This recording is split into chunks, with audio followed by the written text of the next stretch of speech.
Hello? Hey everyone. What's up? What's up? Welcome back to another day of Elite Dangerous streaming. I really want to escape to space today. So, let's go. Let's go. I hope everyone's having a good day. Oh. I don't need to hear myself on my stream. Let me just scooch on over to the corner right here.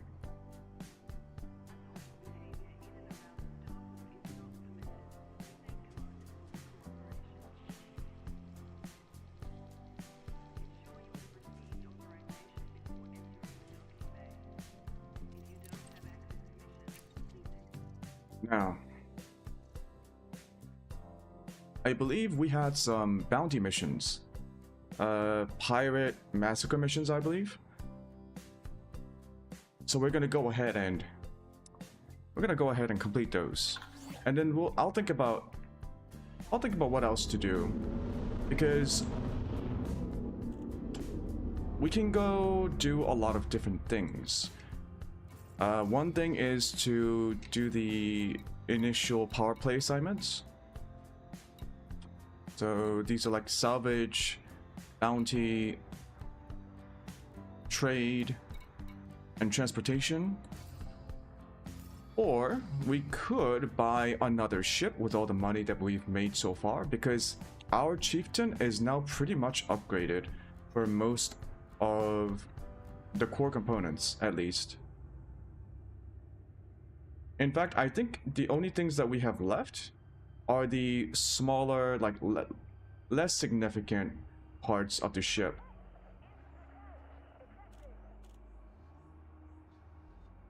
Let me center my camera. Okay.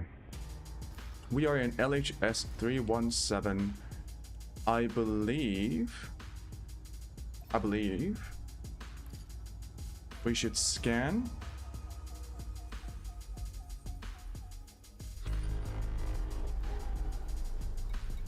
We were only here to get the federal contract. Yep.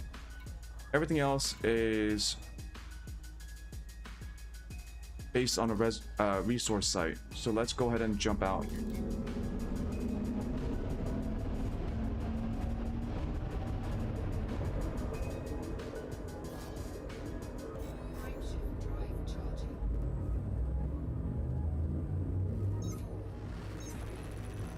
Man, I read on the news that even Western Europe and Southern Europe, they're going through a really like a hot phase. So there's been a heat advisory warning all across Europe. So I hope you guys are staying cool and staying safe if you are watching this from Europe.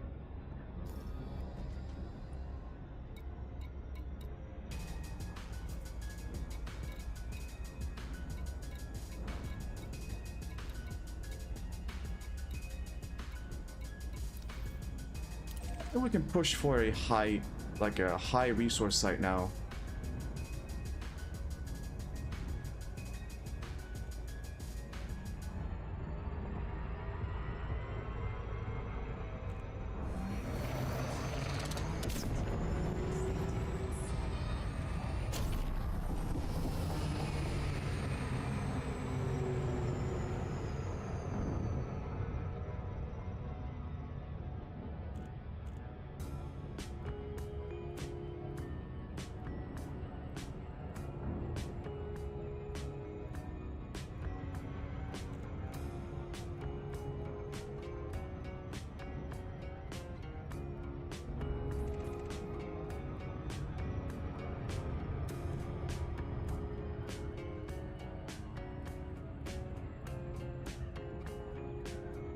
It's nice to be out in space, killing pirates.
Okay.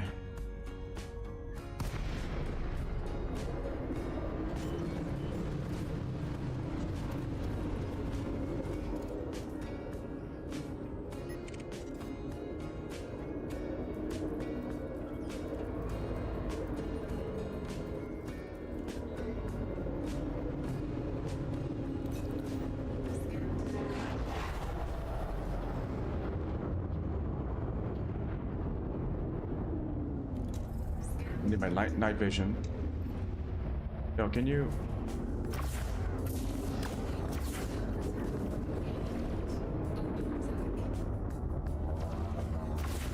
Oh, he has a gun on the underbelly. Okay.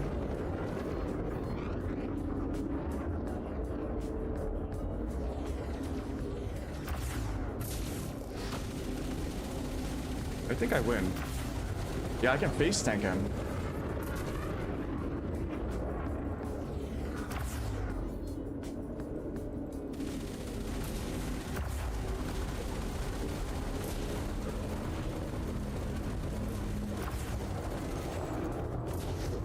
He is quite tanky though. Maybe it's because I'm not shooting at his weak points, which is something I need to learn now. So let's attack his shield gen.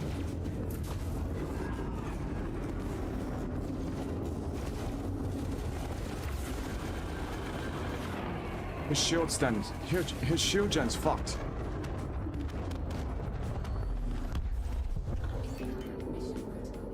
Yeah, I need to, maybe I should put like the changing ship modules on a different keybind. Because right now I have it set to a joystick, and it's also the joystick. So when I push left on my joystick, one of the thumb joysticks, it can switch over to the different modules, cycle through them. But if I push down on them, it changes targets. So my keybinds are unoptimized. Oh.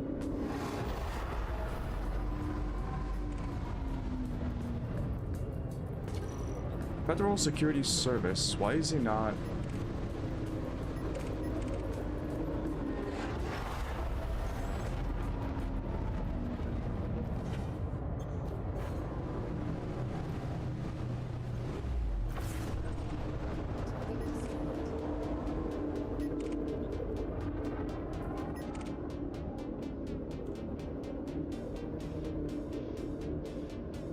Where is he?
Oh my god, EDDI is with fucking 317 travel exchange for control of Lyashenko service. You have earned a reward of over 21,000 credits for local hunting services rendered. Oh no you don't. Emergency response squad in position. A crime has been reported here. All ships will be scanned. Mines. Let's see what you are carrying. No. The scan will soon be over. Massacre mission requirements complete. Redirected to origin. You have 11 pending missions in 3-star systems. Bounty voucher received. Emergency response squad in position. There's nothing worth my while here. Danger. Dropping near very high threat, high intensity resource extraction site.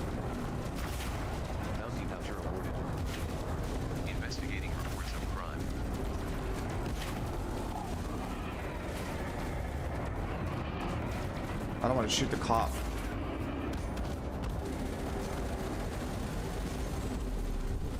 Bounty voucher awarded.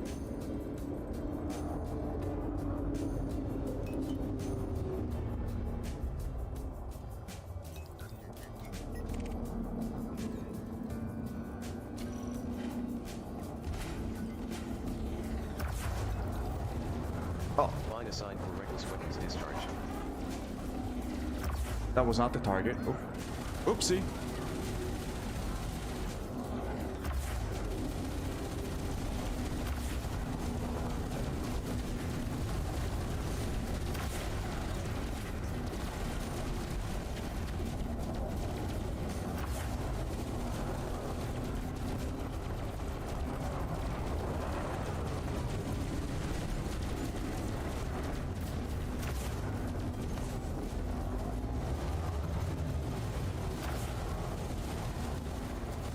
Power distributor's fucked.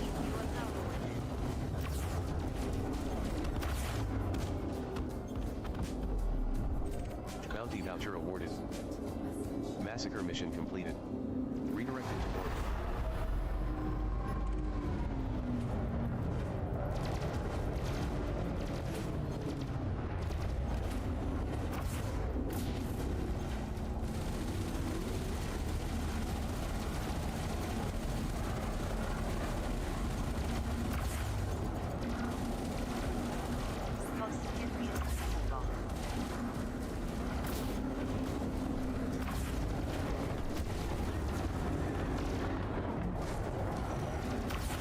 Oh, come on. I destroyed his shield gen, didn't I? No, I didn't.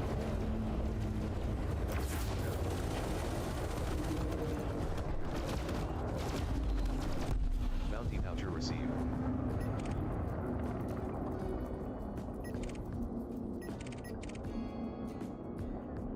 Imperial Clipper.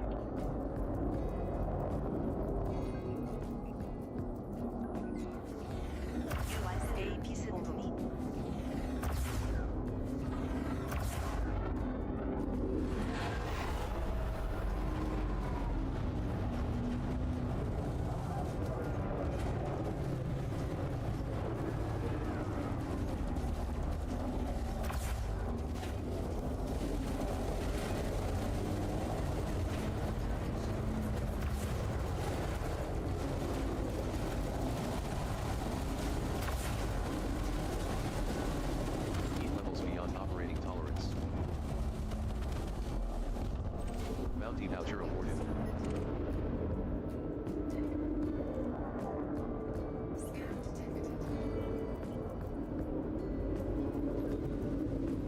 Okay. This is a very good farming spot. We didn't find anything on you this time. Behemoth, Cobra Mark III.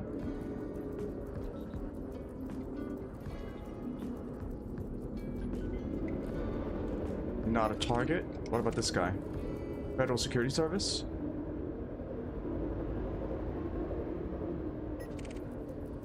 Federal Security Service? Anaconda? Engaged in combat right now? Okay.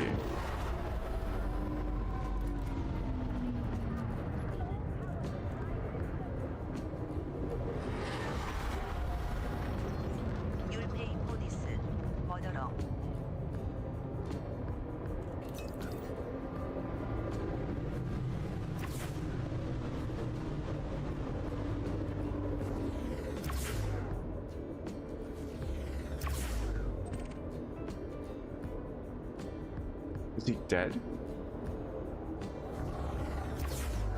I wonder what that is. They can like Carrying make anything nice. they can automatically make other people deselect them.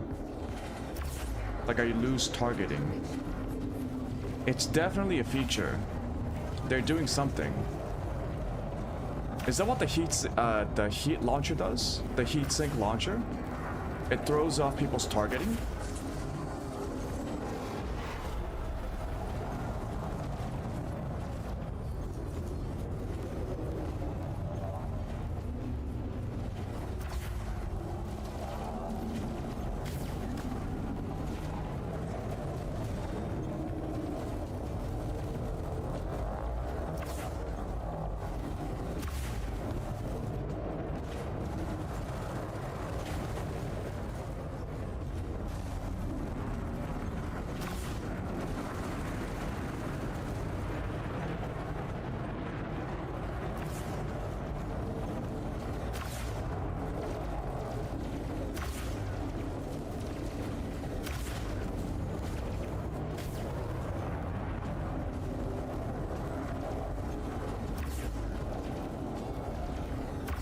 Come on.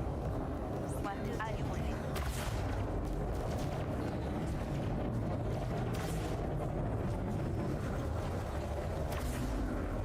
Shieldzen's almost down. Fuck.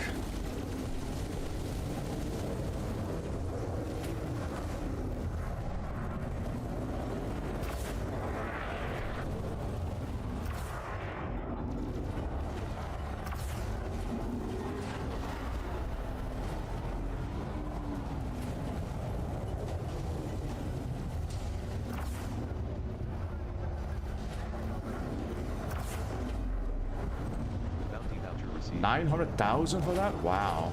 Oh, shit. Why do I have an FS... What? I can see when I'm outmatched. This can't be happening. Why is a cop aggro on me? What the fuck?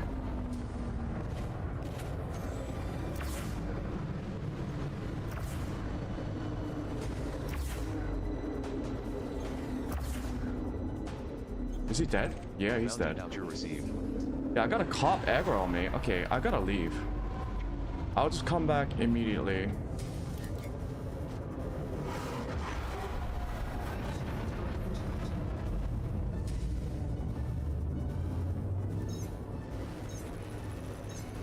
I must have hit someone by accident?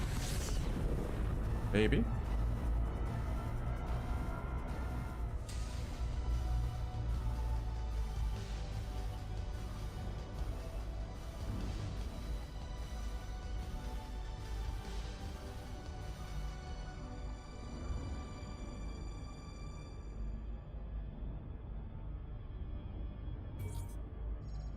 Danger, dropping near very high threat high intensity resource extraction site.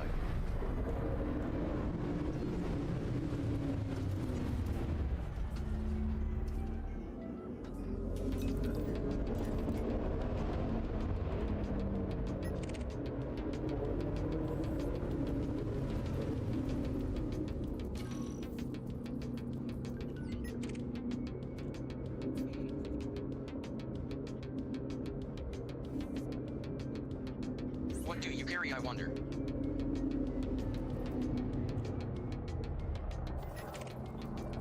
Robert Daniels. Viper Mark III.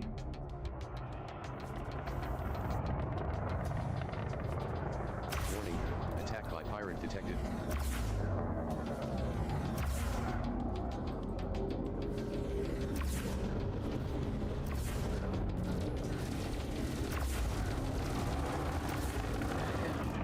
This guy's a little bit too... This guy's very You small. have something good in your hold. Crime scene important initial list. All ships must submit to police scan. I hope you have something good in your hold.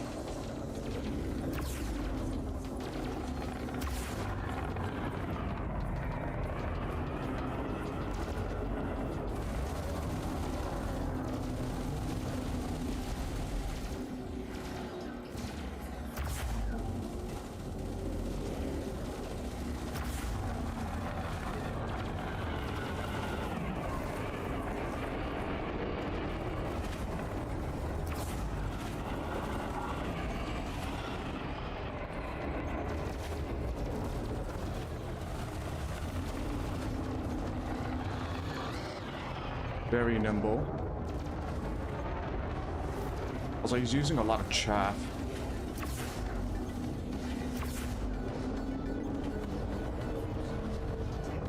Uh-oh. I swear.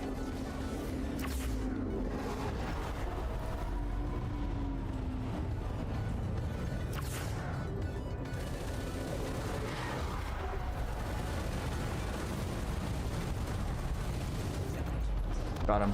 Bounty voucher received.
Yeah, this guy's so small, holy.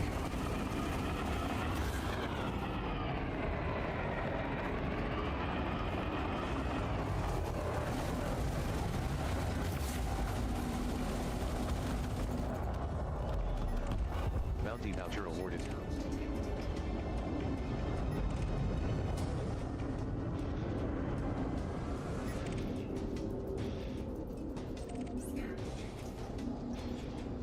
How come the cops are... They don't show up in green. No For crimes whatever detected. reason. You are free to go, Commander.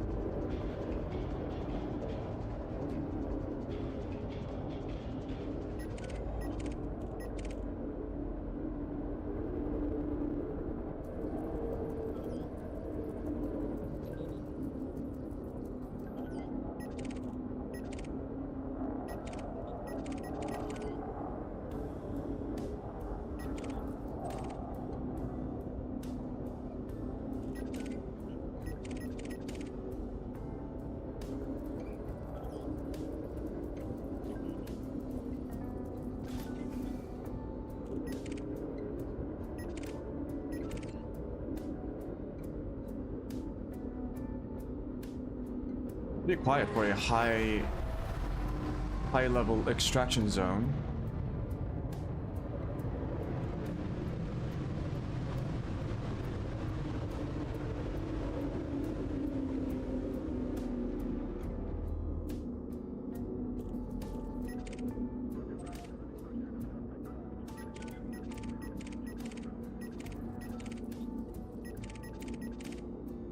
Ooh, okay.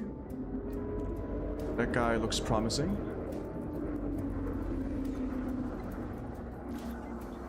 Oh yeah. Warning. Attack by pirate detected.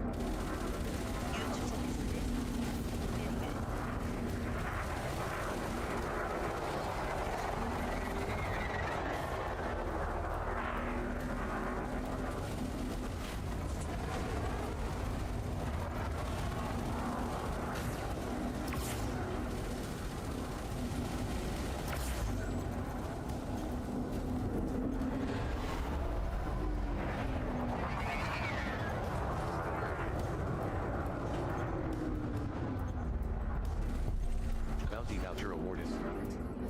Massacre Cool. mission completed. Redirected to origin.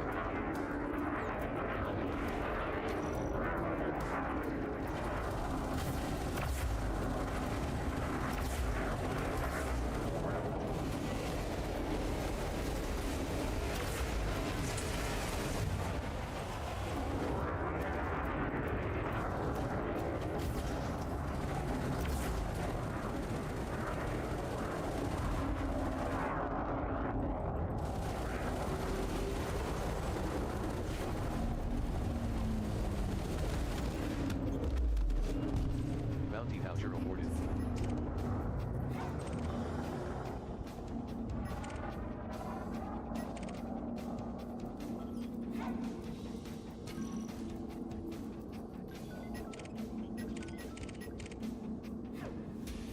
Imperial Courier.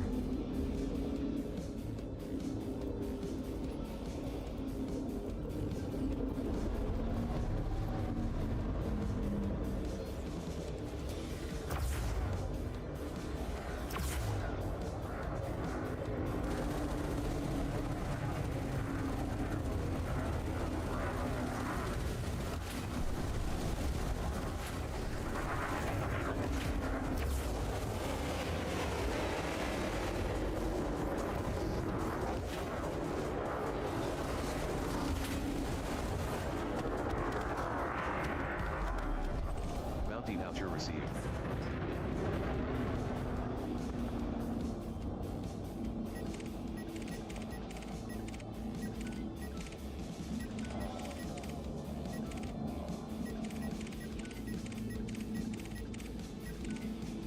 Nothing yet.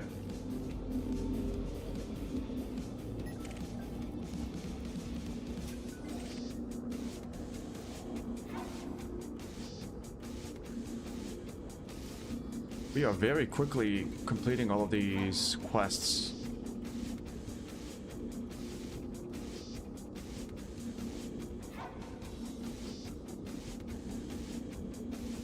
Isn't it nice? Just chilling out, killing pirates, as you do.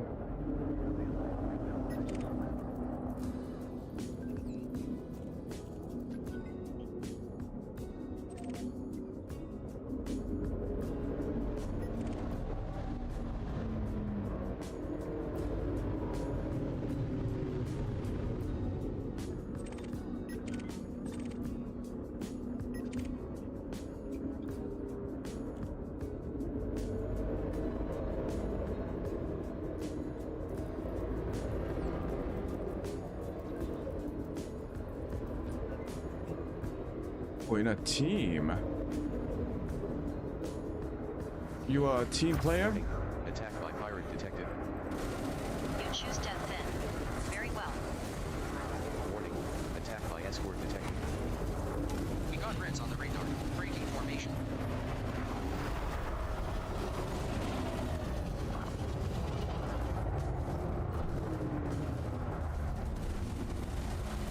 You fight a good fight. Bounty voucher received.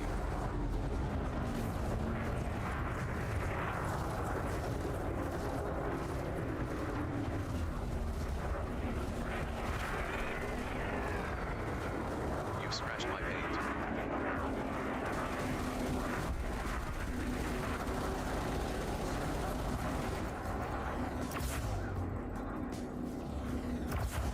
Boom. Yeah, this guy's running. Come on.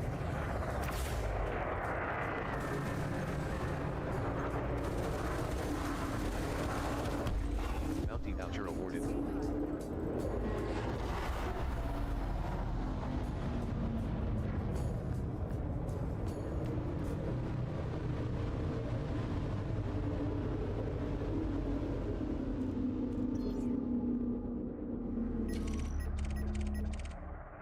Over Mark 3s, transponders, cops. This guy doesn't look like a miner.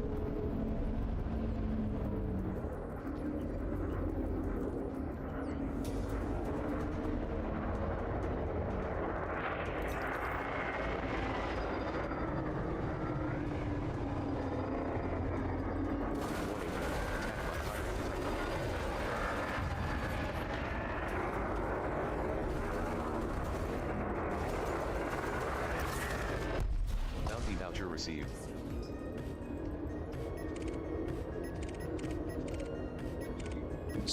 Type 7 transporter. Cops. Okay, I gotta wait.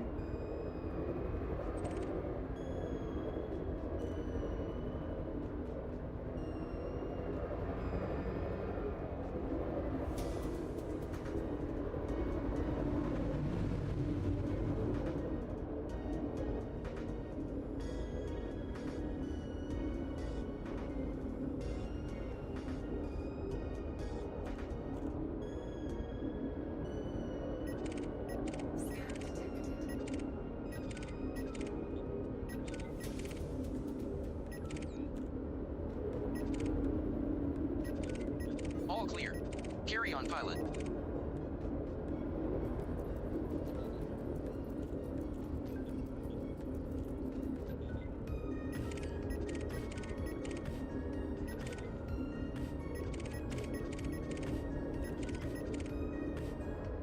Let's see.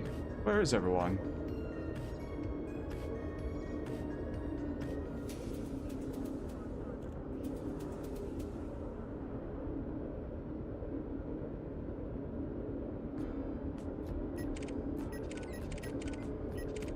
Sidewinder? Oh, you a pirate, aren't you?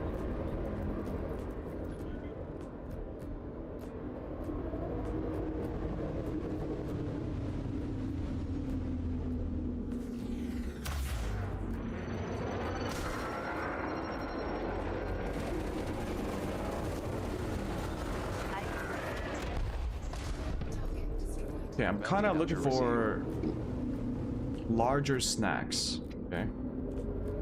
I don't want these small fries. I want the large fries. Give me them large fries.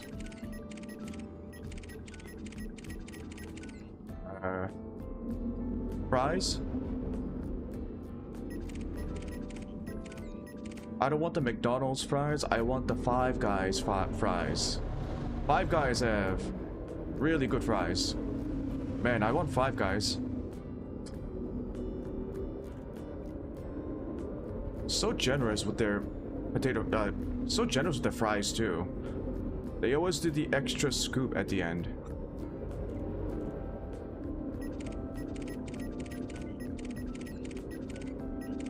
Diamondback.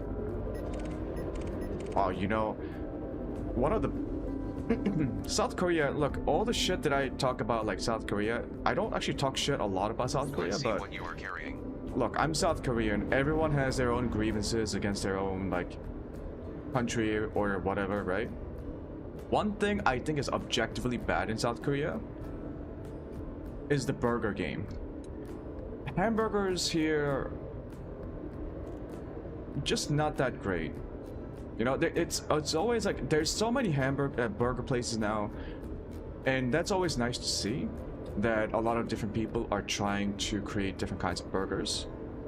But the thing is, most of them don't really taste good.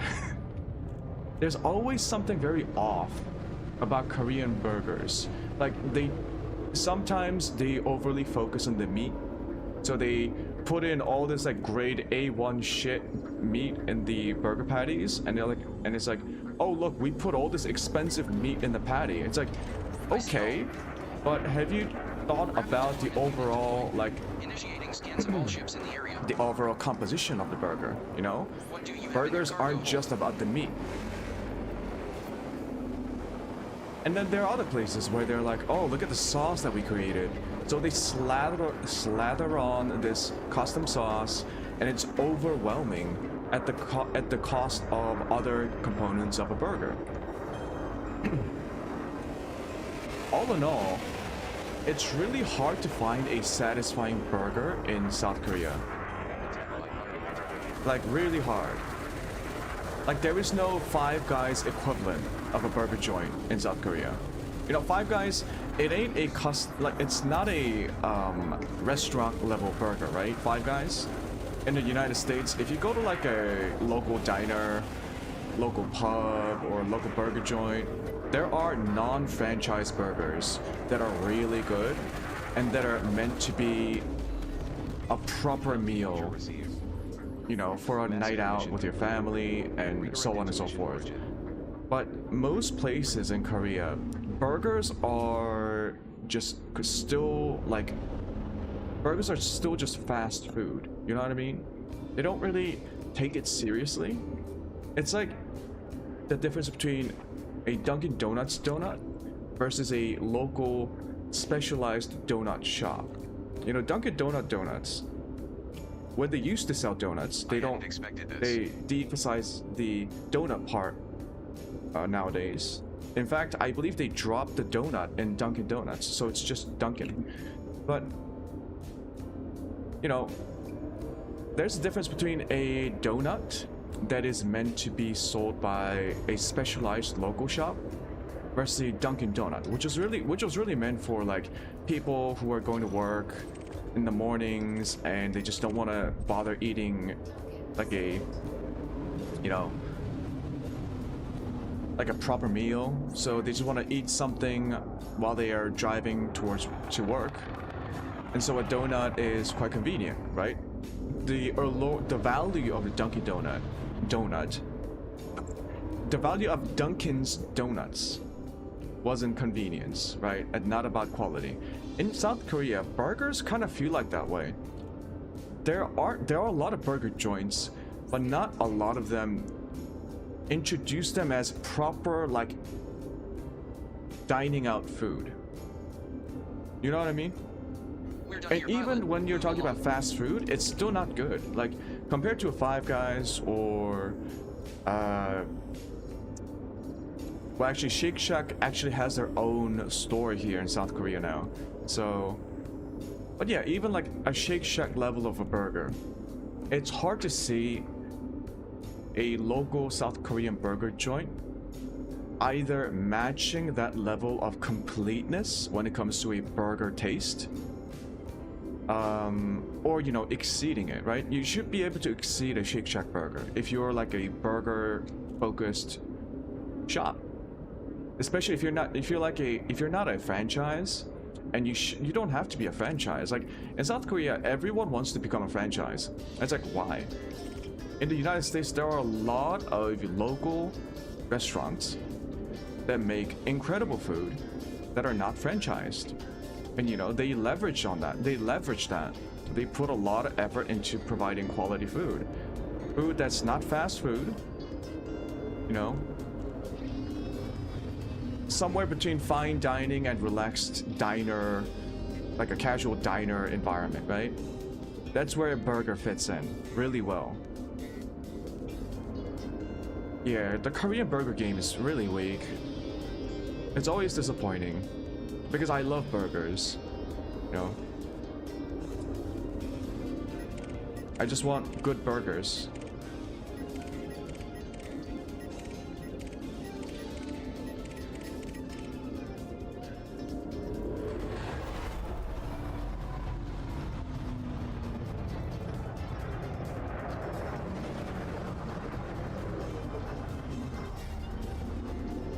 Target acquired. Man, you got some burgers? Warning, attack by escort detected. Combat protocols engaged.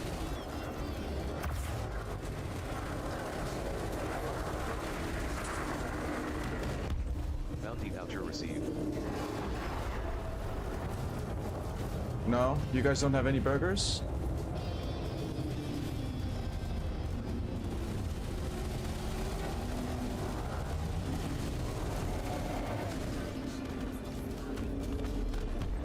Bounty voucher received. Massacre mission completed. Redirected to origin. Oh, really? I missed that? Too much damage. Oh my goodness. Bounty voucher received.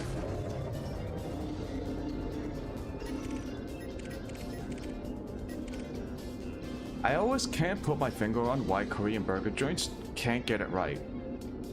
I think the problem is so many places, like so many of these burger joints, they just overemphasize one aspect of it. They don't look at the burger as a whole.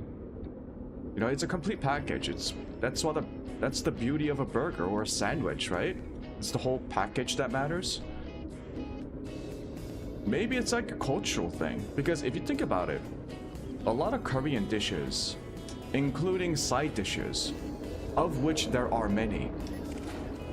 So Korean dining tends to revolve around like side dishes a lot. If you go to a Korean barbecue joint, you can also see this reflected in how your table is laid out. You'll see all these different side dishes. There's like one or two items exclusively, like you see plates dedicated exclusively to one singular type of food, right? A side dish. Bounty voucher I awarded. think that creates this idea. This is just a hypothesis. What if that creates a perspective about food that says, that kind of like compartmentalizes a dish or like a cuisine, right? So for a lot of Koreans, they might feel more comfortable thinking about each individual component of a dish compared to like the whole, because Koreans are so used to like focusing on a multitude of discrete side dishes, right? Because if you go to the United States, or like I would say, I don't know, maybe Europe as well, and other places around the world, when you eat a meal, you have your main dish and maybe one or two side dishes. In South Korea, there's no real main dish. It's one main dish plus 12 side dishes, right? The side dishes are what makes the meal for a lot of Koreans. And so I think there is a bit of a cultural limitation here, or cultural bias here when thinking about food and how to design food and design a meal.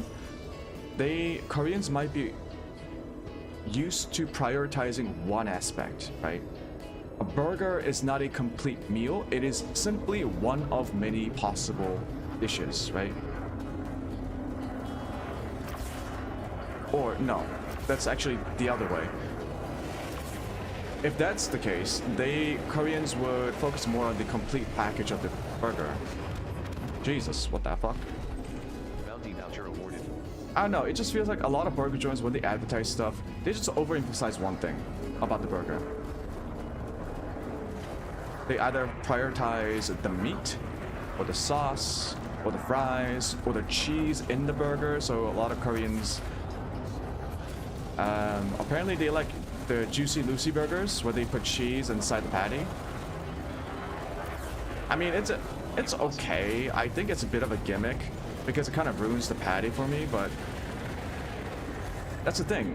If you're going to make a Juicy Lucy burger, you gotta have the good cheese, but good patties, but also you gotta think about how it fits in with the other components of the burger.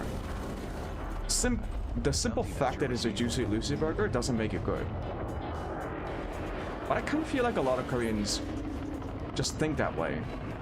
It's like, oh, it's a Juicy Lucy burger, that makes it special enough, that makes it good enough. But for me, it's not. We're done here, pilot. Move along.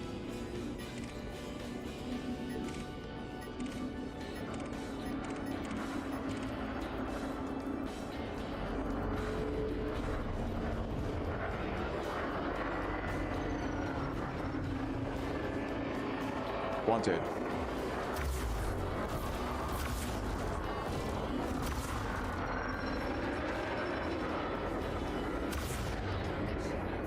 Hey man. Oh.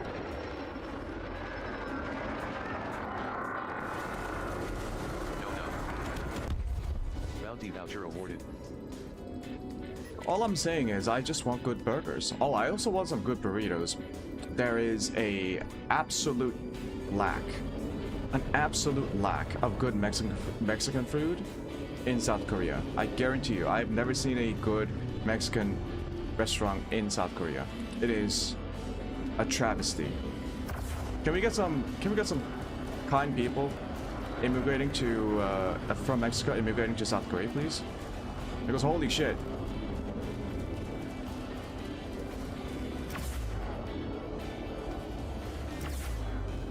You know what's ridiculous though?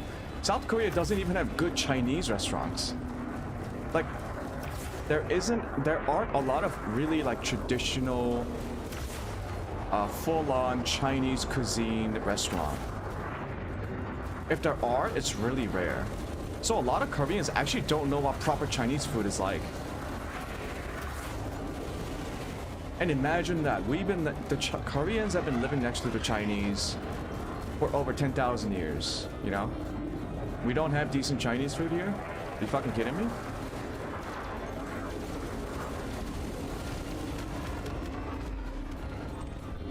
So Korea is so closed off still in a lot of ways. Like they just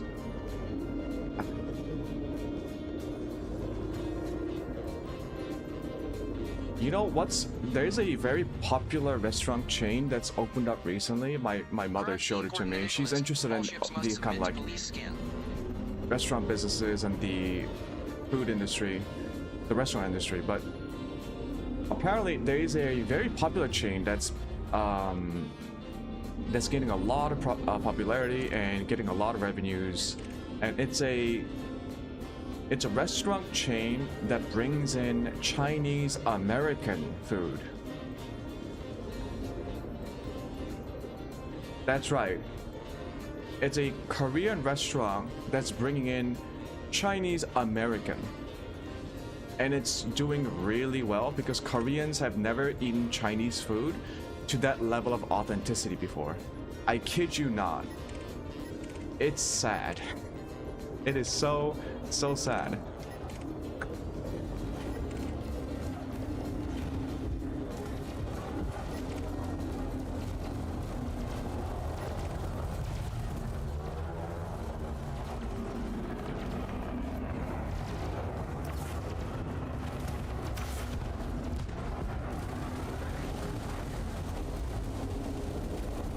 This is why you don't want to close off your society. Like, the very culture, the very public the public imagination becomes more limited, narrow, and myopic. It becomes reflected in a lot of different aspects of society, including cuisine. You know? How is it that for most Koreans, their knowledge of Chinese food does not go beyond just like fucking fried noodles or some shit? Or like fucking dim sum, or like fuck. Let me see what you have. Okay, it's really hard to talk and concentrate at the same time. See when I'm outmatched. Bro. Another empty cargo hold. My children will go hungry tonight. Bounty voucher received. What the fuck?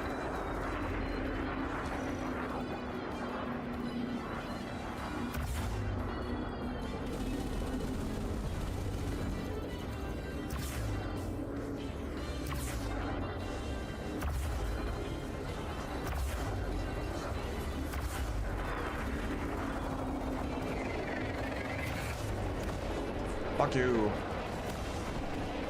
Piece of shit.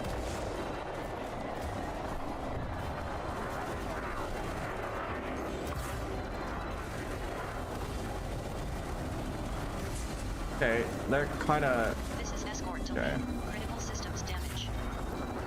Warning. Attack by pirate detected. I will end you. Warning. Heat levels beyond operating tolerance.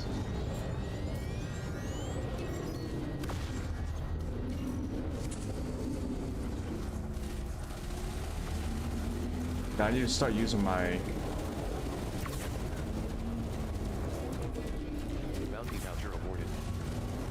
Warning. Attack by escort detected. Engaging Audio target. check is unavailable. What the fuck?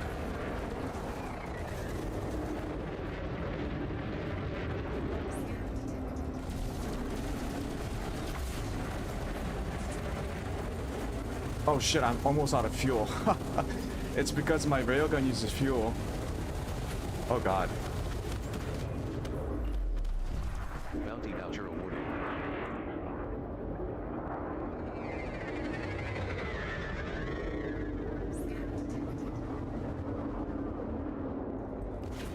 Warning. Attack by pirate. Why is he not doing anything?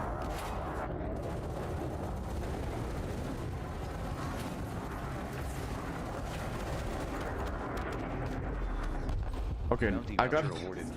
gotta go refuel. This is so funny. Okay, what happened to my music?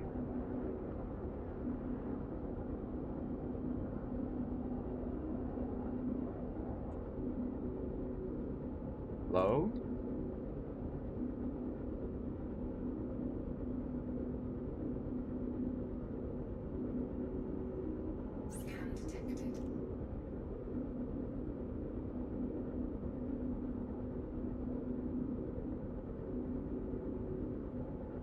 Thank you for your cooperation, Commander. There we go.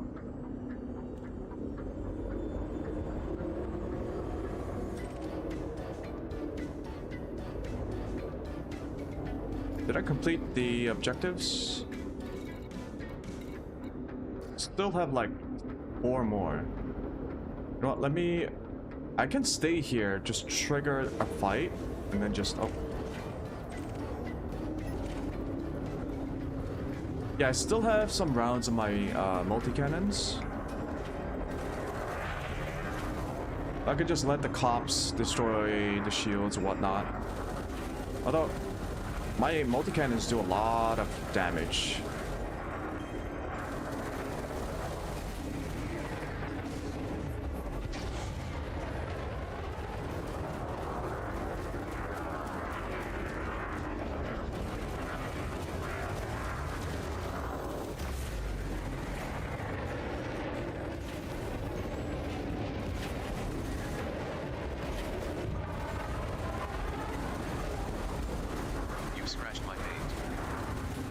I mean, I'm scratching more than your paint.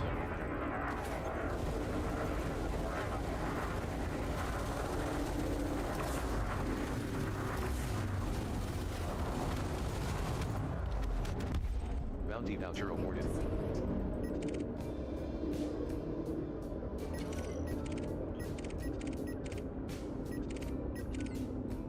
Yeah, my shields are really nice. I haven't taken any hull damage or module damage, except from the heat.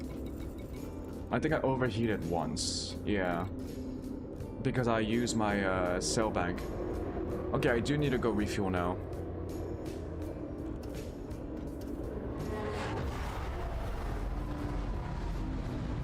Let's go to a station nearby.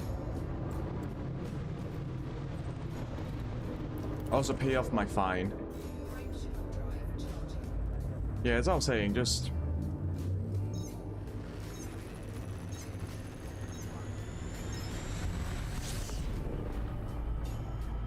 seeing a lot of these, like, different cuisines go to the United States, providing a richer experience and more diverse experience for people who want to eat good food in the United States, compared to South Korea, where there is a lack of even decent Chinese food. China, which has been our neighbor for over 10,000 years. 10,000. It's disappointing. It's disappointing.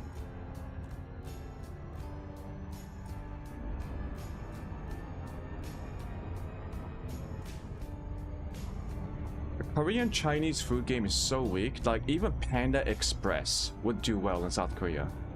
Not kidding. Actually, I think Panda Express is in Korea.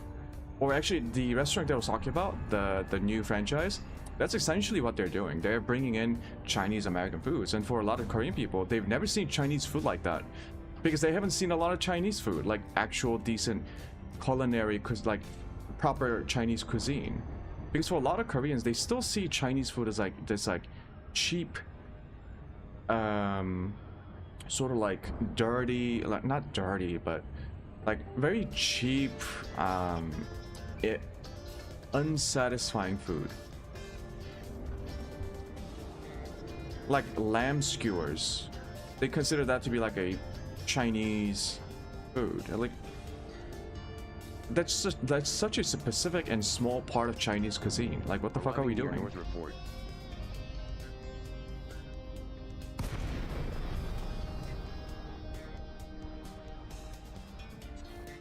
The best Chinese food I had was when I was in Boston, and I had a friend who was from China.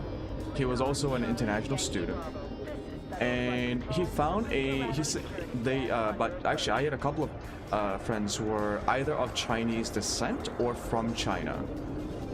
So they found a good Chinese restaurant in Chinatown in Boston. And so we went there and we ate, and it was one of those places where they have all the food on the carts, and You're clean. Proceed, pilot. The waiters and the waitresses, they, you know, you hail them down and then they come and give you your food. The food was great. Landing pad 8 is at 7 The food was great. It was the best Chinese food I've had. Lights on your right. Better than almost any other Chinese restaurants or Chinese food I've had in South Korea. In Boston. Boston is like 8,000 miles away from China in South Korea. You kidding me? Do you know how close China is to South Korea? It's like you can... You can practically hop on over to China.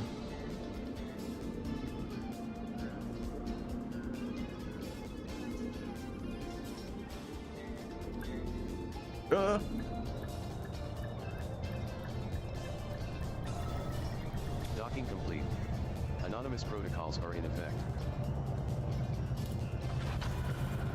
Landing completed. Ground crew have been dispatched.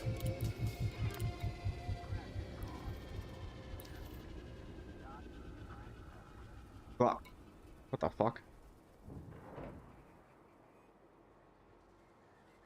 Excuse me. for 1 minute. I'll be RB.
Paid fine of 400 credits. Bounty vouchers for over 7 million credits have now been redeemed.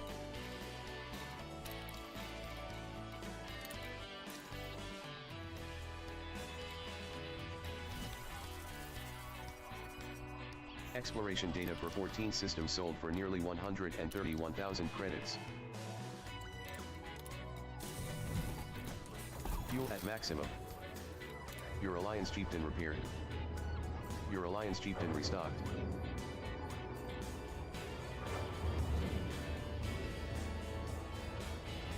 Docking claps free. Docking compass is engaged. Depart when ready, Commander.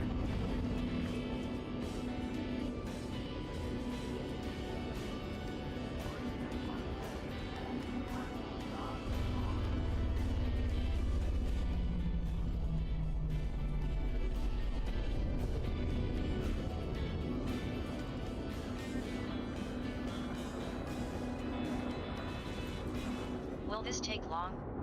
I've got a schedule to keep.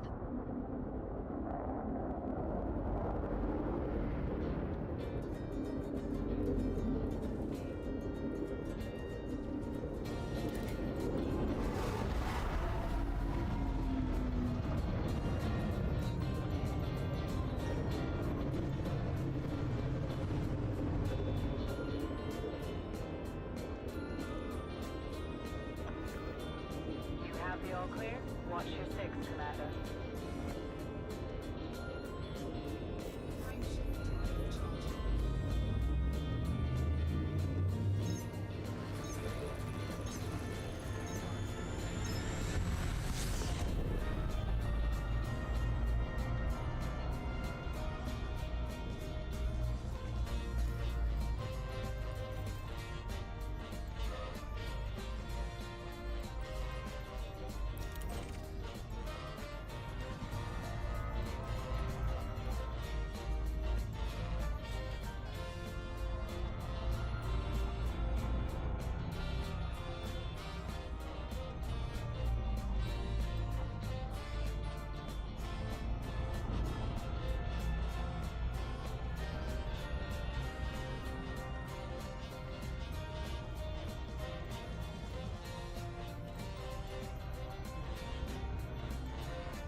Danger, dropping at very high threat high intensity resource extraction site.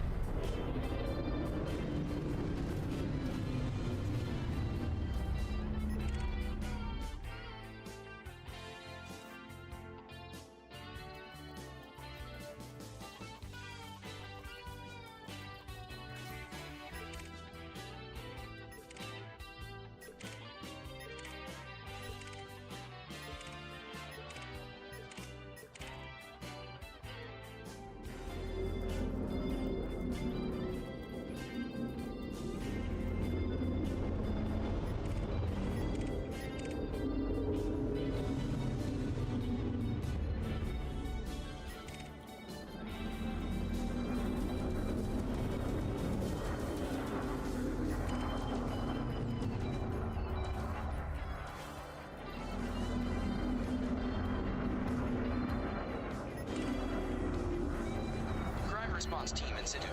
Security sweep and scan commencing.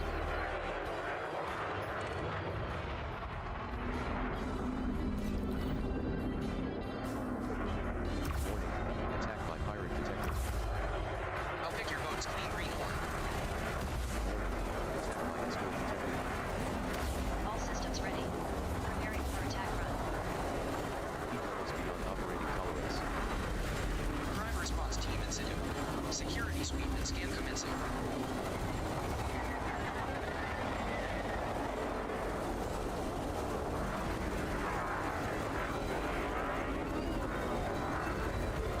Warning, heat levels beyond operating tolerance. Bounty voucher received. Massacre mission requirements completed. Redirected to mission origin.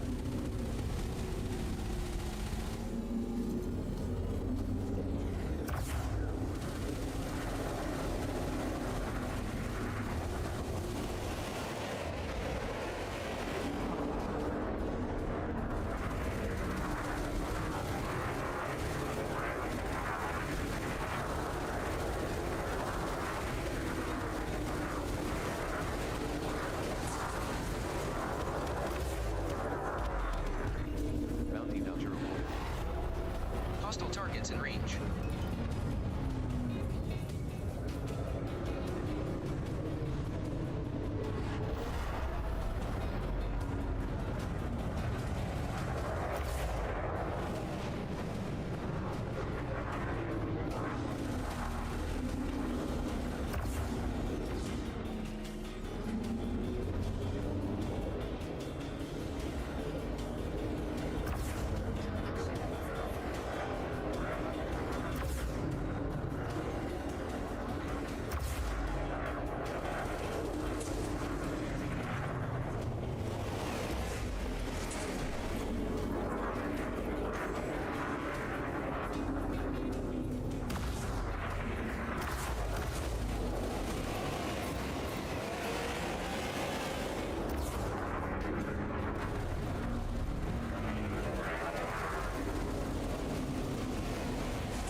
Massacre mission completed. Redirected to origin.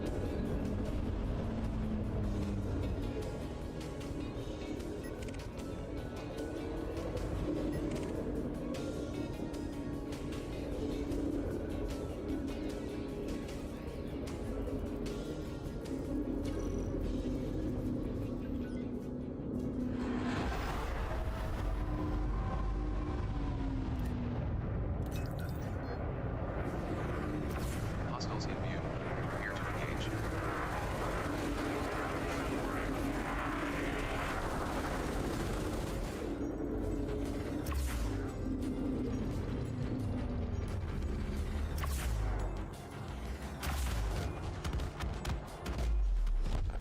Bounty voucher received.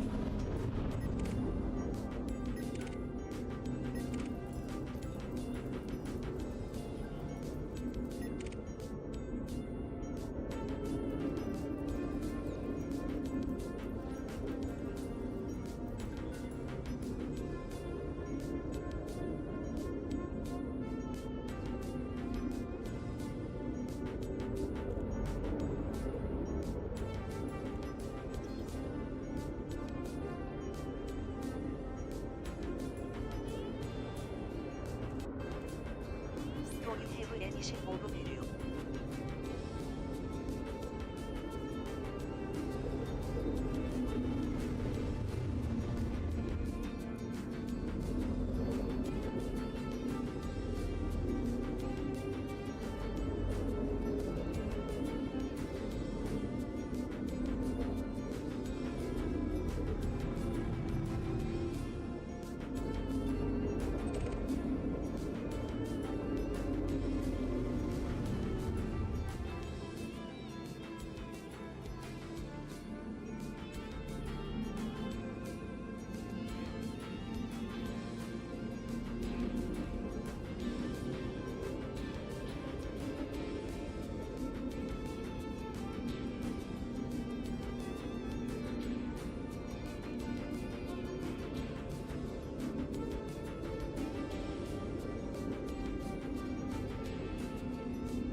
Mission failed.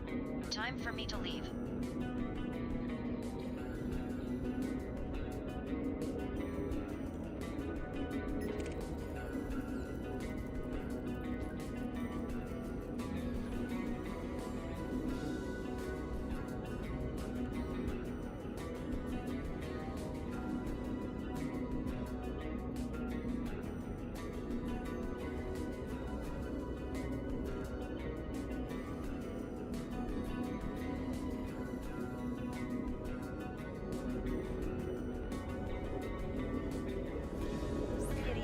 나이스.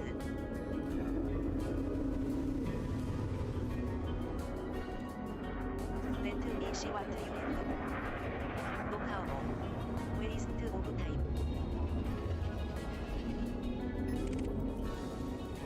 A 웨리스티드 레퍼트. 데어즈 노카오모요. Warning. Attack by pirate detective. You have no chance now.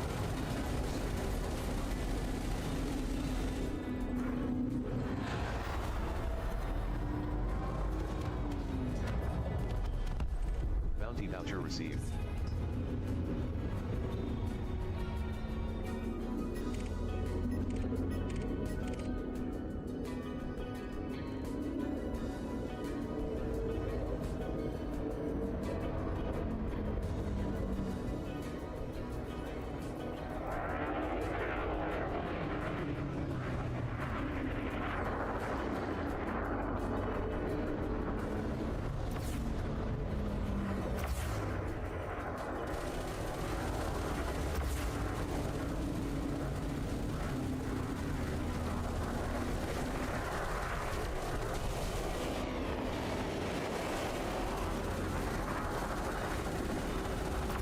Cease and desist. Submit to authority scans immediately.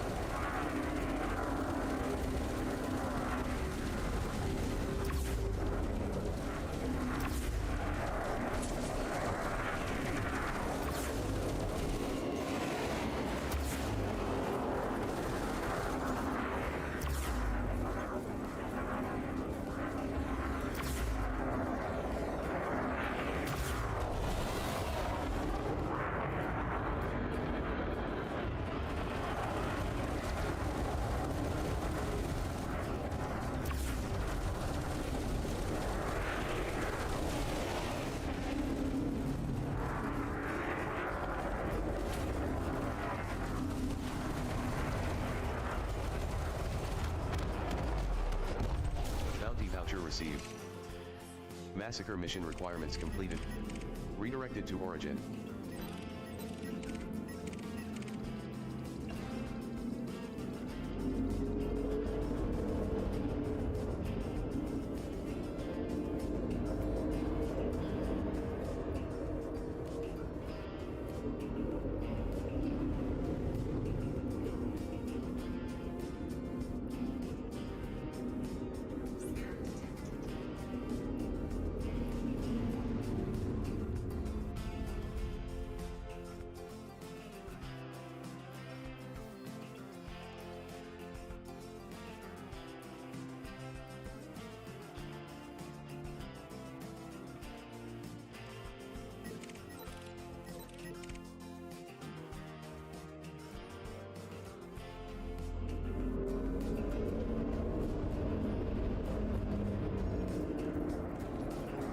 또 뉴해그 에디션 오르베르.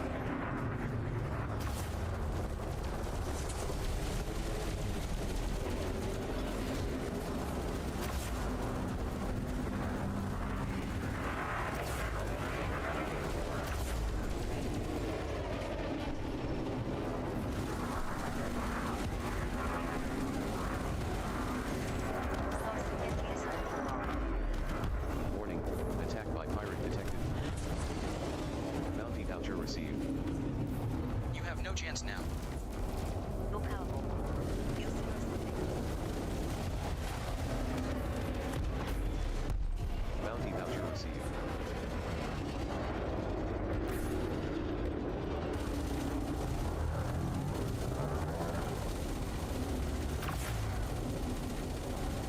아이템 시드 아이바운드 매치. Bounty voucher received.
How is this happening?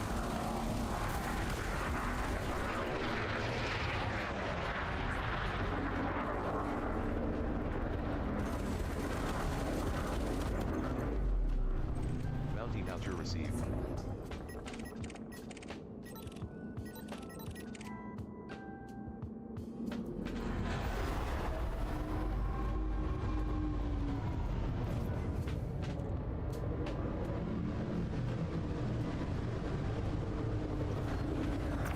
Warning,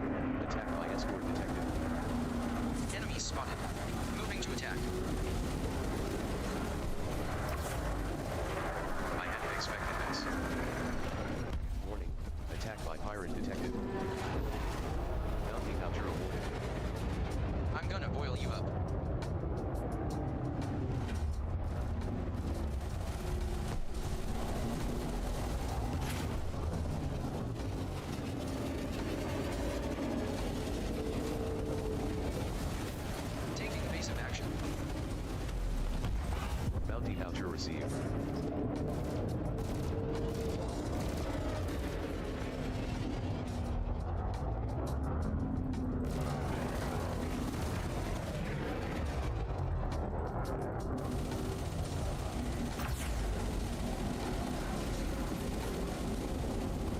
I don't believe it.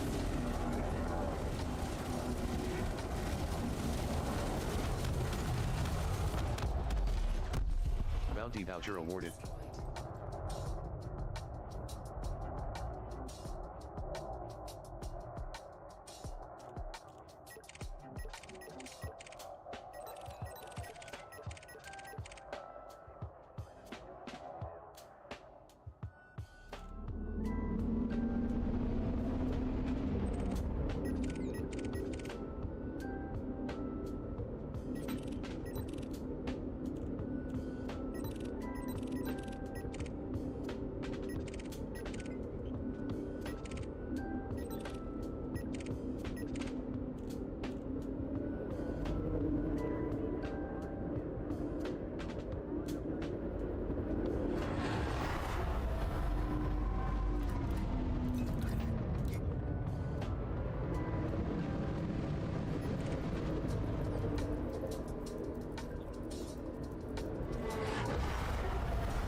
You find a good find?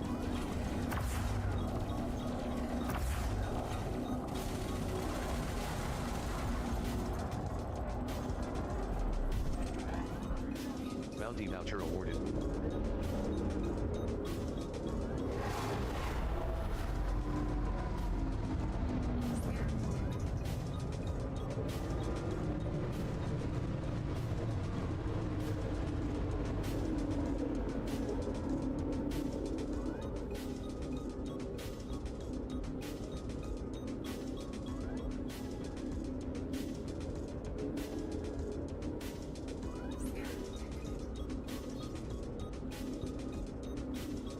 What do you carry, I wonder?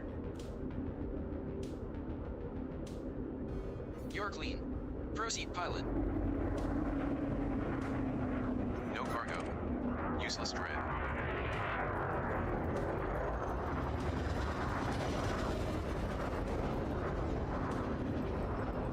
Warning. Attack by pirate detected.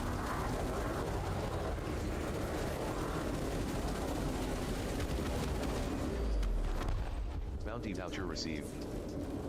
Things just got a bit more complicated. Crime response team in situ. Security sweep and scan commencing.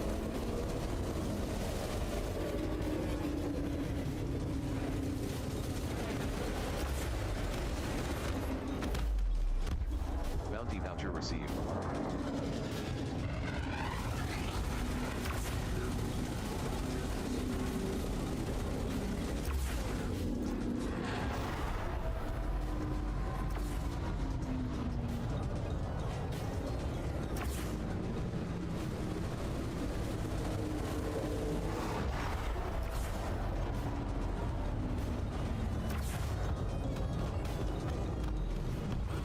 Bounty voucher received.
Sweep and scan commencing.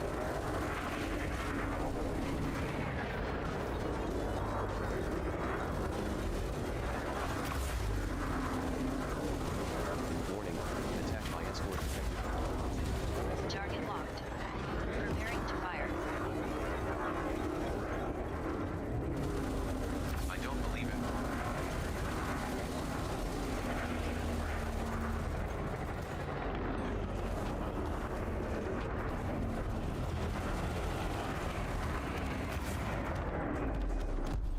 Bounty voucher awarded. Massacre mission completed. Redirected to origin. Frameshift charge detected. Scanning detected.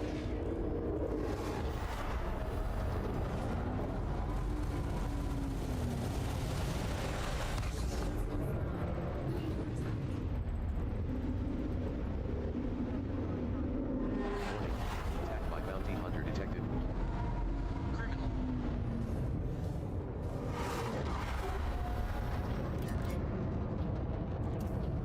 Frameshift drive charging.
Arriving near Northrop Port.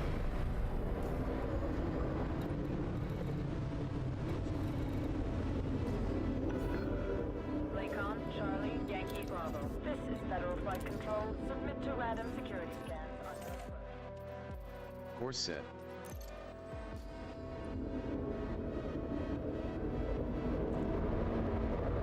Frameshift drive charging.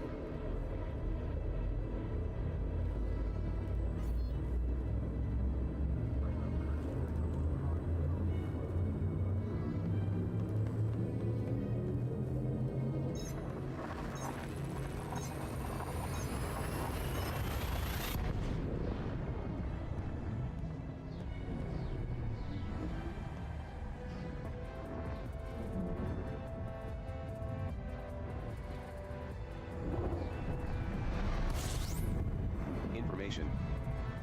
You have 10 claimable missions here at Soyeon City.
Arriving near Soyeon City.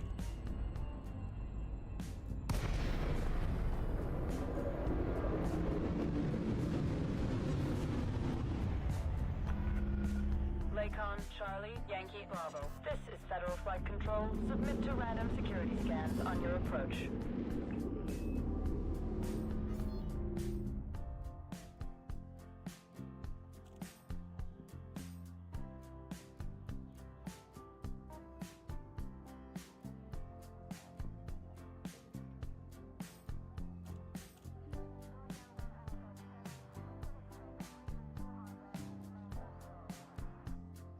I strongly advise you against this.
Access granted. Proceed to landing pad 30. Landing pad 30 is at 1 o'clock far, as you enter with the green lights on your right.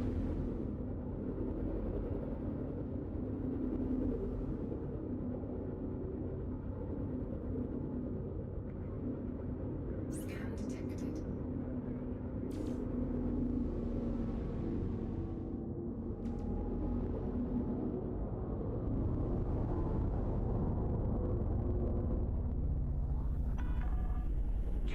Meters from touchdown.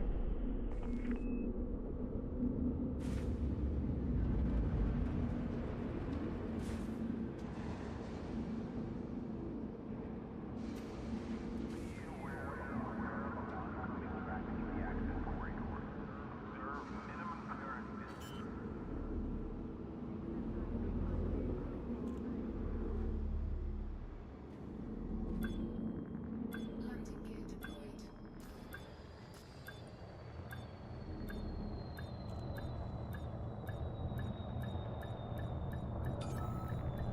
Docking complete.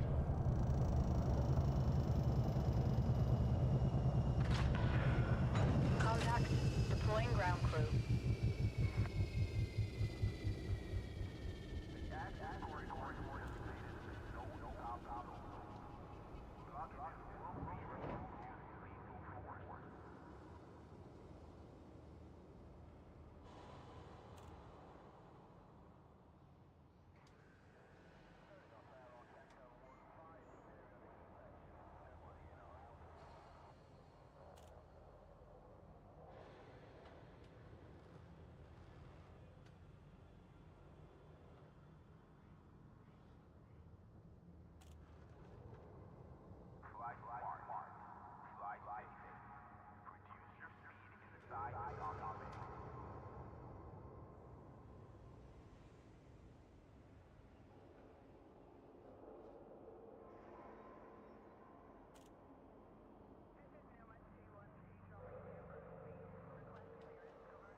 Fuel at maximum.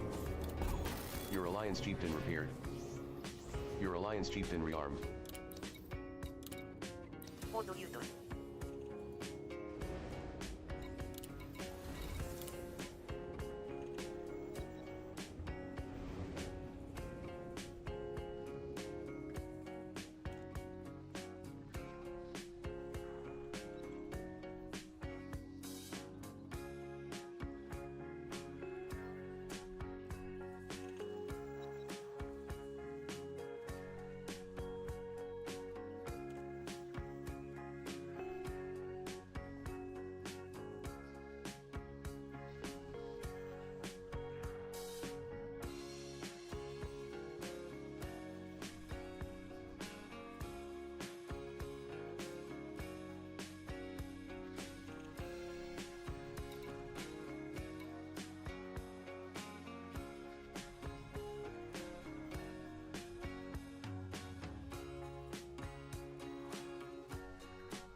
Mission successfully completed. You have received 10,000 credits.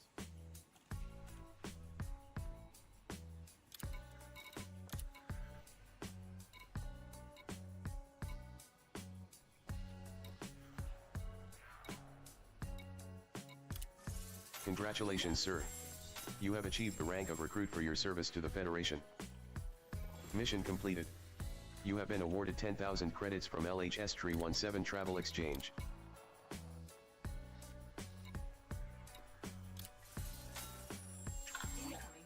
Mission completed. You have received just over 160,000 credits. Mission completed. You have received over 1.5 million credits from Allied LP908-11 first. Mission completed.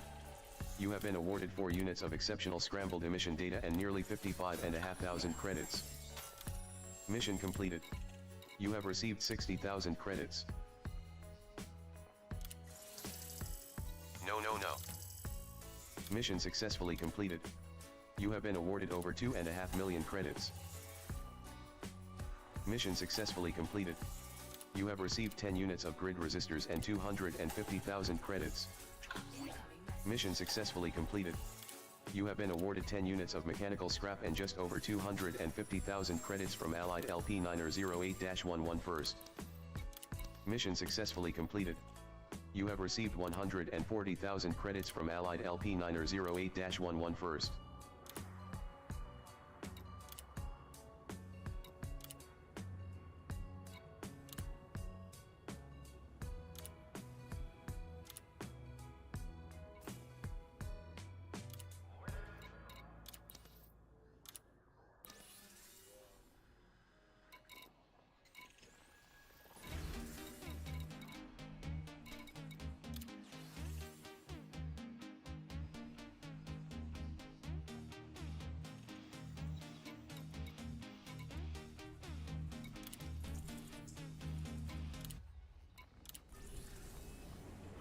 You have accepted a massacre mission for affiliates of Riasol Entrepreneurial Society.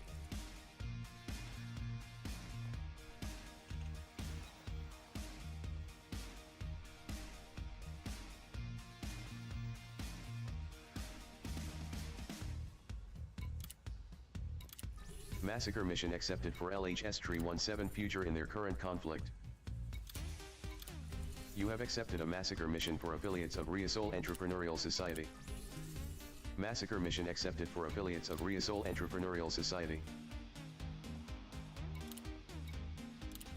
You have accepted a massacre mission for affiliates of Riasol Entrepreneurial Society. I strongly advise you against this. Massacre mission for affiliates of Riasol Entrepreneurial Society accepted. Massacre mission for affiliates of Riasol Entrepreneurial Society accepted.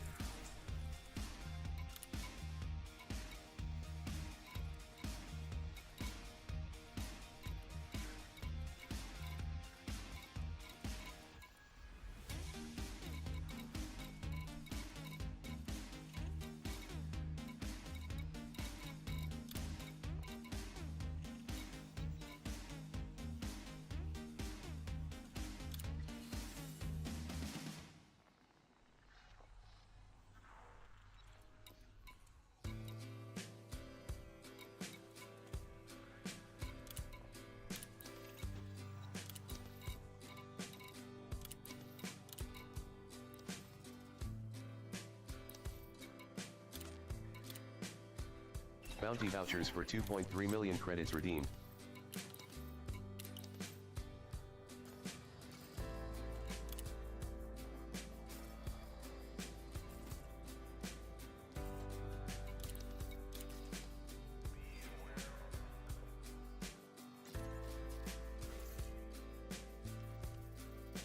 Course laid in.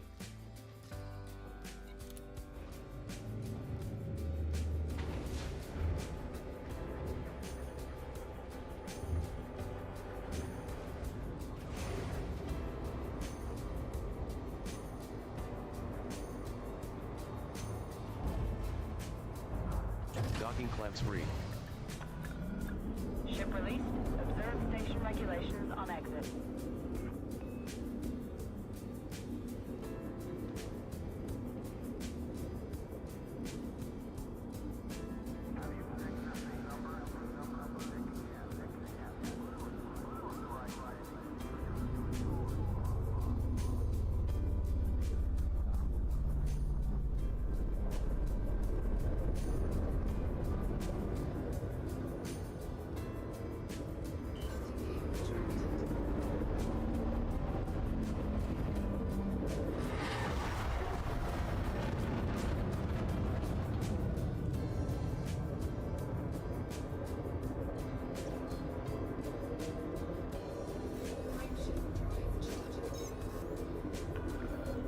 Clear of station perimeter. FFC signing off.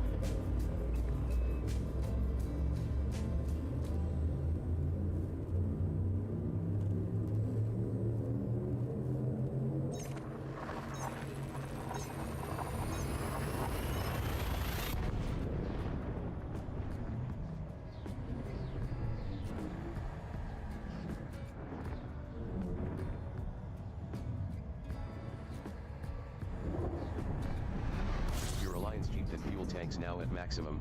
Recruit. Information. You have 4 pending missions here at the Outpost, June Terminal, and 2 active missions here at Northrop Port. Refueled.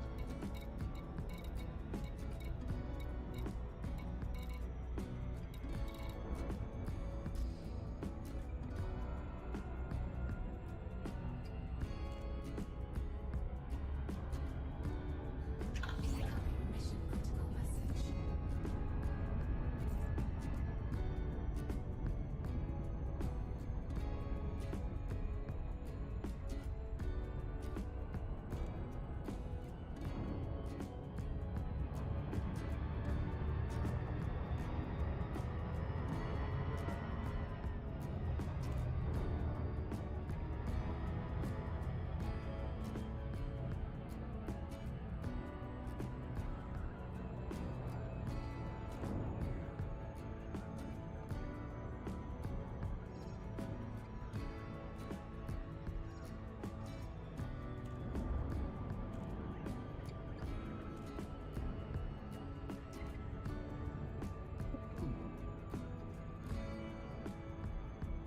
Has my mic been muted this whole time?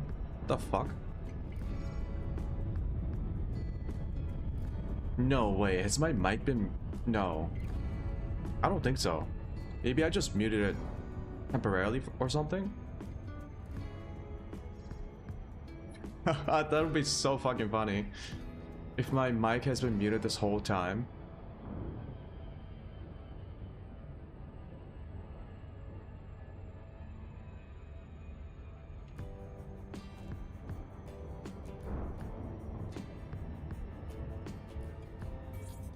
Right, I need like a bigger indicator that when my mic is on or off. The only way that I can check, well, not the only way. Okay. There are two ways that I can check that my mic is on or off. My Blue Yeti mic has a mute button, which has a red, when it's on, the red light stays constantly on. When it's muted, it blinks. The other way to check is to look at OBS and look at my mic input. Now, a lot of times, I'm too focused on, if I'm checking my stream, I'm checking my OBS preview screen, and also I have a stream open on my phone, beneath my main monitor. It's sometimes difficult for me to quickly check if my mic is muted or not, especially when I'm trying to focus on like talking about random things, you know, complaining about the lack of good Chinese food or Mexican food in Korea, stuff like that. Or if my music app bugs out. Nothing for me here. What I'm trying to say is I'm a terrible streamer. I need to become better. And also I need to kill this guy.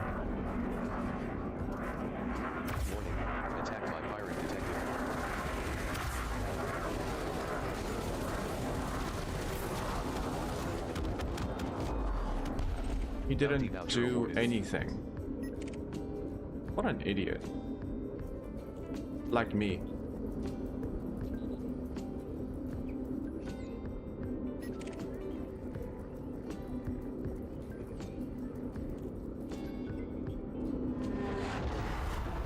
If I get spotted. Cool. Warning. Attack by pirate detected.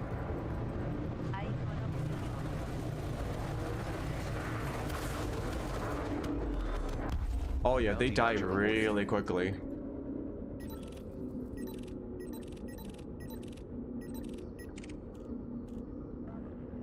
Not the kill back, maybe the adder.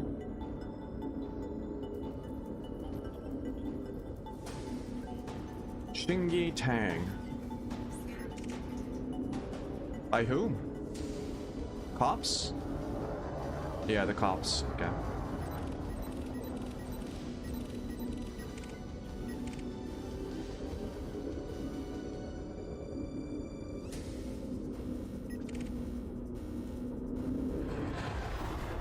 That's an enemy. I've taken too many hits.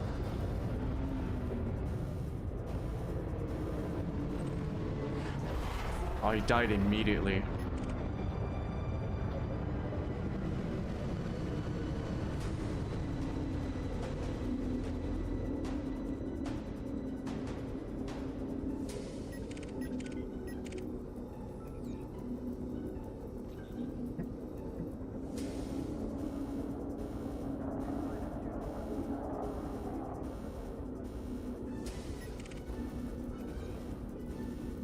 Guy's coming in fast.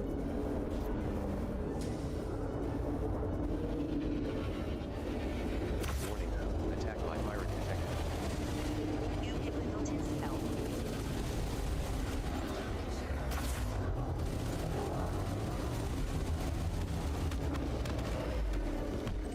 Bounty voucher awarded.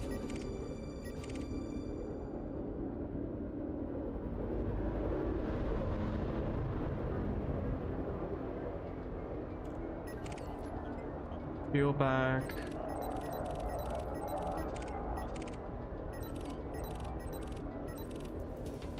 Pops.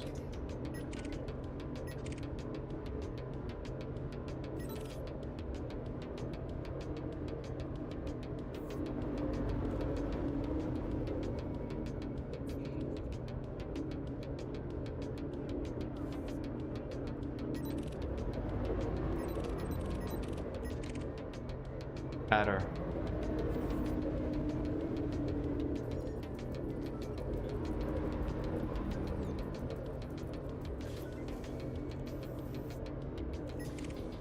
Let me just scan the sky before I engage.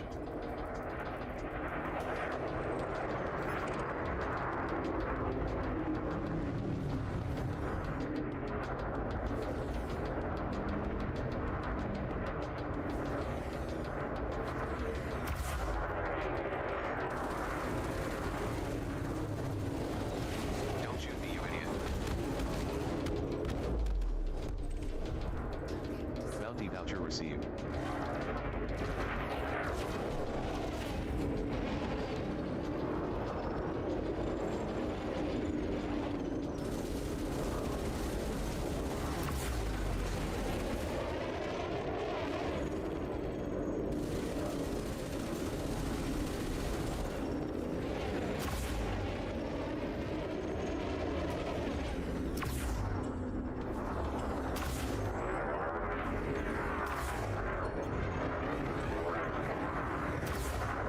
It doesn't really do a lot of damage.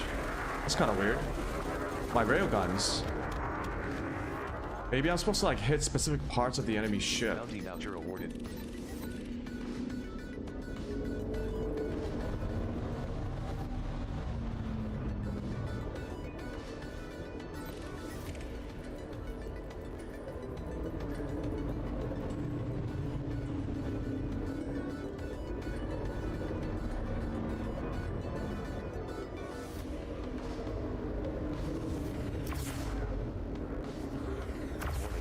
Attack by pirate detected.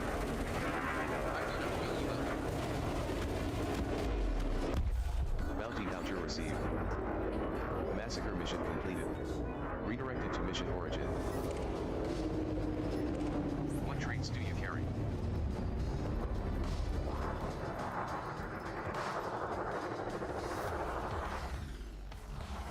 Warning, attack by pirate detected.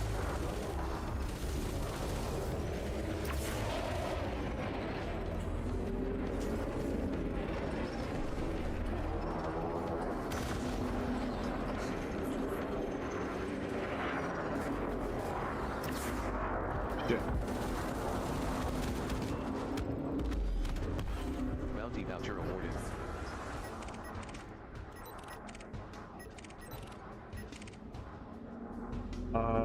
Is that part of a... Is he a security? Yeah, it looks like he's security.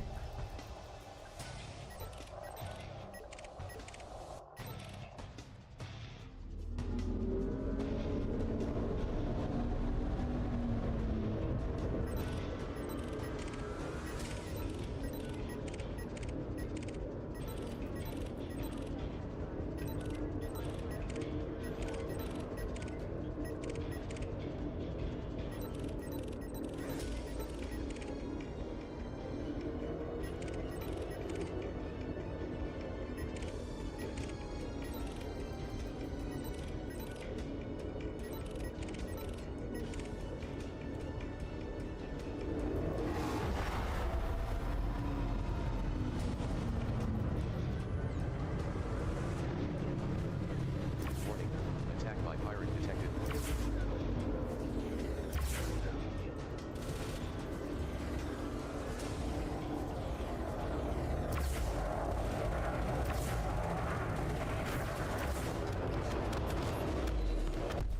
Bounty voucher received.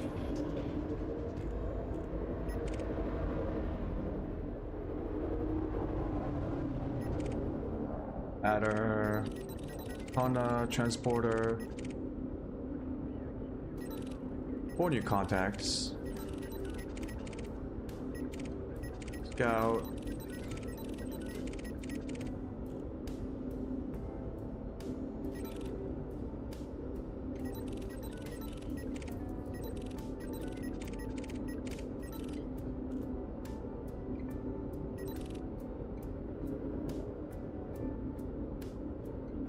What's this?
Yeah, it does different amounts of damage based on where I hit. I just noticed that. If I hit them on the edge of their tails or whatever, I basically do no damage. I think I have to do component damage, so I gotta hit center mass.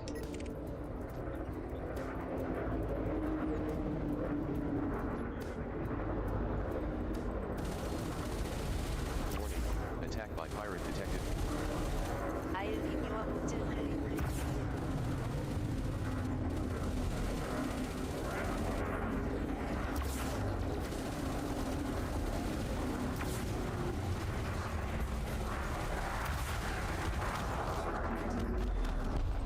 Bounty voucher received.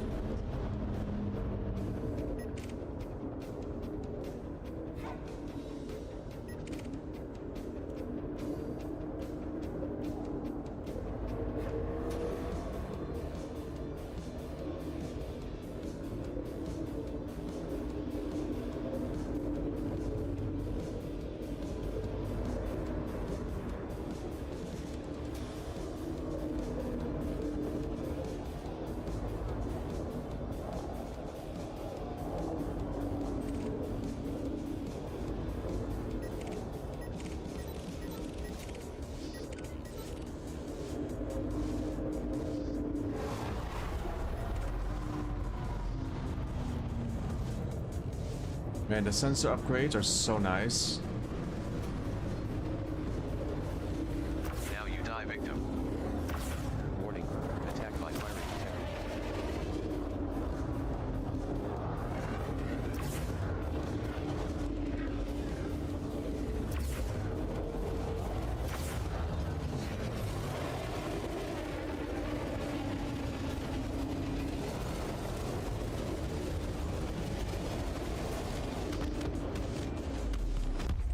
Bounty voucher awarded. Not the transporter. Hops are going somewhere else.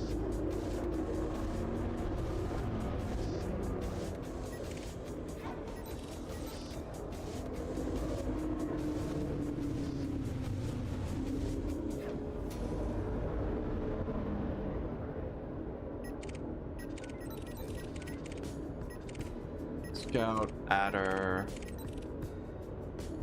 Something just spawned here.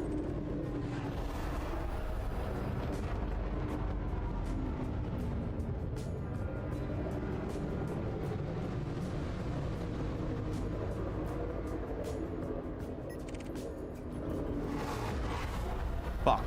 Right away.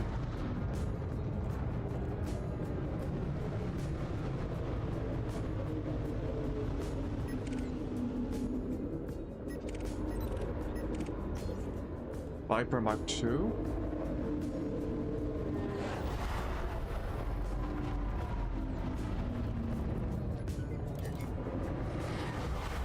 Very far away.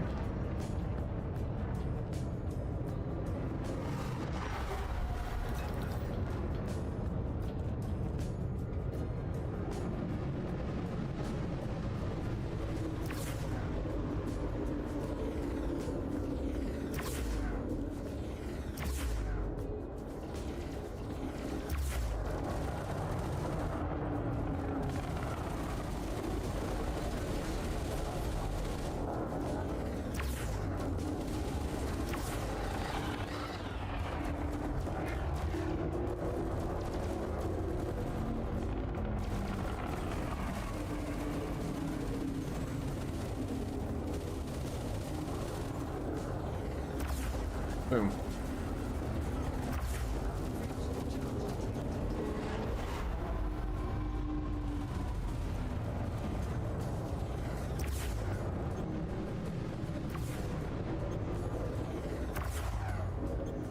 Got him. Bounty voucher received.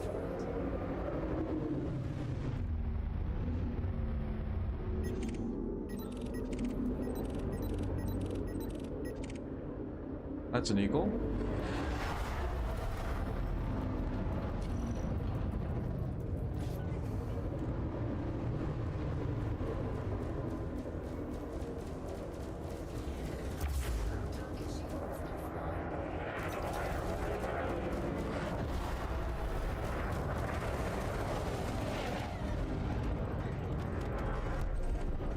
voucher awarded.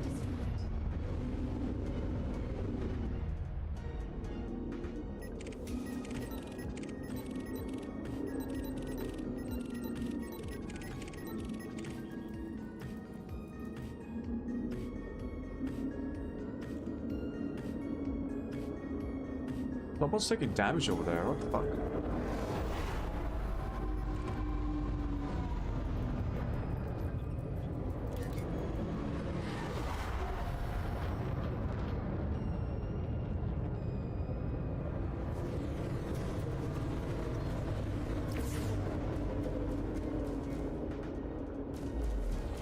Mission failed. Time for me to leave. Warning. Attack by pirate detected. You have no chance now.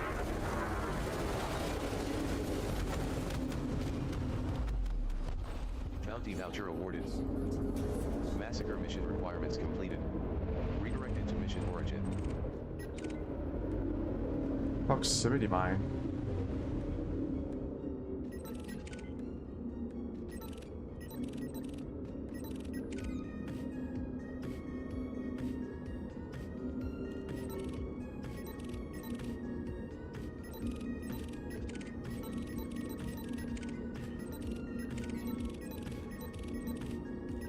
Most of these guys are cops.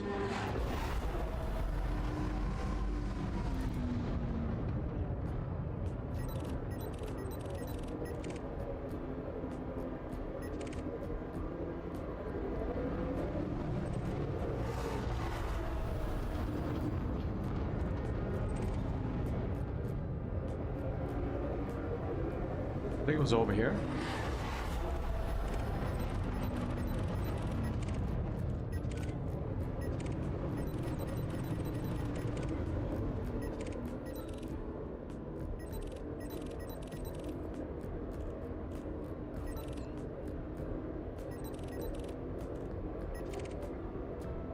Cobra Mark II. I hope you have something good in your hold. Warning. Attack by pirate detected.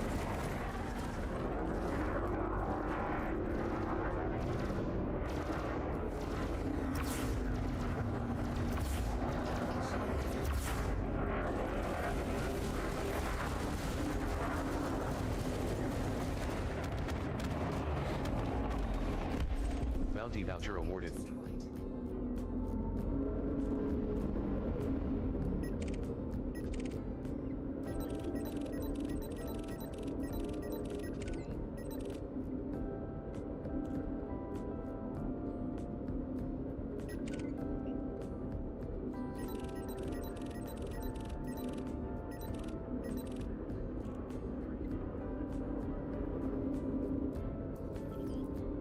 New contacts lost. Okay.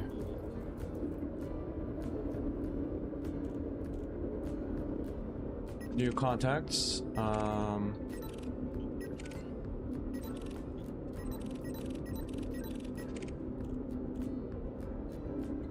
That's a minor.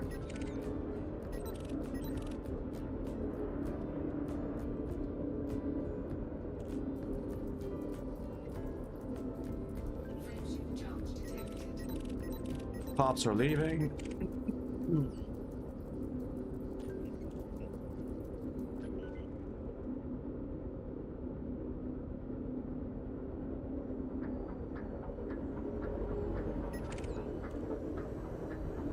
Okay, that's not a minor. No, it is. Fuck.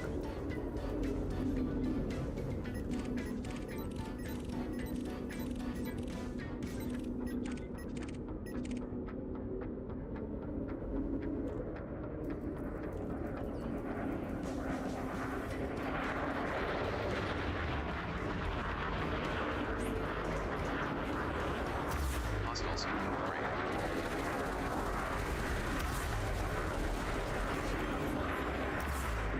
All done and you're clear to proceed, Commander.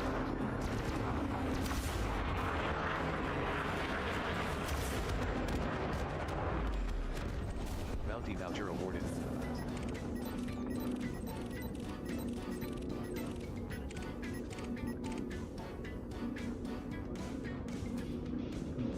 over there.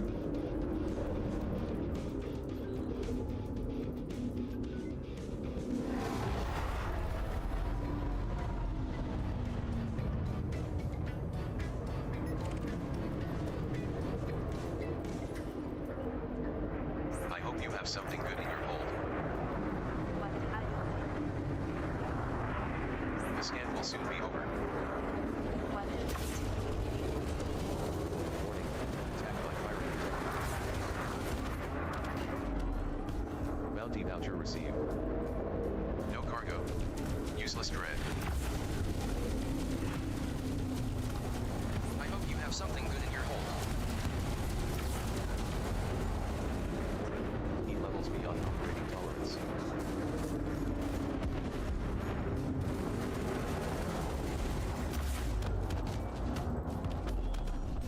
Bounty voucher awarded.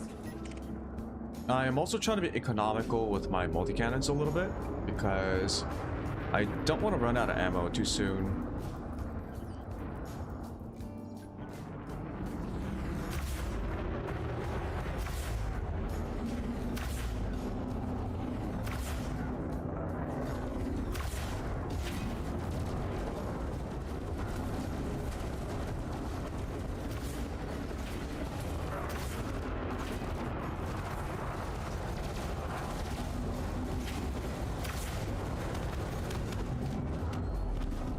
Bounty voucher awarded.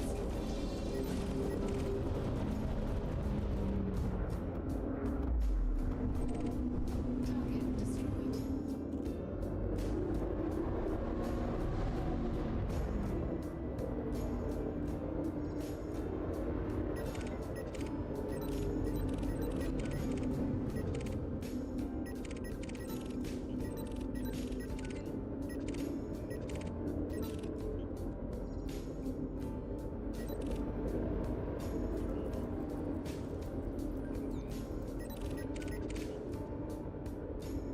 Viper.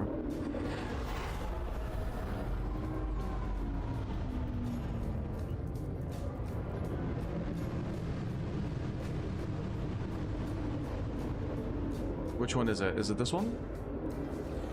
I see all.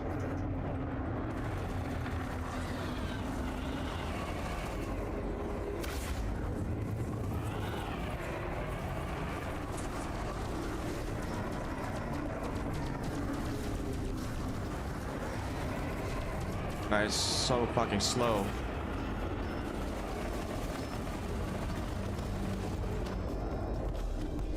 Bounty voucher received. Massacre mission completed. Redirected to mission origin. It was, where did his friends go? Oh.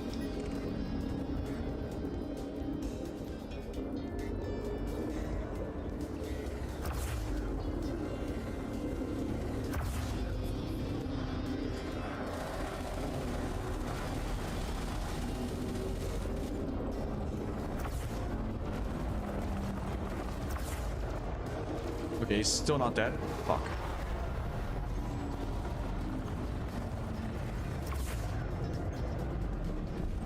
Bounty voucher received. There we go.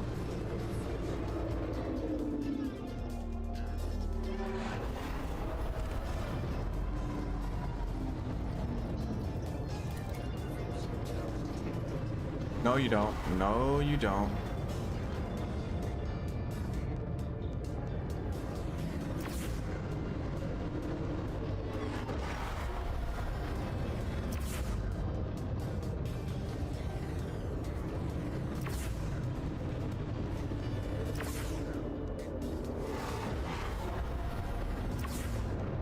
Did I get him?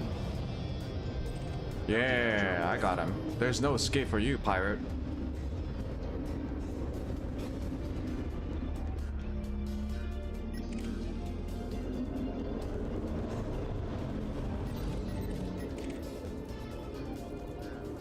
Dr. Finger Moon? What the fuck is... What kind of a stupid ass name is that?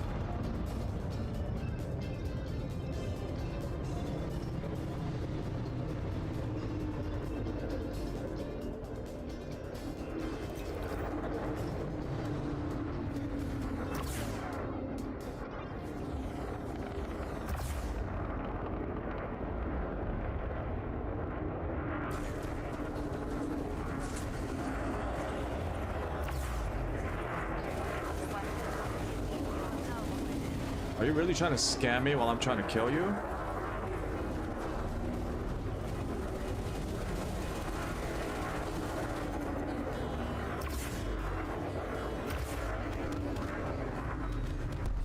Bounty voucher awarded.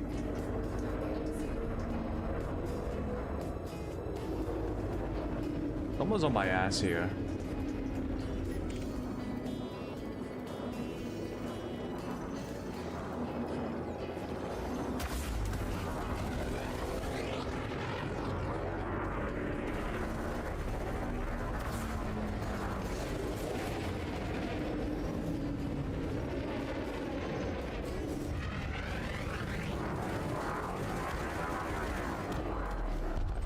Bounty voucher awarded.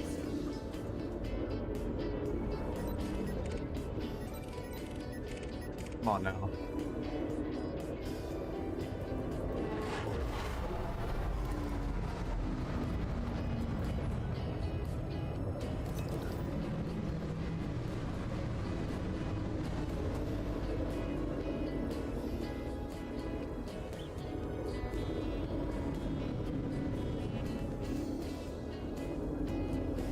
What do you have in your cargo hold? Warning, attack by pirate detected.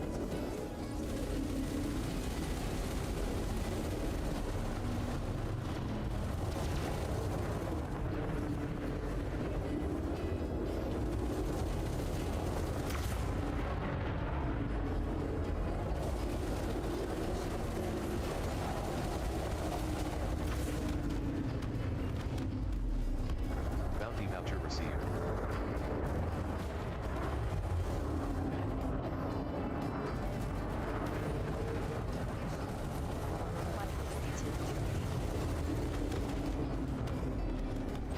Bounty voucher awarded.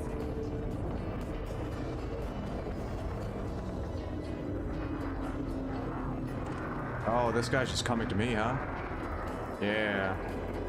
I know what you are. Oh shit, I missed. Let's not hit the cop. Warning, attack by pirate detected.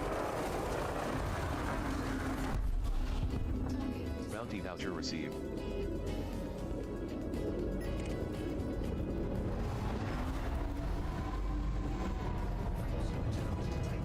No, he's too far.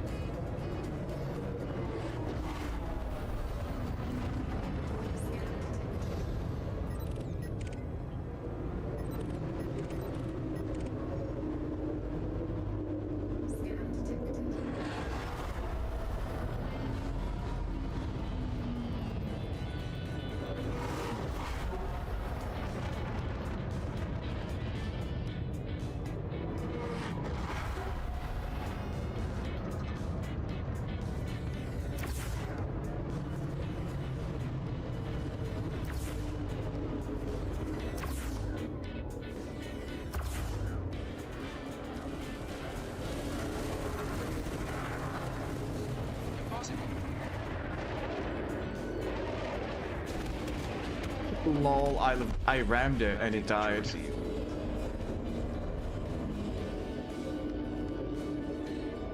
Yeah.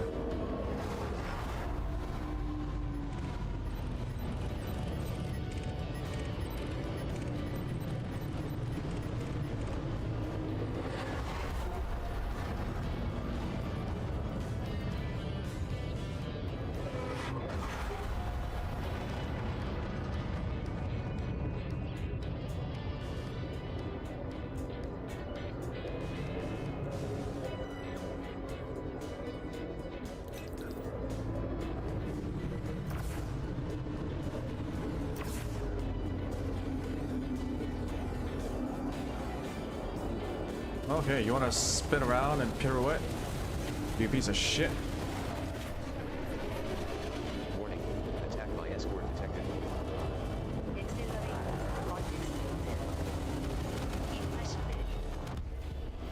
Bounty voucher received. Massacre mission requirements completed. Fuck, you just kinda stopped midair. Well, there's no air in space, but you know what I mean. He just kinda stopped in space.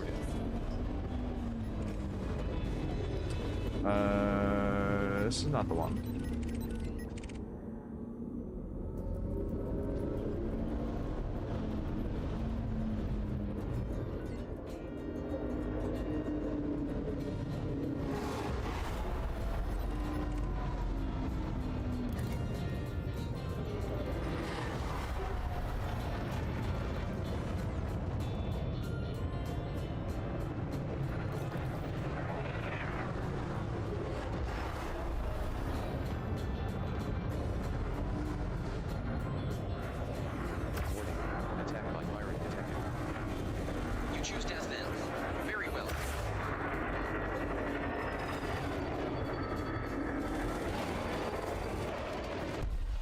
Bounty voucher received. Okay, who else? Keeping coming. Keeping coming.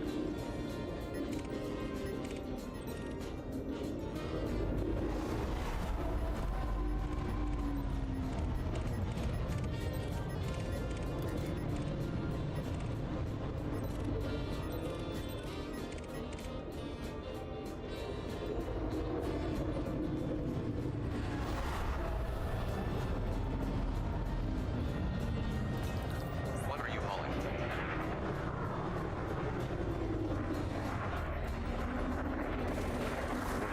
Attack by pirate detected. Bounty voucher Boom. awarded.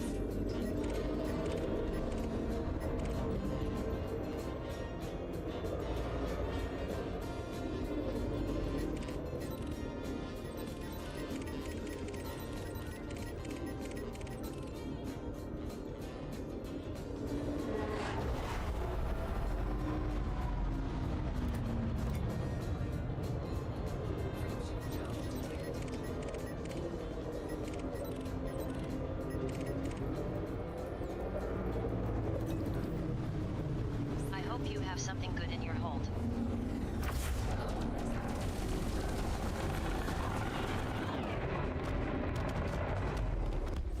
Bounty voucher awarded.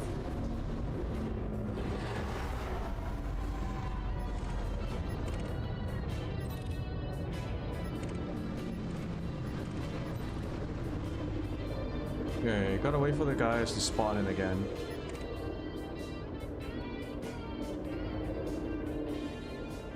There's something down here.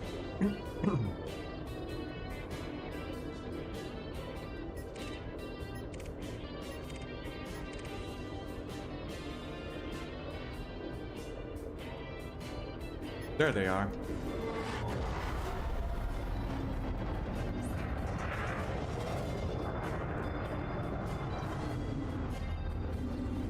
Warning. Attack by pirate detected. 아리토 vtube 서치 모드 인유어 모드.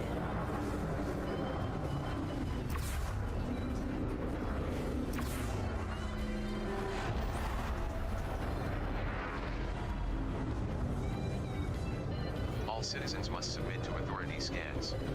Do not attempt to flee. Where's this guy going?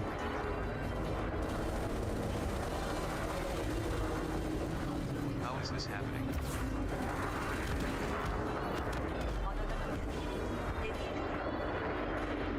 Bounty voucher received. Attack by pirate detected. 아이언어 보유 중. Bounty voucher awarded.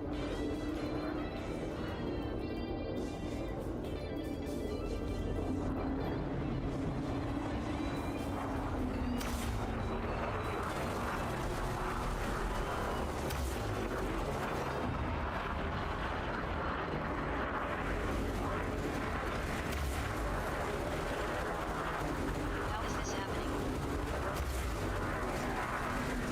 Warning. Heat levels beyond operating tolerance. Bounty voucher awarded. More.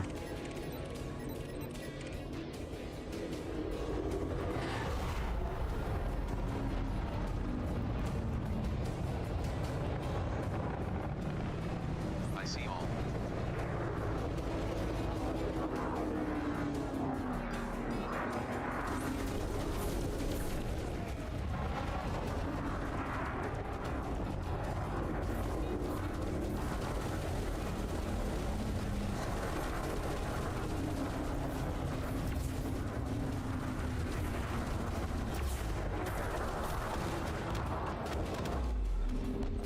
Bounty voucher awarded. 와트 트위치 도육 캐리.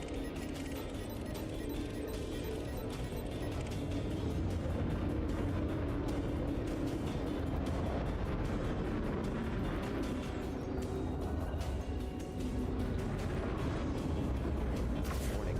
Attack by pirate detected. Heat levels beyond operating tolerance. Bounty voucher received.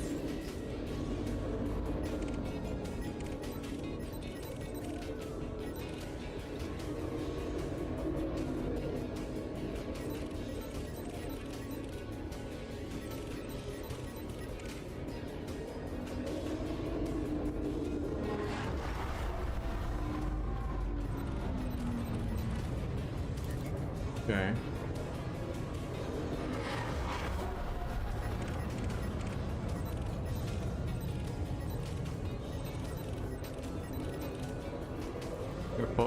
They're all cops, okay.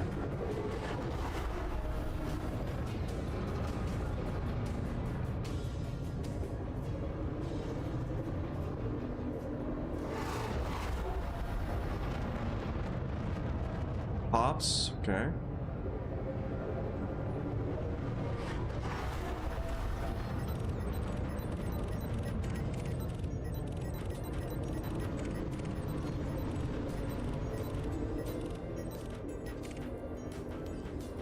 Bandit.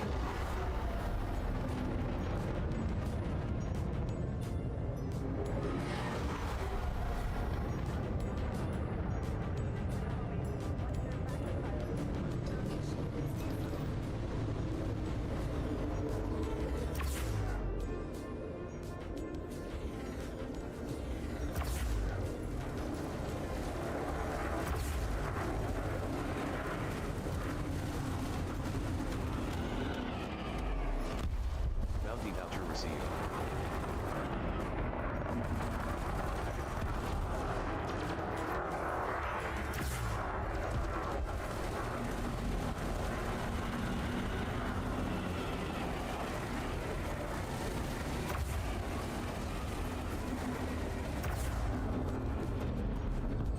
Bounty voucher received.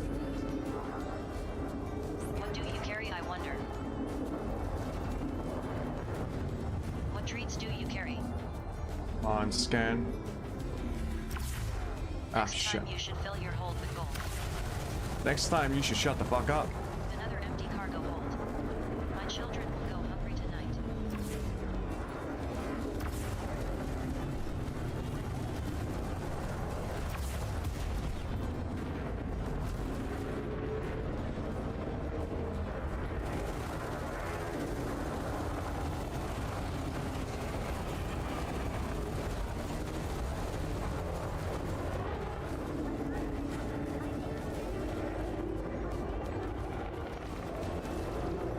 No, no.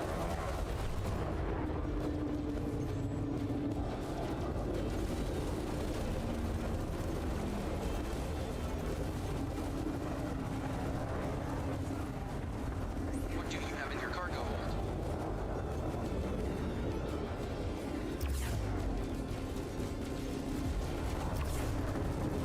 I've taken too many hits. The skin will soon be over. Nimble little fucker.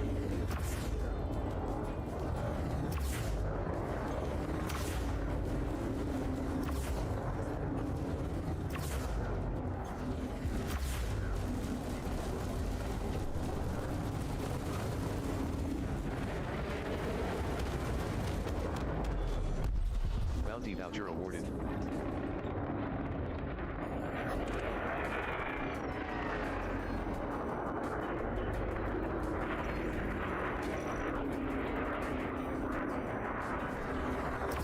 I almost shot the cop. Holy shit. Warning. Attack by pirate detected.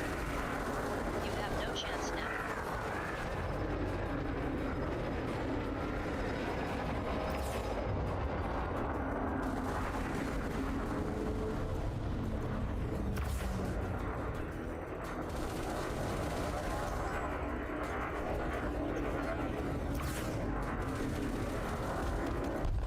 Bounty voucher received.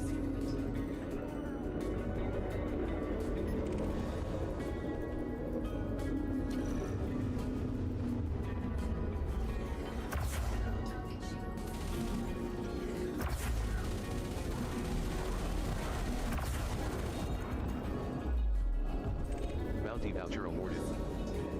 Okay. Good, good. Keep him coming. Keep him coming. How many do we need to kill? Still gotta kill a lot more. Yeah, there was one with 50, so we gotta get busy.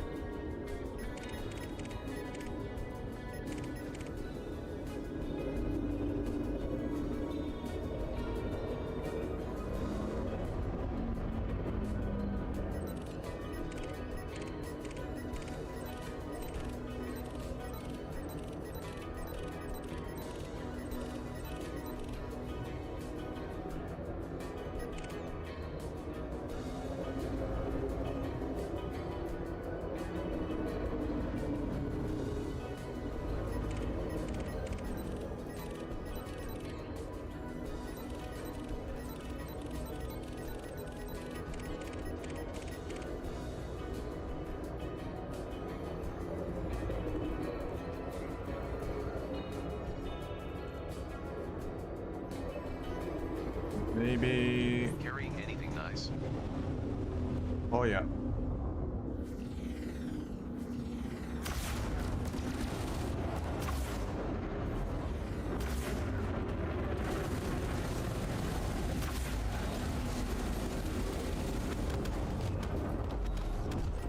Bounty voucher awarded.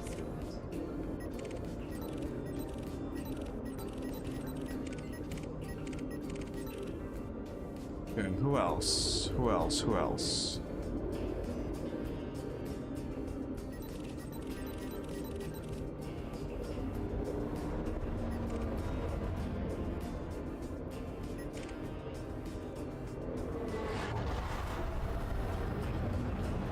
매치시 마트의 안내.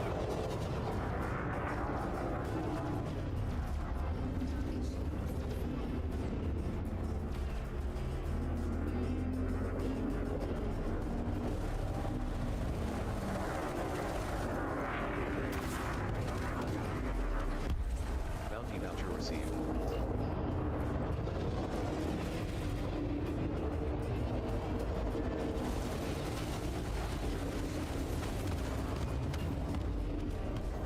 Bounty voucher received.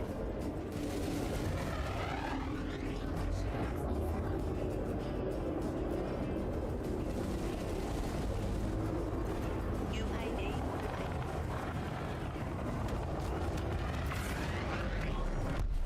Bounty voucher awarded.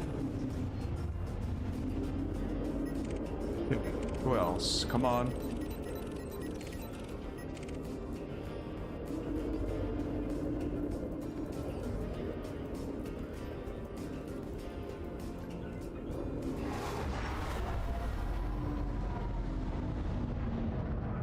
서스킨.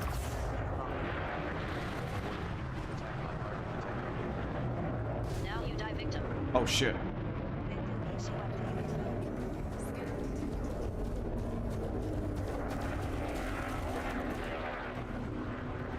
Who did I just bump into?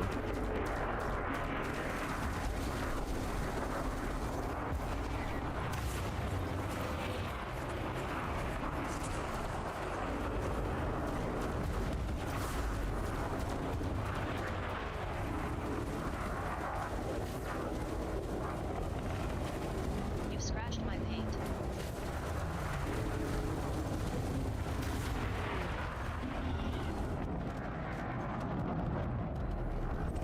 Bounty voucher awarded. I felt like I bumped into a cop. Nah, I'm good.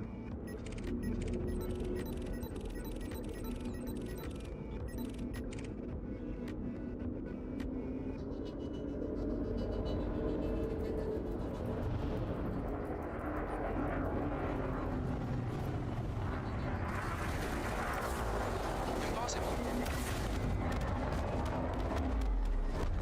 Bounty voucher awarded.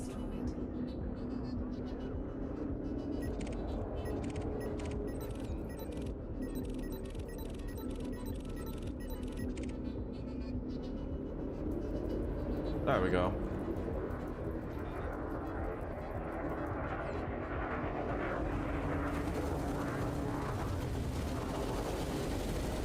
How is this happening? Bounty voucher received. This has been a very intense session of pirate hunting.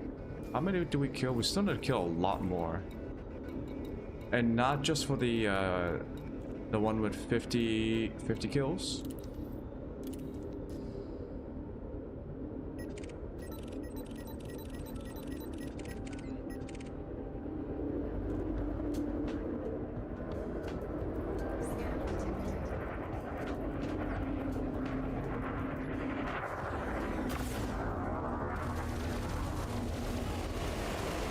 Scan finished.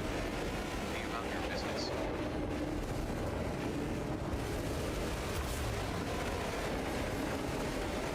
Too much Bro, damage. your engine sounds terrible. You should get it checked out.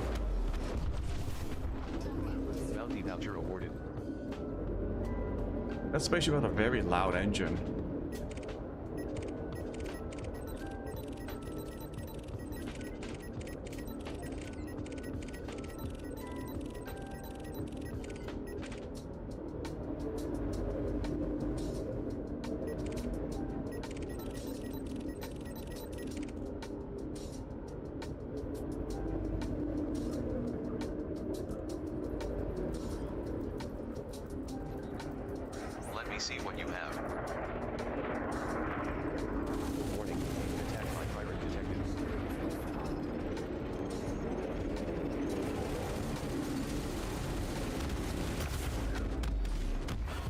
Bounty voucher received. Massacre mission completed. Redirected to mission origin.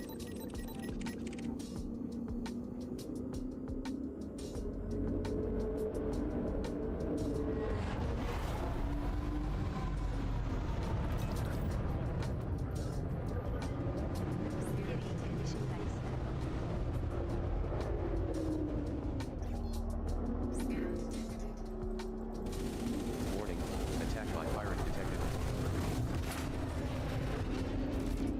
And once again, running low on fuel now.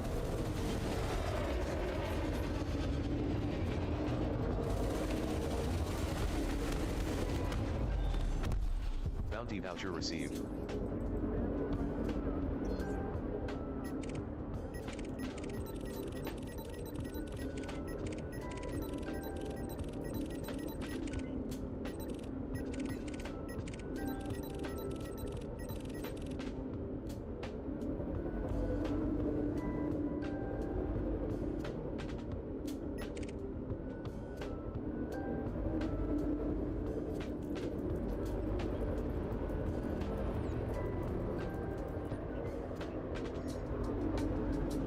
Maybe I should get like a fuel tank for like a optional module, just to get extra ammo for my rail cannon. Bounty voucher awarded. This is the second time I've ran out of fuel because I've used the rail guns too many times.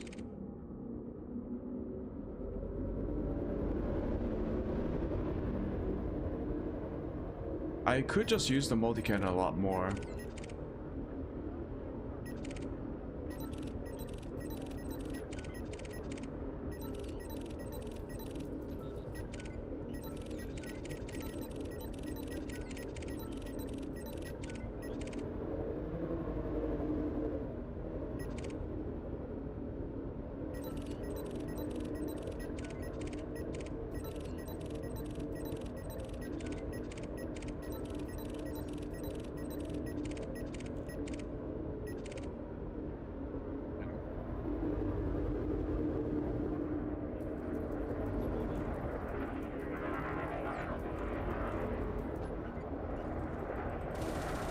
Warning, attack by pirate detected.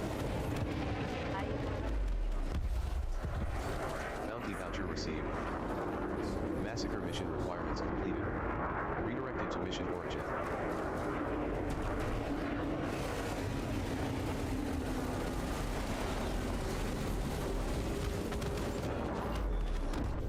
Bounty voucher awarded.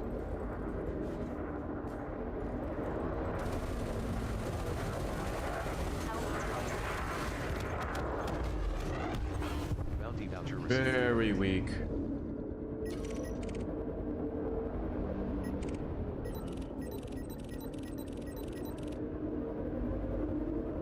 Yeah, I don't even need my railguns right now.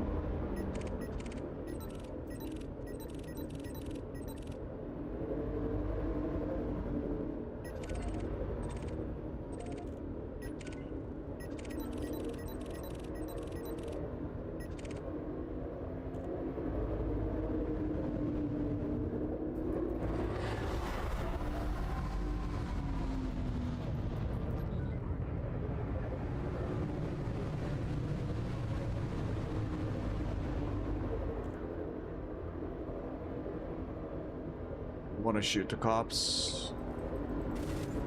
Not a bit too far away.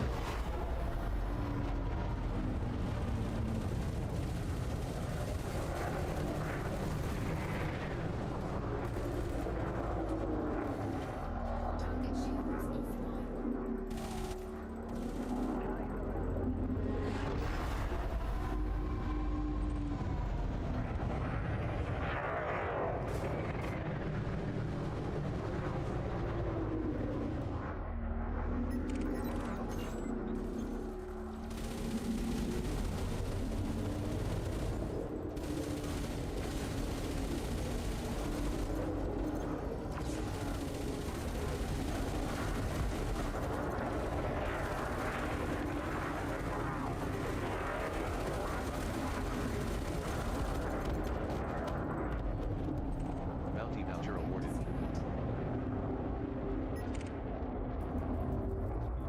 Come on.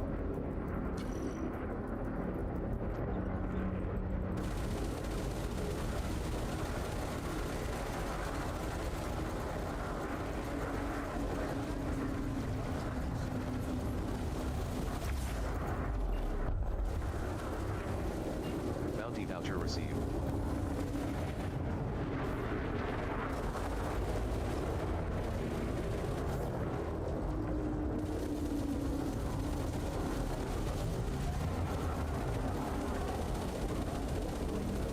Breaking off attack. I can't hold it.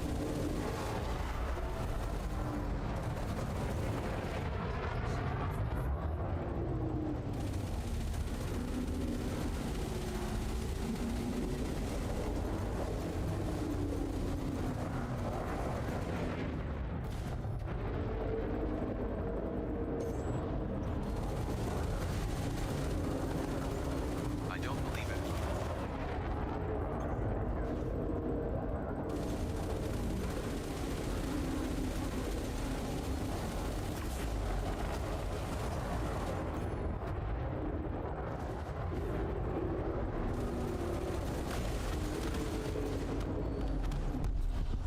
Target destroyed. Okay. Bounty voucher awarded.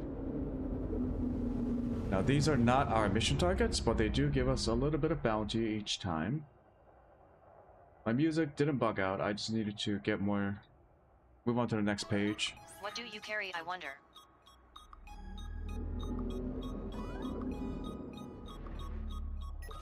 Is that him?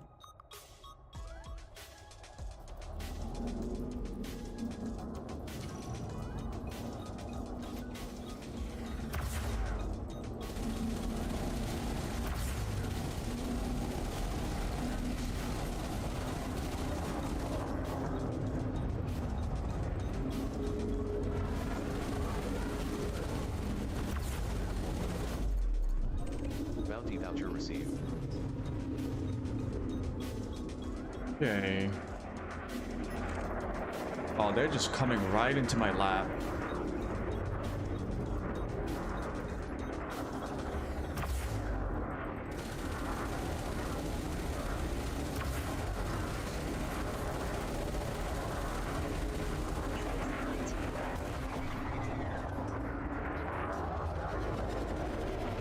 Ow. Get out.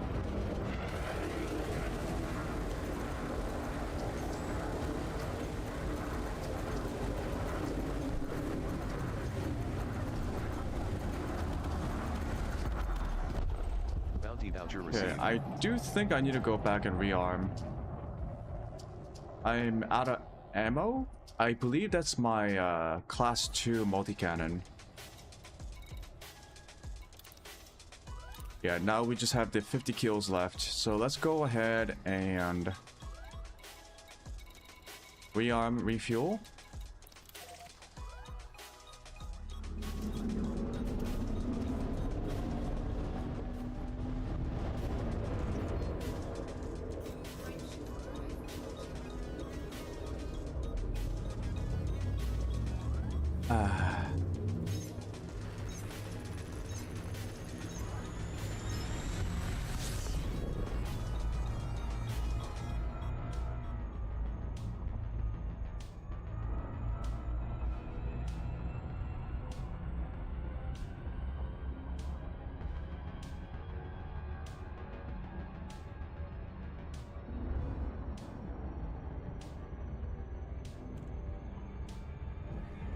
Oh, you know, continuing on with not the food.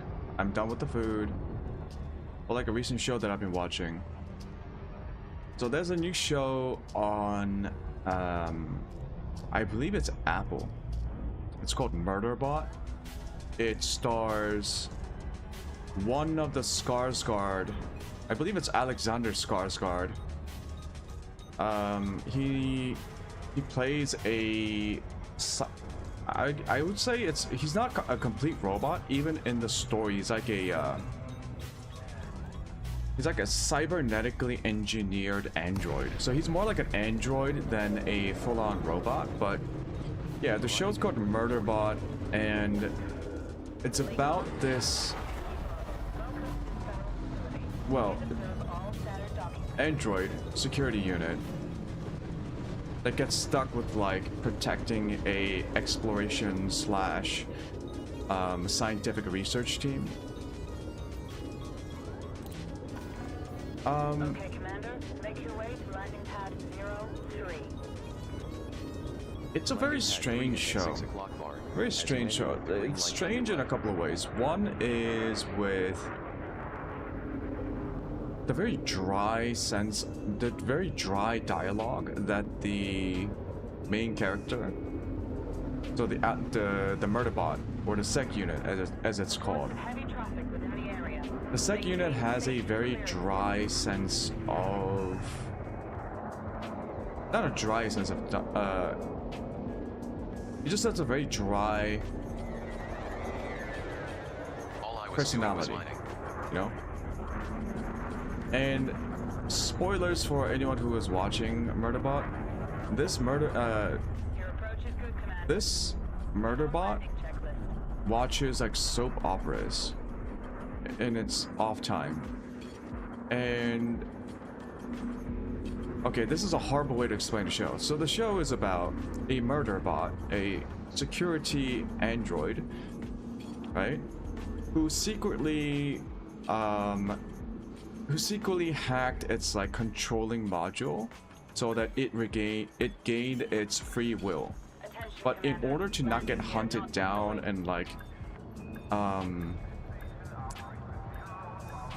run into trouble with the corporation that owns him, he just chooses to remain silent about his freedom and his free will, and just plays the part, waiting for his time to escape or something. And that's when he gets paired up with this very Your alliance hippie chieftain repair. hippie group of scientists and explorers, and he gets assigned to protect them on a mission. And stuff happens during that mission, and he ends up protecting those scientists. And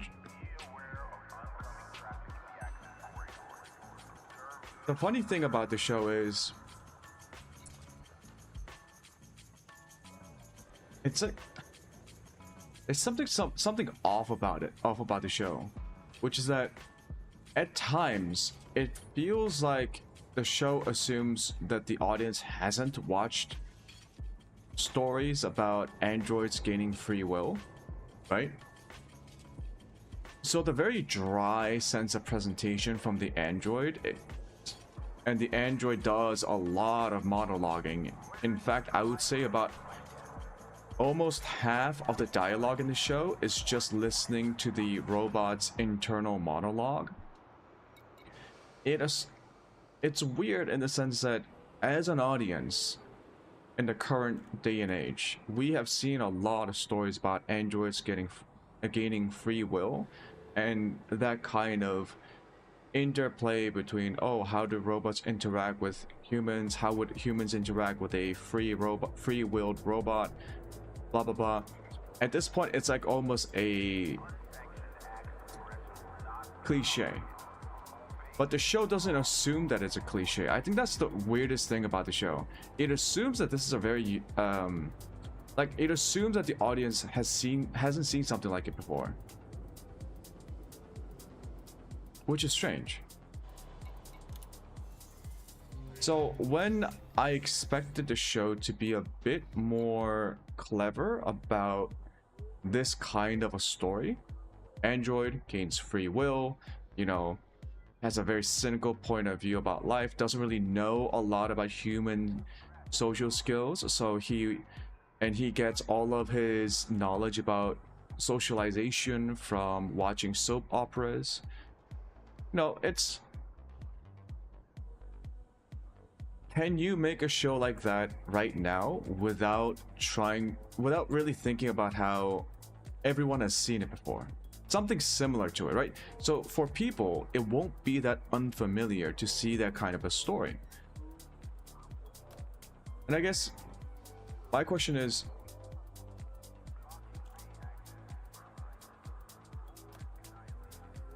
would that be enough? If you're trying to make a show, if you're trying to create a story right now, would a story like Murderbot be considered enough? it's somewhat decently executed. The series itself, it's decently executed. You know, set design, cinematography, actors, they're all fine. My main concern is with the overall story itself, because at times it just feels very contrite, and it doesn't feel like the story itself acknowledges the fact that the audience has seen so many similar stories before. It's hard. Trying to come up with like an original take on a established story. But I was expecting something from Apple, and it seems like they put in some amount of money into the show. I would have expected them to like be a bit more careful about something like that.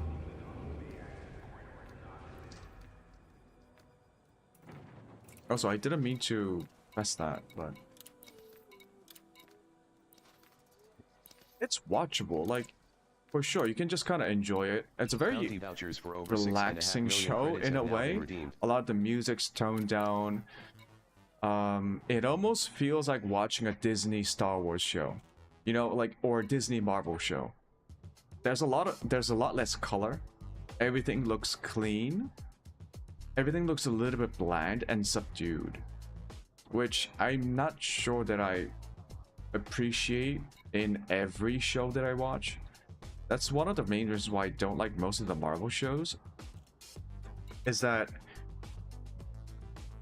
it almost feels like there's this, they hire the same cinematographer, the same costume designer, the same, you know,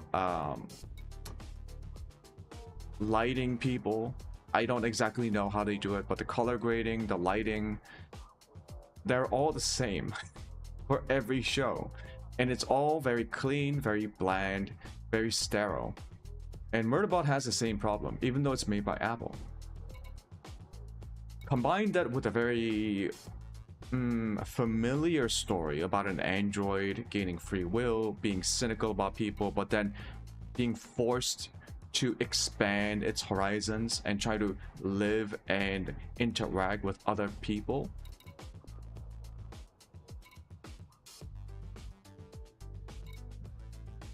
I don't know. It doesn't really stand out. Just feels like, you know, shows like that makes me feel like they're like a film student's thesis project, like they're a film student's first project. It kind of those kind of films or series give me those kind of like feelings. Another film that made me feel like that was Bullet Train. Was it just Train? The one with Brad Pitt, wasn't it? Yeah. There's like a bunch of assassins on a train, and then chaos ensues. The reason why I didn't like that film was it felt like a film student's project. Like, it had such a very obvious, almost contrite narrative structure. It felt so formulaic. Control reestablished. Ship released. Regulate speed until clear of exclusion zone. And I was like, is this like a film student's first feature-length film? I don't think it was, but it definitely felt like that. And Murderbot also gives me a very similar vibe, because it assumes the audience hasn't seen something like it before. Kind of, I think. Or they just didn't really know how to deal with the story. And so all of the, most of the dialogue, most of the story elements, including the monologue and the perspective of the robot that we listen to and are supposed to kind of like try to empathize with, falls a little bit flat because it's contrite at this point. Oh, a robot that gained free will, kind of cynical towards human beings. We're gonna need a little bit more than that, right?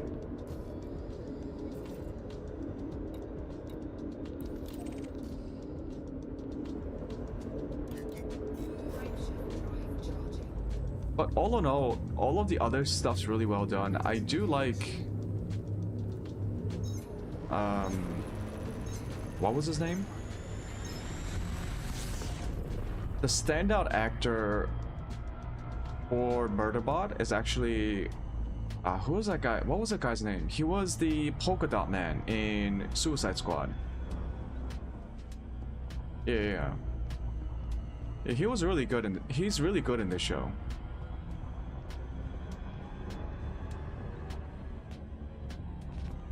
He brings a lot more, I guess, emotion to the series. Because Murderbot himself, like, it's an android. The Alexander Skarsgård is trying to do this role of a very stoic, almost disinterested android who's just kind of closing off all the noise around him. And so I'm not gonna blame him for the character being boring, but Murderbot himself is the insights towards human behavior. Oh yeah, that's another thing. Warning. So, Arriving near high Murderbot, resource extraction site. Alexander Skarsgård's character, like, supposedly watched like thousands upon thousands of hours of soap operas and reality TV shows and all sorts of like online entertainment shows. Partly because he finds it to be entertaining, and also because he has nothing else better to do, probably. But the robot loves TV shows, right? I find it hard to believe that a highly basically it's a human being just with even more cybernetically enhanced like mental capacities, right? It has all the emotional intelligence, enough emotional intelligence to actually understand all these soap operas that it watches, right? But how is it so cynical about people if it watches that many shows, especially soap operas? Like, that's another part I don't understand, because I also watched a lot of TV shows growing up. Like, if there is a problem with that approach, okay. I don't get why the robot is so cynical. How is this happening? Avenge me. And so it's seemingly emotionally incapable of interacting with other people around him. If he has seen that much media, that much of Bounty voucher awarded. if you've seen like that many fucking television, you know?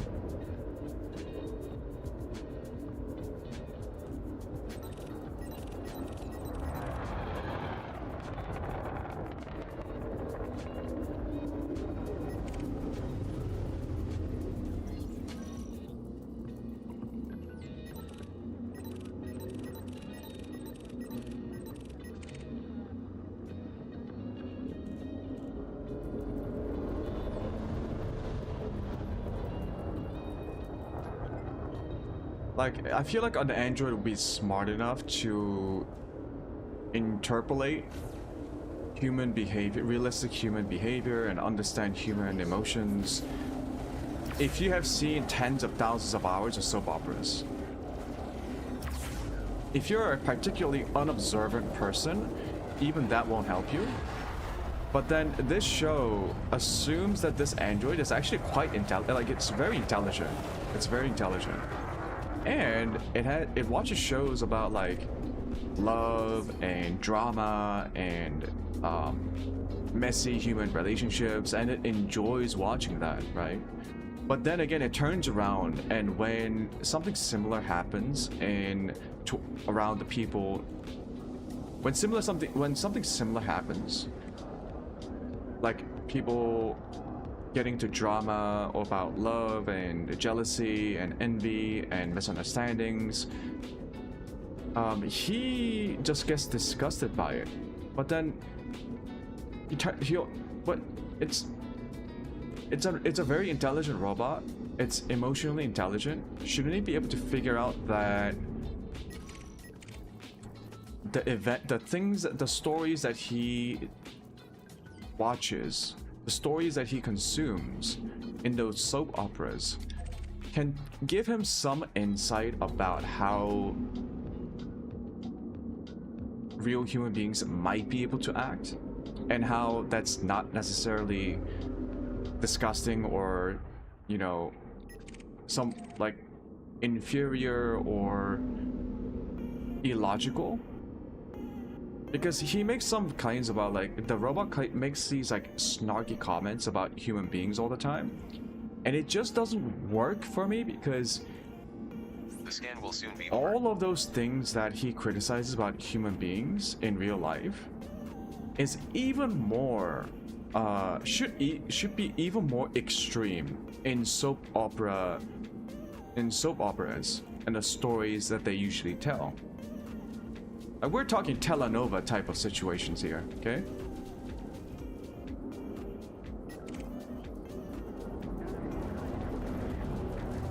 So maybe I'm just missing something about the story.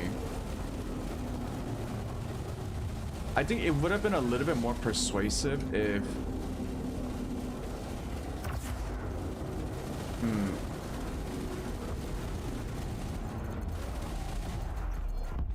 Bounty voucher received. If the robot hasn't seen all these soap operas, the fact that they made the robot binge watch all these soap operas and have the robot enjoy it, kind of takes away from the fact that this robot has a very flawed idea of how human beings behave, and its expectations of how human beings should behave. That it kind of detracts from the story a little bit.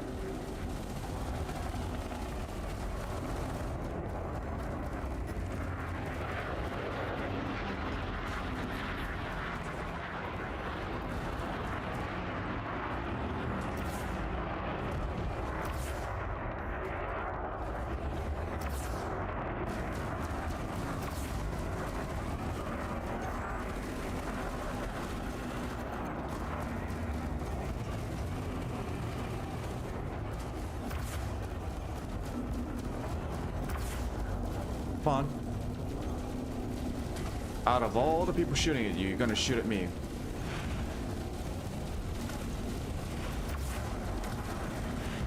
I'll finish him off. Yeah, there we go. Bounty voucher awarded.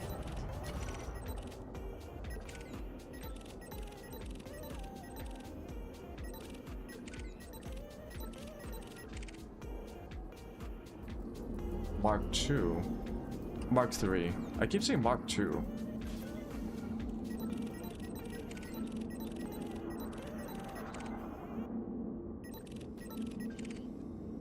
I don't know, the show isn't over yet. I think it's still ongoing. I think I've watched until episode 7. But yeah, at times it felt a little bit... The show felt a little bit...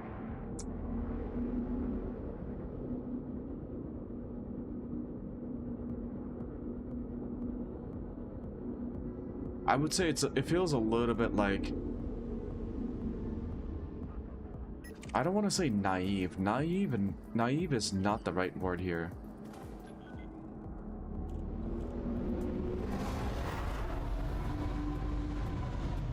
Feels a little bit boring because we've seen something very similar before. At the end, it's just a robot that gets free will, and the only twist here is he likes soap operas, Carrying anything nice. and he has a very flawed understanding of humans, and he's trying to learn that. Well, I guess he will end up learning about it, but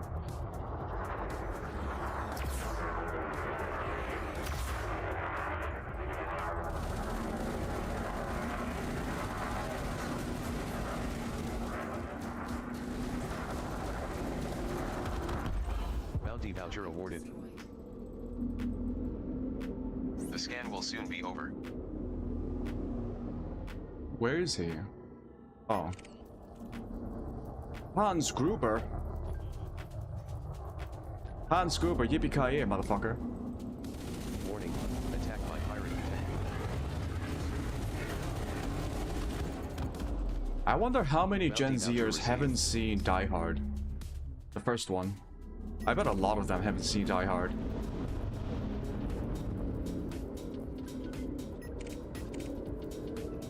Go watch Die Hard.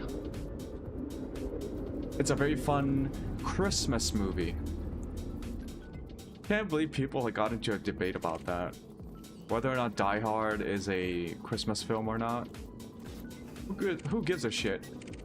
I'm sorry if you feel strongly about it, but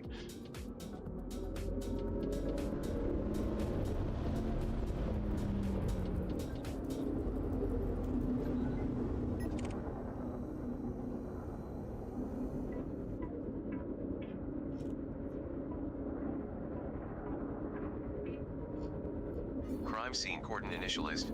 All ships must submit to police scan. oh, it's right here. No, it's a minor.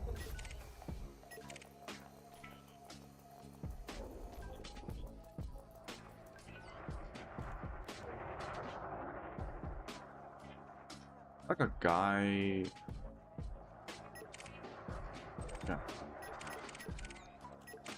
Federal gunship.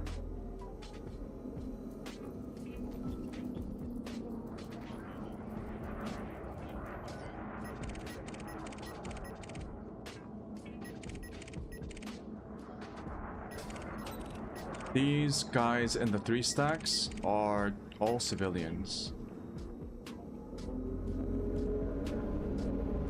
Go back towards the center of the extraction site.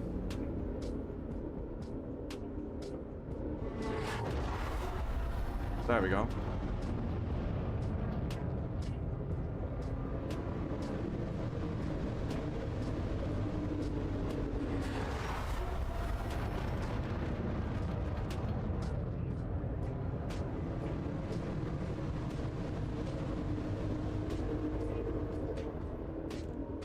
Why am I not getting a lock on? There we go.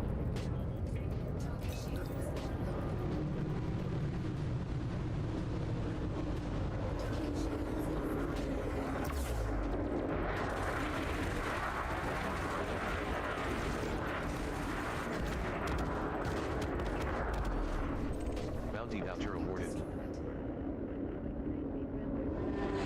I've taken too many hits.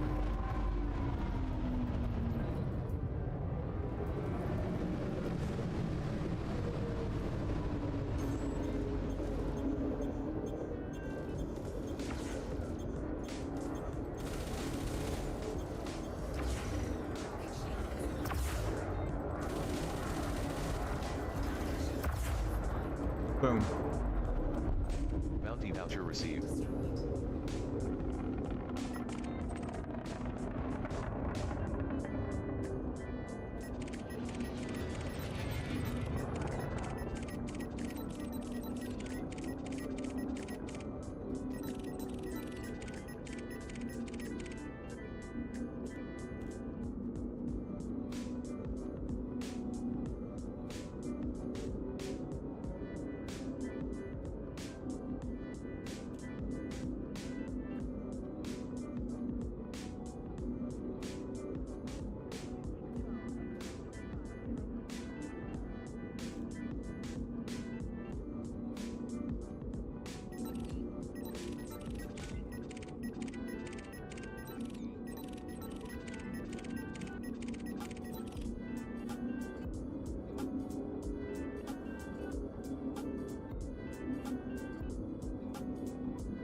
I got being scanned by a cop.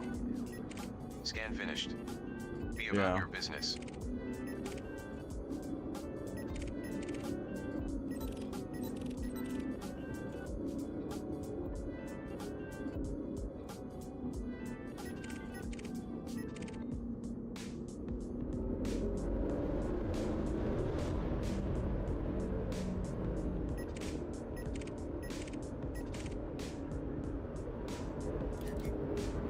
Just kind of waiting for the game to spawn in more ships.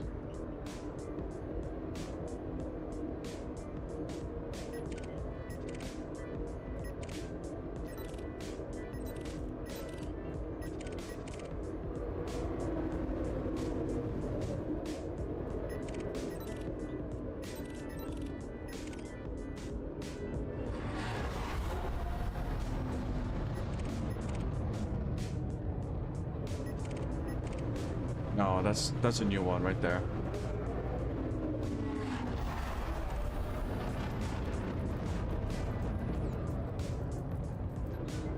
Nope. Clean. You fight a good fight? Someone's fighting somewhere.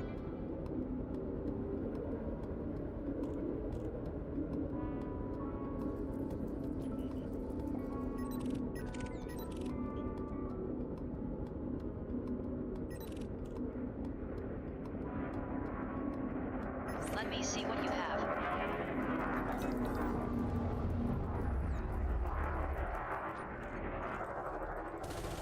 Warning, attack by pirate detected.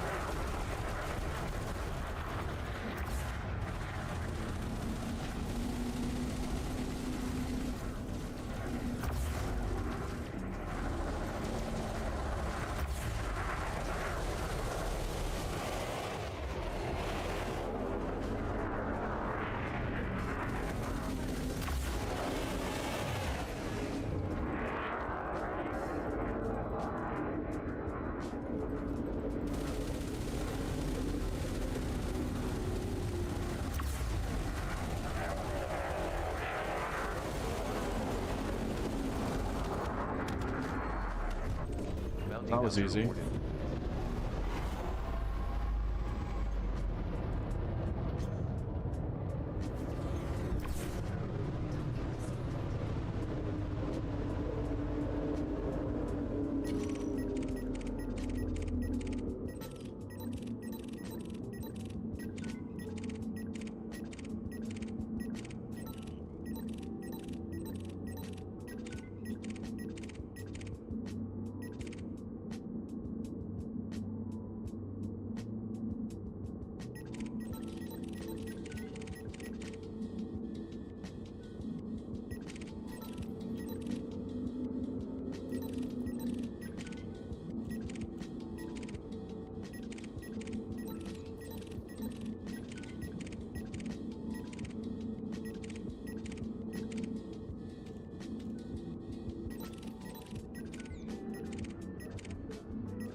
This game will soon be over.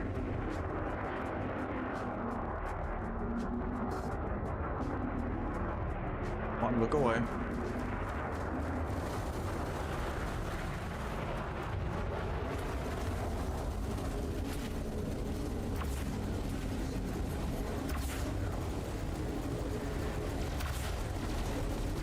Warning, heat levels beyond operating tolerance.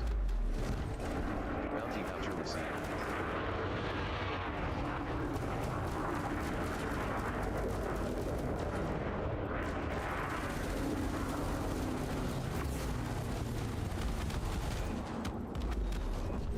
Bounty voucher awarded. Someone's still shooting at me. Too much damage.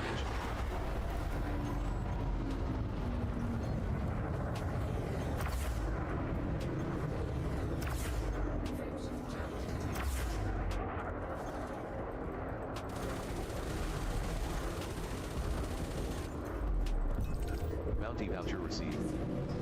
Nice.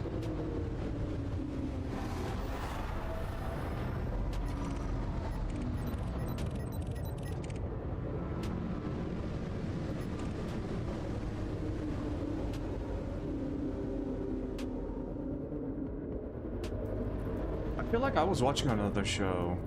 Oh yeah, that's right. That's right. Ironheart, the new series by Marvel. I believe only the first 3 episodes are out. I saw the first 3. Here's the thing with Marvel. I feel like a lot of these could have been a film, but instead they chose to make it into a series. Ironheart, the pacing feels like it should have been a movie, not a series. Because the first 3 episodes, there are good story elements here. I think a lot of it was drawn out because it was a TV series. I see all. I actually do like the character, which is not common. Like generally, the problem I have with a lot of Marvel series is the characters themselves are rather uninteresting, in the sense that, okay, you got a character, what are they supposed to like symbolize? And for like Loki was decent in the sense that they really focused on Loki's like desire to, what was it? Was it his desire to be loved and to be with friends? And so they dealt with that really well in the final season of Loki.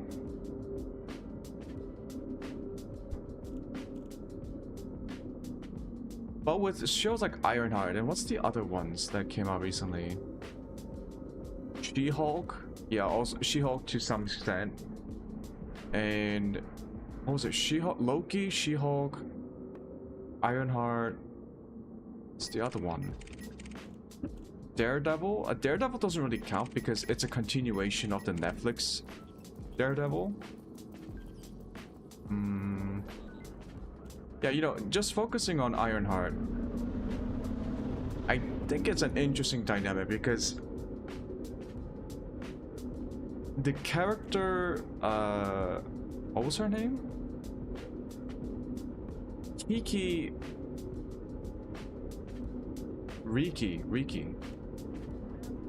So, no, that's a friend name.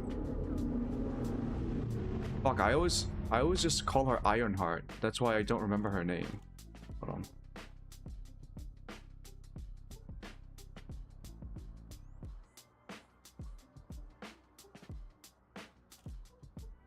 Riri. Right, so the reason why I like the character is they actually start off with her doing something that she's not supposed to do. Right, the very opening sequence, so this is not really a spoiler, she basically sold homework and gave other students like cheat sheets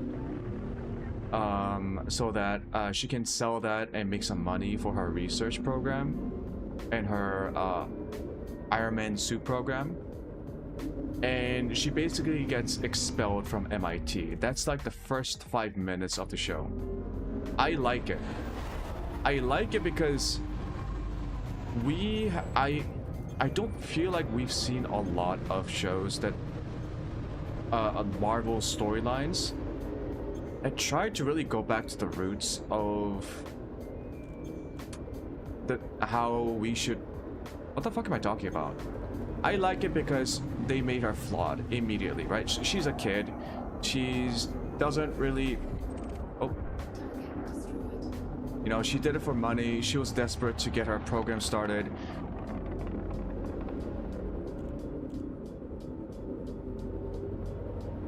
And she did something she wasn't supposed to do. And she immediately faced the consequences for it. And then she goes off on the deep end, getting involved with a criminal group, which is yet another mistake. So it's like, it's going to be like a story about Riri becoming more, like it's her like it's a story about her personal character development, basically, right? It's about her growing as a person through all these like hardships and mistakes that she makes. I like it, right? That's kind of what you want to do with a story about with a character that a lot of people might not be familiar with. I also didn't know Ironheart was a character at all. But immediately it's something that, you know, you want to see if this character can actually, like, how this character grows and learns from their mistakes. It's good. It's good. I'm not saying it's amazing, but I'm saying that's what you kind of want in a show where you're just like introducing a new character. You don't want a character that's just like already good, unless you want to do something with that down the road, like Captain America. Right, Captain America is already a good person, but the story of Captain America goes beyond that, because they're not just trying to deal with a person's moral integrity, but also how that moral integrity can become challenged by reality of, let's say, politics, nationalism, you know, all of that stuff. Which is why the decision to make the Captain America series into a political thriller, beginning with Captain America Winter Soldier, I think was a really good touch. Because we already know Captain America is a good person. Captain America really doesn't face any moral dilemmas. He always really knows what to do, kind of. The only way to introduce that kind of a theme, a bit of a more complex theme and issue to make things more interesting, is to introduce external problems, right? The idea of the Sokovia Accords with Tony Stark, about control, about accountability, and stuff like that. With Riri, this is more like a traditional type of a superhero origin, where we see a very bright young person who, you know, in their infinite wisdom of youth, does something stupid, right? And it gets them into trouble, and it sets them down on a path of hardship and, you know, conflict. And we want to see how that character learns and adapts and changes from that. That's great. It's just the pacing for the series, right? The overall pacing feels very off.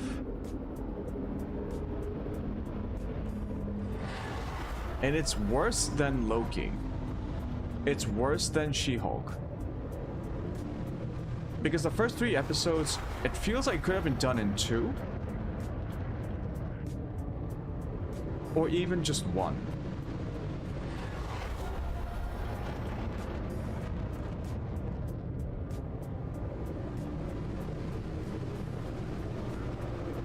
And I really think it hurt the story a lot.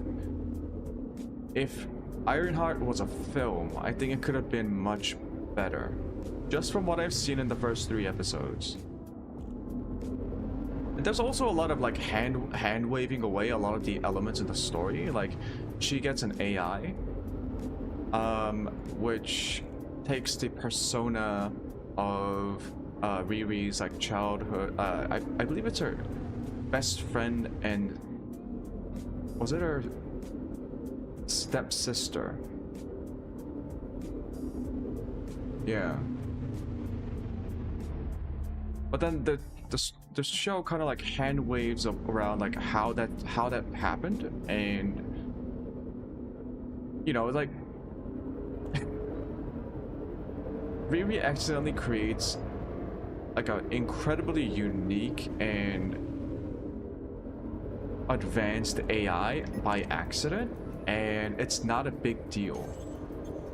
Like, none of the characters treat it as a big deal. It's a kind of it's kind of an odd choice.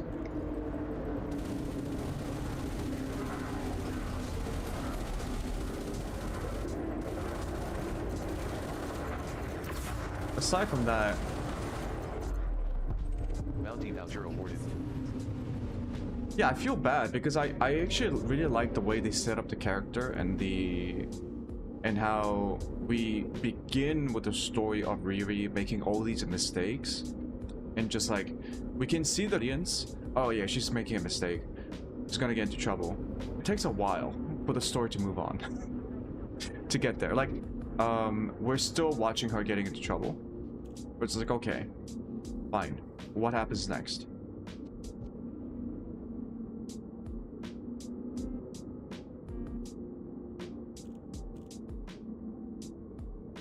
I don't know, it seems like a lot of it's already going to be a very I don't know, every Marvel series or films is supposedly divisive, but you know, most of them are just bland. My only complaint about Marvel films, they're also bland.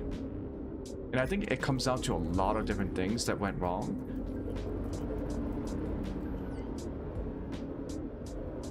Mostly, I think Disney always tries to play it safe. Which is funny because people are saying, oh, every time a new Marvel show comes out, it's divisive. But my complaint is that Marvel and Disney are playing it too safe all the time.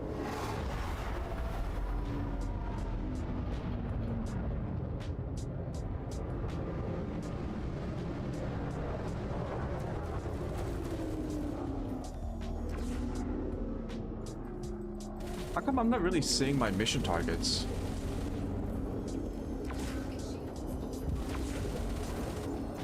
I've taken too many hits.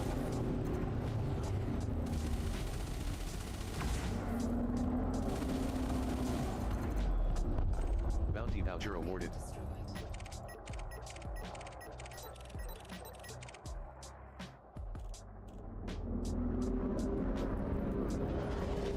Yeah, I like the character of Ironheart. I see similar problems I saw with other Marvel shows affecting this one as well. And for this one, the most glaring issue is the pacing. Like at times it just doesn't move the story forward when I actually want to know the story. I actually think this is an interesting character for me. It doesn't have to be interesting for you, it's just interesting for me.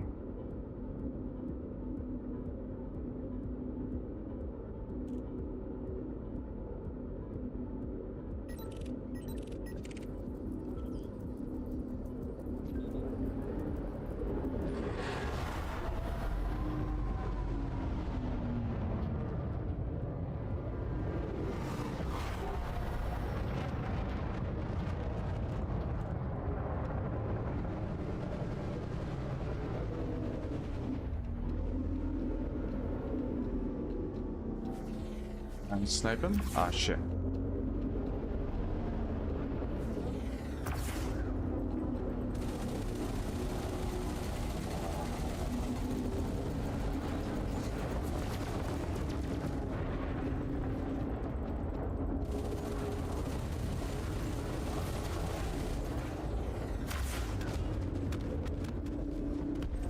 Bounty voucher awarded.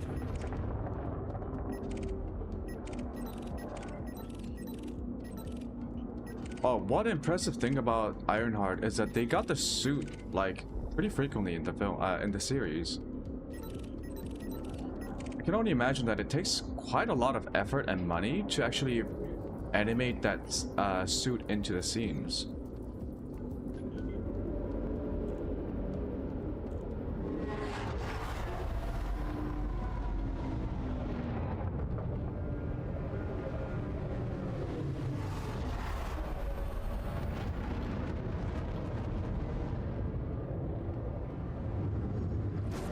Ow.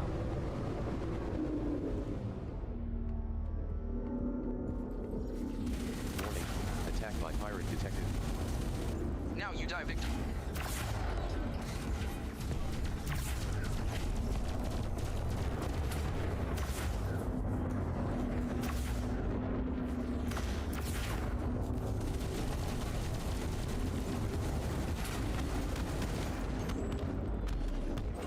Bounty voucher awarded.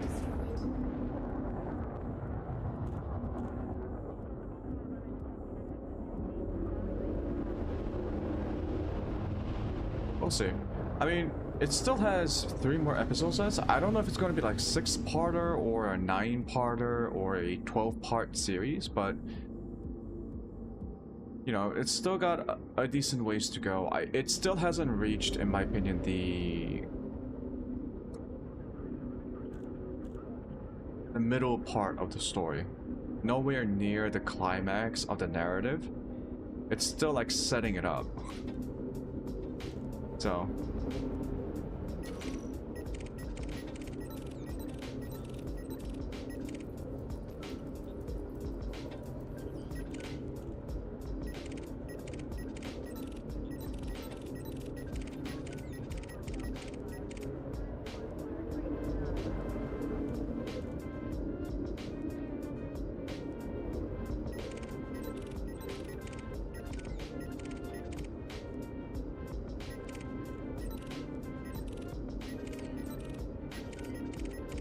You know what I really wish Marvel would do with Ironheart?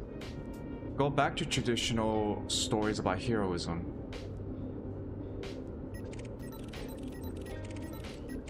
Like,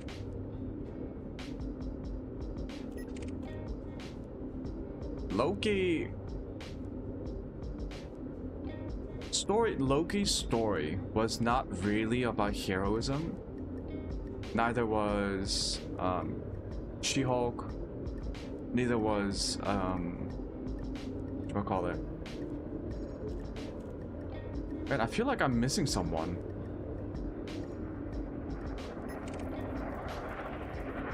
Oh, the new Captain America. Right. Falcon and the Winter Soldier. That was another series. Yeah. So like, it doesn't really feel like a lot of these storylines for these characters revolved around traditional notions of heroism. Bounty voucher received. It was about something else for most of them. She-Hulk was mostly about, I will say the forbidden word, like a woman's perspective, like a woman's experiences in life and stuff like that. Captain America, the Falcon and the Winter Soldier, it was about Falcon feeling unqualified to take the role.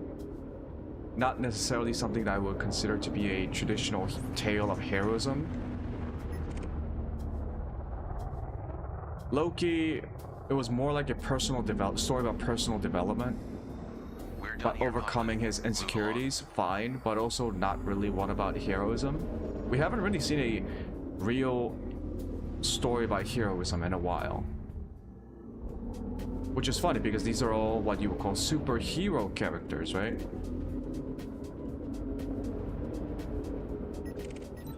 I feel like Ironheart can be something like that. I see some elements of it being set up to push her into that kind of a role and kind of a story, and I actually do want to see that. Because enough with all the fucking political cynicism and fucking human beings are all selfish bullshit, edgy nonsense. Yeah, we get it. Everyone fucking knows that's how human beings are all selfish and egotistical and violent and cruel and ignorant. Yeah, but that's not what all that people are. If that was all that people are, we wouldn't be living in a society where we can play video games, watch YouTube streams, you know, and do all that shit. We would be too busy trying to kill each other in a true Hobbesian world of nature, you know? For those of you who study Thomas Hobbes. So like,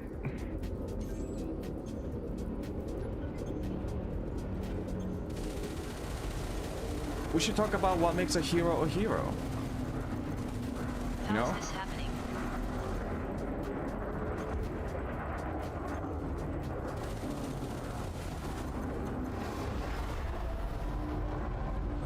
Bounty voucher awarded.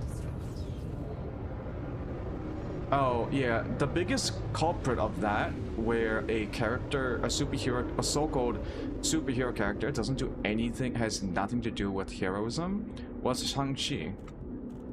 Like, that's just literally a family drama. The character itself doesn't have any personal moral development.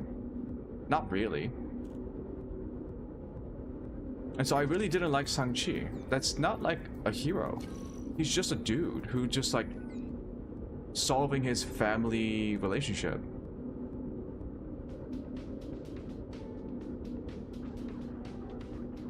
at least even like if we think about it, even Iron Man in the first film, the very first Iron Man film, the character goes through what is a bit of a moral epiphany when he gets injured by his own weapon, and then that causes him to reflect on the kind of damage that his business was doing to the world. So he creates an Iron Man suit to destroy his own weapons. And then the film does something even more interesting, where the Jeff Bridges character, was it Jebediah or something? He accuses Tony of being an idiot because in order to destroy his own weapons, Tony Stark did end up creating the ultimate weapon, the Iron Man suit. And that is such a nice little like detail of storytelling that just adds a bit more fun, you know? And adds a bit more depth to the complexity of the situation of the narrative. I don't like Iron Man. I didn't like that film overall. But even that film, which I didn't like, had those elements, had those little layers of complexities and little whips that made it a little bit more interesting than it could have been. And I just want to see more of that in Marvel films. Just a little bit more, you know? And I wish Ironheart added more of that into her as well, because we have a really nice character. She's young, she's super smart, but we can tell that she has a lot of like, you know, what I would call like to be a typical smart young person who feels like they're in a very small world, right? Because they don't have a lot of experience in life.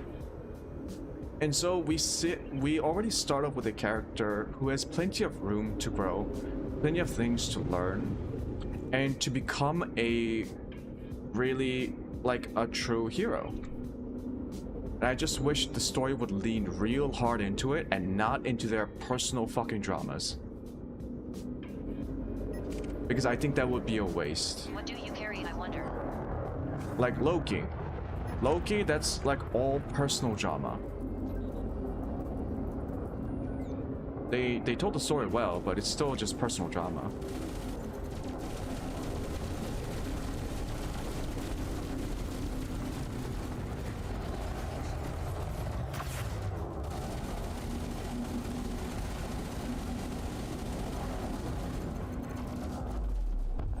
Bounty voucher awarded.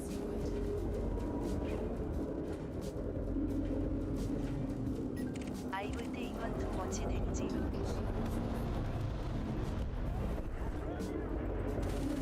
I've taken too many hits.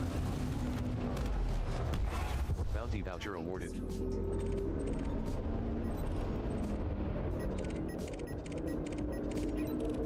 Yeah, if you haven't seen Ironheart, just give it a try. I think there's something to it that makes it. I'm a little bit optimistic. I am a little bit cautiously optimistic about it, because even if the series itself may not be able to bring out a lot from the character, I didn't know Ironheart itself was a character in the comics.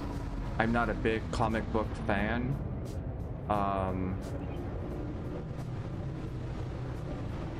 But I was pleasantly surprised to see what the showrunners tried to do with the character so far.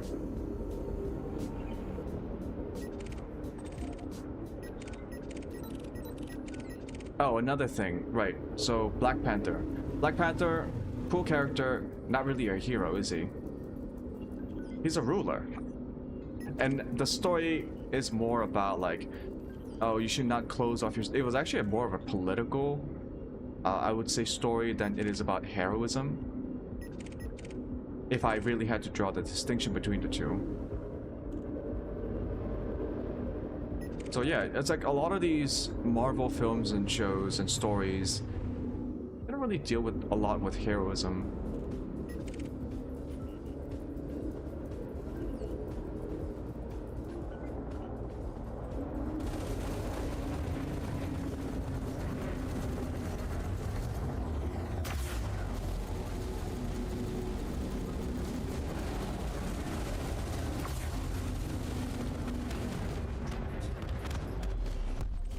Bounty voucher received.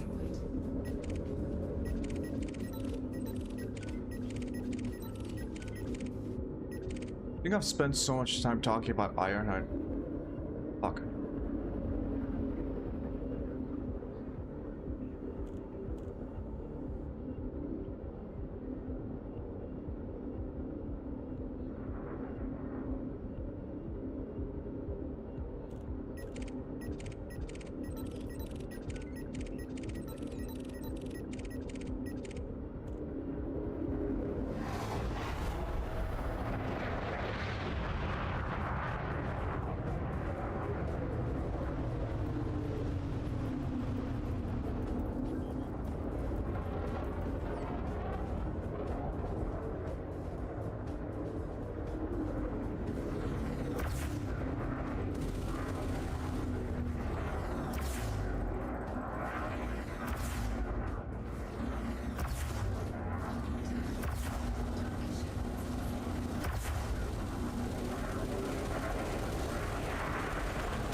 Bounty voucher received.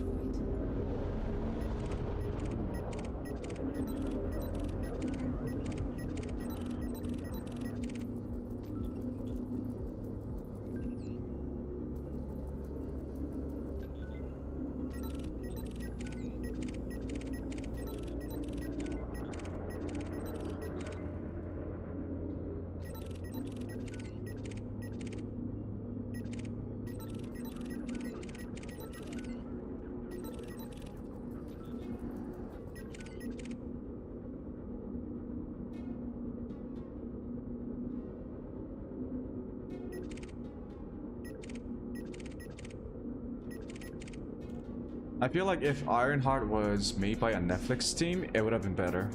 I'll be honest. Because Netflix, the teams that produced Daredevil on Netflix and Jessica Jones really knocked it out of the park when it comes to Marvel television. Like the new Daredevil series on Disney, I feel really bad, but I don't think it's nowhere near close to the quality and the intensity and the style of the original Daredevil series on Netflix. Like, I have a lot of gripes with the new Daredevil series on Disney. First, it's always good to see all the actors back. Charlie Cox and what's Kingpin's name? It's a very Italian sounding name, but yeah, all the actors very good, very good. Once again, my main problem with it was the pacing. Holy shit, it did not. The whole story of season 1 should have been done in like 3 episodes. I cannot believe it took them 9 episodes just to reach the point of the story the way that it did. I won't spoil it for you, but like, it took way too long for Daredevil to be doing Daredevil things. It's it's like the same problem. Like, it's hard to get the audience engaged in a story about Daredevil if Daredevil doesn't want to be Daredevil for the first 6 episodes. You know?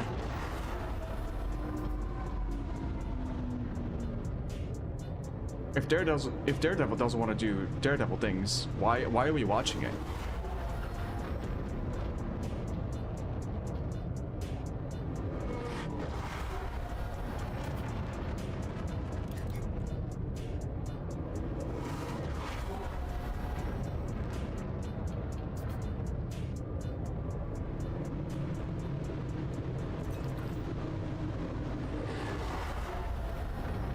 But I guess the show itself had a lot of problems with production. I believe the show was reshot almost entirely because Kevin Feige, the executive producer at Marvel, did like a screen test in their first time, in like the first attempt at the series, and he said just redo it. So it went through a lot of reshoots apparently, and I can actually tell. that it suffered through a lot of reshoots. Fight a good fight. Okay, that was a huge lag. Okay. A crime has been reported here.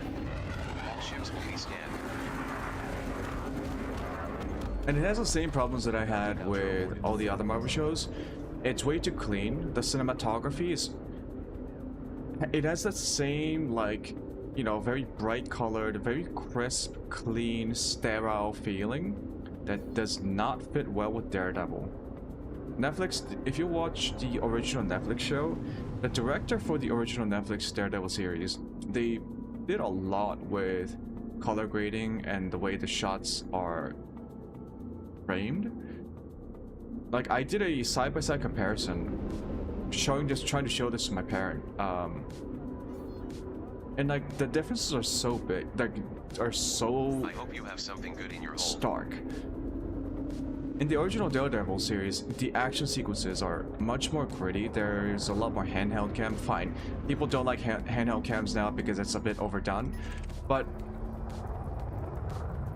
the original Daredevil series had a good amount of handheld and close-ups and a lot more dynamic shots that make the action scenes a lot more intimate, Operation Commander. gritty, exciting.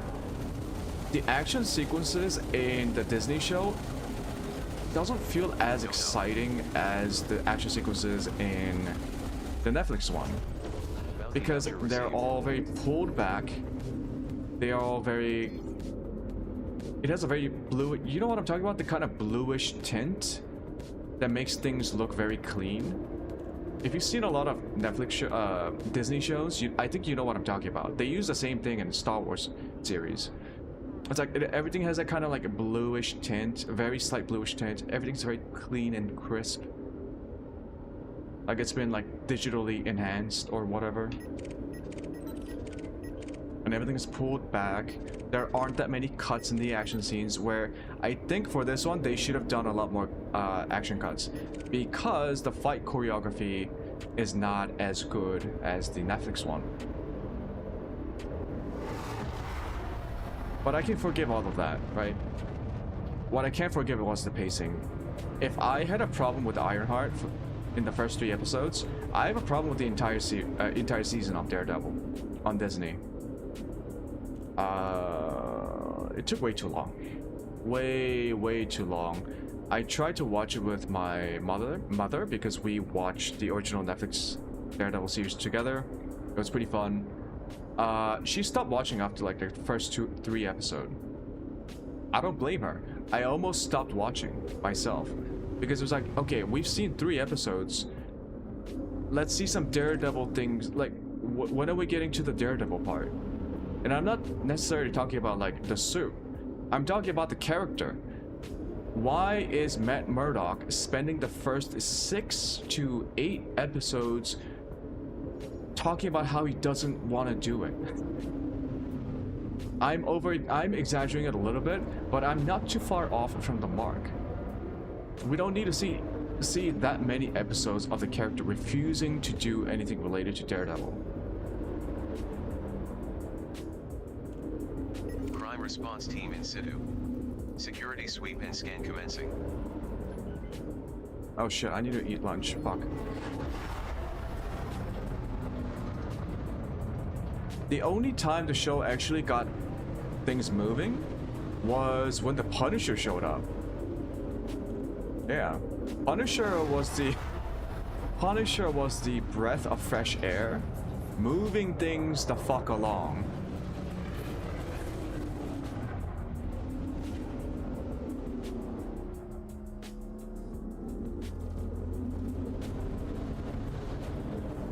And suddenly Daredevil felt like, as a character, felt more alive when he was like dealing with Punisher's bullshit, right?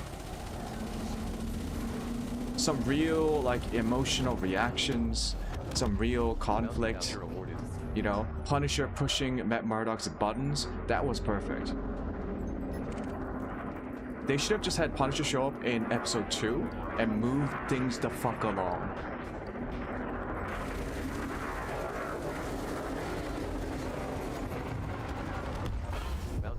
received.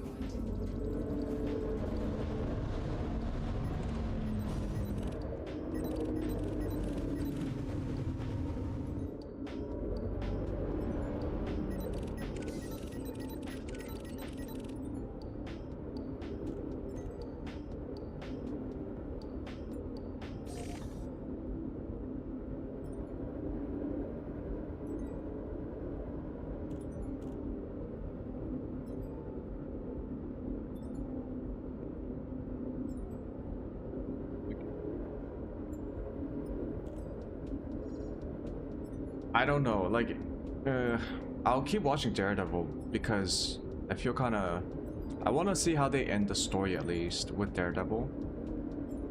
But now that we know the Punisher is going to get its own, I believe, a mini-series on Disney, and we're going to be seeing Jessica Jones in the next season of Daredevil, which means Disney is probably thinking about doing a Jessica Jones standalone series as well.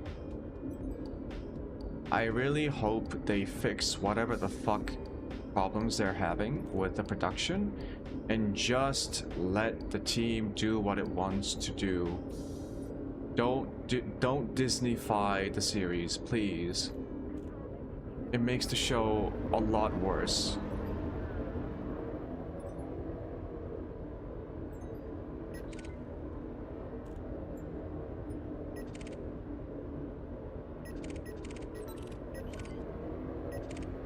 And I say that because even though I like Daredevil, the original Daredevil series, my favorite series was Jessica Jones.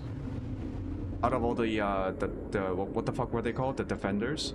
Out of all the Defenders and the shows that they had, Jessica Jones season 1, incredible.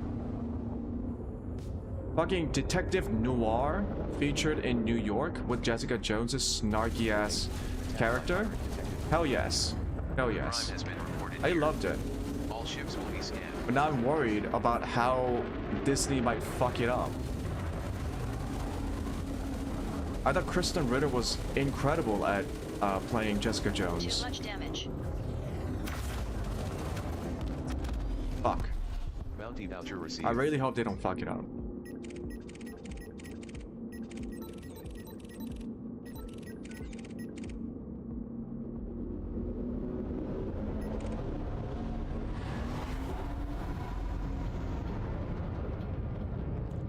A crime has been reported here.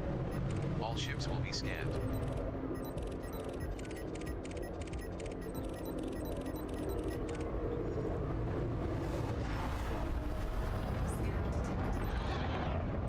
Oh, pops. Chill.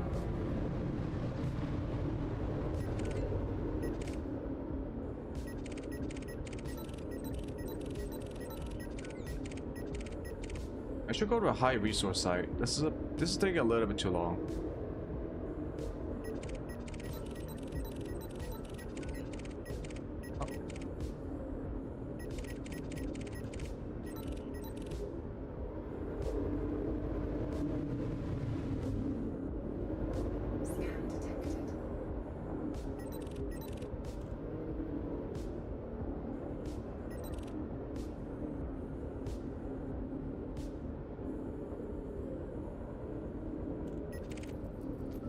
Oh, thank God.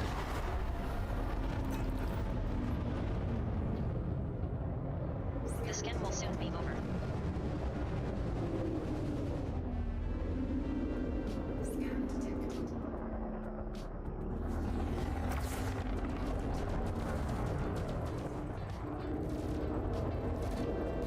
Yeah.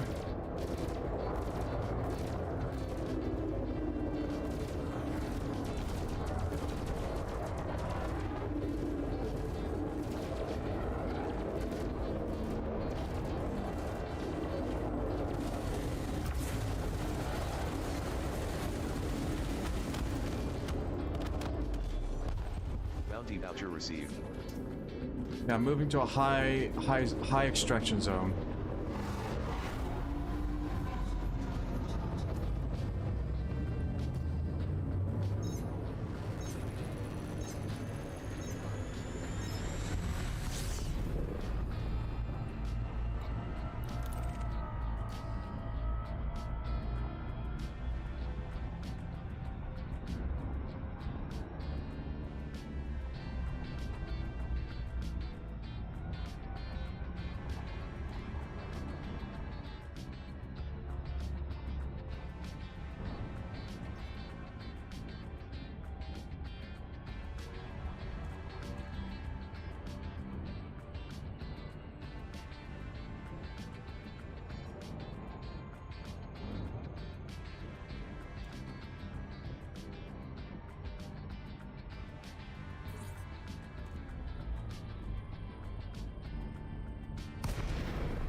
high-intensity resource extraction site.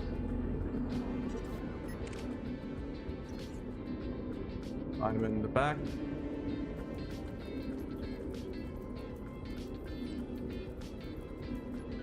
Oh shit.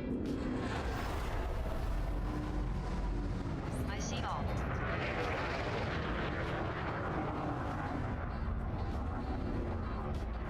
What do you carry, I wonder? Warning, attack by fire. You choose death then. Very well. How do you fools make a living? You scratched my paint.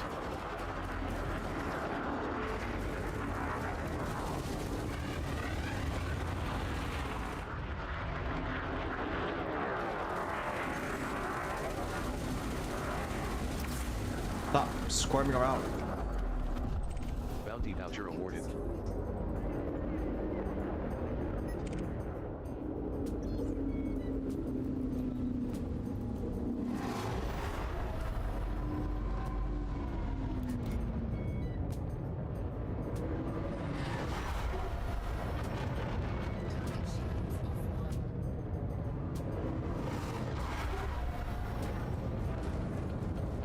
Too much damage. Bounty voucher received. Tagged it at the last second.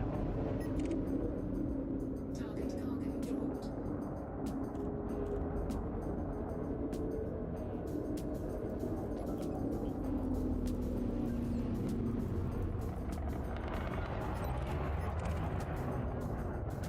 Federal gunship.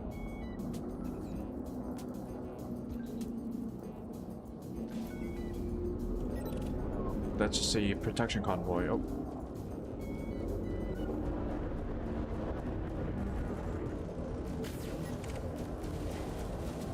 Heisenberg.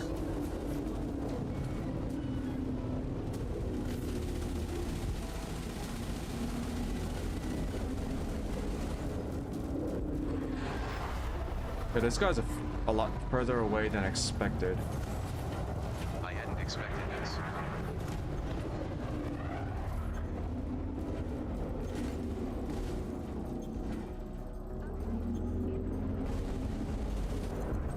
Bounty voucher awarded. Okay.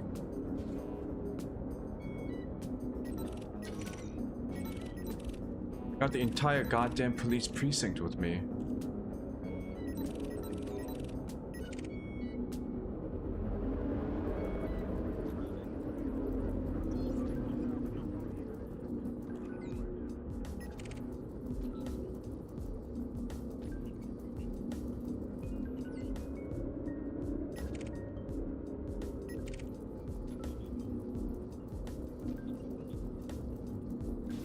Oh, McAfee. I knew you were evil. Oh, they're running away. Oh. Yo, is the owner of McAfee still crazy? Last time I checked, McAfee, the founder of the antivirus software, he's like actually like fucking crazy. He lives in like, doesn't he live in like the jungles or some shit?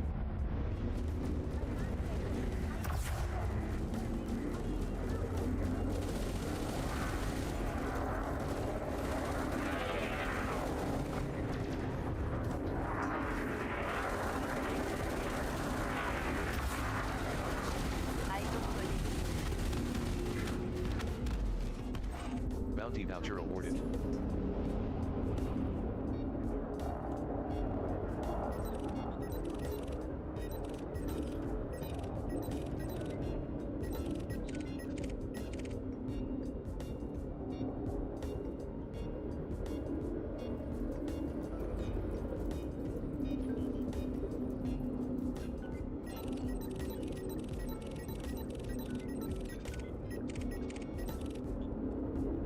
Scan detected.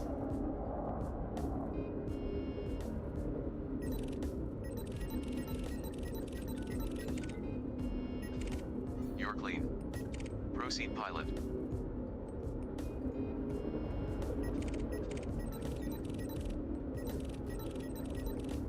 on. Spawn in the new bandits.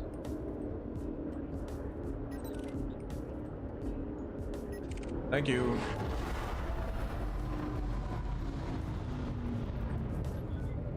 Nope, that's not a bandit.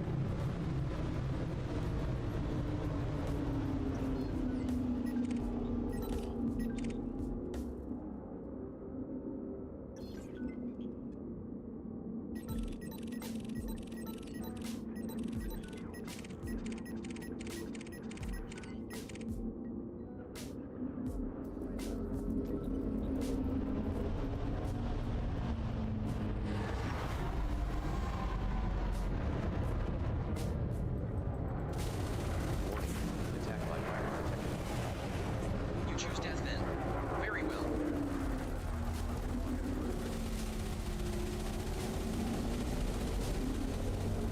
What do you have in your cargo hold?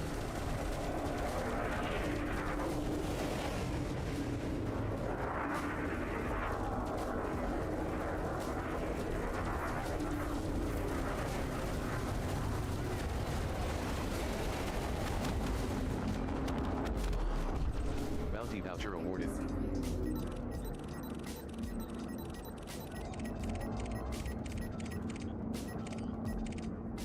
Wait, Cobra.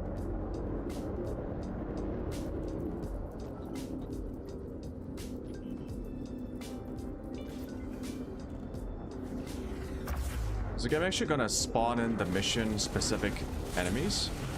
Or what?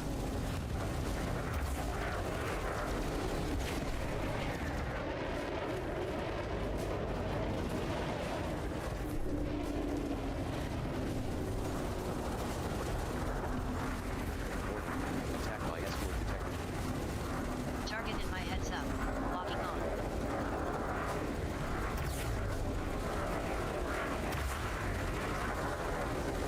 Levels beyond operating tolerance.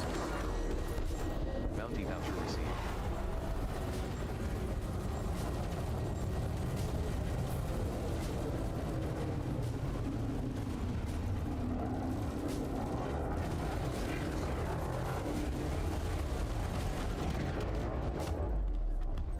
Bounty voucher awarded.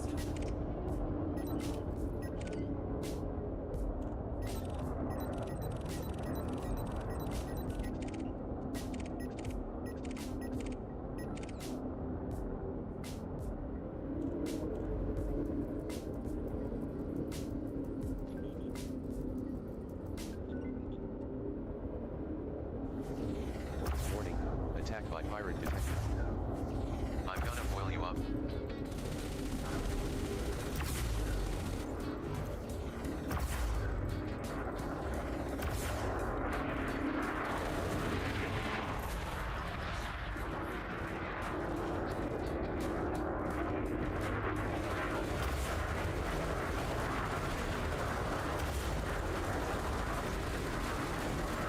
Levels beyond operating tolerance. Bounty voucher awarded. Well. Killing a lot of pirates, just not the ones that we need to kill.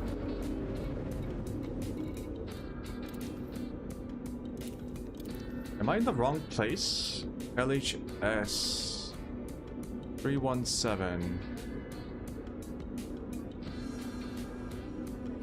Oh, it's a fucking conflict zone. Oh, hi Damar. Hello. I just realized that I was in the wrong place.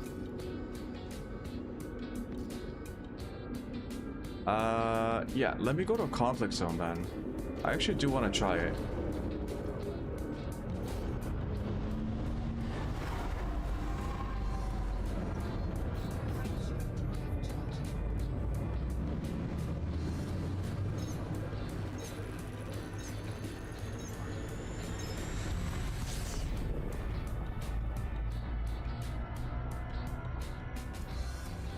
Well, let's look at a conflict zone.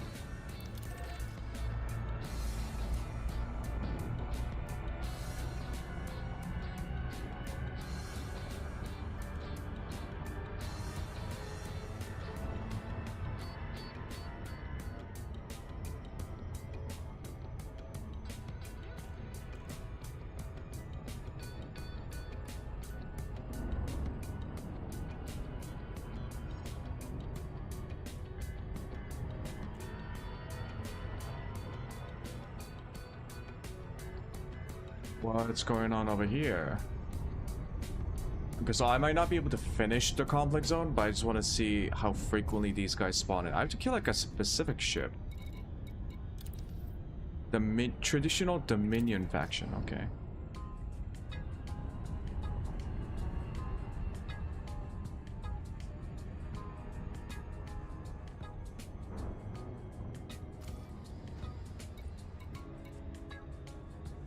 $4 million in bounties, okay. Can't believe I spent the last hour just trying to farm these guys at a resource site where they don't even spawn. Arriving near low intensity conflict zone. I thought I was just being unlucky. Nope, I was being an idiot.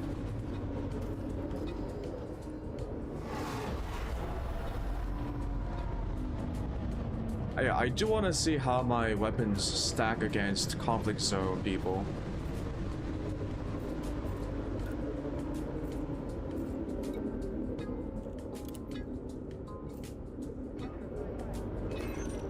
Good to have you on the team, Commander.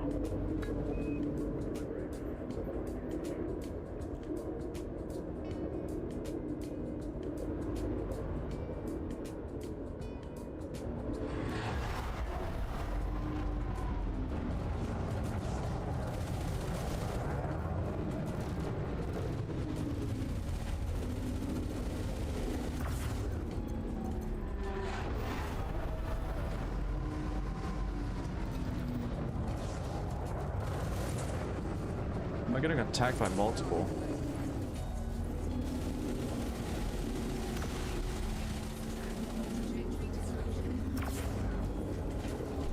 A what disruption? What the fuck?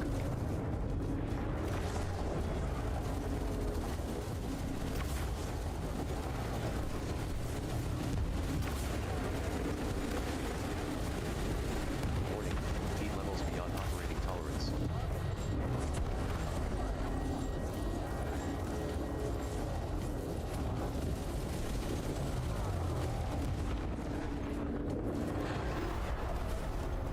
Yeah, why are the enemy just attacking me?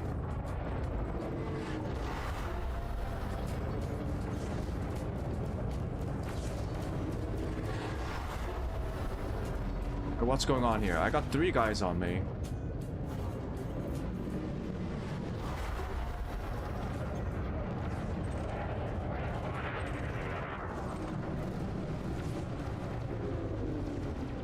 HE dumbfire. Fuck.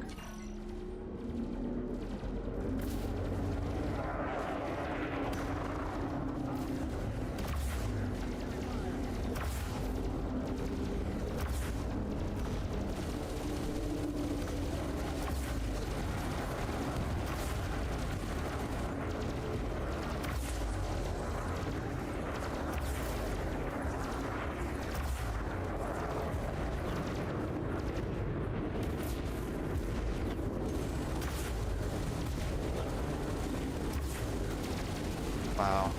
Warning. Heat levels beyond operating tolerance.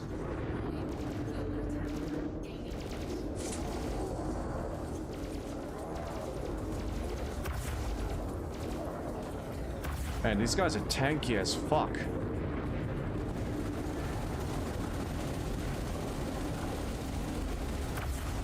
Yeah, fuck your shield generator.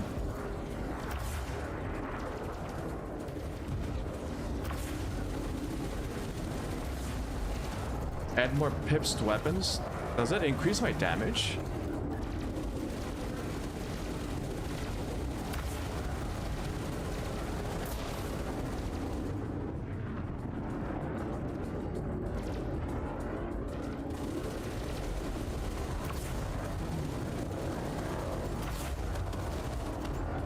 Actually, it's not as bad. Target eliminated.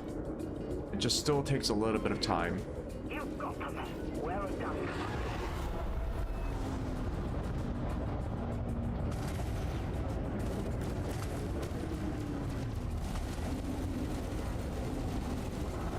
Almost shot my teammate.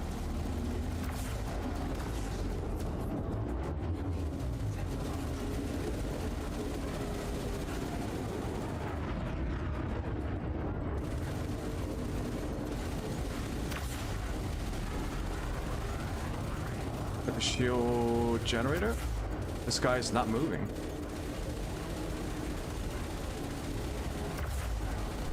Heat levels beyond operating tolerance. Okay, that's really hot.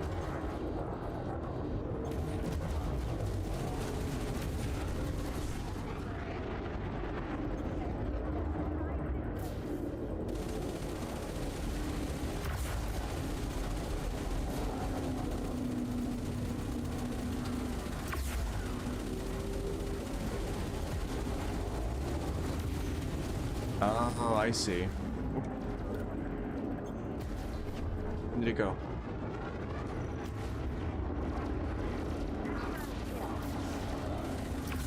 Reduces heat buildup.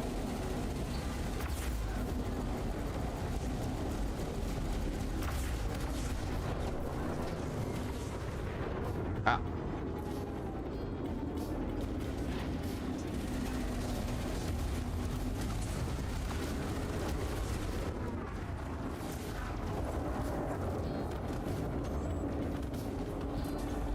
Target down. Okay, that actually killed him.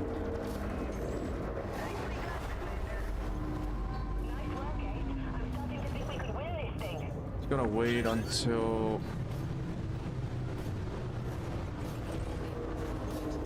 Taking internal damage.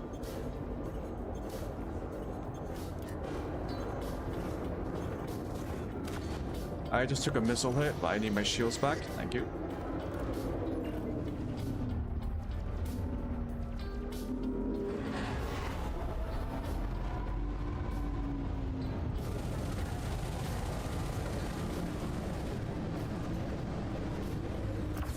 Target shields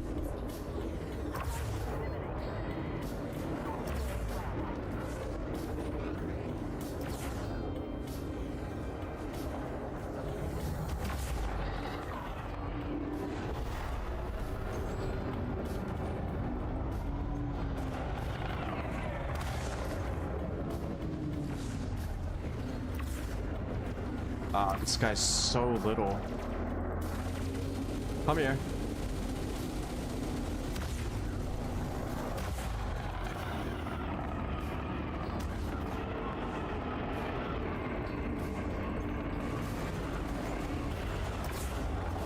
Oh, what is that maneuver?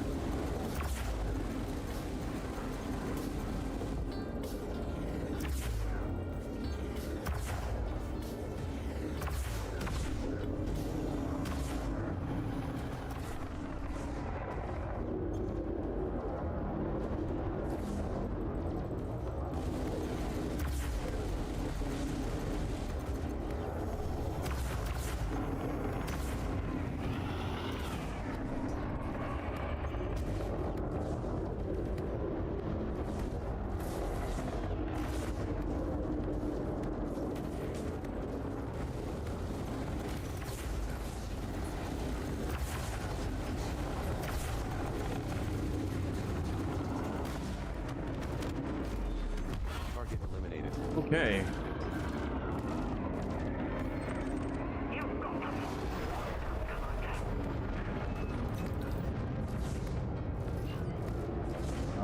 Viper Mark II.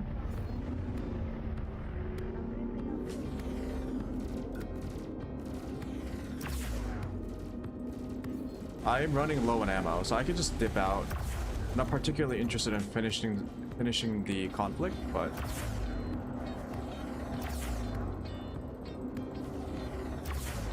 oh, come on.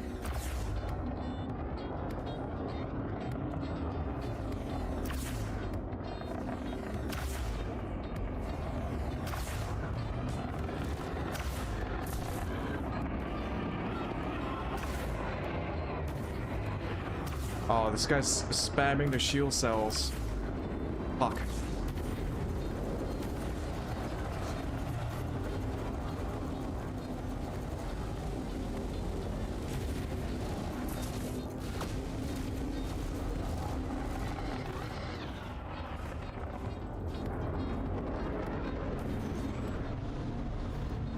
Yeah, we got friendlies on the case. Ram him? Yeah. You try to fucking...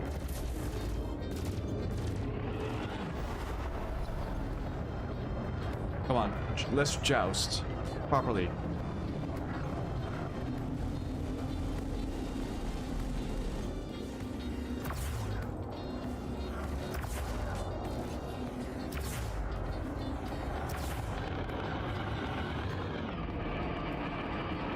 I think he's distracted because of the AI.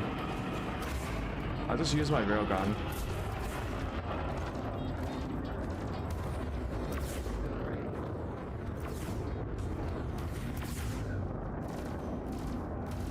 Yeah, he's distracted. There we go. Oh, that killed him. Target down. Yeah.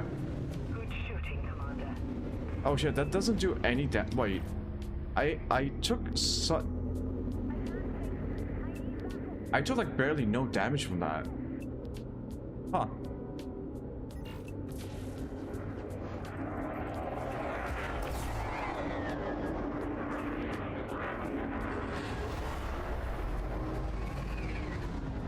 Okay, let's just try to do the ram technique over and over again. 'Cause that's kind of funny. First, I need to aggro an AI so that they go into a jousting cycle. Yeah, my ship is a weapon. I am the weapon. Come on, aggro on me. Aggro on me. Let's joust. Okay, he's gonna turn around.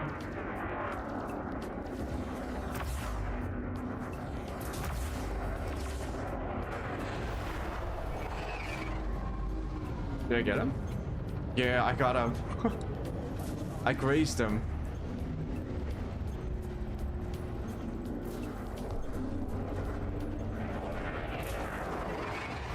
I missed. Fuck. Okay, come on, come on.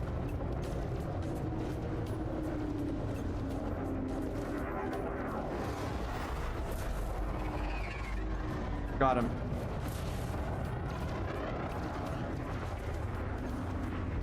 Oh, that fucked him up.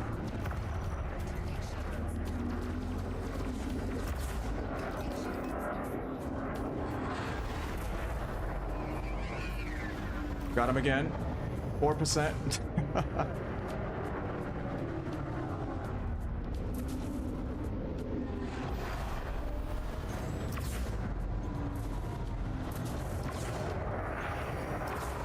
Ah.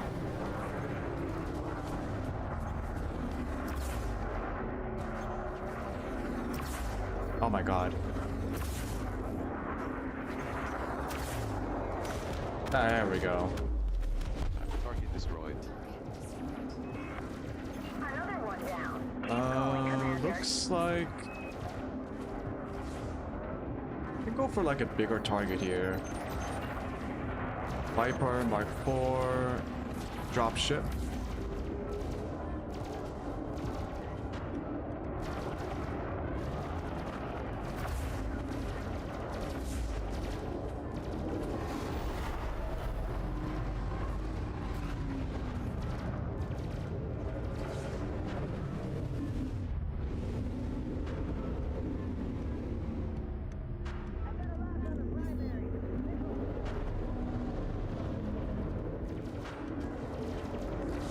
Okay, he's not in a jousting formation with me, but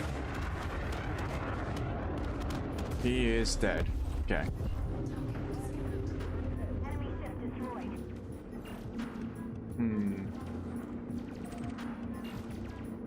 Dropship. Okay.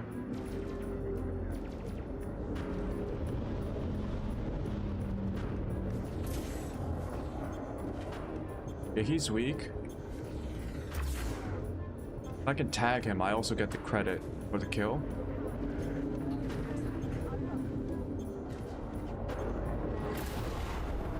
Come on. Almost had him.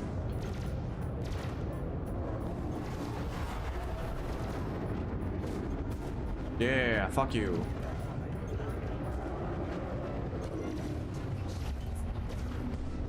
Oh, this guy's got... Oh.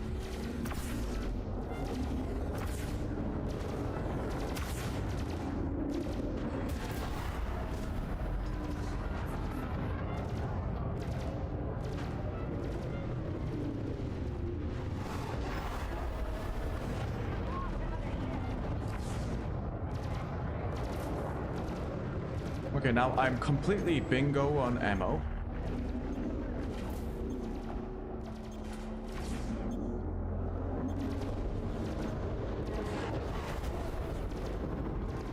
Shit.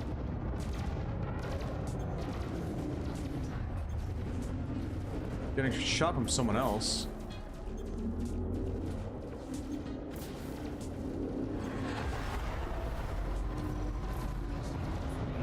Okay, yep, this is a waste of time. I'm just gonna go back and get more ammo. Just gonna leave. Actually, I should just wait. Should just wait. We're one more ship away from winning the conflict, and I'm pretty sure the AIs can handle it.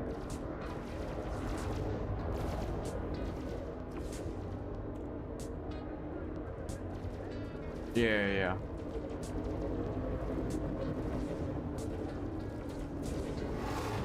I'm trying to ram this guy. Oh, direct hit.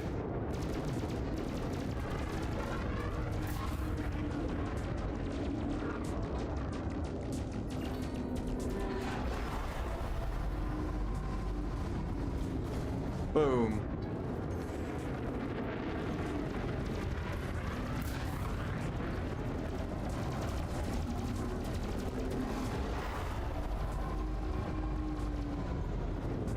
Boom.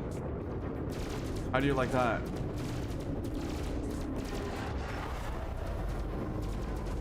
So stupid. Oh shit, that killed my shield. Okay.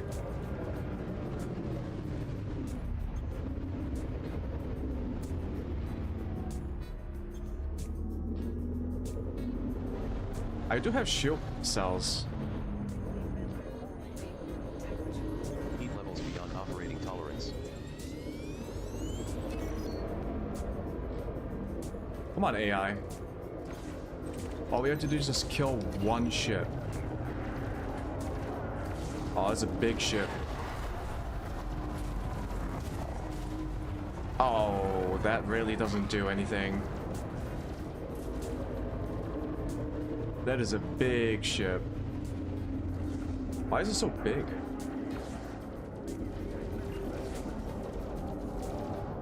Type 9 heavy. Yeah, maybe I shouldn't try to ram that, you know?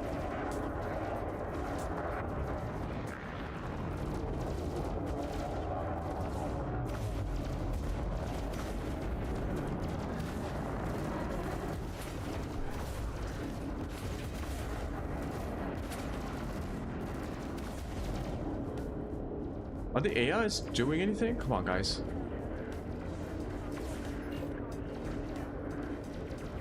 Okay, let me just emergency... Like, just one.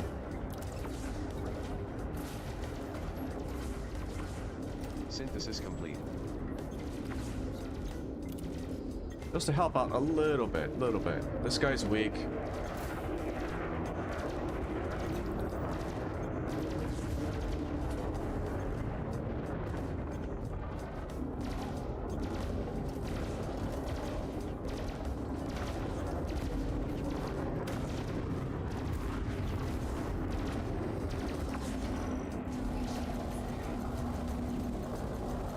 Ooh, my weapons do a lot of shield damage. Just gotta help out. Shield gen's gone. Go for the power distributor next. Yeah, I am almost out of fuel.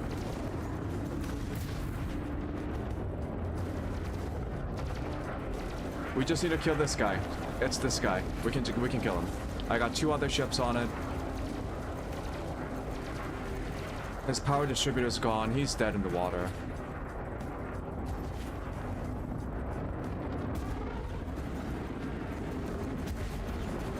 I'm gonna kill his FSD as well, so he can't run away. FSD is down. He's down.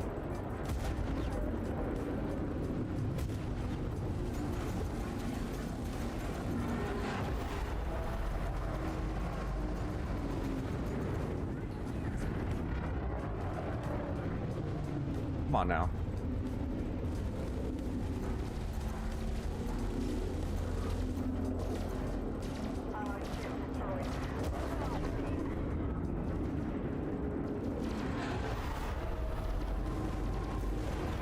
There we go. A ram for the finish. Nicely done, Commander. They're falling back. Great job, Commander. Let's get the fuck out of here.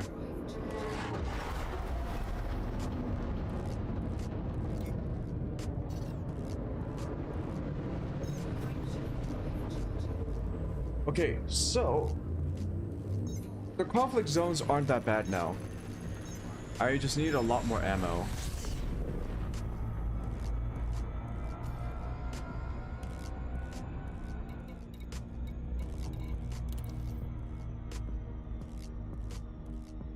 Yeah, I got 6 kills.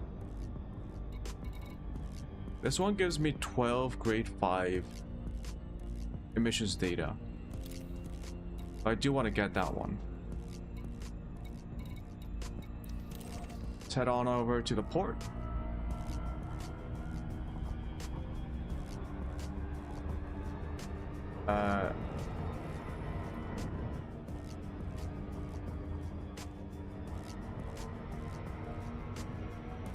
Maybe nah, I won't run out of fuel until I get there. It's like so close by.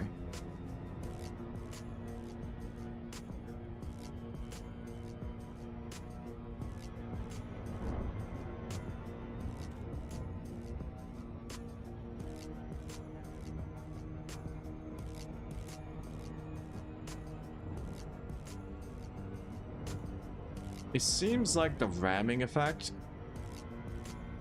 is more dependent on mass. So if I hit ships with a smaller mass, I win the trade. If I hit a ship that has more mass than I do, I think I lose that trade. So I think ramming a small ship is literally a valid strat, because it does so much damage.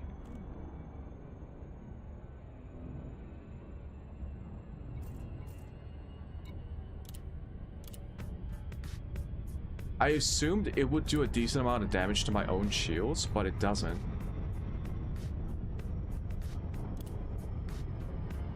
Not if I ram a small ship. Is it bugged? Yeah.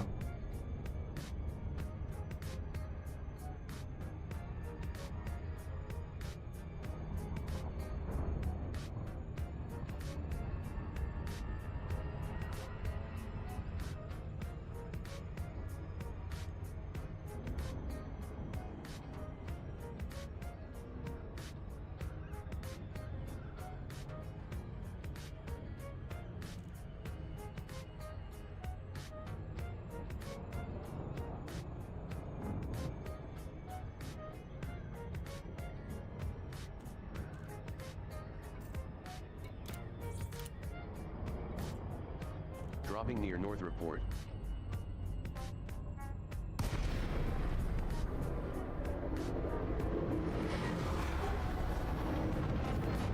%5 fuel. Lakon, Charlie, Yankee, Bravo. Federal Flight Control would like to welcome you to this facility.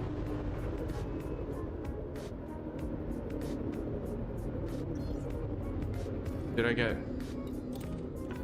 Okay, there we go. Access approved. Make your way to landing pad 2-2. Landing pad 22 is at 11 o'clock far, as you enter with the green lights on your right.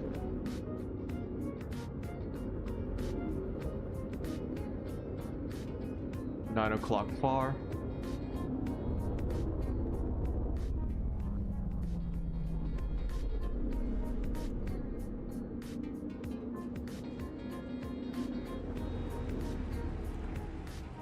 Oh.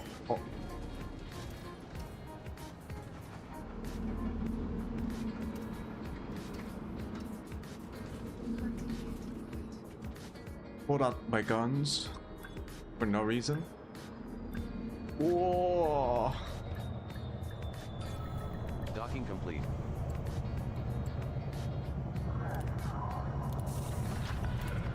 Your Alliance Chieftain is now fully Ground refueled. crew have been dispatched. Your Alliance Chieftain repaired. Your Alliance Chieftain restocked.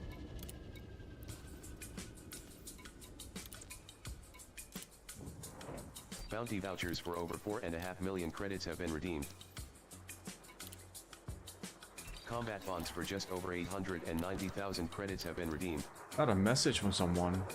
Reputation change. Ah, I see.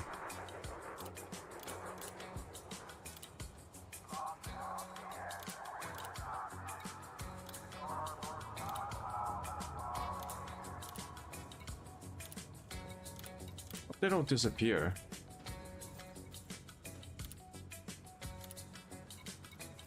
Okay.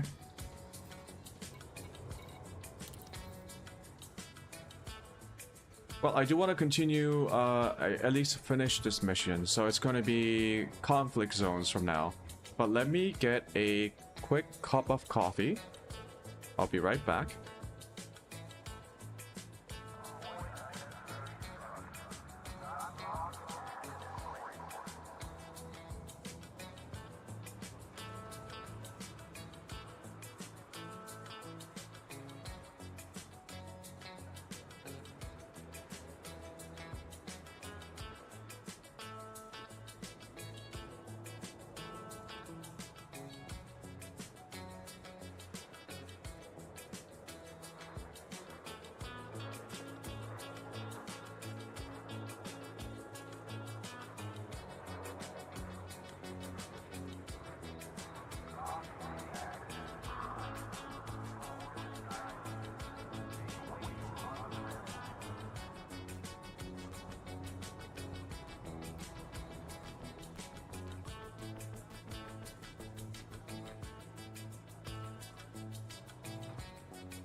I strongly advise you against this.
I also got some food because I do need to eat.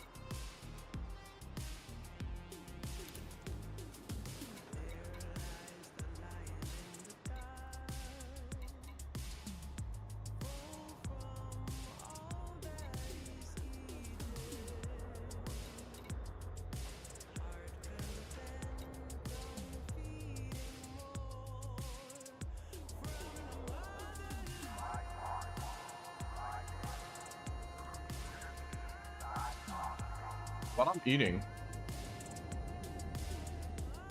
I want to look at some different ships.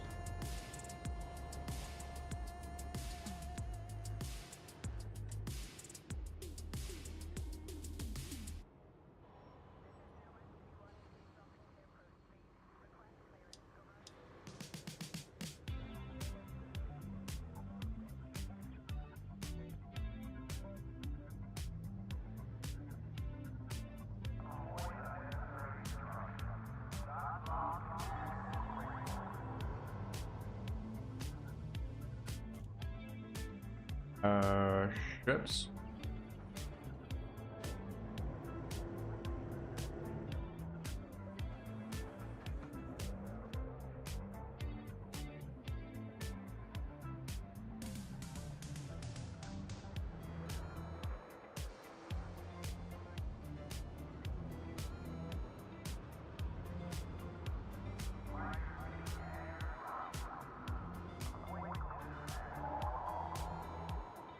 Commander line.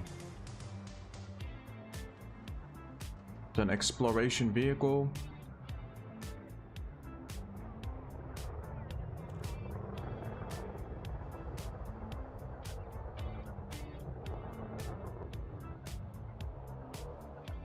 It specifically says great at jump range.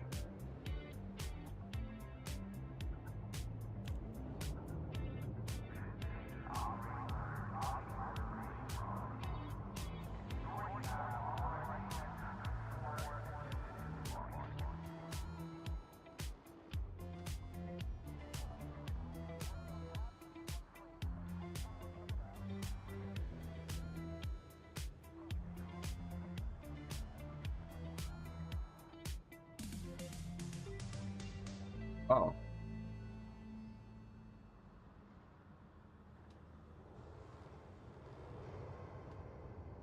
It's class 5. Wait a minute.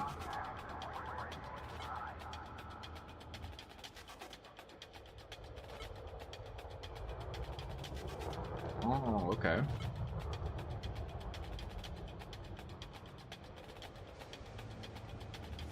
I can tell we need to talk about things. So I'll let you start.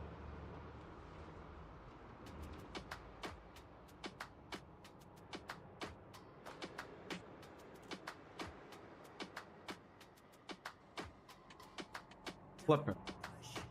Imperial Navy.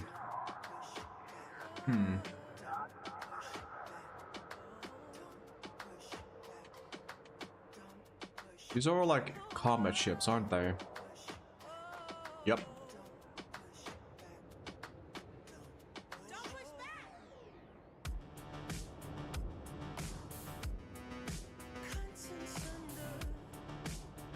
I have 300 million, don't I?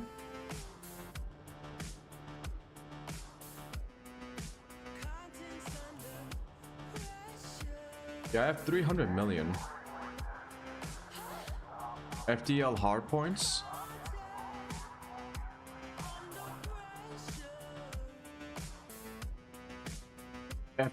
Furtherlands. Oh.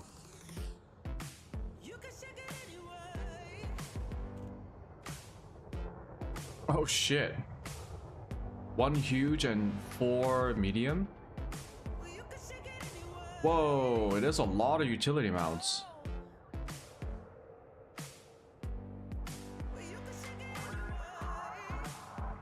But you just spam shield boosters and one chaff and just get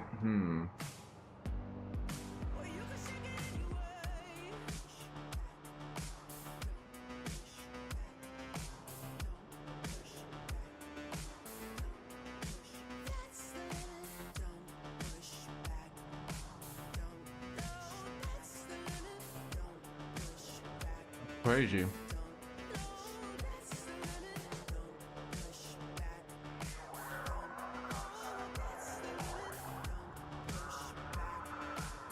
Huh?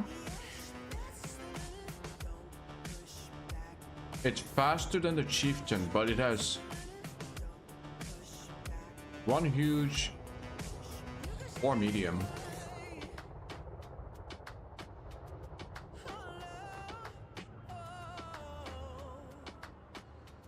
Huh.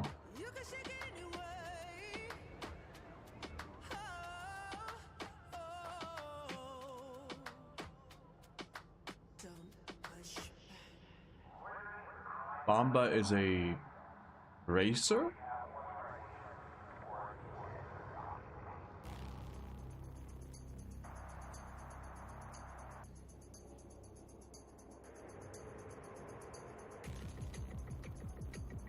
Break 2 is good too, yeah.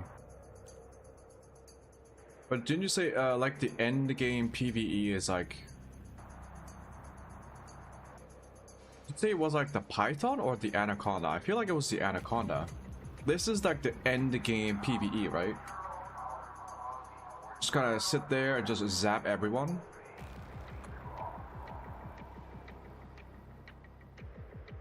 I mean...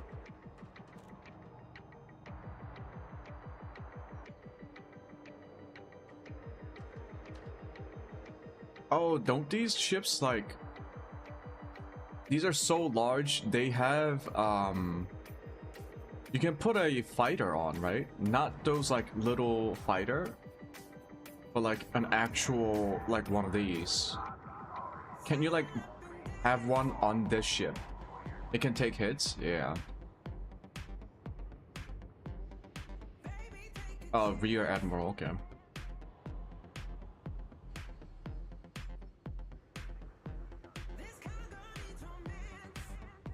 And this is the cutter.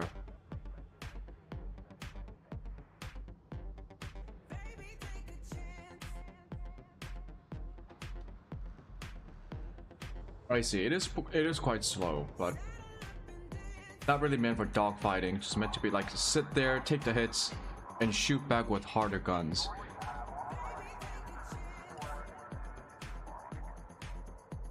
So I was thinking about getting a decent transporter, maybe like a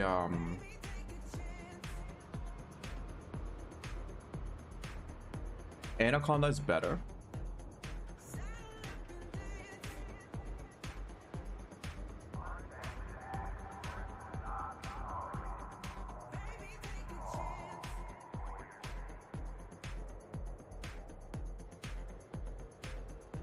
Corvette's good, but you need the Federation ranks. Yep.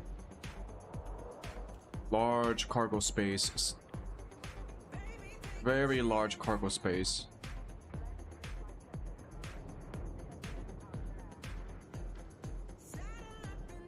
Corvette moves like medium ships. Interesting. So it's more maneuverable than the Anaconda, so...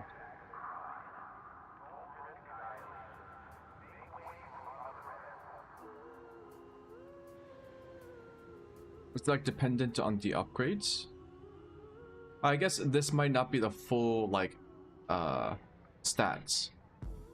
There might be more stats on Coriolis.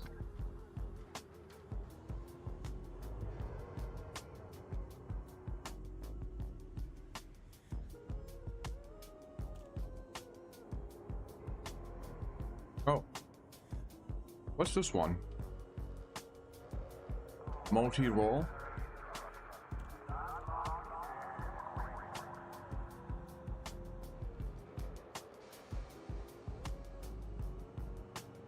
Eh.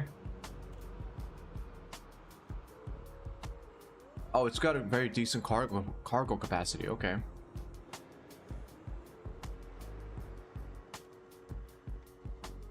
So Type 8 versus Type 7. Corsair's a new ship. Oh. 온 와트 그라운드즈 아뉴스 미니디스 베셀 오피서.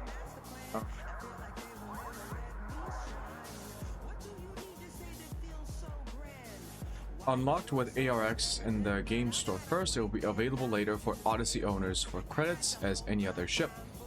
Non-Odyssey owners will still need to unlock it with ARX.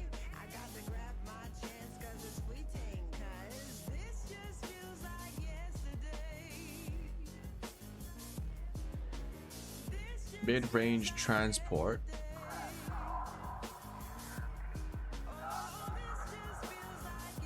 Already comes with cargo racks, although why does the game do that? Like, if you're gonna give cargo racks, can't they just give you class like a level 6?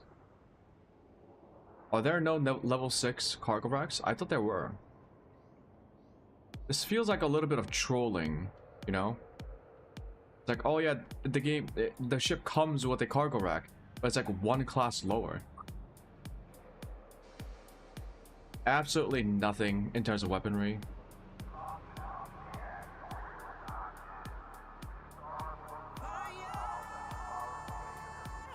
Wait. Mandalay gets 6544332111. Okay. So it is better at transporting.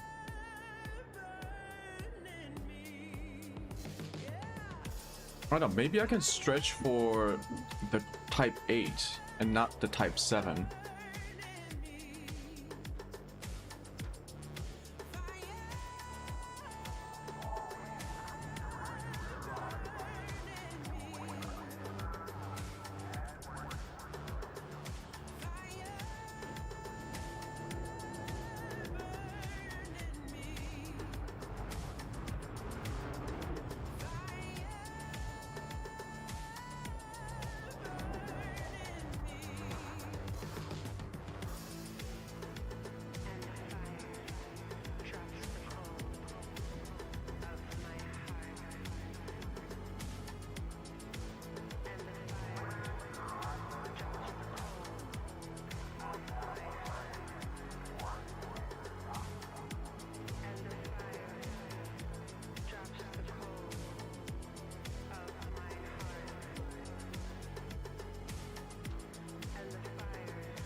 Seven E, 6E. How much can you cram into this ship?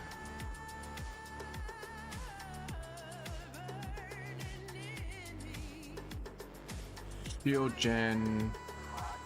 Probably need a pretty big fuel scoop. You would think it's 5C. I put a fuel scoop in here. Just like a massive one. And then something for like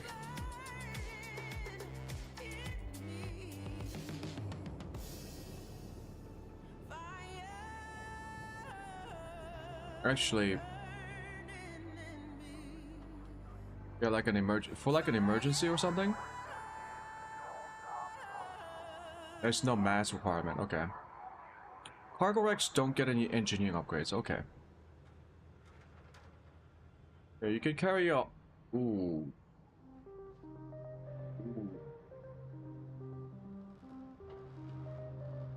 Dirty thrusters with drag drives.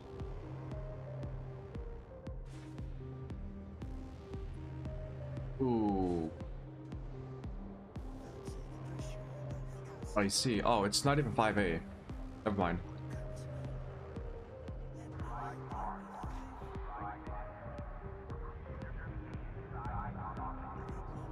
Do you even need like a good power distributor? You're not even gonna be using this for like fighting. Or I guess for like running away, maybe. I feel like, wouldn't you rather prioritize jump range?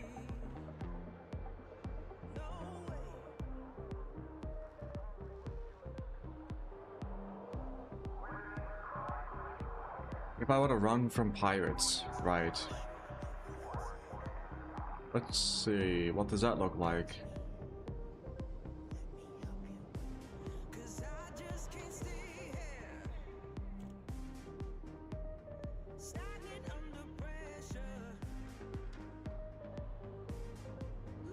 I mean, that's a pretty abysmal jump range with all the cargo.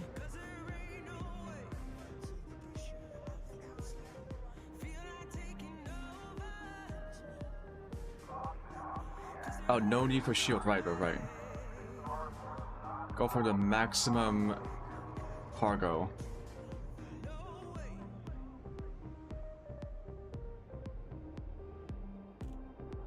So at 368 tons and max fuel, the jump range is 15 light years. Damn.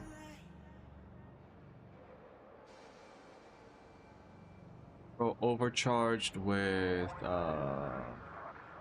monster or thermal spread or mass. Engineer the hull for heavy duty.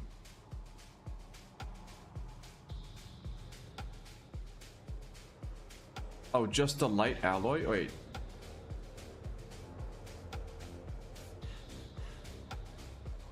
You want to remain at light, right? Light alloy, and then we go heavy duty deplating.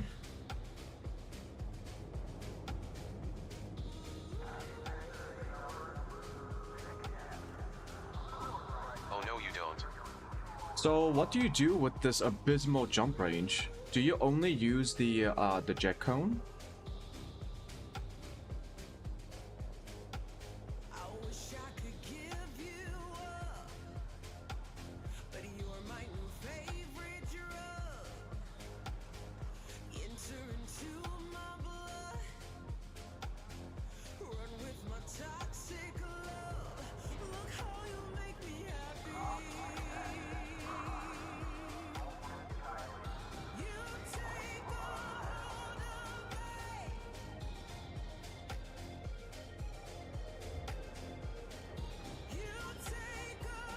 Green A?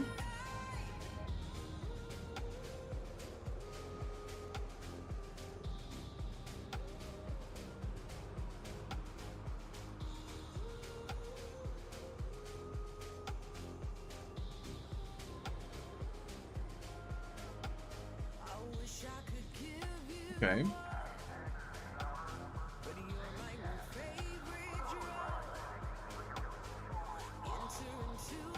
I guess there's no point in a power plant because you're not going to be using weapons. In that case, shouldn't you just go for like, not overcharge, but like armor,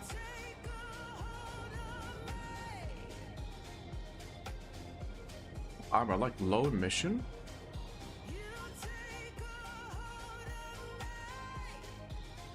Does it not work?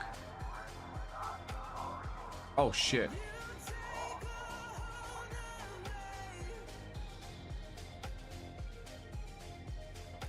Never mind.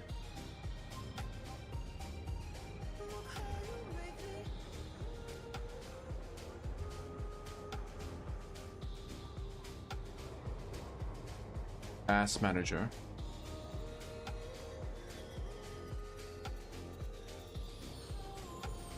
Okay, it goes up to 25 light years maximum load.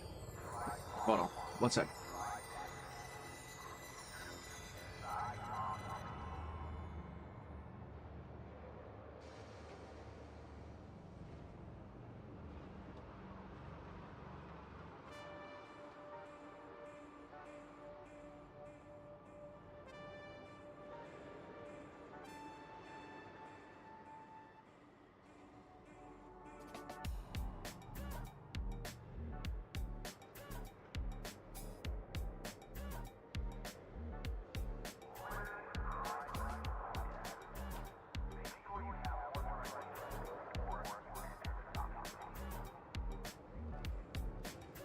Let's see. Let's see.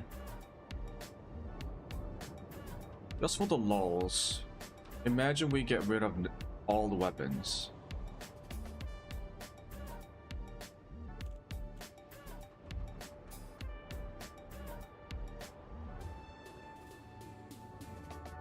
Oh, okay.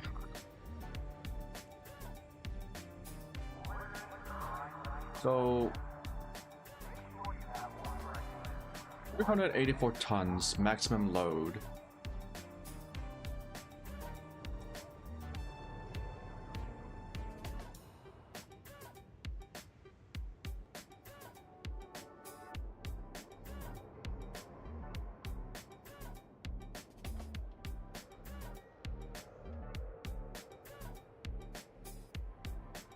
Uh-huh.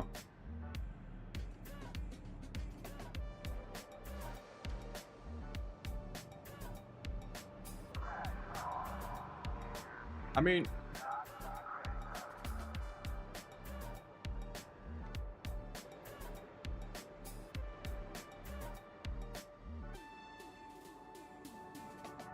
what is a shutdown field neutralizer? Must be for like the aliens. Okay. Oh yeah, this is like a cheap ass transporter.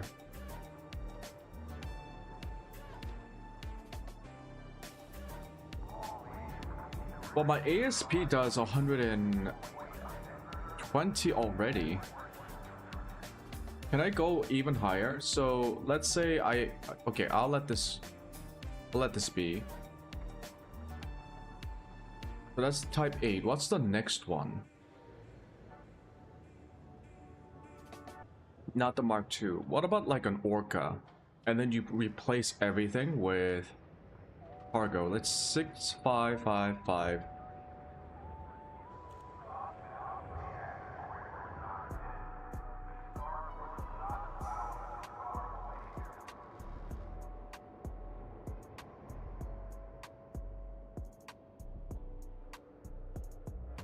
Class 5 FSD. I mean 766655. Now let me just open this one up. Orca.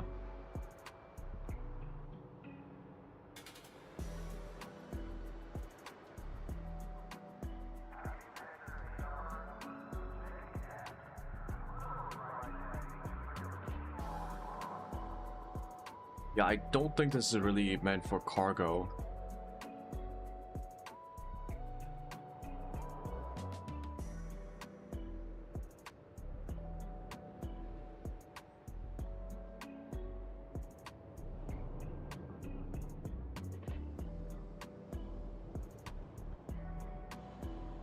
Yeah, nowhere, not even close, not even close.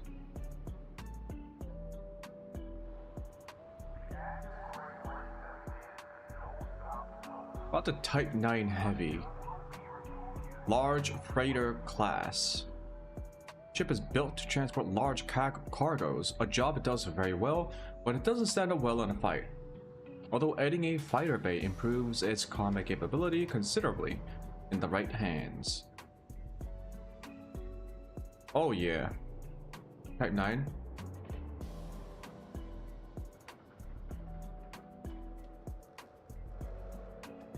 Type 9 is base price is 72 mil.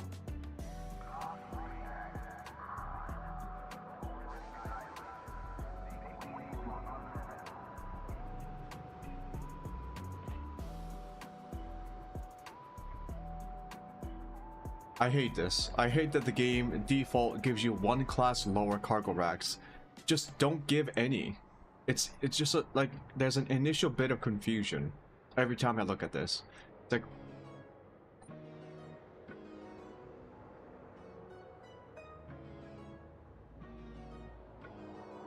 class 3 fuel scoop. No, maybe I should get a class 4. 6C fuel tank, 64 tons of fuel. A class 4 fuel scoop gives me how much, right?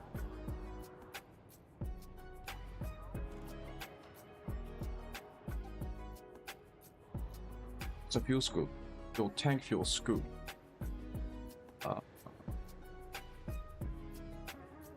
340 kilograms per second, so refuel time is 3 minutes. If I put that on a class 5, might seem like a waste, but the refuel time is 1 minute 50.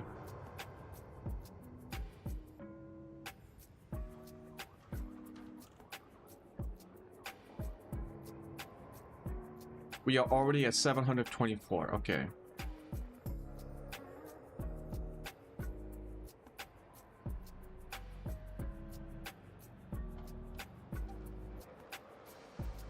$752.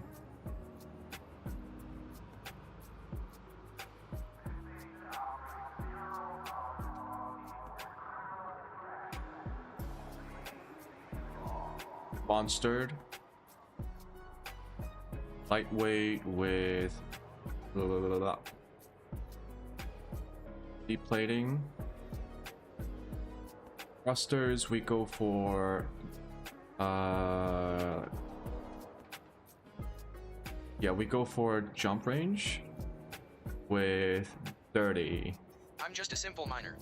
30. 6 ASCO with increased range, mass manager, 5D life support with lightweight.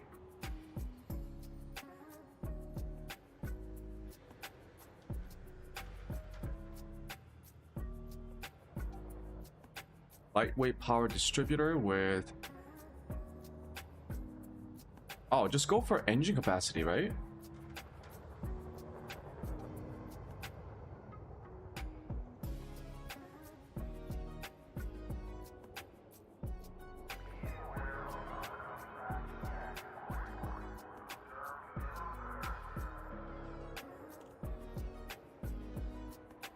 Engines recharge rate 45%.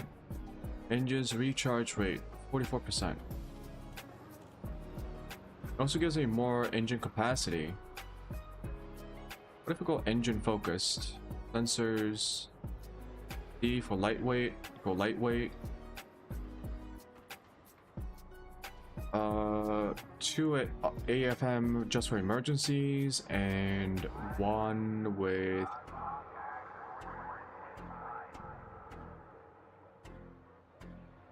I'm gonna assume like a docking computer might be nice.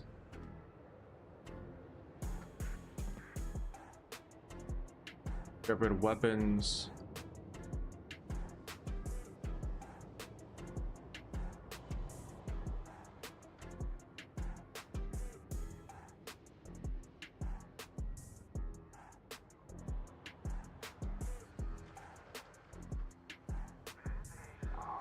$750.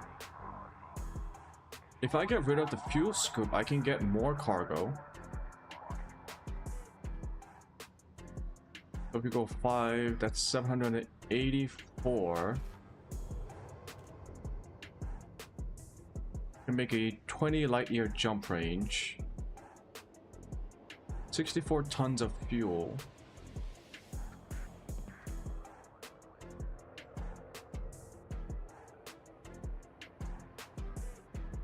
Maximum speed is slow. Maximum range is short. Slow to rotate.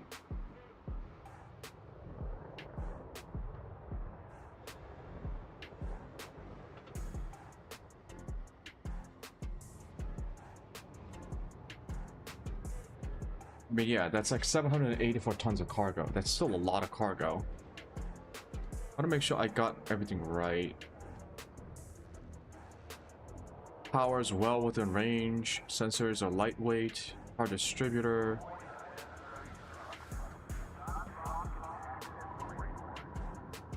.2 tons. I do feel like instead of getting the... Yeah, I do feel like you need a fuel scoop for this one.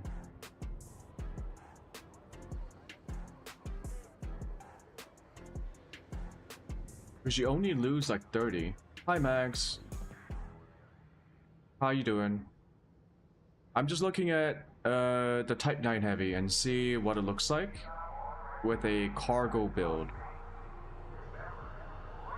Total 114 million. That's not too bad.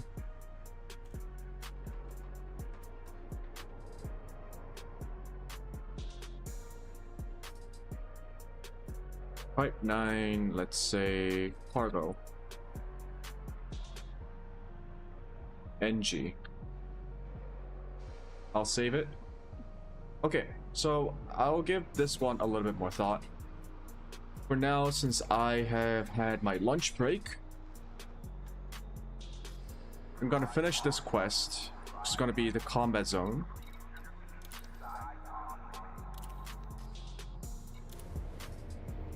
Got our weapons back.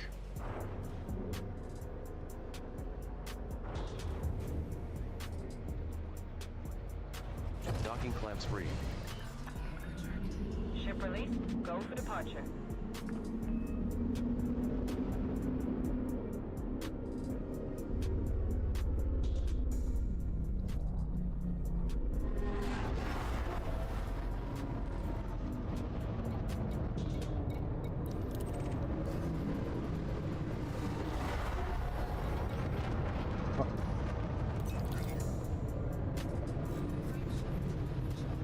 So You have exceeded the...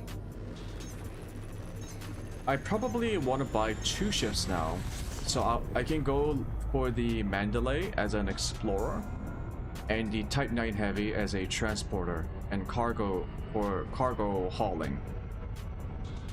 Because the one thing I haven't tried to do was a bit of trading. I really haven't done a lot of trading yet. And I think with the Type 9 Heavy, I can start doing that with 700 plus tons of cargo. Should give me a decent amount of profits per trade run. I also want to get it because now that the power play missions are going to be open for me, I do want a ship that can do the power play transport very quickly. Or as quickly as I can. And I think given my resources, a Type 9 is perfectly within reach.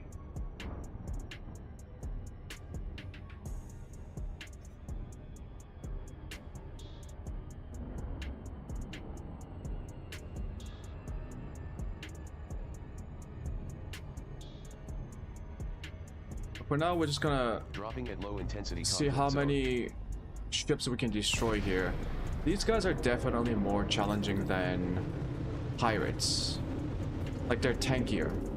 Even though they're pretty much like a same class of ships, I bet they have better modules.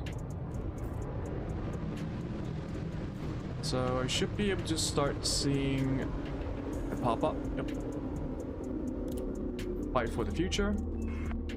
Welcome aboard, Commander.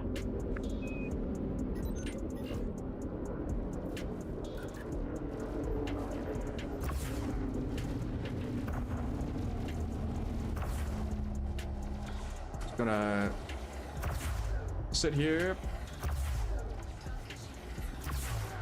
blink away at his... Let's go for the shield gen now.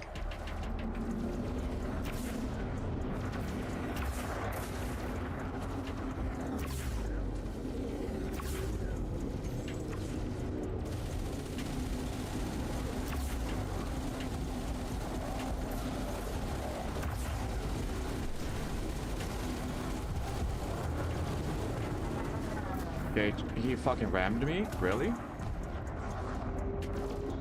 It's a bold move. Ow.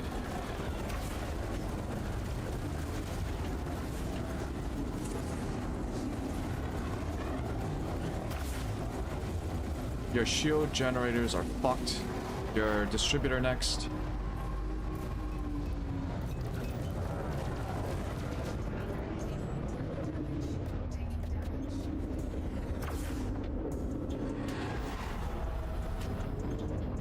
Maybe I should have been a little bit more involved with the maneuvering.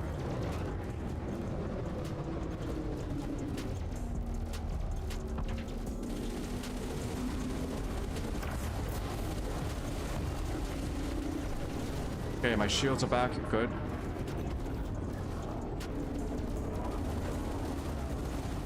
Power distributor is gone. Let's get the power plant.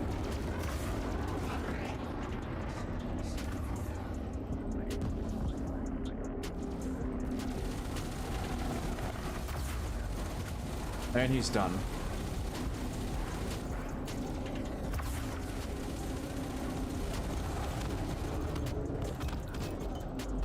Target this. Yeah, I'm gonna wait for my shield to recover. Nicely done, Commander. It's not too bad.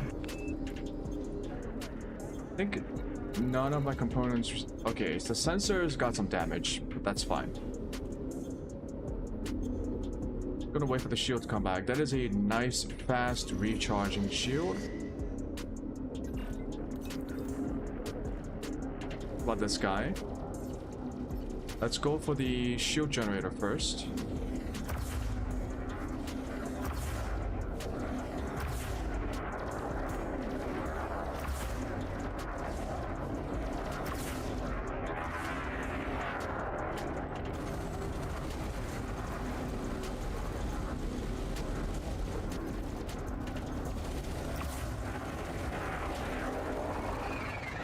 I can ram him. I shouldn't be scared of it. I should just ram him.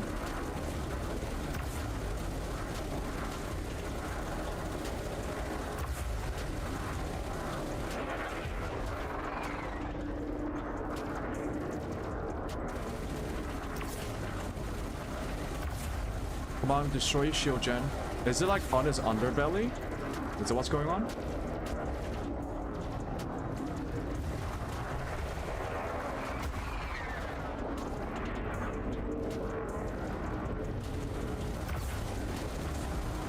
Okay, he's dead. Target eliminated. Where's the other guy? There we go. Viper Mark III.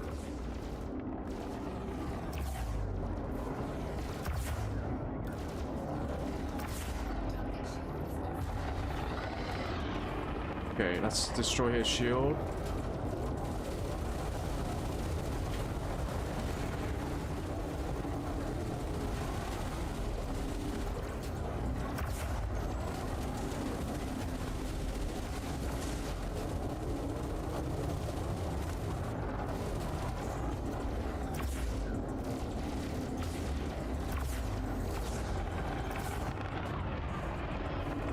Come on.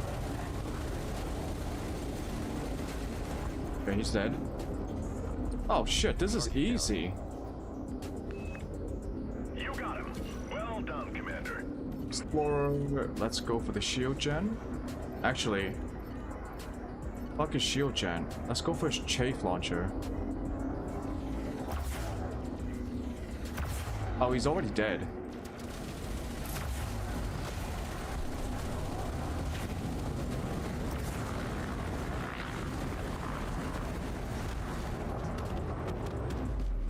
Target down. Okay. You got him. Well Shield gen. Where's his chafe launcher? There we go.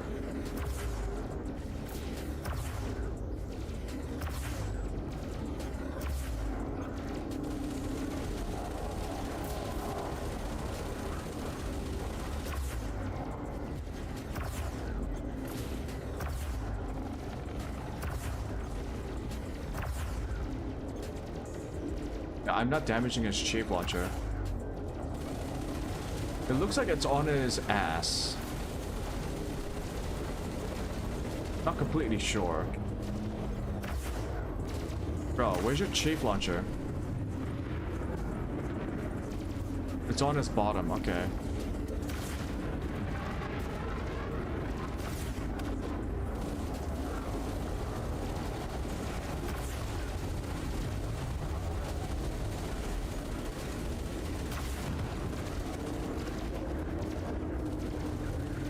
Are my guns missing the chafe launcher? Why is it so hard to destroy?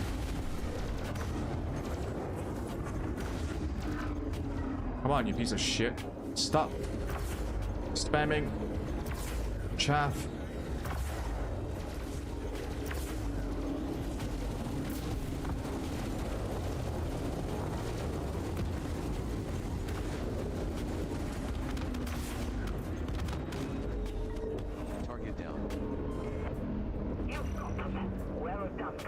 Okay, that's a python. Ooh, this one's gonna be tough. Maybe we go for like the smaller one now. Shields down, Gen.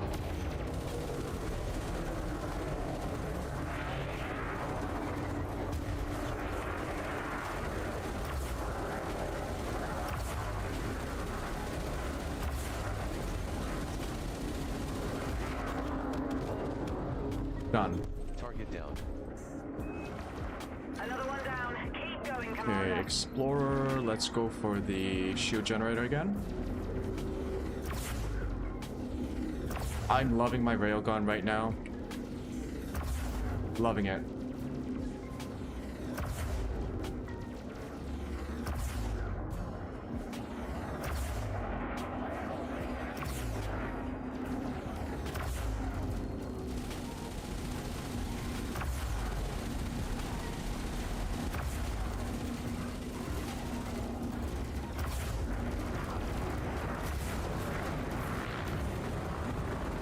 I want to get on his underbelly. That's where his shield generators are.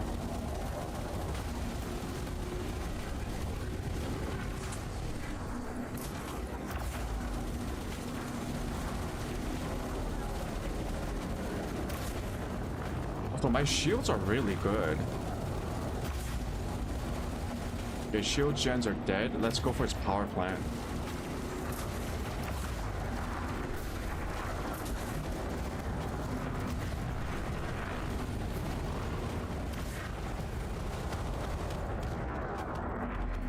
Target eliminated.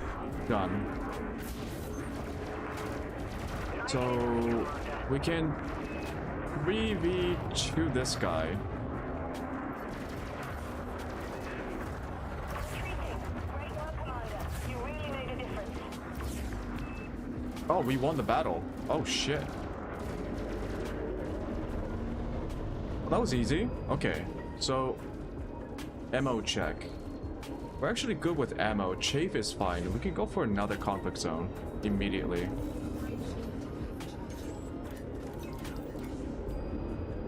Yeah, how many ships did we kill?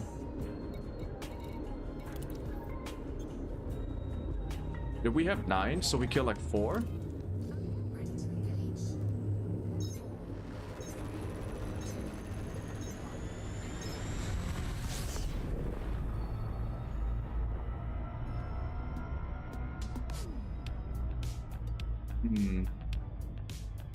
I think.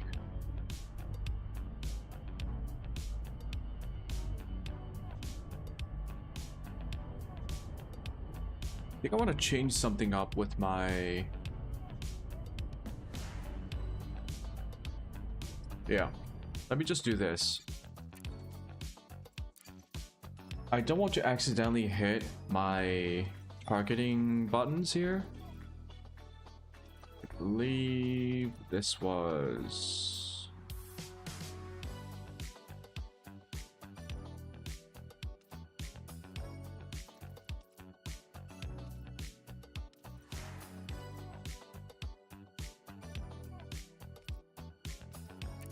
Yeah, this is in cycle next target, but the subsystem targeting is the left and right.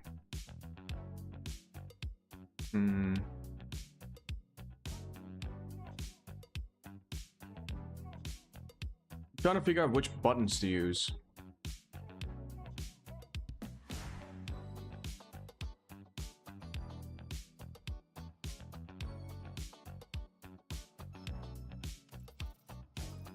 If I'm careful, I can avoid. So these two are on a joystick. So left, right does the subsystem, up, down does the cycling hostile targets. I can, yeah, I'll just be careful. I'll just be careful.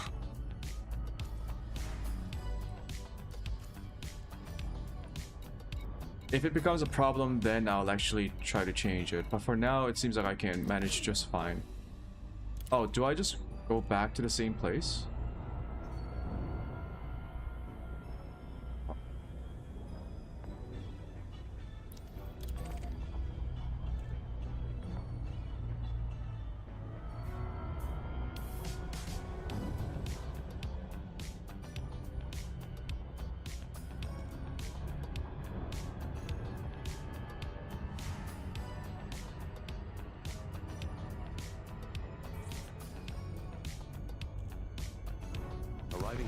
high-intensity conflict zone. If I destroy the power plant first, does that affect everything else? Because I don't know which ones to go for. Do I destroy the shield module first if I can, or do I destroy the power plant first? Maybe even the distributor.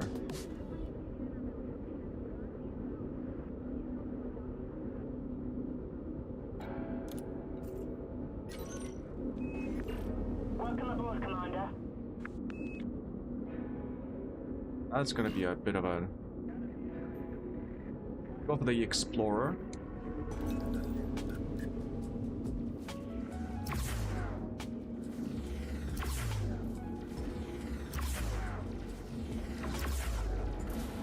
Yeah, really practice my... Yeah, let's go for a power plant.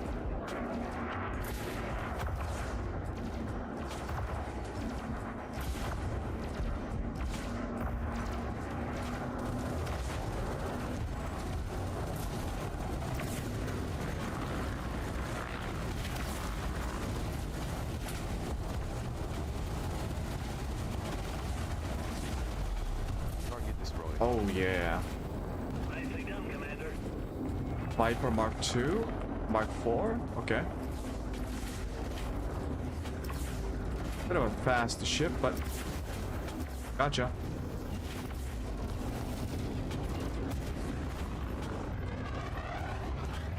A power plant.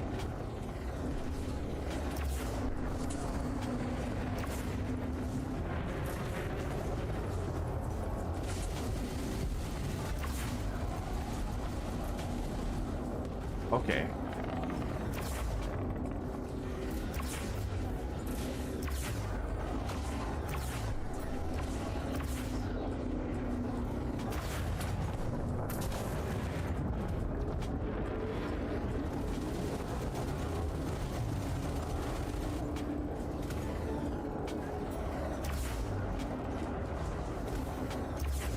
God. No. Missed every shot.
Boom.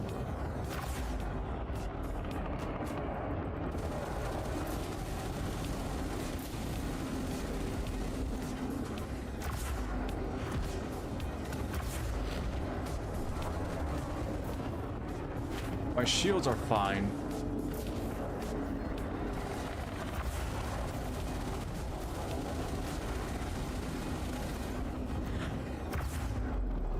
Okay, finally. That was a lot tankier than I thought. Oh, this guy right here. Oh, I did that mistake. Nope, again.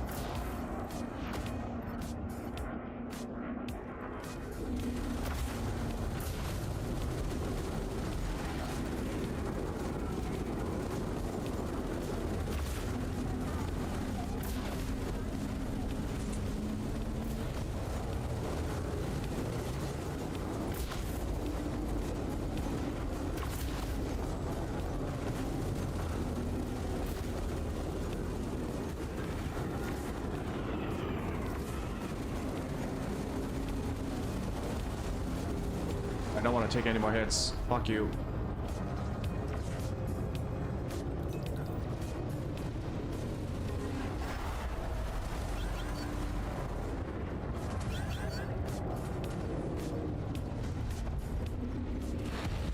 Ow.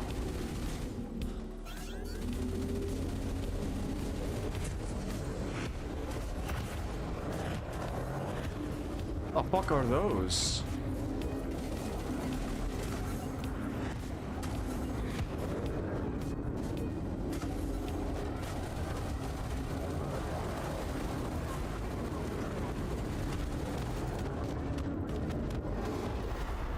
Target eliminated. You got him. Well done, Commander.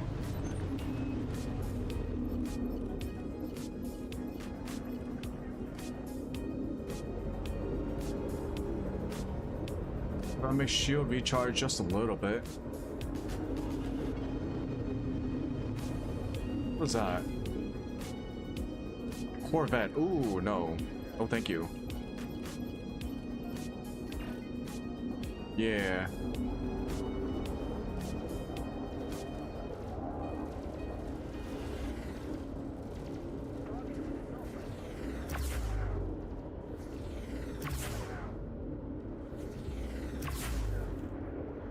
Come on, you little shit.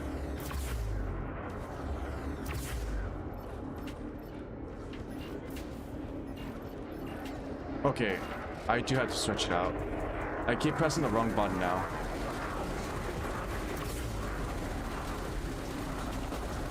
Warning, heat levels beyond operating tolerance.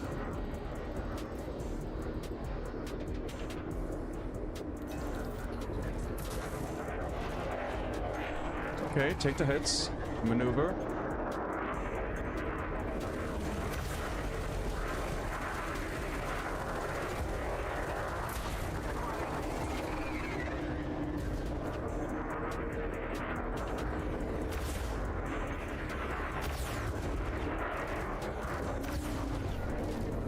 Ram.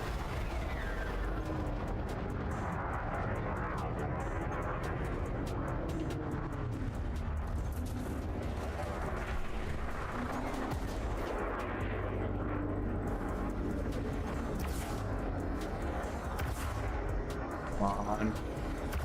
You regain the shield.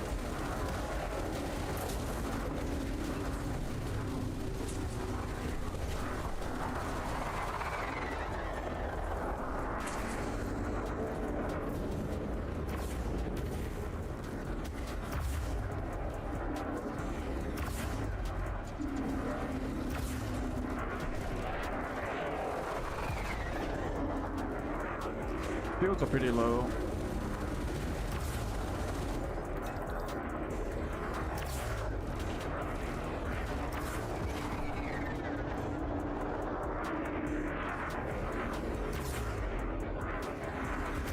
Come on.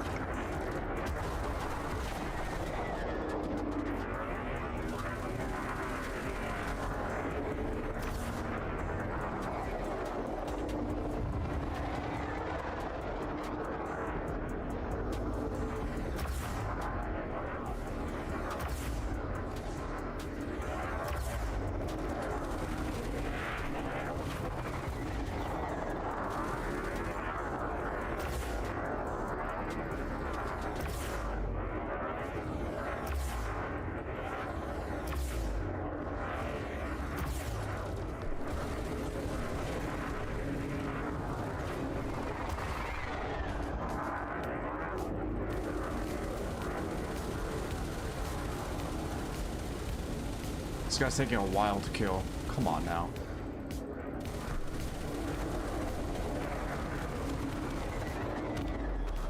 Target down. There we go. You got him. Well done, Commander.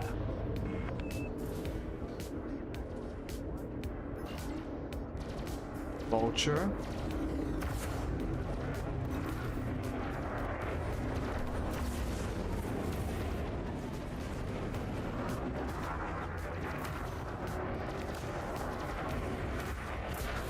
Looks like everyone and their mother carries a chaff.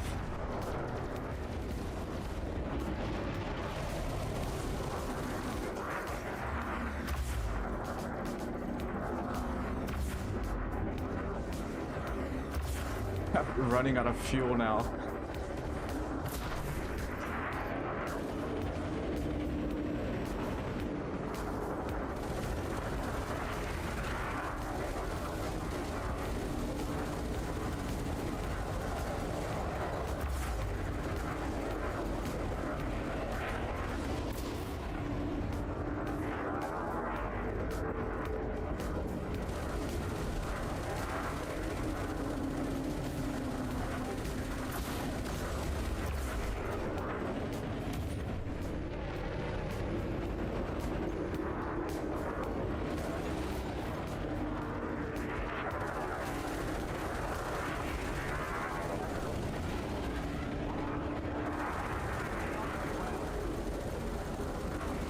Come on, you piece of shit.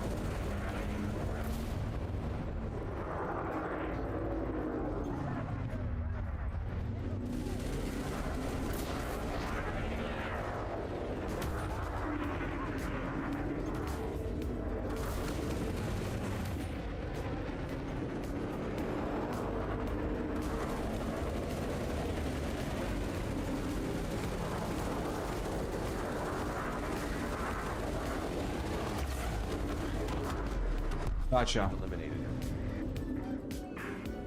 Good shooting, Commander. Okay, you really get to practice your dogfighting skills.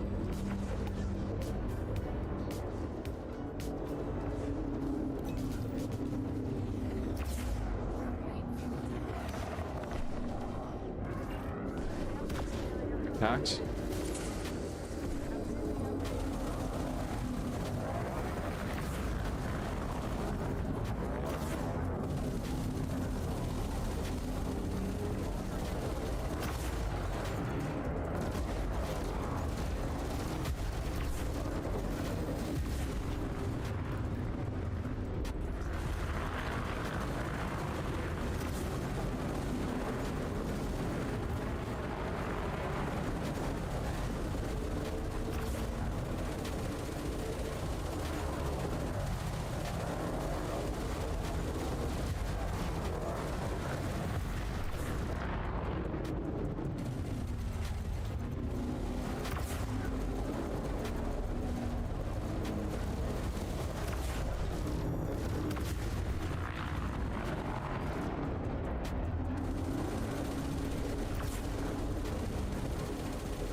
Come on.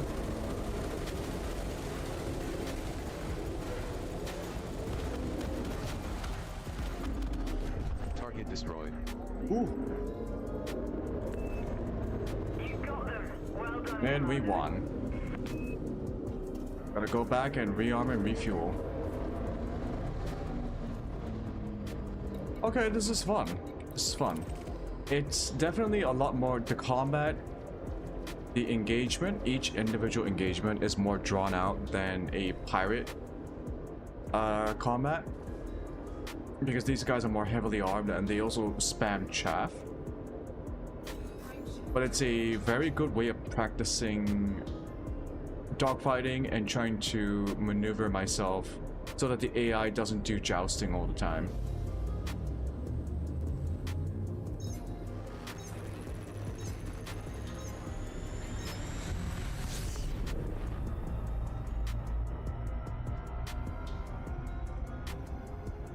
And I definitely need to separate my keybinds.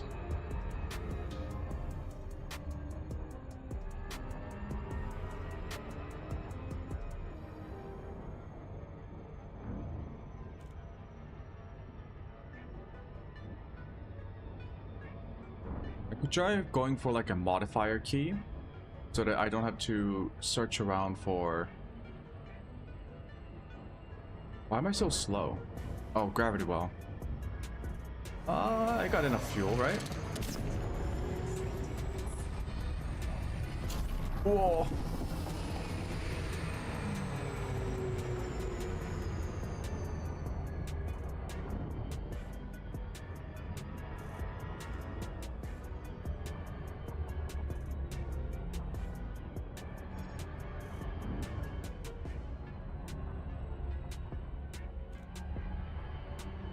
I did notice that some of the AI when I destroyed their not the power distributor, when I destroyed their power plant, they just kind of like become immobilized. Now I can't tell if that's because its drives or like its thrusters were also damaged, but if I can do a module specific damage to make them immobilized completely, that would be game over for each engagement. Maybe I go for like the thrusters, if it's possible to like target thrusters and get rid of their ability to maneuver. Because once that happens, I could just like shoot at it with my railgun very easily. Arriving near North Report.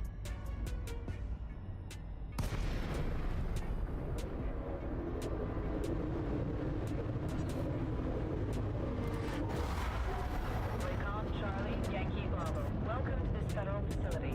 Please observe all standard docking procedures.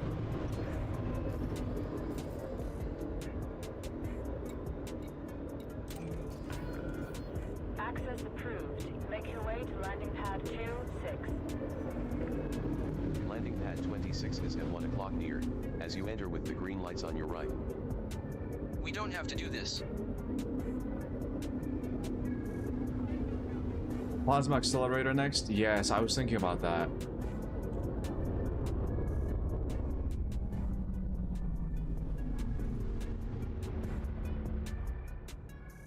Like, instead of 3 multi-cannons, having 1 plasma accelerator on the medium port.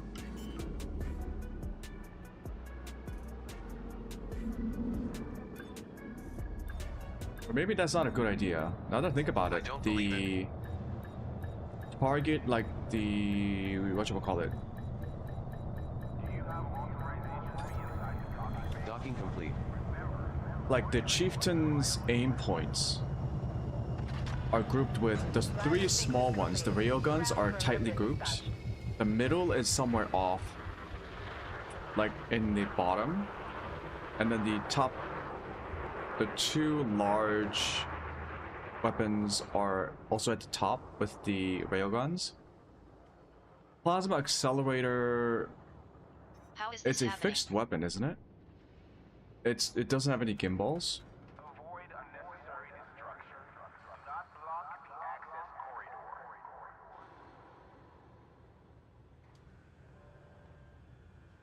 What is this?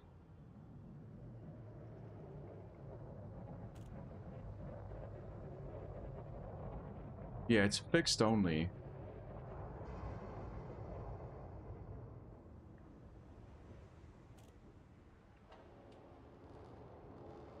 Maybe I get rid of the railguns. Like, if I want to just try it out, get rid of the railguns and then put on plasma accelerators. So chieftain.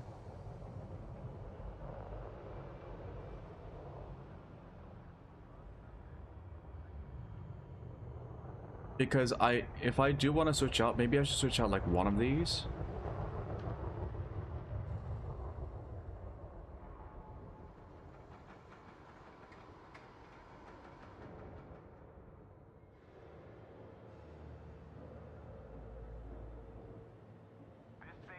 Am I missing something here?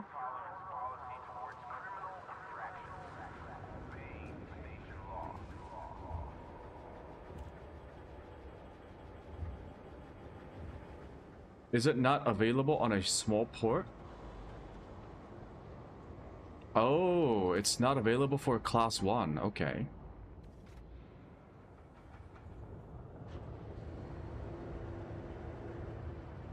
Oh.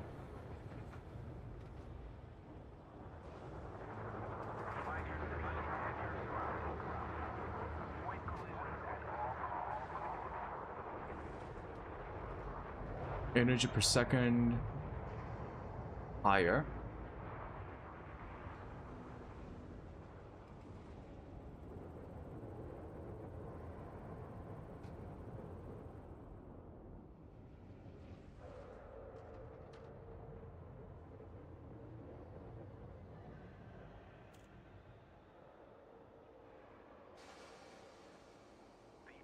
Increases damage output based on the heat level of the firing ship.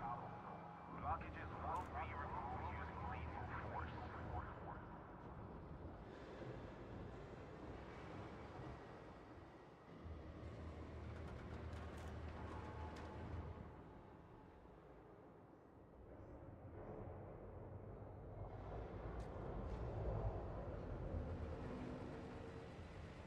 Oh, DPS is pretty good.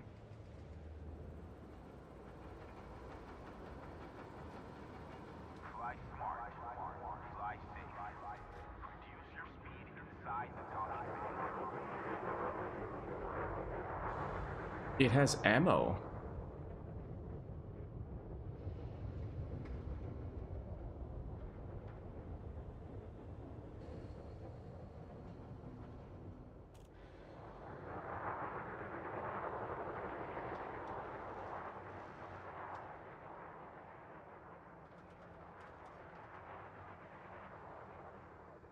Oh, it also has plasma slug.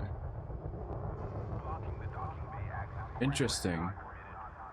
Starboard will not allow such intolerable behavior. Well, the weapon hit. Where was it? Since this is a fixed weapon, I'm not comfortable with putting this on the medium because the medium is the aim point for the medium. Hold on. Chieftain ED aim. You made a Python Mark II with all plasma for fun. Ensure you have authorization before attempting to disembark. Oh, what was that website? All I was doing was mining.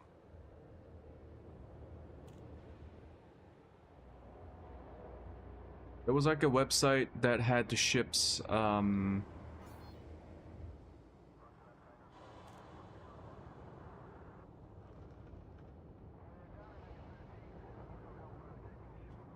is a crime punishable by death. Make sure you have authorization before you enter the docking bay. well, it doesn't matter. It doesn't matter. I could just switch out, if I do a plasma, just go for like beams, or like lasers down here, burst or pulse. Put them on gimbal. Focus on... Right, so the two large on gimbals, 3 smalls on gimbal, 1 on fixed with the plasma. If I just focus on this one aim point. Or I go the opposite. I put plasma accelerators on the 2 large. Or the 3 large. No. No. Put a multi-cannon in the middle, medium. Burst lasers. And then accelerators at the 2 large ones. That could also work. But yeah, I'll think about, maybe I can get like another ship. And kit it out with a plasma accelerator. First of all, let's refuel, repair, restock. Fuel at maximum. Your Alliance Chieftain repaired. Your Alliance Chieftain rearmed. I do need to get busy with this quest. Let me just put in the combat bonds. I strongly advise you against this. It's like a shotgun sniper. Is it because like the plasma bolt itself is pretty large? Like the projectile is pretty big? Or does it like have a spread? I actually have no idea what it looks like. Oh, this is not where I go. Very high damage, I see. Combat bonds for around 1.5 million credits redeemed.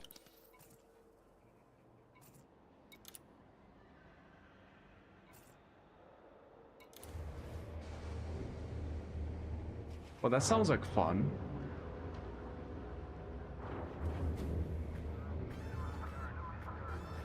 Disengaged from local networks. Pad detachment Launch complete. Regulate speed until clear. Because I can definitely feel that the railgun, it's nice if I want to snipe people. Like from afar. But if I How want, is this it doesn't do as much damage in close range. So I think a lot of my damage to the enemy actually comes from it comes from my multi-cannons. Be on the lookout for other vessels. Whereas the railgun is really useful for taking down the shields. Clear of station perimeter. Watch your 6, Commander.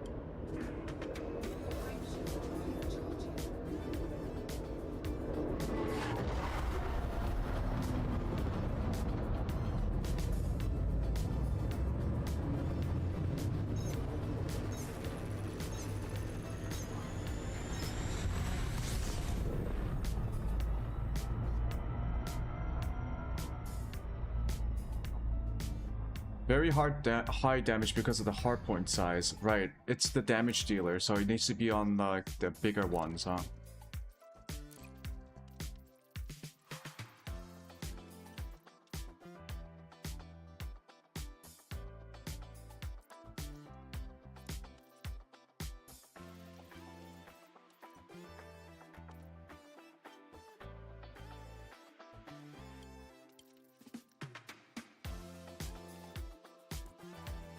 This is pretty important, so...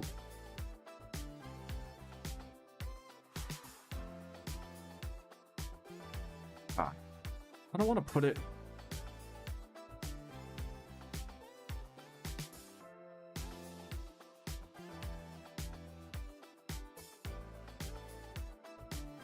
Or like...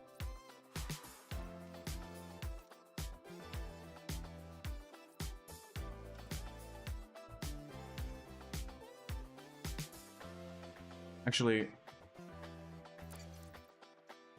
we'll do this. If I go into flight mode, I never use this anymore. Where was it? Toggle flight assist. I don't use it anymore because I use the maneuver thrusters to turn quickly. And it seems to be working out much better than turning flight assist off. So that means I can use that button to be a modifier. And I have these as the base one, which means that my FSD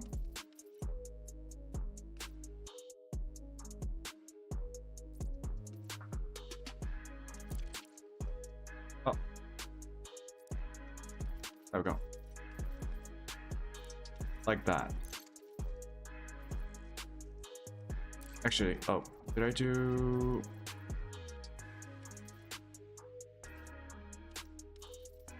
Cycle...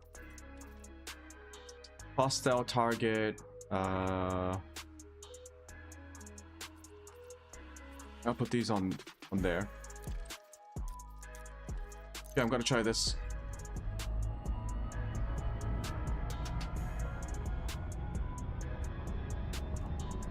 Any thoughts on which modules to destroy first when you're going up against like PvE ships?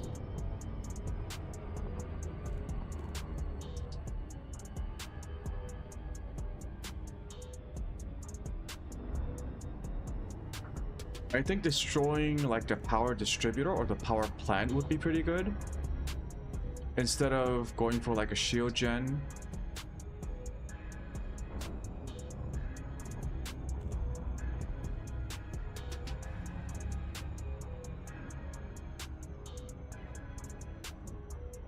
FSD if they run fast, right, if they're trying to run away, or power plant. Got it.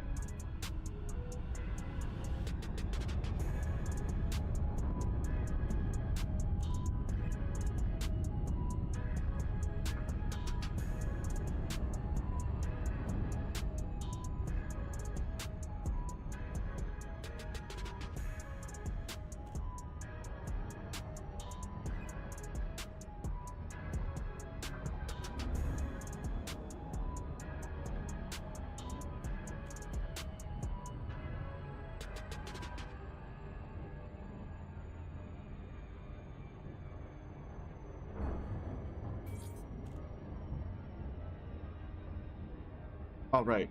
I changed my keybinds. Okay. There we go.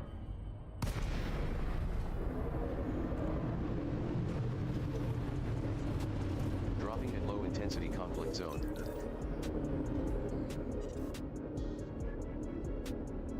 Okay, everything is ready.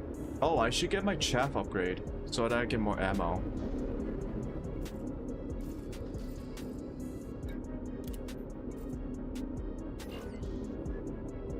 Cobra Mark II? Okay. Team Commander.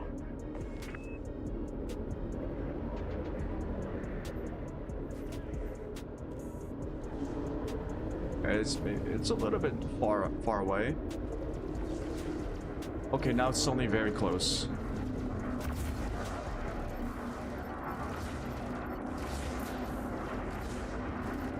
Power plant. There we go.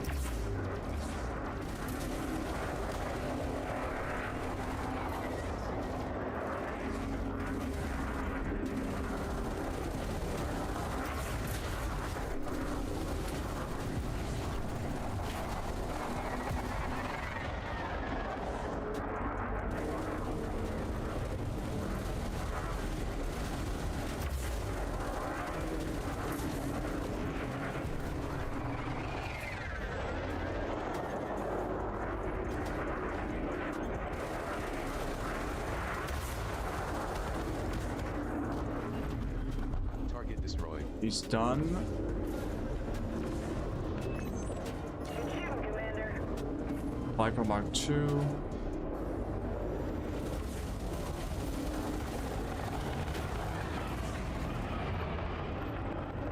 Power plant.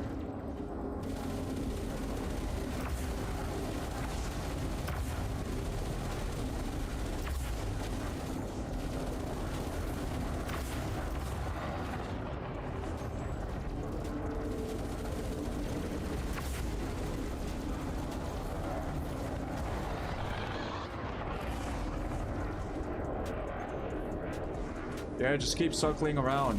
I do higher damage. You're losing this fight because of that.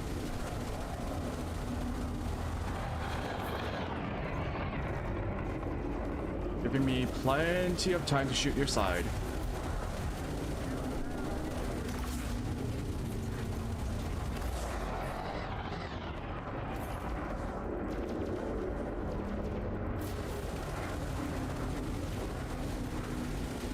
Alright. I did hear about that. It does absolute damage. Target down. You're on a roll, Commander.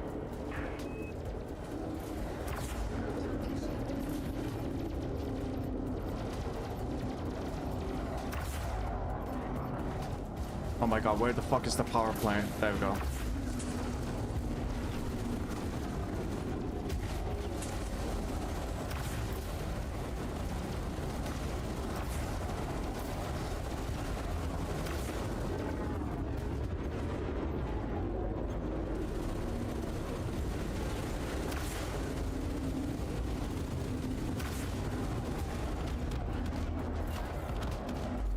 Target eliminated.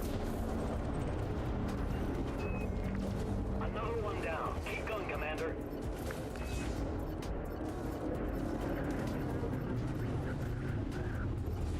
There we go.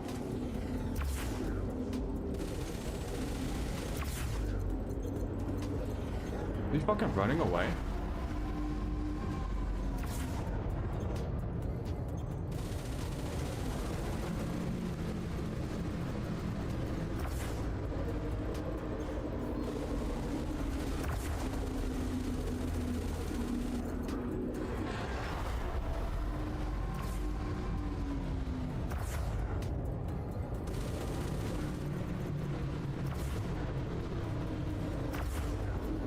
Yeah, he's toast. Target down. Nicely done, Commander. Is the accelerator the most difficult weapon to use though? If it's like the best? It bypasses resistance. You know, it's a fixed weapon. It has really high DPS. I'm assuming it's pretty difficult to use. Unless it's not. It is? Yeah. So I'll get more practice with fixed weapons, and then I'll see if I can mix in plasma accelerators.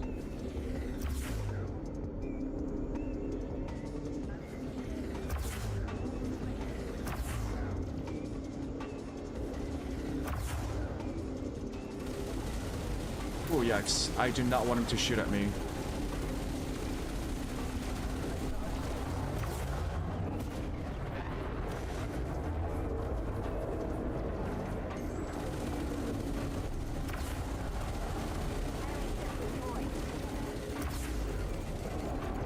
Low projectiles. That's interesting.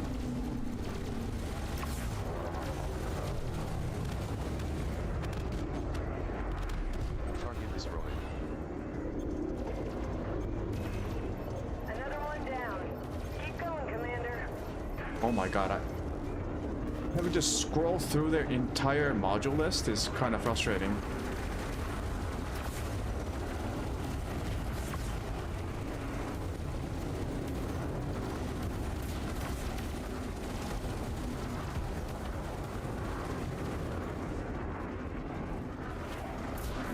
You guys got him, right? Yep.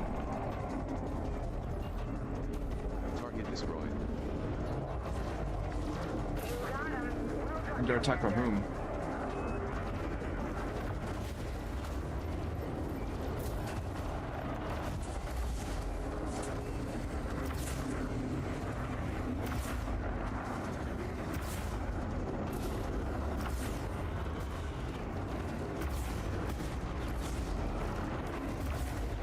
How much shields does this tiny dude have?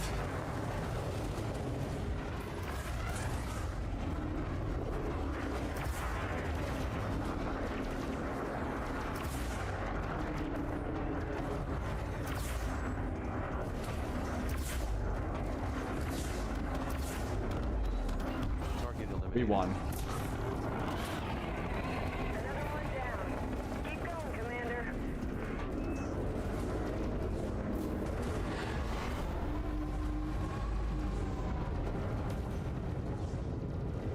Do I stay around and kill them, or do I just like leave and then restart?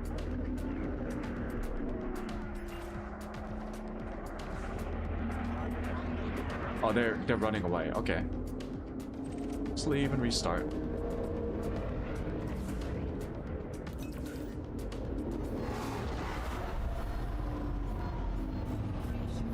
charging.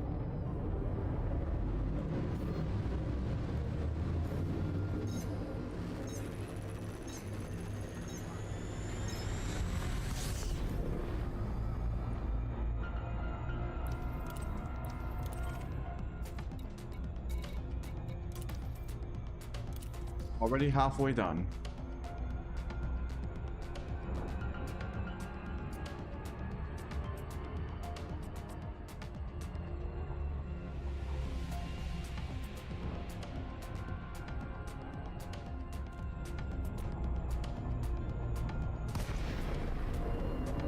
No destination lock. Okay.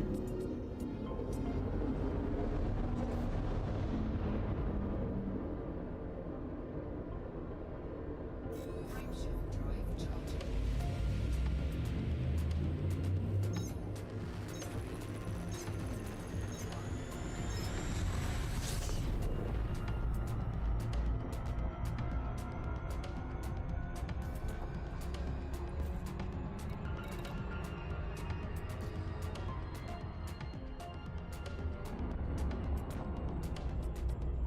I thought I could just turn around and go to the same site again. It worked last time.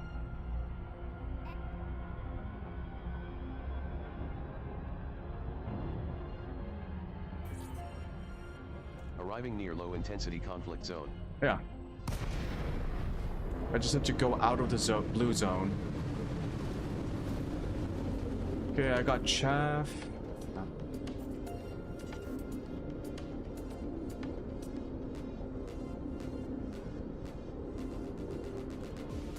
Let's see.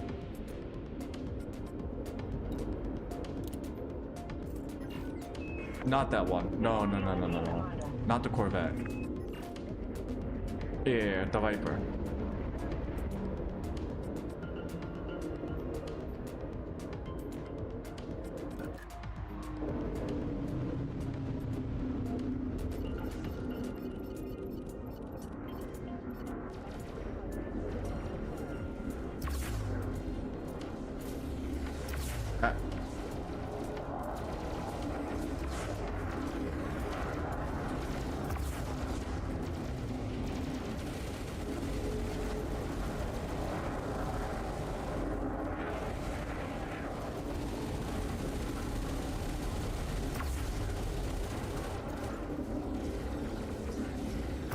Boom.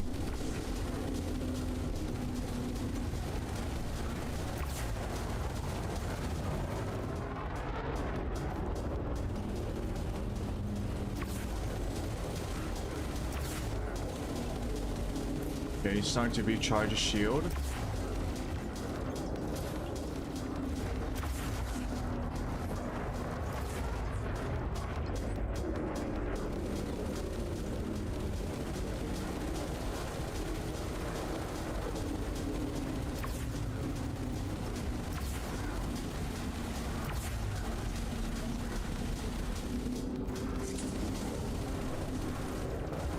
He does nothing to my shield. Okay.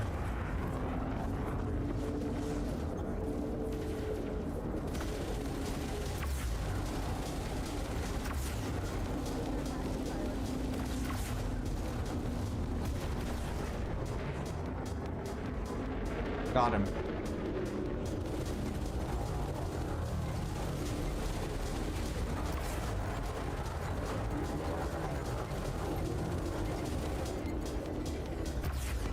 Boom. Target eliminated. You're on a roll, Commander. Power plant?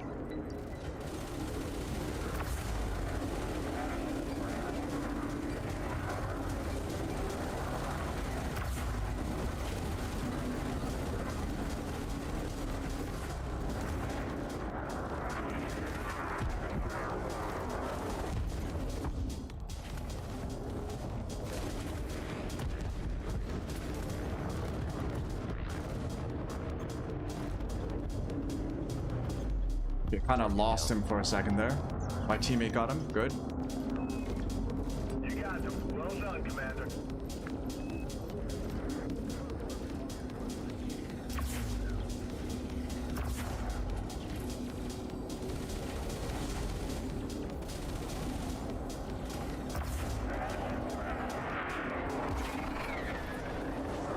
I'm gonna go for his chafe. Where's your chaff? Come on. Yeah.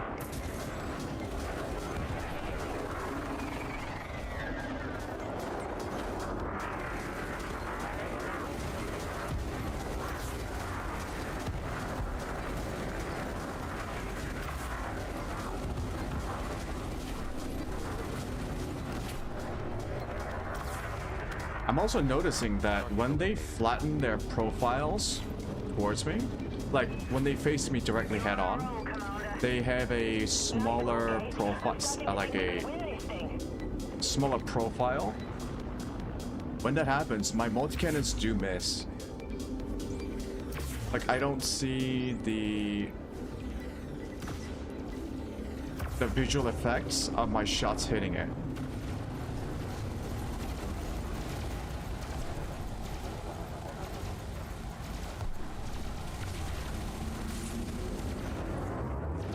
Gotcha. Gotta hit the I think I have to be like on top of him for this one because he's got guns on his belly, so he can technically shoot me while I'm underneath him.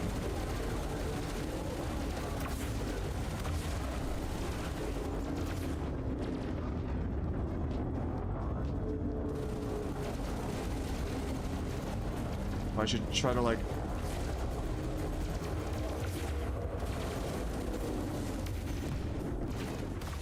Ooh, okay. Where are you?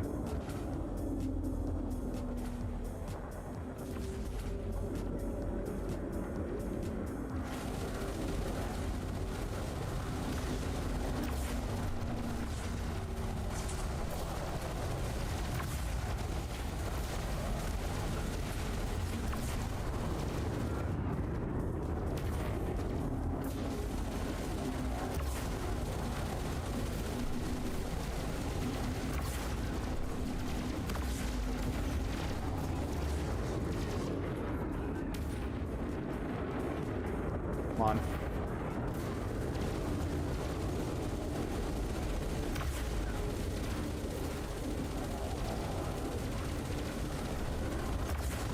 Gotcha. Target down. Okay, put them in. Put pips in shield. Look at the next target. Set up the power plant. There we go. Wait for my shield to charge. Allied ship eliminated. Not going well.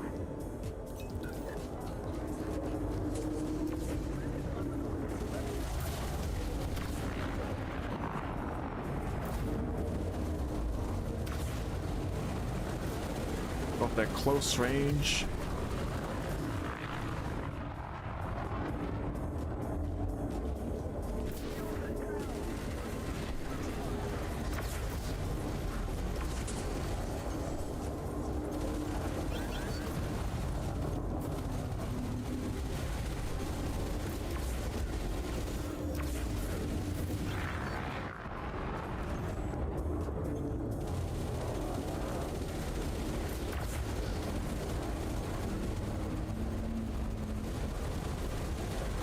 Come on.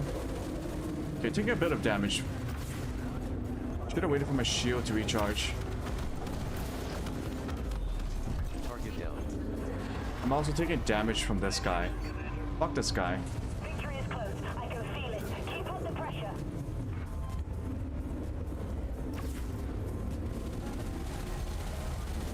Oh, that's a python. Ah, shit.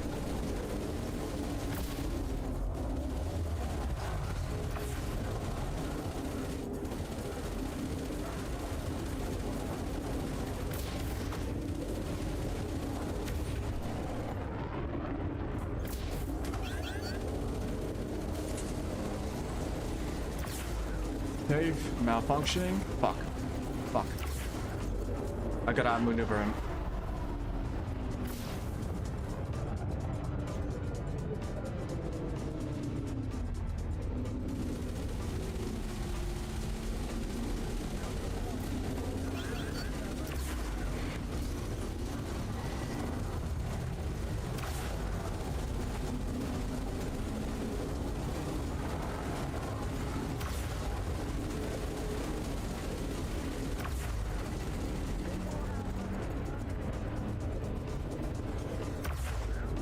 Come on. Don't run away.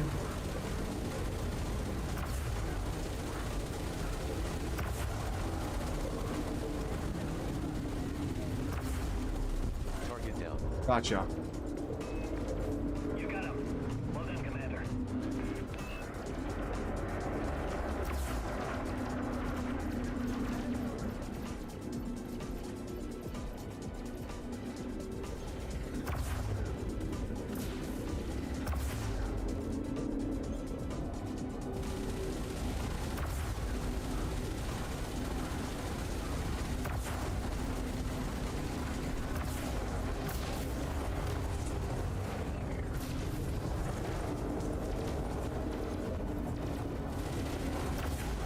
Oh, these guys are not maneuverable, are they? They are very slow to turn.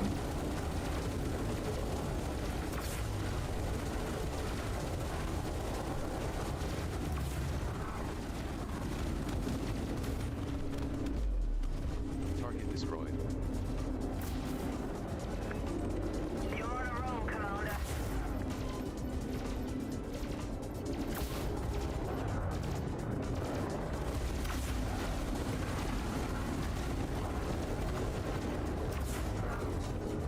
We're gonna malfunction.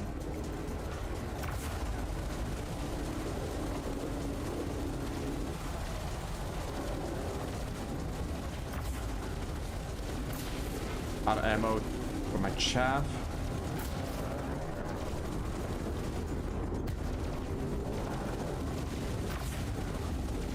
Power plant is down.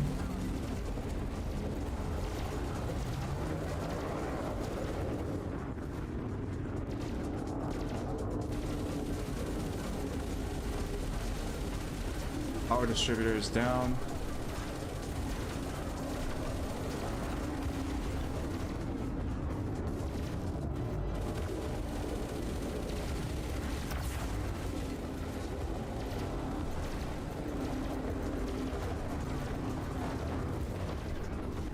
Fuels are down, but he's about to die.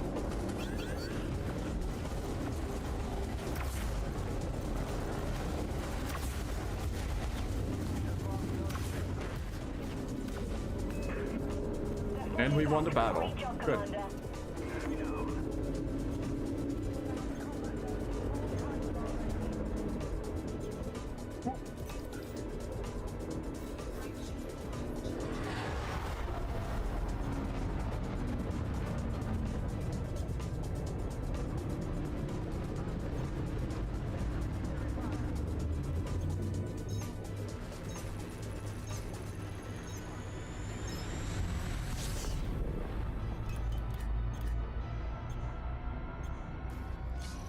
Go back and rearm and refuel again.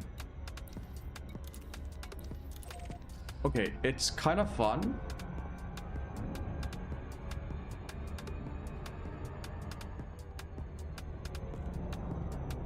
I was about to say but there's no but. Yeah, it's pretty fun. It cuts down on the downtime of looking for the next batch of enemy AI because they're all just there. I also feel like it's deceptively easy because once I got my railguns, all I have to do is kind of keep my distance and then shoot at the enemy until they aggro on me, which might take a while because they're also engaging with the friendly AI. So as long as I have decent range, decent weapons to engage the enemy at range, and I have a high enough DPS, these conflict zone missions seem to be a breeze.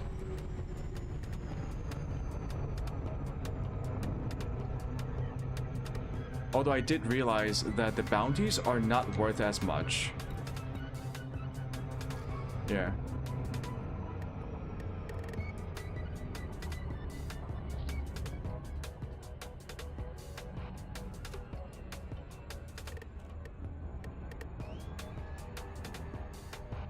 I think the conflict zones, if I just bring in like an anaconda at a conflict zone and just blast everyone from like mid-range, that would be farming. Arriving at North Report.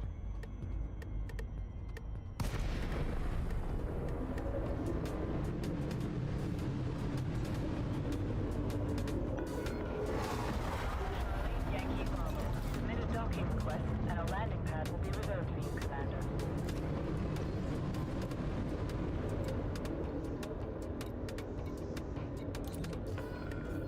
Access granted. Landing pad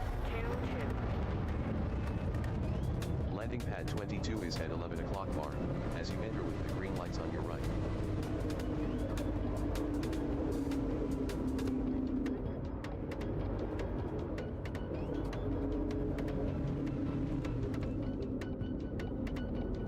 Nine o'clock bar.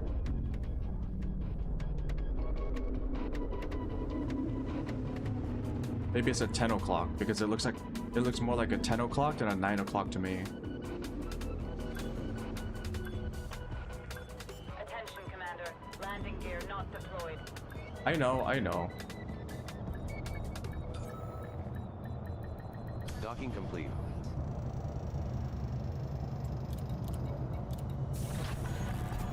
Maximum fuel. Deploying ground crew. Your Alliance Chieftain rearmed. Your Alliance Chieftain repaired. 33, so I need 17 more.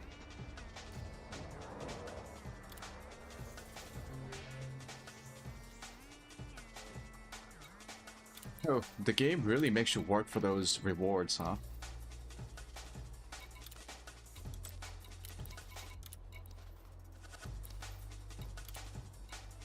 Combat bonds for 2 million credits have been claimed.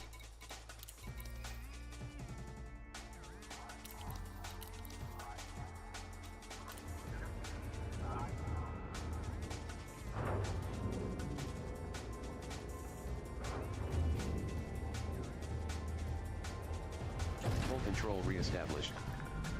Docking clamps retracted. Observe station regulations on exit.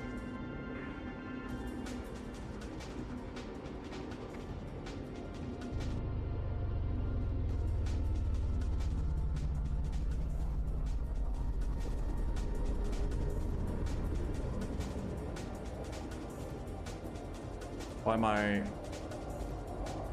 Oh shit.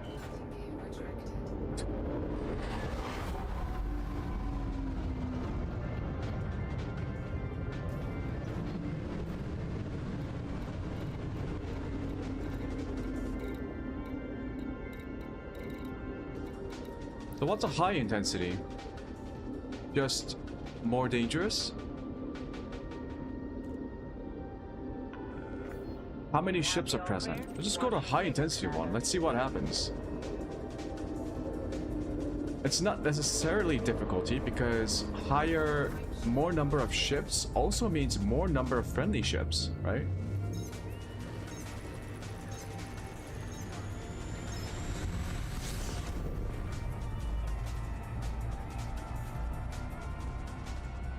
It might actually be easier.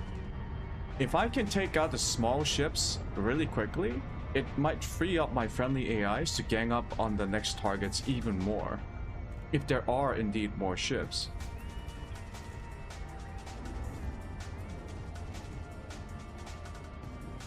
Why are we so slow?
Dropping at high intensity conflict zone. Okay, how crazy is this gonna be?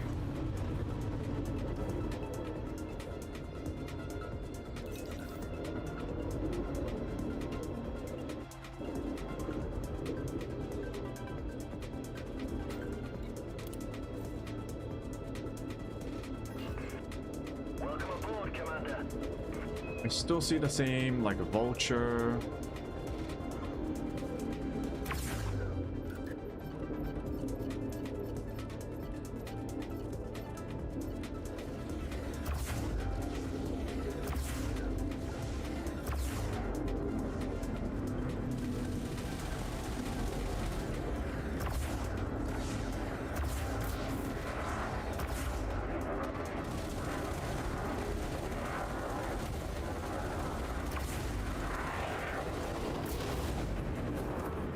Get the fuck out of the way.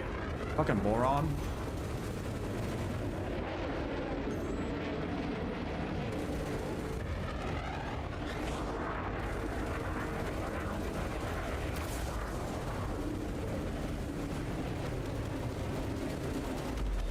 Target down.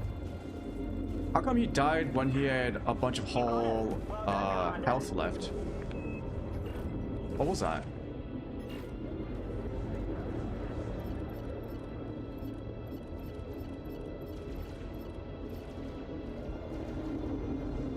Wait, what am I targeting?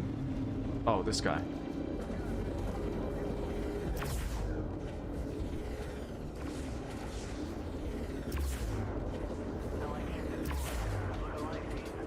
Oh, power plant damage does that? Wait, does it happen all the time? Or is it like if other conditions trigger it?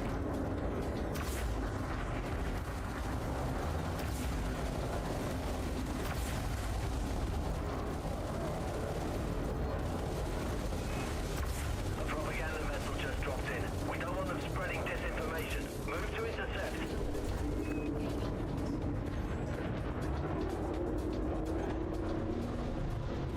It's a chance. Ooh. Juicy. I love RNG and gambling.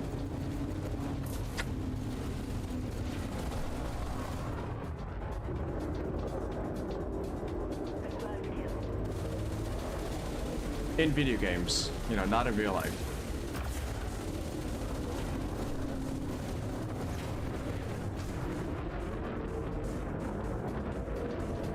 Be a little piece of shit. No, no, stop, stop, stop. There we go.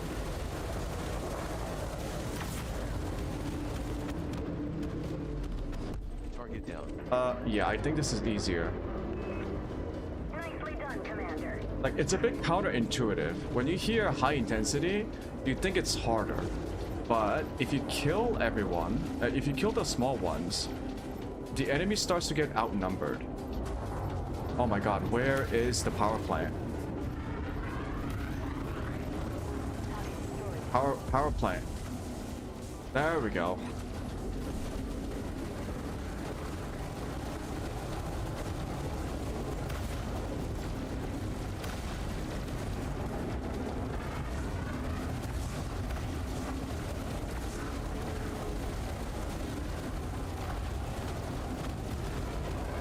Oh yeah. Target destroyed. Always go for the power plant. Unless I have good reason not to.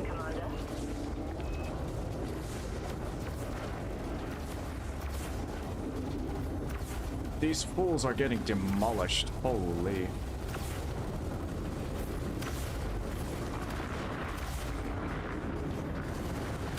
Oh. Yeah, let me spend 10 minutes trying to look for the power plant here. Oh, hold on. Oh, there we go.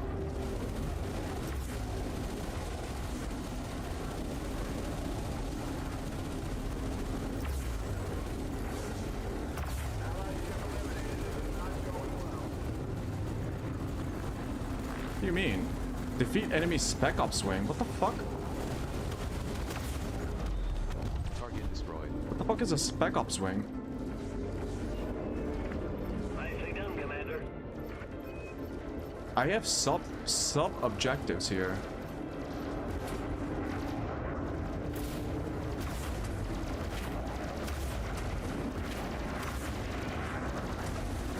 Okay, this guy's just sitting here. Hello? Hello?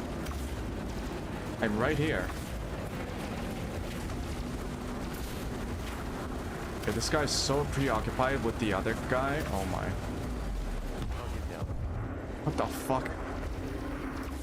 Good shooting, Commander. Thank you.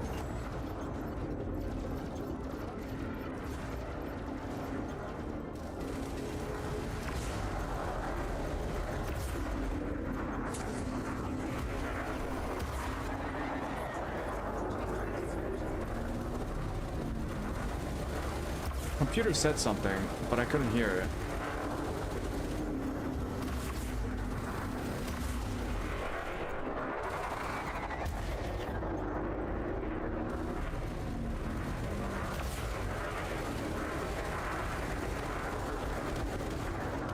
You're dead. Target eliminated. No, not a python. Done, Commander. This guy.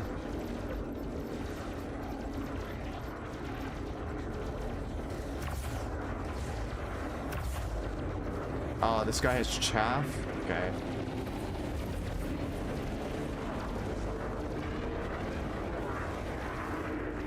Oh my.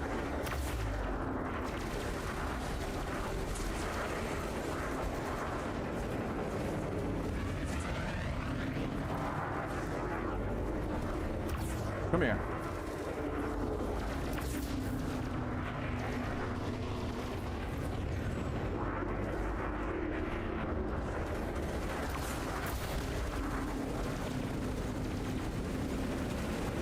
Gotcha.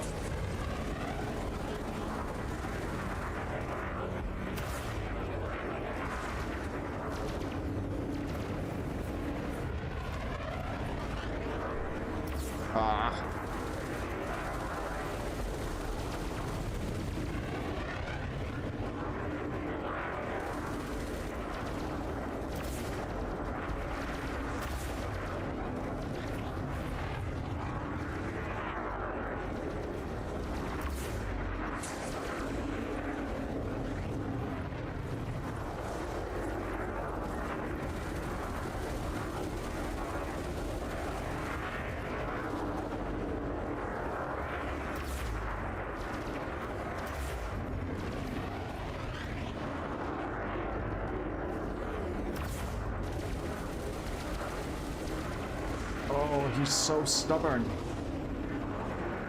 So stubborn.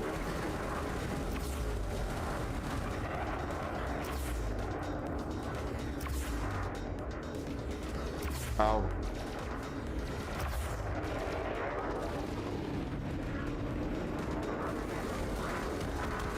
There we go. Target down. Jesus. Ferdinand's... Done, Commander.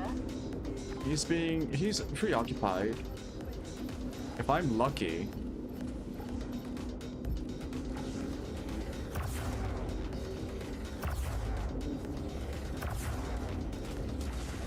Oh, Jesus Christ, I don't do anything to him. Uh-oh.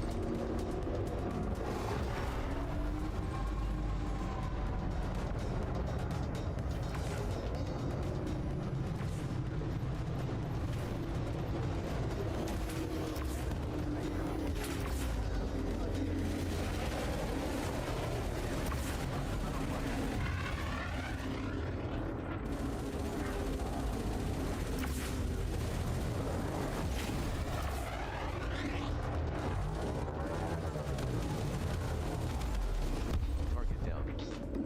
Okay. So I gotta watch out for the Ferdinands.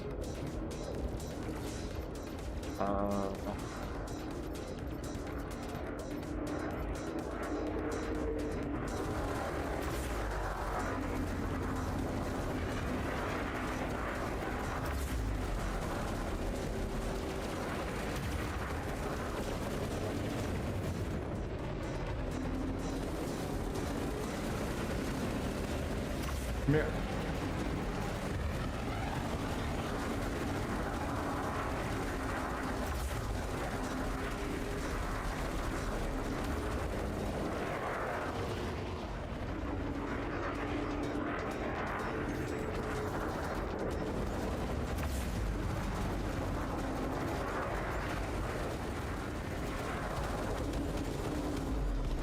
Target eliminated. Okay, there's one right near me.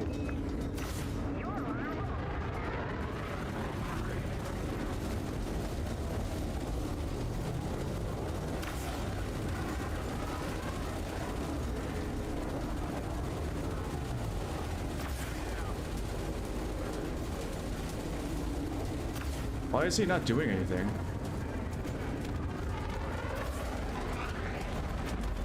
Target destroyed.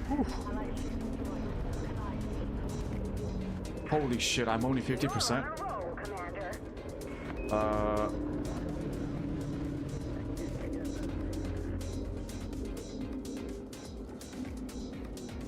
Okay. Furtherlands, no. ASP Explorer, yes.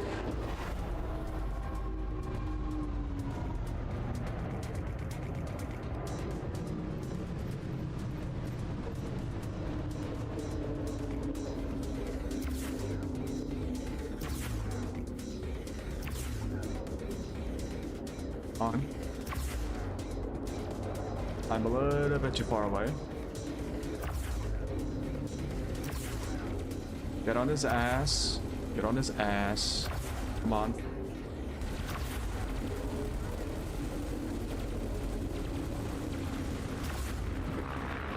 Yep, on his ass.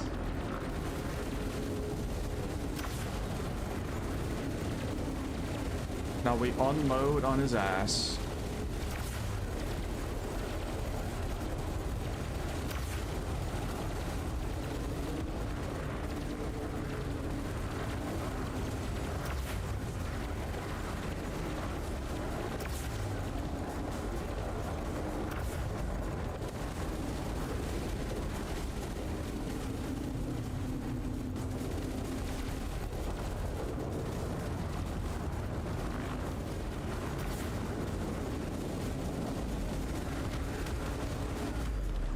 Target destroyed.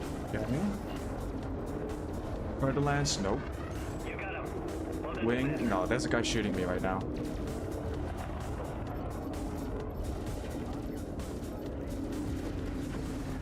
Stay on his ass.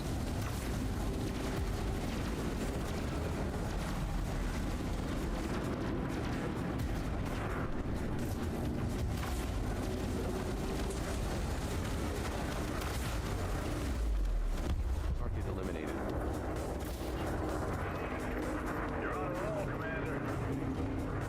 I got it. If I cycle backwards on the module target, it's always the 6th one.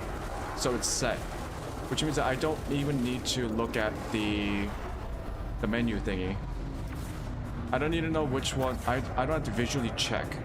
I can always just go target, click 6 times to the previous module, and then it will always be the power plant. Also, don't run away. Eliminated. Kaboom. Okay, Viper, Mark 4. 2, 3, 4, 5, 6. Shit, 7. Okay. Never mind, it's 7. Oh. Ooh, we're trying to be fancy here.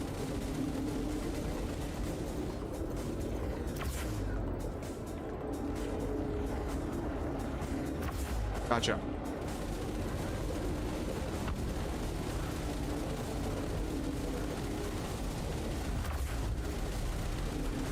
This guy likes the firepower, so he's running away.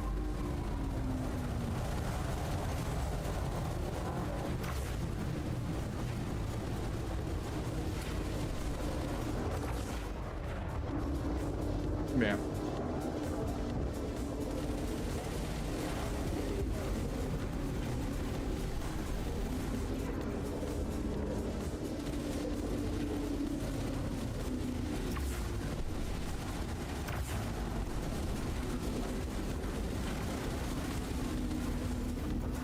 He's dead. Target down. Nicely done, This Commander. is non-stop action. I love it. 1, 2, 3, 4, 5, 6, 7. On his ass.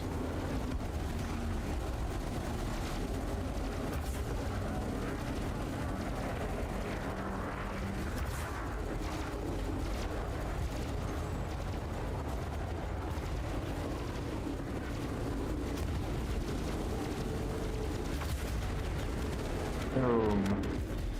Let's go.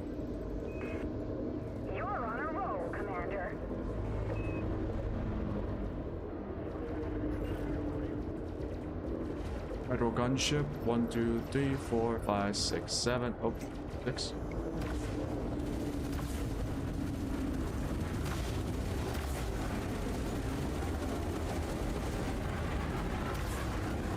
Come on, come on, come on. Target destroyed. Okay, let's... Eagle. Running away. Don't care then. Viper Mark III. 1, 2, 3, 4, 5, 6. Okay, sometimes it's 6, sometimes it's 7. I guess I'll just check after 6. Boom.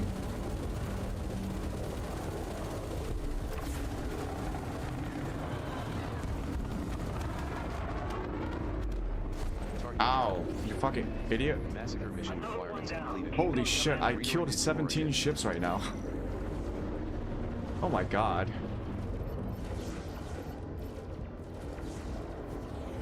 But the mission is still not done?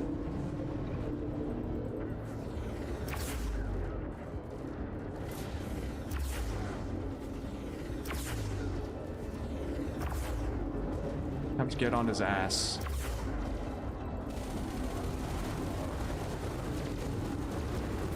On his ass. Okay.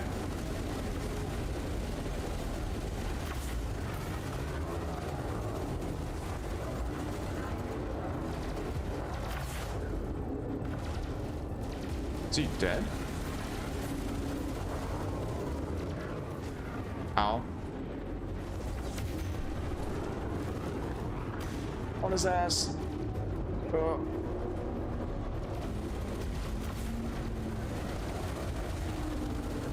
There we go. Target destroyed. 2, 3, 4, 5, 6. Bro, I killed half their team. What the fuck are you guys doing? Help me.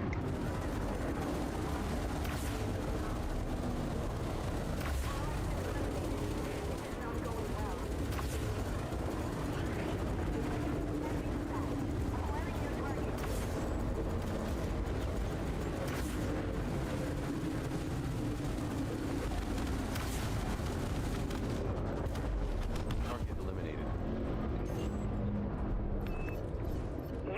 6, 7. Okay, so this guy's 7. Holy shit, balls.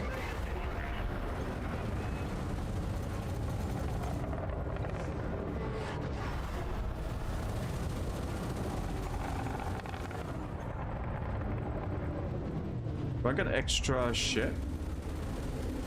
If I kill him? Nah, they're just all running away. Okay. Holy. My arm kind of hurts from moving the throttle. Okay, let's go into Super Cruise. Let's go into Super Cruise. Frameshift drive charging. This is like the best dogfighting practice you can get, I think, aside from practicing with your actual human friends. Because you're constantly trying to reposition yourself.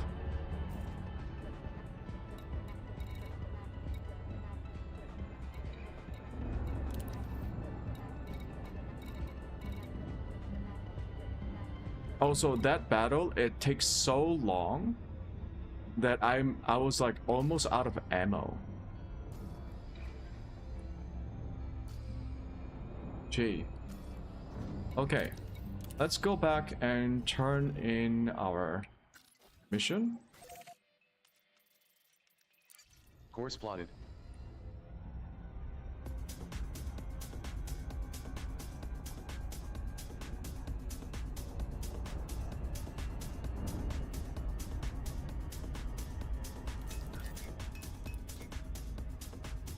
Frameshift drive charging.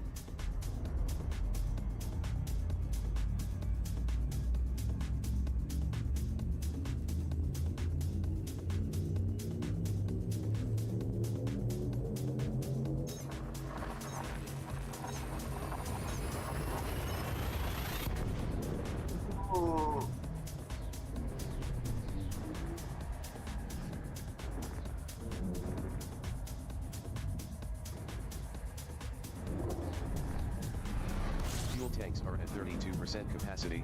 Recruit. Information.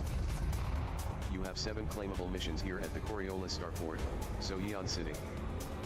You have earned a reward of over 740,000 credits It's for so local young. funding services So rendered. young. Warning, fuel tanks are now almost depleted. She's Your actually nearest scoopable star is the name of someone I LP know. 908 to 11 in the current system.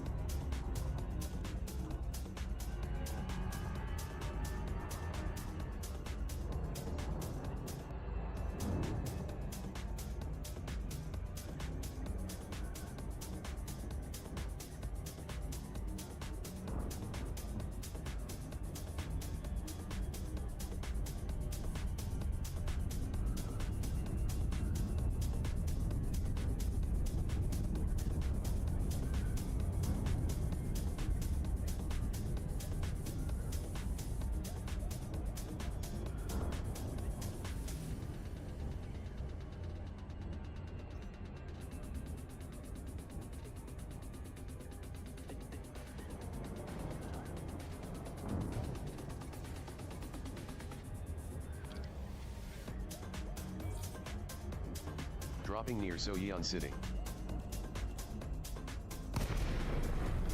Okay, this ship is goated. I really like how the ship maneuvers. I think like Control, you are required to submit I wasn't aware of it as much when I played with the ASP Explorer. I thought the AI was like bugging out, but I think like when I was fighting in the ASP Explorer, I thought the enemy AI was being like very flighty, maneuvering around, because I had a hard time staying on their tail all the time, and also I had a hard time like Landing pad matching their rotational speed. as you enter with the green lights on your right. But having flown in the Chieftain for a bit now, I can say that it's because of the maneuverability.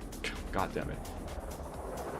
I can't say that word correctly. Maneuverability of the Chieftain.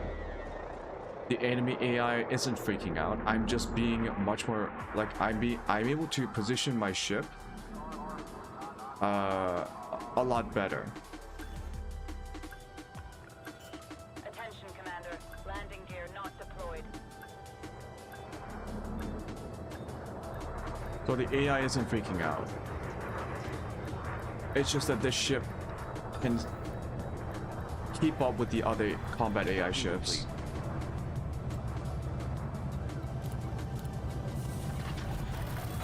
Let's turn in our mission rewards for that juicy material.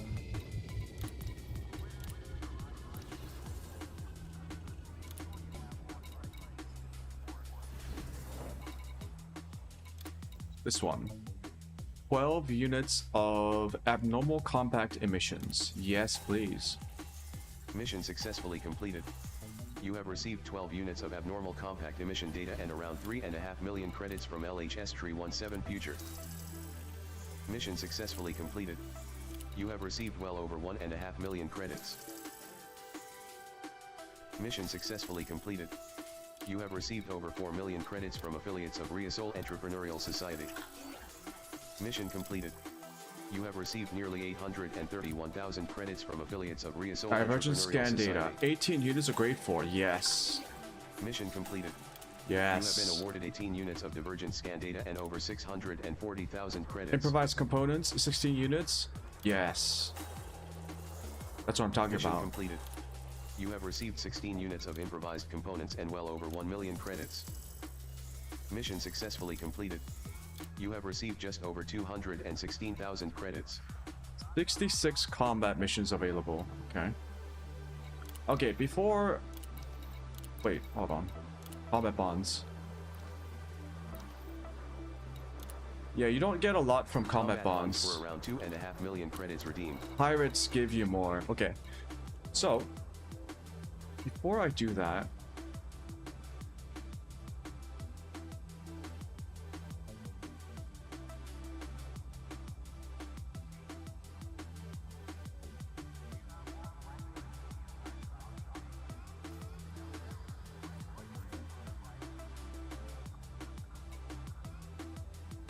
Okay.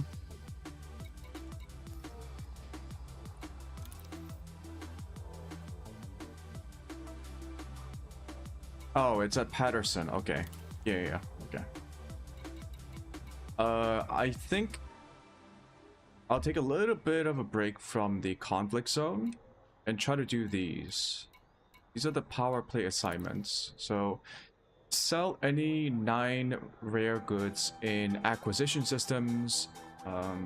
Collect units of rare goods from their source markets and sell them. Acquisition systems can be found via the power play mode. For more information on acquisition systems, see the power play. Player-owned fleet carriers are not eligible targets. The rare goods cannot originate from the same system they are sold in. Okay, and I get 3,600 merits. Earn 139,000 credits in bounty vouchers in reinforcement systems. Hunt wanted vessels in reinforcement systems to earn bounty vouchers. Scanning a vessel will reveal whether they are wanted in the current legal jurisdiction. You only need to earn these bounties. It is not necessary to redeem them for the value to contribute towards your target. Okay. Scanning ships, that should be easy. These should be occupied escape pods. I can do them from the wreckage sites, I believe. Yeah, salvage and rescue. So I can go to the signals, or I can just like kill pirates and then collect their damaged escape pods. So what are power commodities? Collect units of serious corporate contracts from stronghold systems controlled by your power and deliver them to power collect units of serious corporate contracts. Deliver them to power contacts in undermining systems. If you are discovered with this cargo by a rival power's vessel, they are likely to try and either take the cargo for themselves or destroy your ship altogether. Be cautious in systems where you are at risk of being caught. Oh, this is smuggling. It's not just transporting. Interesting. So I don't need a lot of space to do any of this.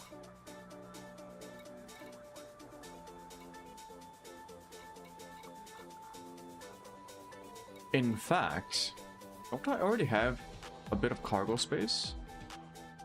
Or did I get rid of it?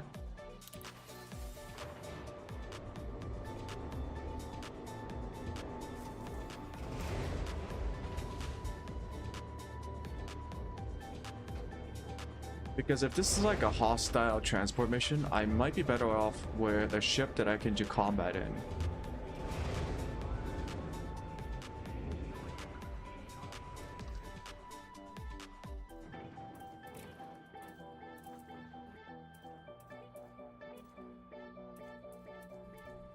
Oh yeah, I've been running around with this unoccupied.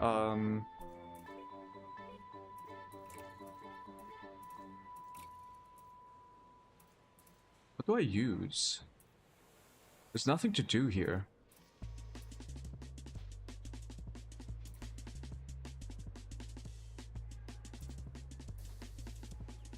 I really just put in a reinforcement module?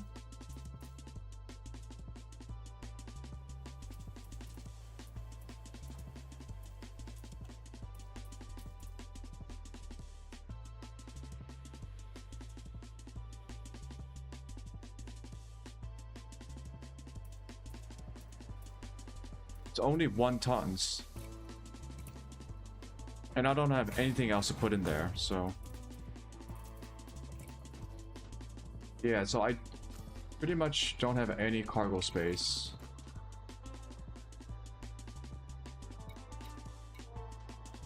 Yeah. Okay, I'll hop into my Explorer, so... Let's make our way back to Sirius.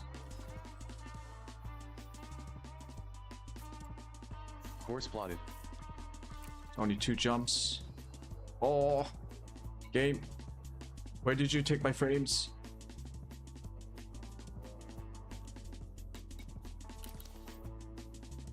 There we go. Ah, why is it 30 FPS?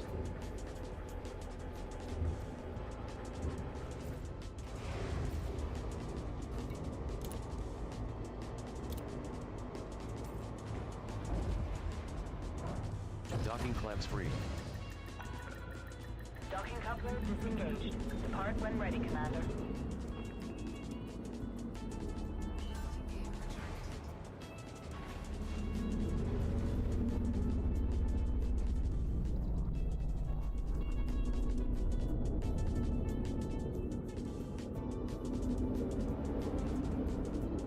Okay, why do I have 40 FPS? Okay, now it's back to 60. I guess the Odyssey parts of the game really lags your game.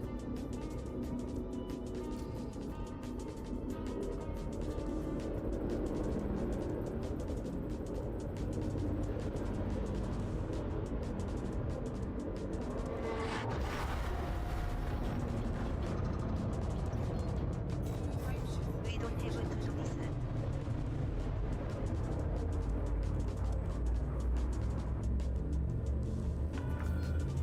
You have exceeded the station exclusion zone. Goodbye, Commander.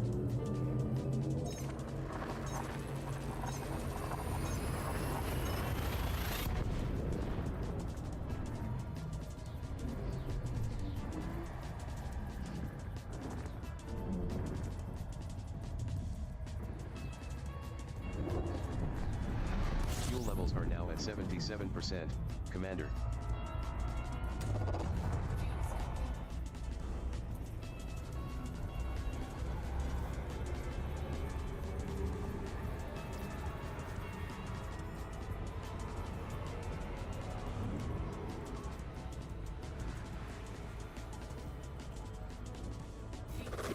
Fuel reserves at 81% capacity, Commander.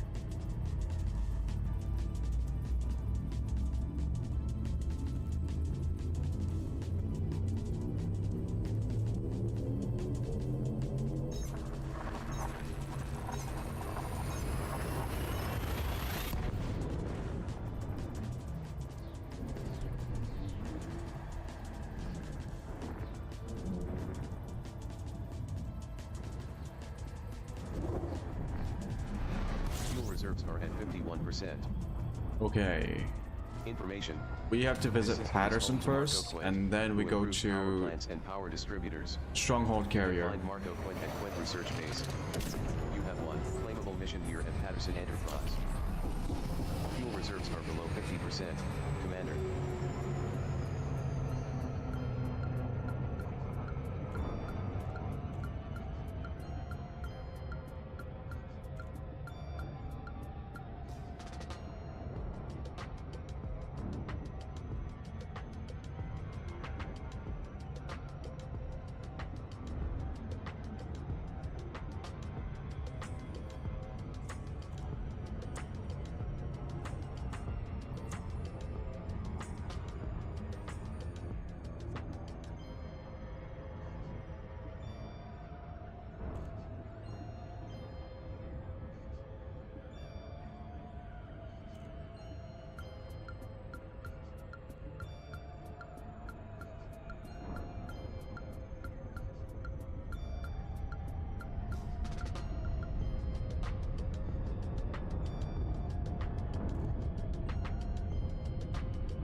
What happens when you take out like a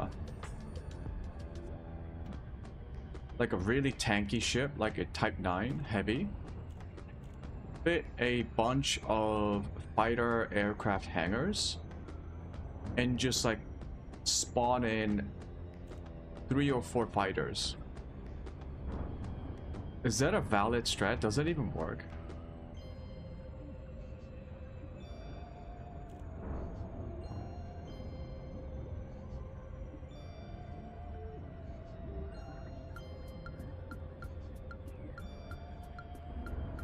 Okay, Patterson.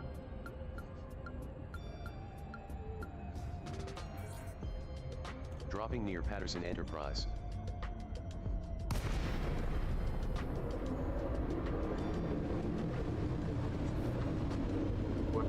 Is the entrance? Is it over there?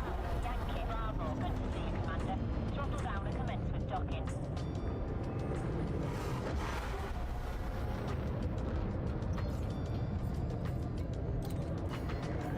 Approval granted. Set course for landing pad 22. Landing pad 22 is at 11 o'clock bar, as you enter with the green lights on your right. Scan detected.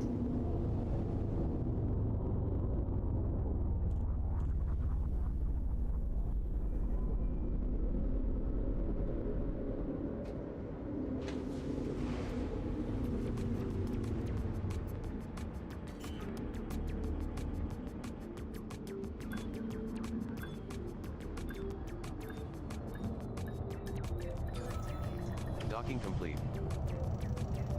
Okay. Touchdown. Deactivating docking systems. Station facilities are at your disposal. Yttrium. Yeet. Mission completed. You have been awarded 8 units of yttrium and over 1.5 million credits from Freedom Party of Sirius.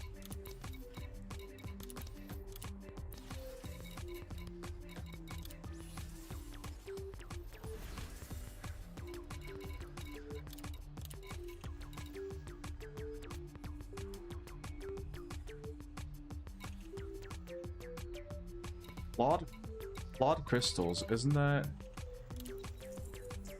Oh, it's only grade 4 or grade 2. Classified scan data banks. Grade 3.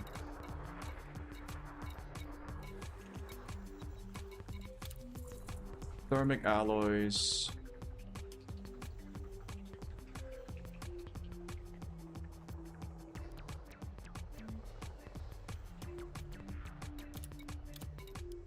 Okay. Not really here to check that out. Okay. Stronghold carrier.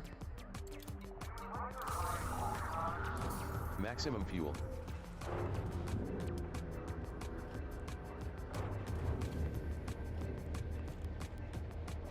Full control reestablished. Docking coupler disengaged. Take care when leaving the station. Gear retracted.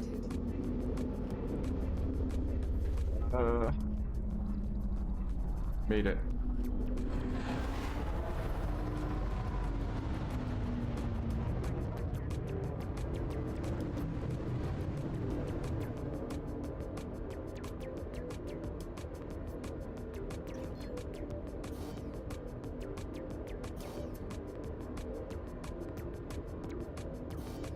Oh, it's Super Cruise. All clear. Safe travels, Commander.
Arriving at Stronghold carrier.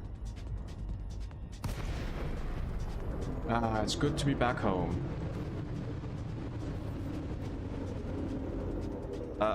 Of course.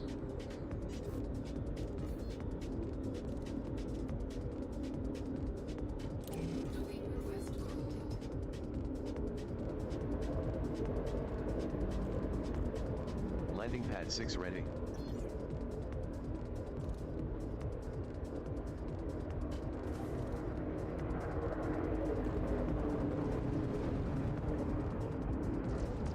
Seven, 8, 6. Don't you dare shoot me.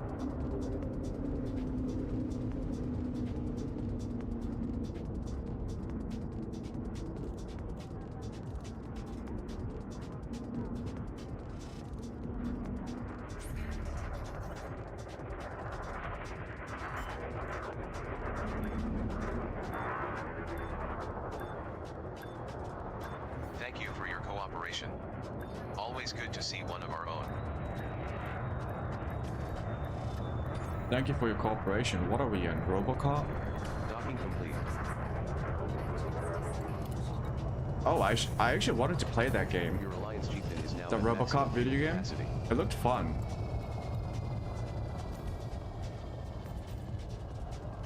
I remember watching Seagull play that game. That was pretty fun to watch.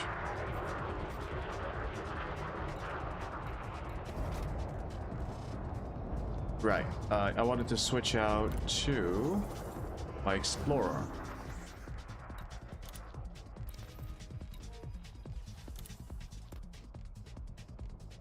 Which isn't here because I moved it. Oh boy.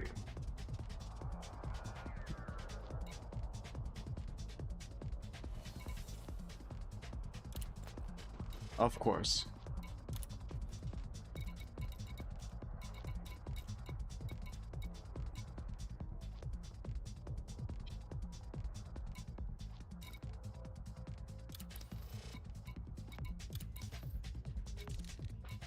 Oh yeah, where do you see the power contact? Here we go.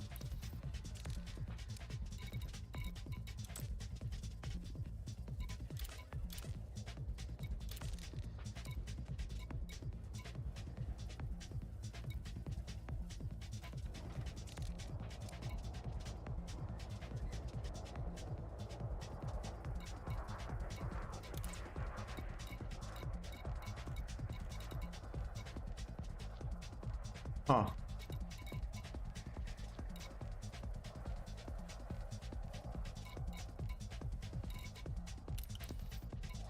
Okay. 13 minutes is like Full control reestablished. not worth it. I can just get there within 10 minutes. That's fine. Really gotta check where I put my ships.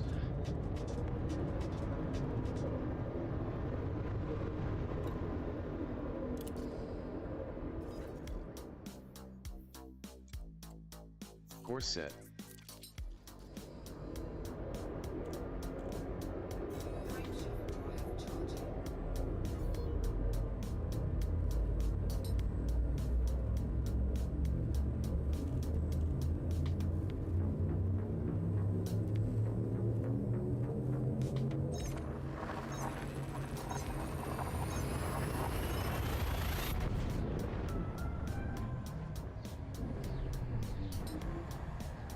Bum bum bum.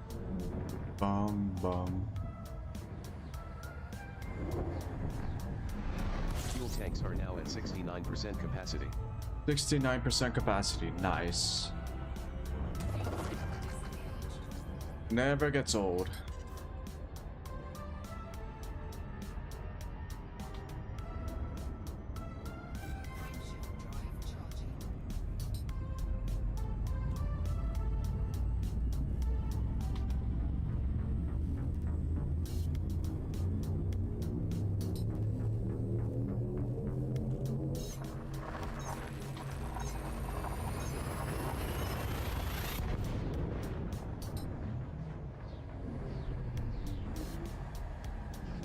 Seeing the amount of stuff that I need to move for the power play.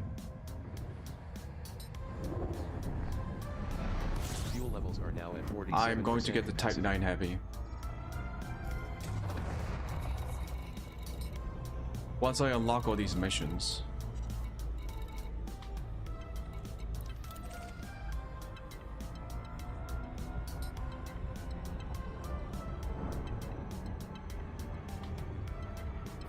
Fuel reserves are at 49%.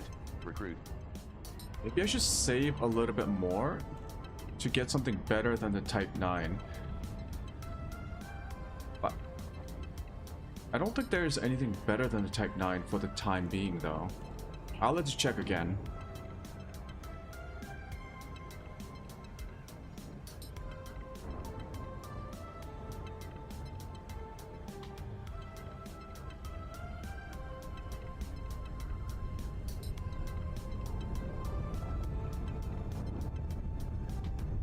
Unless I get like multiple anacondas. Get one for combat and the other for trading. Just spend a cool like what? Don't they cost like 130 million each?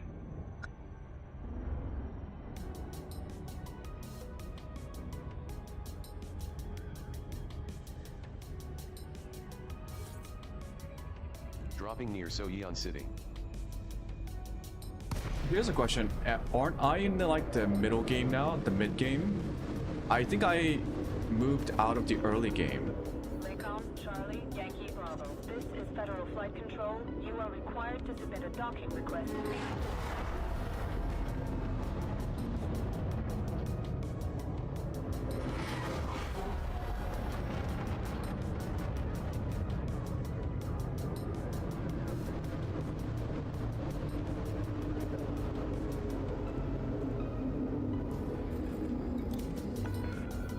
Access approved. Proceed to landing pad 30. Landing pad 30 is at 1 o'clock far, as you enter with the green lights on your right. Oh no you don't.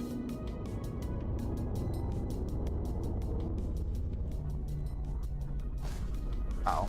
Ow.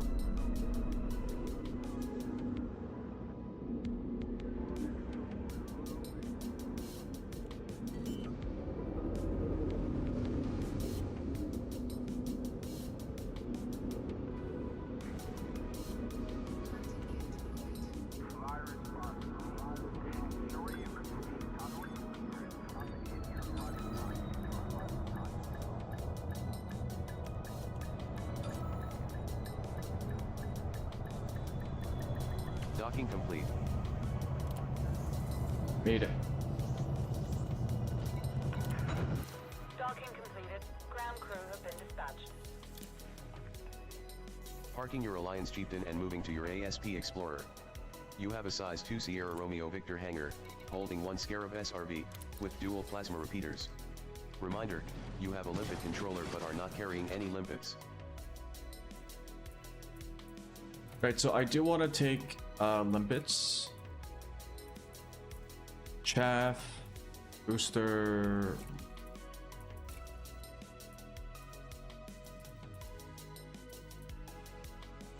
heatsink launcher, or silent running.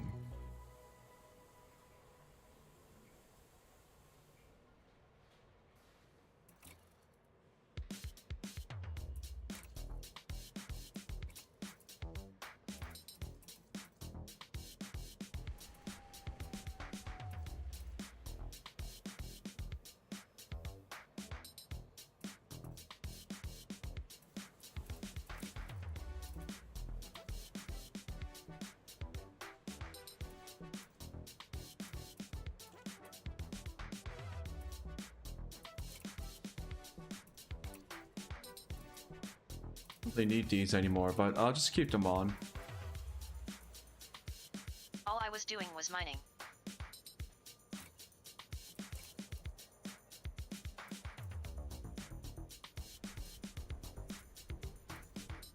Instead of docking,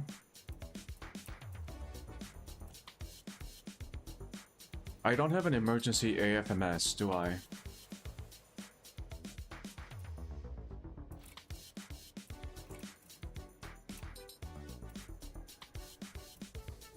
Should put it on a 1.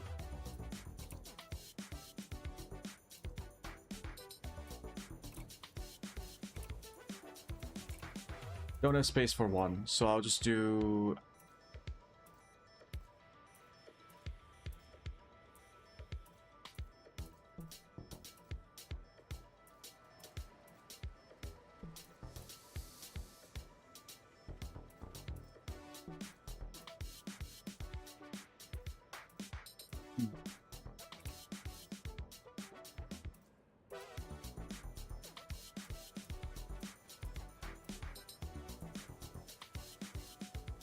Yeah, I'll just do it.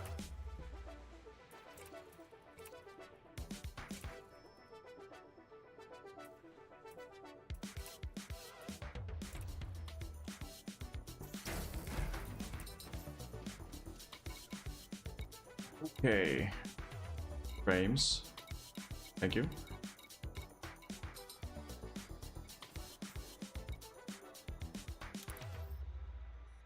Collect rare goods from the source market, sell them in a acquisition system.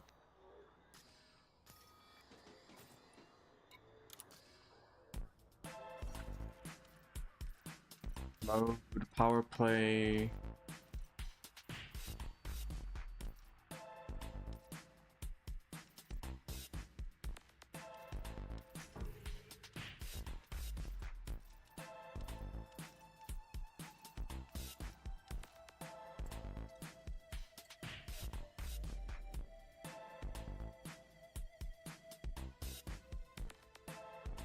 Fog of War.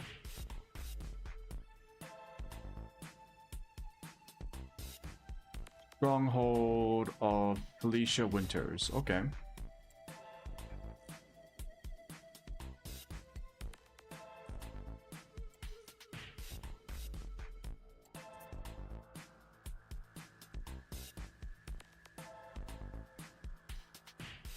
I'm just a simple miner.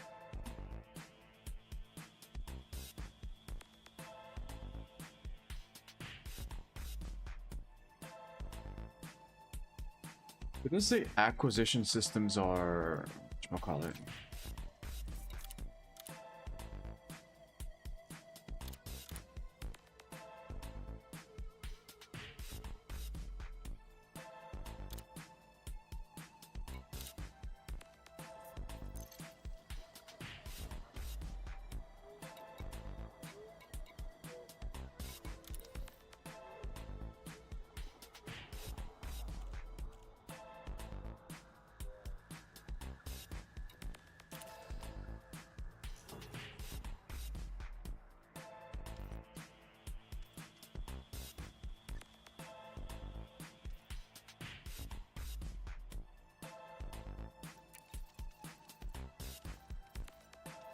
The Yongryu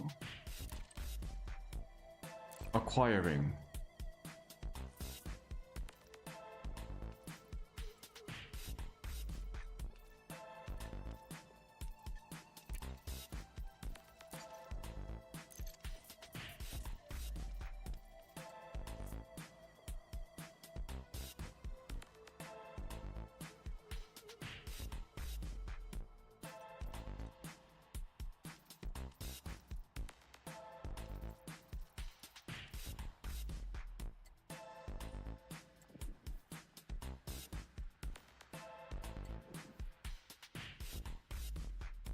Am I blind? What's going on? So which systems are acquiring?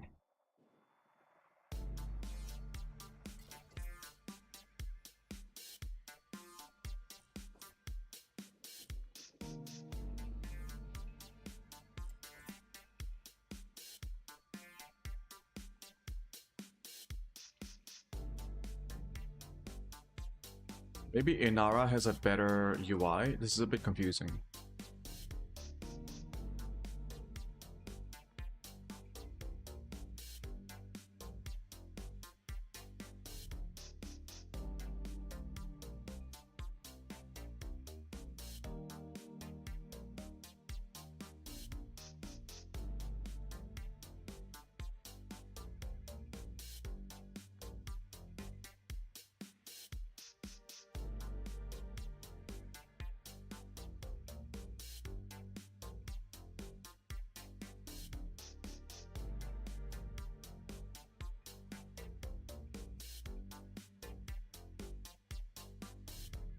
Controlling exploited.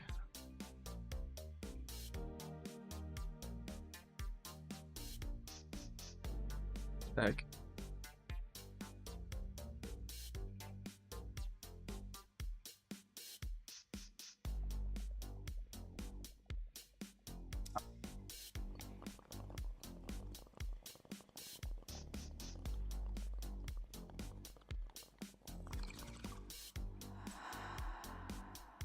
Power play.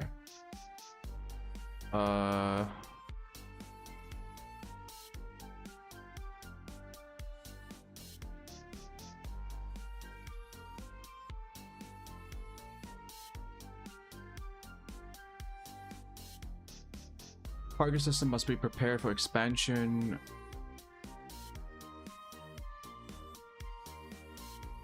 An expansion attempt.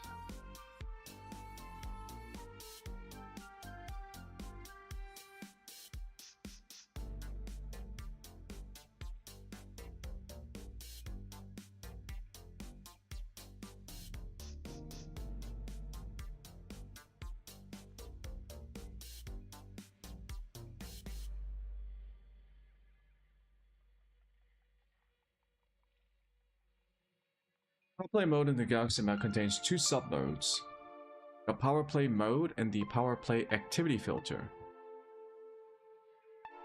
Power play mode allows commanders to filter systems in the Galaxy map by powers and a system's state. The activity filter mode allows a commander to filter systems by specific power, then by specific activity type, and by minimum activity level. When selecting a system in the Galaxy map, it is also possible to toggle strategic view for that system. This will highlight all systems in its control range, and in the case of exploited systems, all systems it is in range of receiving support from. It would also show non-power systems and frontline systems in range of it. Okay.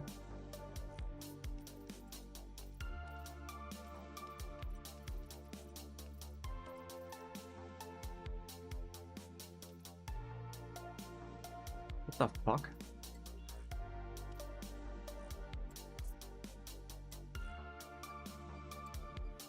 So all the systems that I can see on the map right now are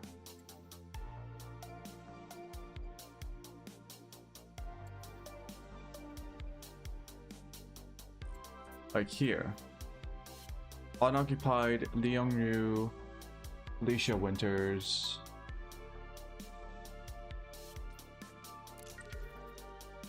Strategic view.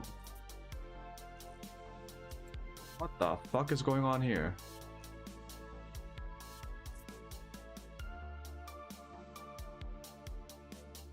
Transport power play commodities. Okay. Course laid in.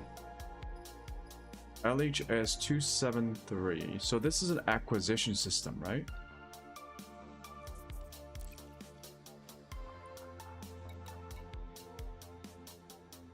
Rare goods. Just 9. Okay.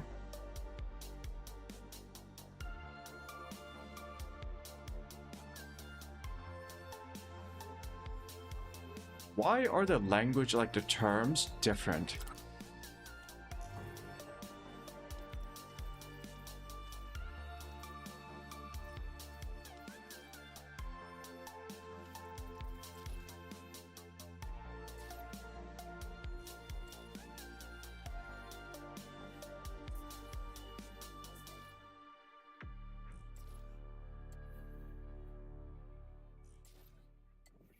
Contested. Sell rare goods. Oh, okay. So yeah, this works too. I just have to sell rare goods and also transport power play commodities. Let me just go look for a rare good nearby. And then we'll see what happens.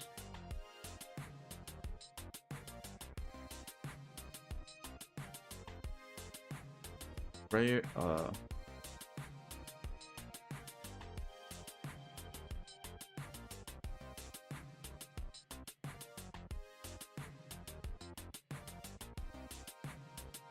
Waters of Shinrara.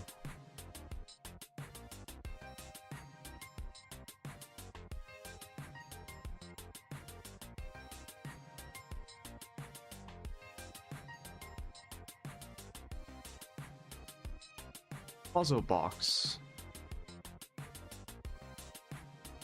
buying price 12,000.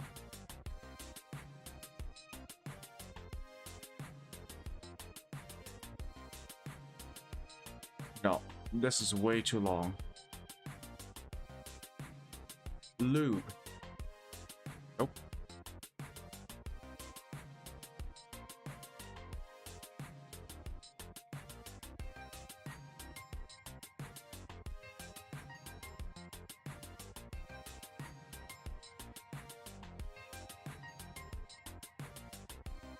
Okay, so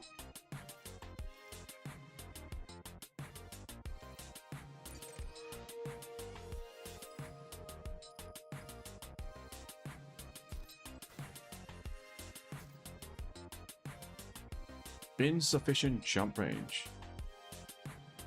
Huh?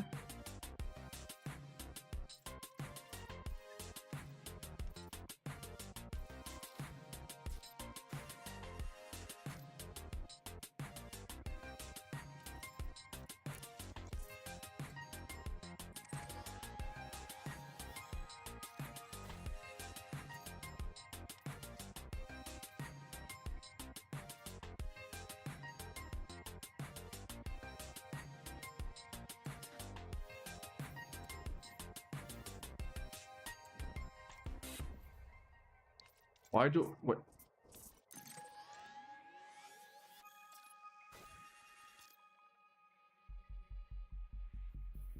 Really? No. I'm a little bit confused.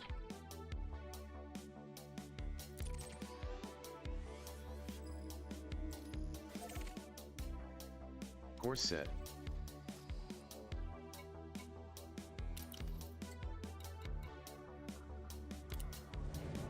Let's go to serious. Maybe we can get a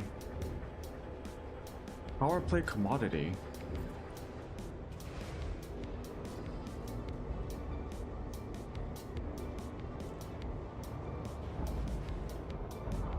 Docking claps free. Ship released. Observe station regulations on exit. Reminder, you have a limpet controller but are not carrying any limpets. Yes, I know.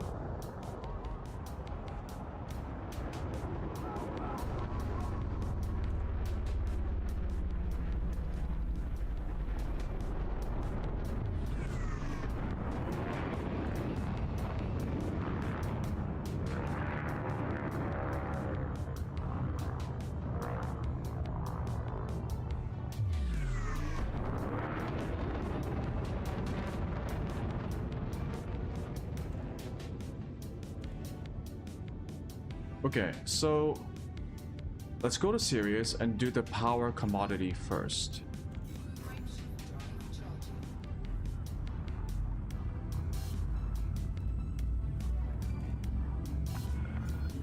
You have exceeded the station exclusion zone. Watch your 6, Commander.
Fuel reserves are now at 85%. Information.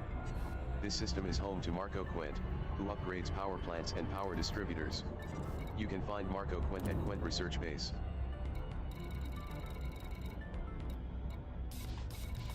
Well, you have to be at whatchamacallit.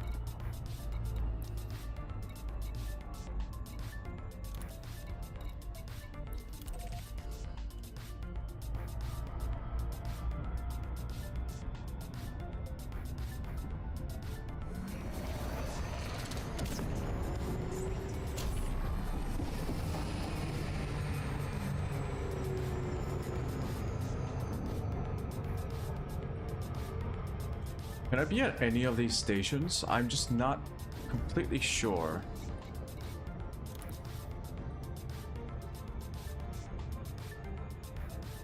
Serious corporation contracts.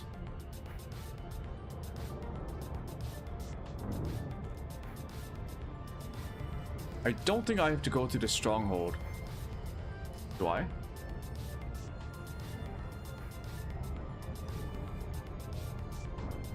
Let's check.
Arriving near stronghold carrier.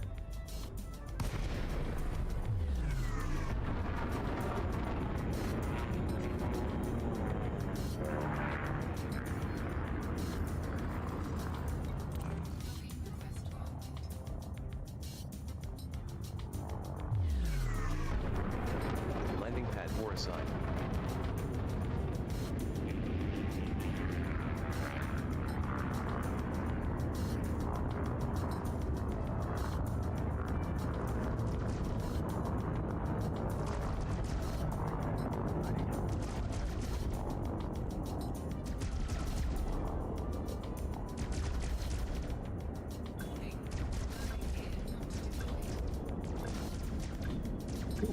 That was a bit weird. We don't have to do this.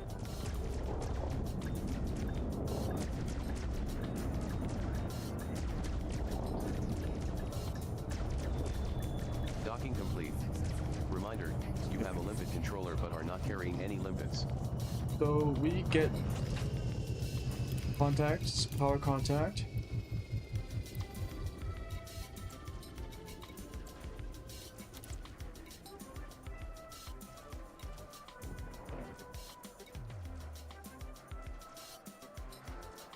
Following commodities are collected from stronghold systems. Acquisition commodities are also available in fortified systems. These can be delivered to power contacts and other systems. You may collect a limited number every 30 minutes.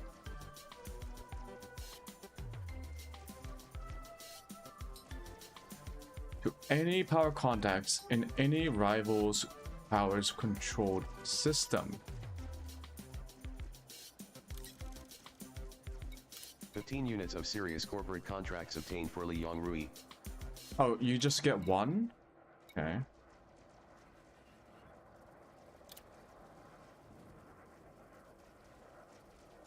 Oh no, you don't.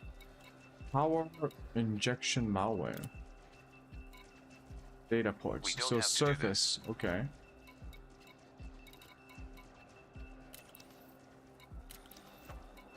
It says a controlled system by an enemy, a rival faction.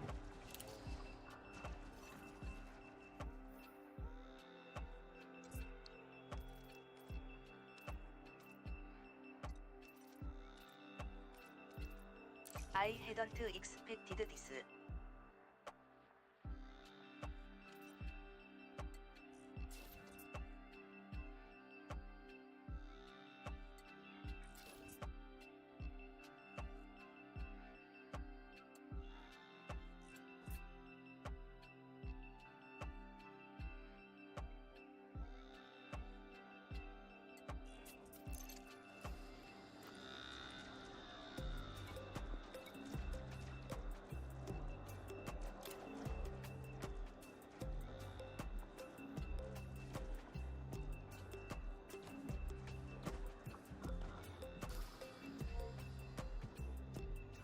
What if I just go back to...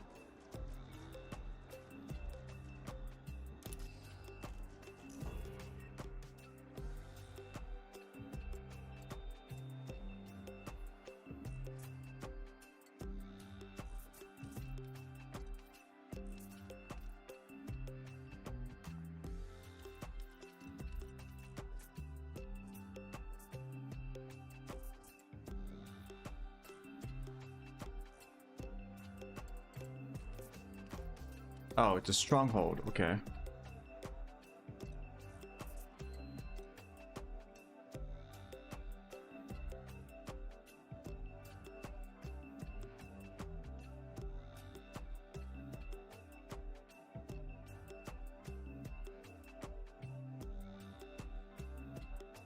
Offensive activity multiplier.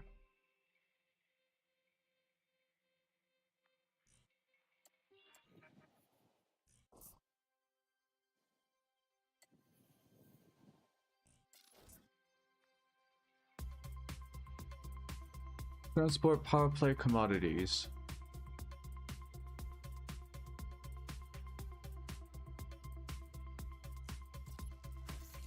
One right Force there. lock. Okay.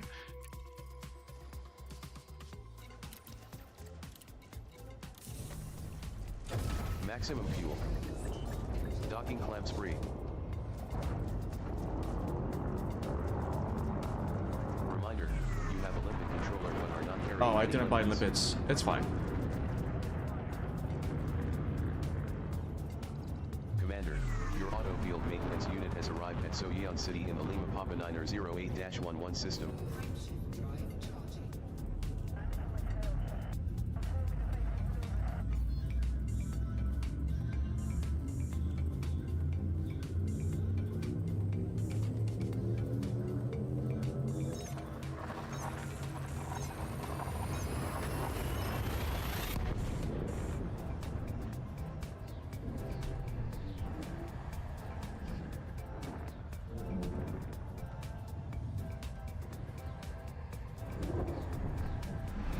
Your ASP Explorer fuel levels at maximum.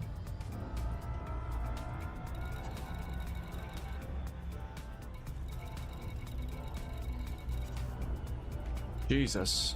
Power conflict zones.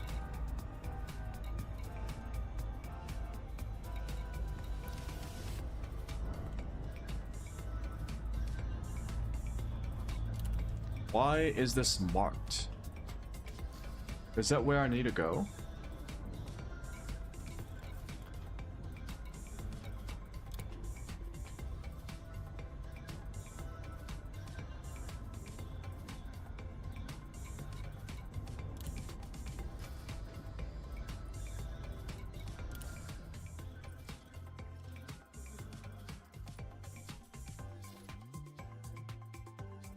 Contacts.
Arriving at orbital construction site, Pasteur Horizons.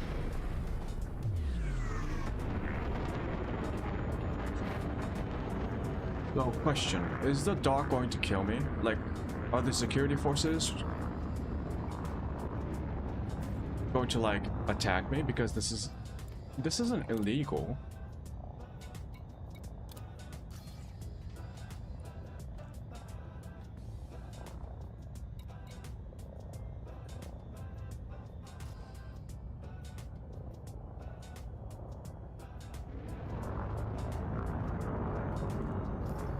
Oh, how do I dock here?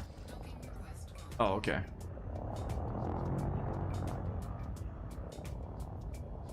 Landing pad 5 allocated. Recruit.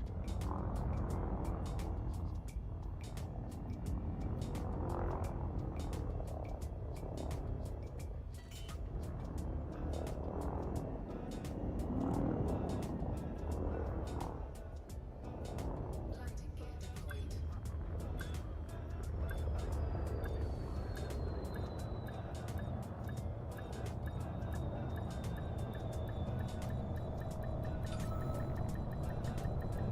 Docking complete.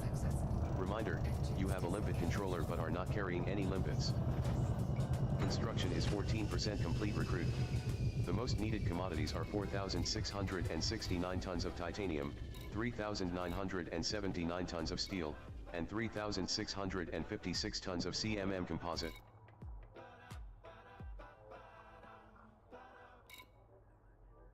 Hmm?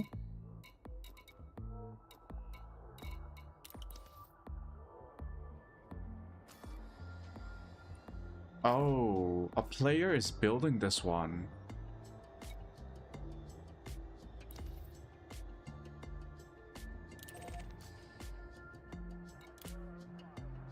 Docking clamps free.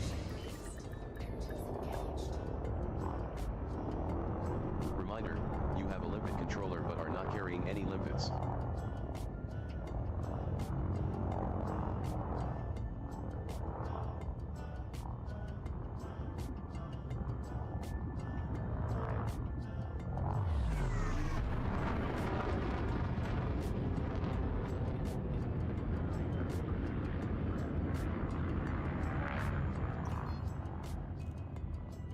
Frameshift drive charging.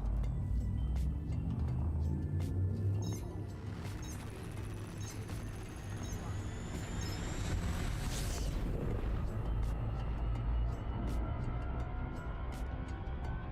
Maybe I can contribute a little bit just to help him out.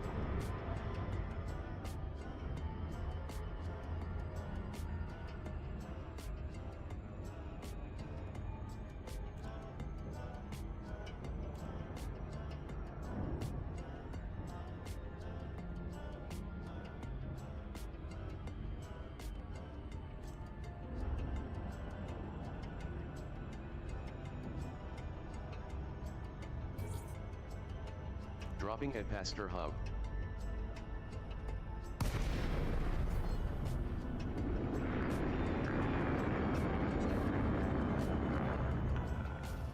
Lakon, Charlie Yankee, Bravo. You are now in Federation space. Be advised, docking access to this station is by permission only. Landing pad 22 is at 11 o'clock far, as you enter with the green lights on your right.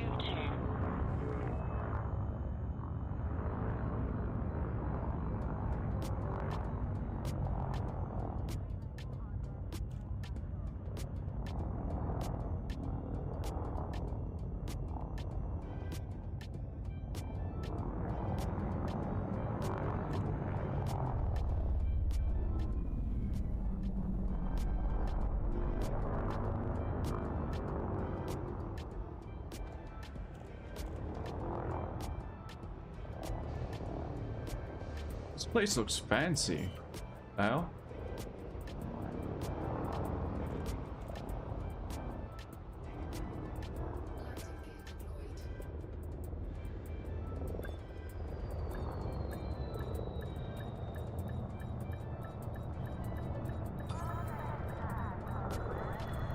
Docking complete. Reminder, you have a limpet controller but are not carrying any limpets. okay, so I contact the power contact. Secured.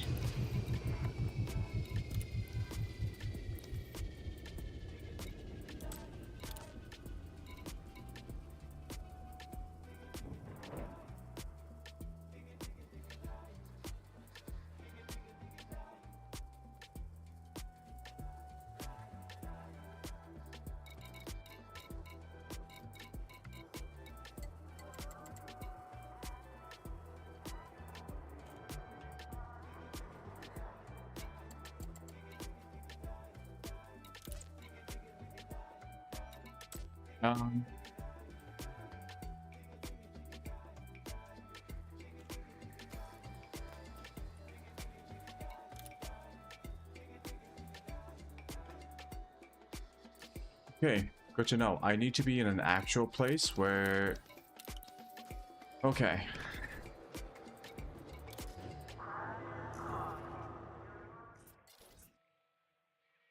Fortified by Jerome. Let's go over here.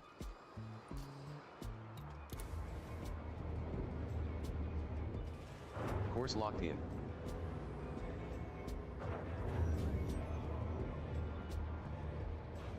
Full control reestablished. Ship released. Access corridor is clear. Reminder, you have a limpet controller but are not carrying any limpets.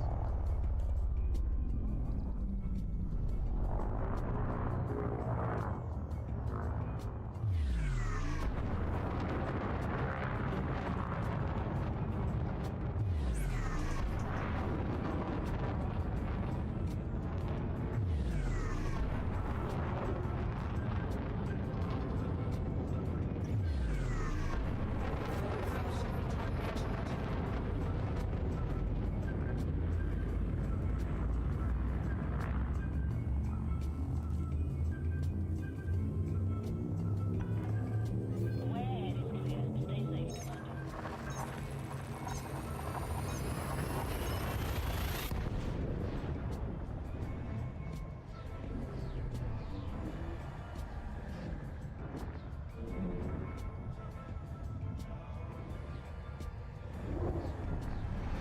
Fuel levels at 97%. Recruit.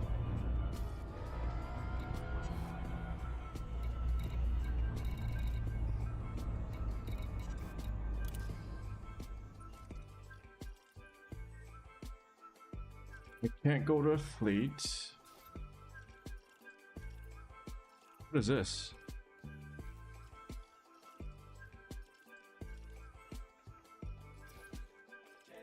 Let's go to the hub.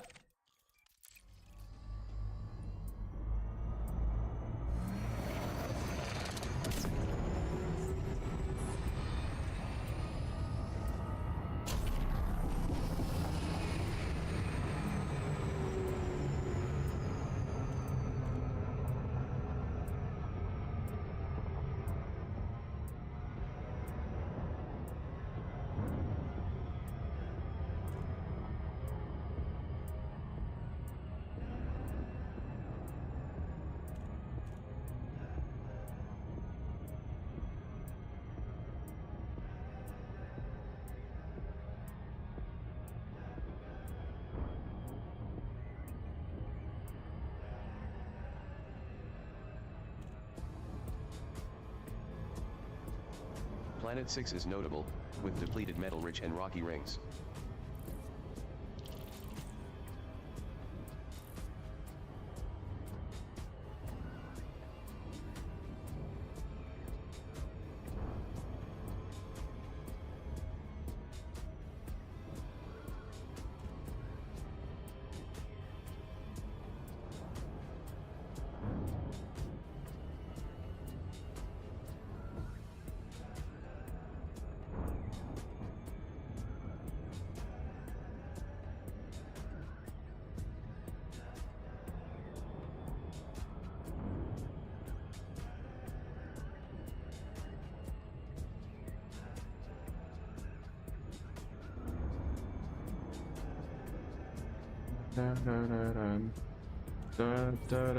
Oh, Dropping at Dana Hub.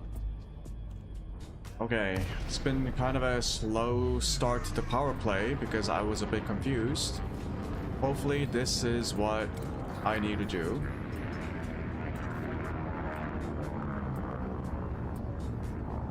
Landing pad 3 allocated.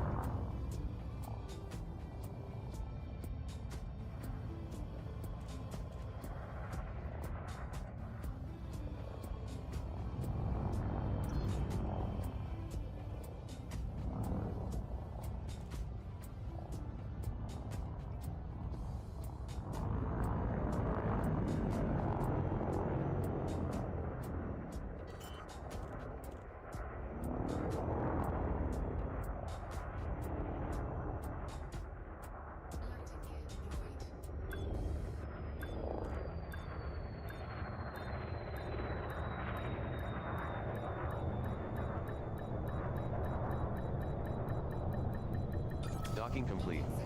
Reminder, you have a limpet controller but are not carrying any limpets.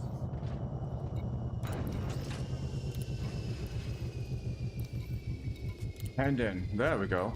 15 units of serious corporate contracts delivered. So we are now undermining. Okay. Complete. Reinforcement systems. Scan ships.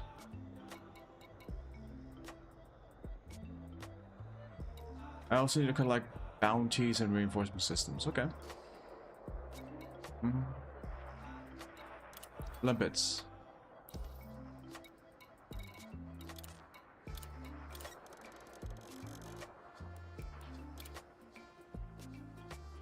I'll just take 40.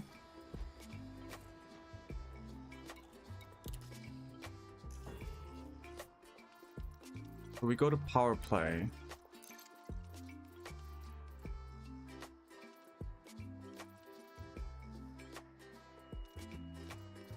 What is a reinforcement system? Oh.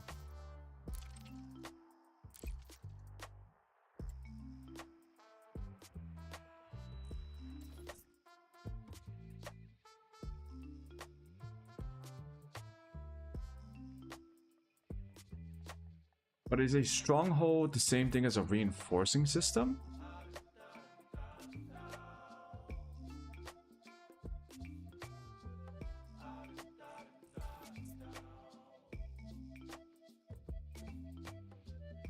So reinforcing mean just doing when it's like being exploited or being contested.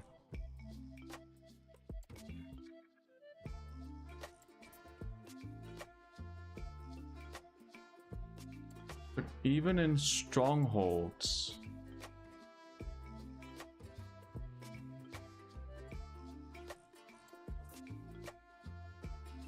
let's go over here then. Course laid in.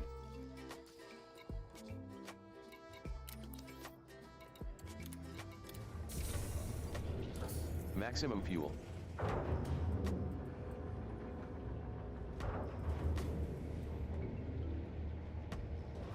Full control reestablished.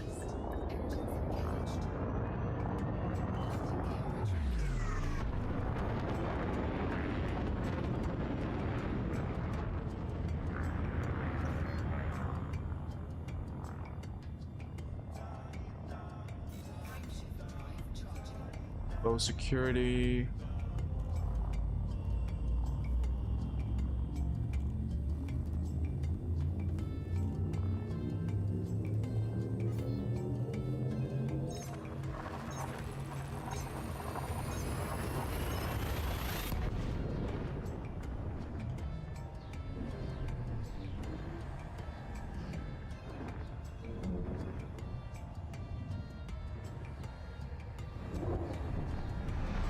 ASP Explorer fuel tanks are now at 100%.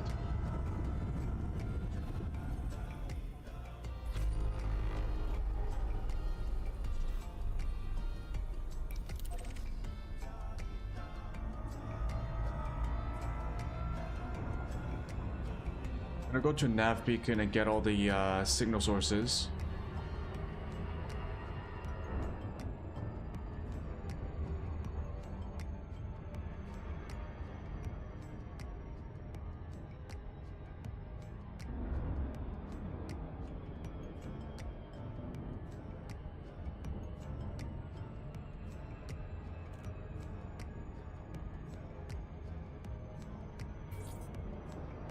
Caution, dropping at medium threat NAV beacon.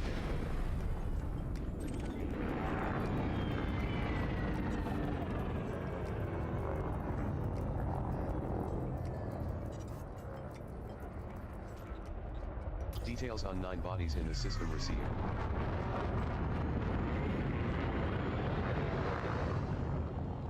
Frameshift drive charging.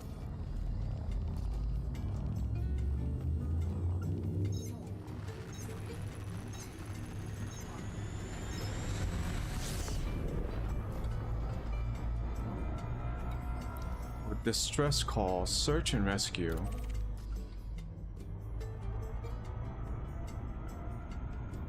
I need either escape or damaged pods.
Oh yeah, power convoys. Power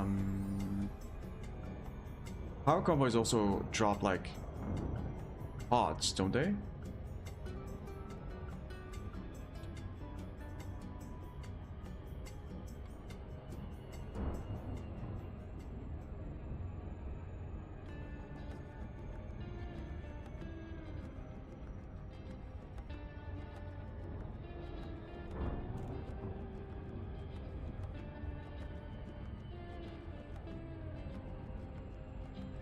Okay, come on. Oh, is this gonna be like kind of a pain in the ass to find? I know pirate ships sometimes drop Arriving at distress call damaged signal escape source. pods.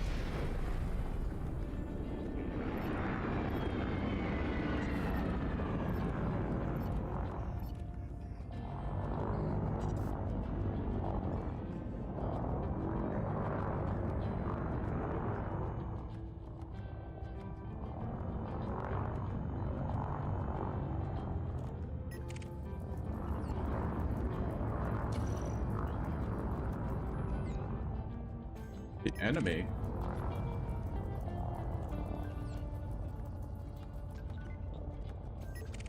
Are they gonna turn around and shoot at me?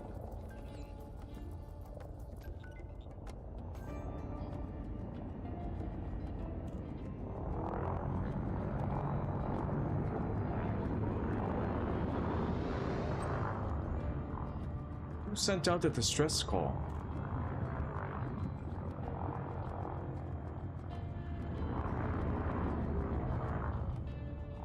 What is this? Is this a ship?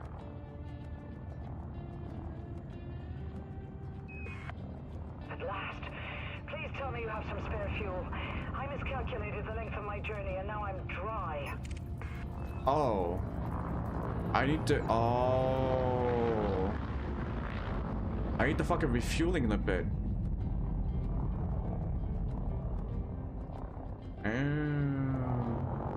Well, I can't help you.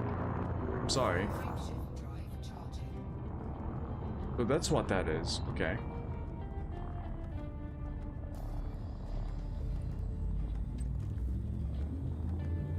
So it's not a distress call. Maybe salvage.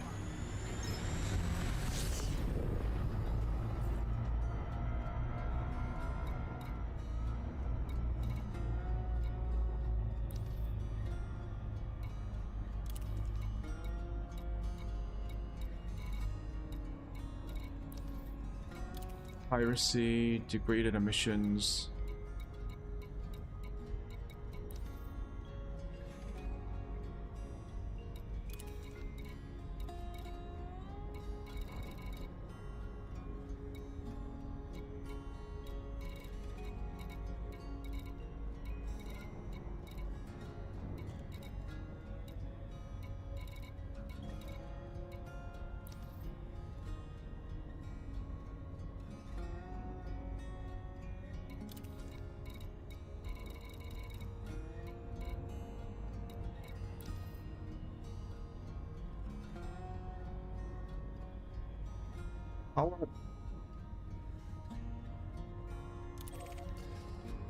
Yeah, let's go over there. Even if it's a combat mission, I think I can handle it.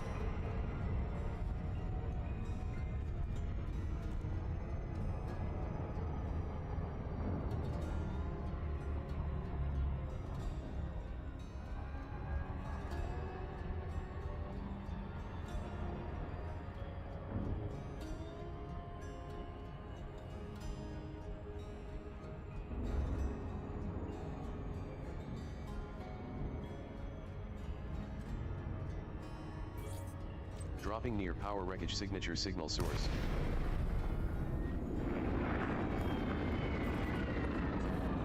Oh, occupied escape pods. Okay. Wreckage components, ignore. So, what happened to my limpets?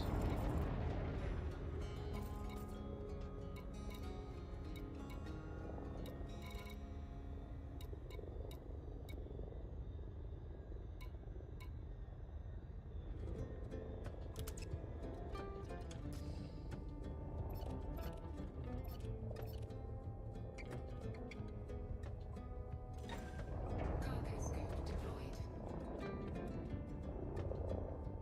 We'll go.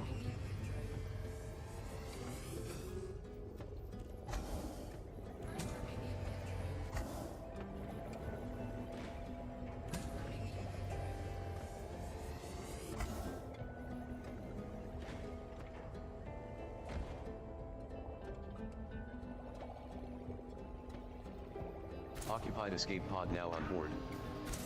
Occupied escape pod now on board. Black box now on board.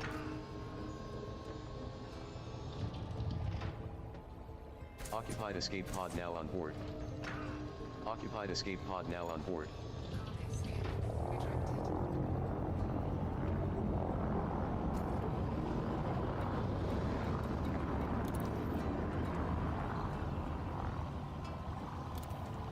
I get the mission when I return it to the contact. Okay.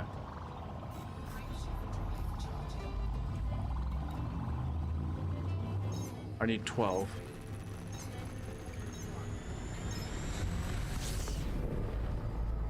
And I'll just keep going to these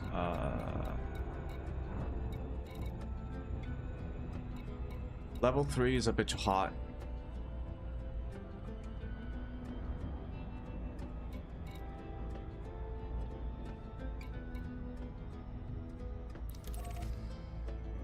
How about over there?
Caution, arriving at medium threat power wreckage signature signal source.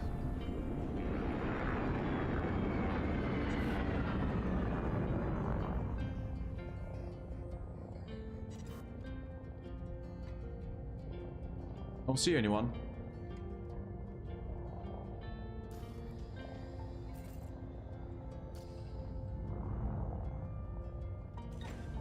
Cargo scope deployed. Forming inventory.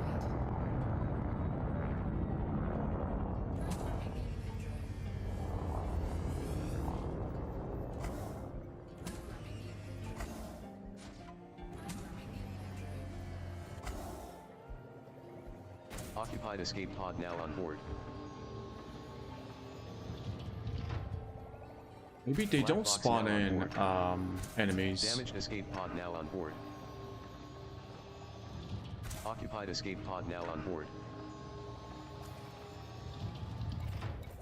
Occupied escape pod now on board. I have 7 occupied, 1 damaged. I need 4 more.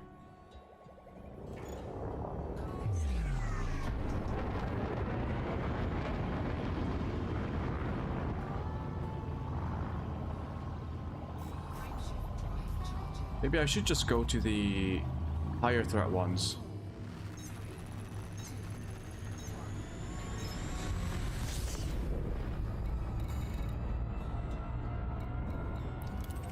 Yeah, like a threat level 4. See what happens.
Danger, arriving at very high threat power convoy distress signal source. Oh shit. Get the fuck out of here.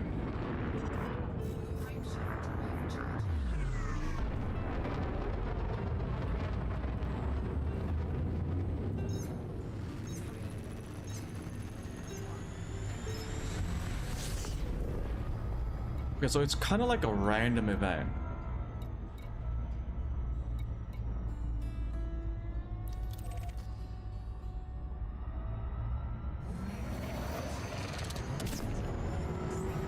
What can you do in that event activity? Like, there were friendly ships, but also like neutral ships?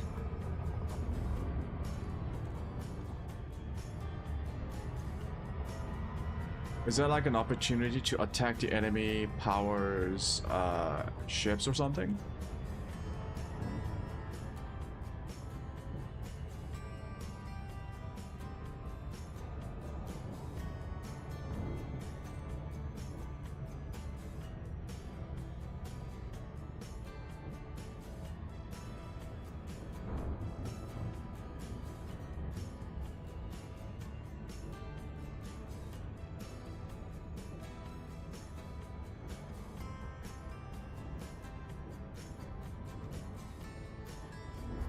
Come on.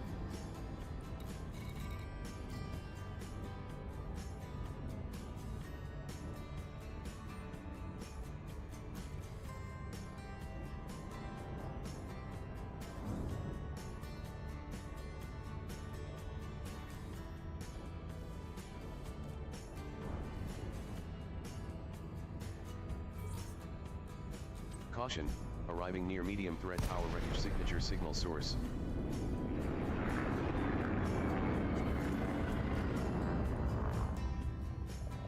Seems like there's like a bit of a RNG with this signal.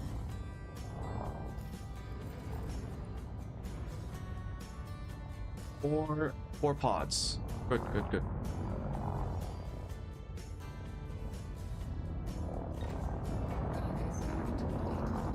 Let's not hit the pods because that actually destroys them.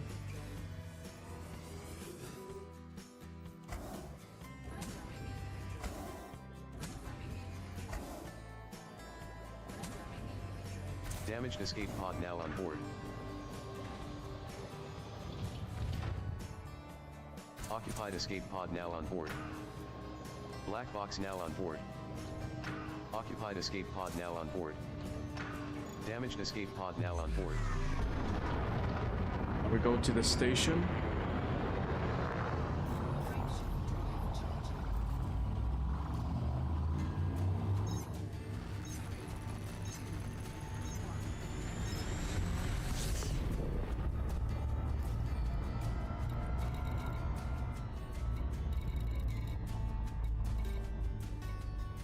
Rota Obscura.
Ba-ba-ba-bum.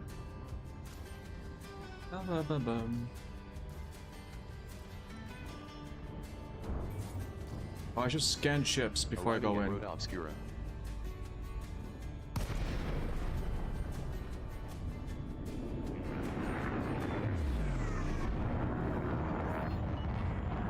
Lincoln, Charlie, Yankee, Bravo. Welcome to the station, Commander. Please fly safely.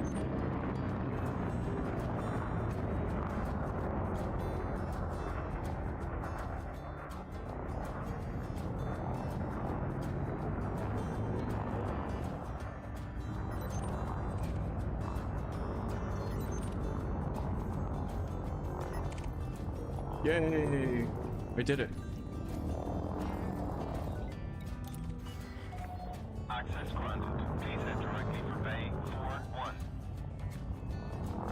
Landing pad 41 is at 5 o'clock near, as you enter with the green lights on your right.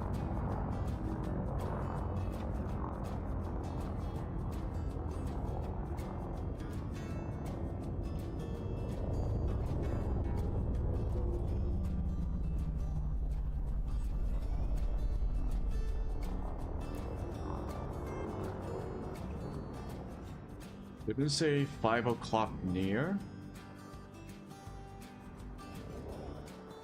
Oh yeah.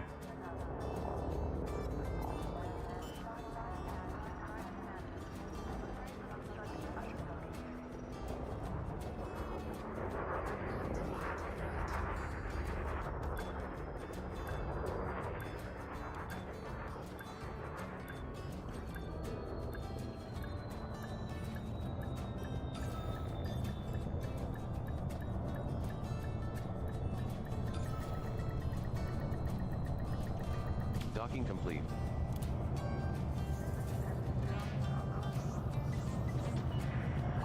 Docking complete. Engaging docking restraints. Greetings, Commander. We go to contacts, go to power contacts.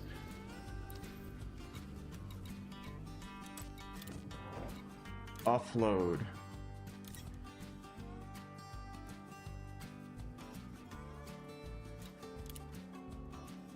Three flight records recovered in exchange for over 93,500 credits. 9 occupied cryopods recovered for nearly 261,000 credits. 3 damaged escape pods recovered for over 102,000 credits. Okay. God, this frame rate drop is getting really old.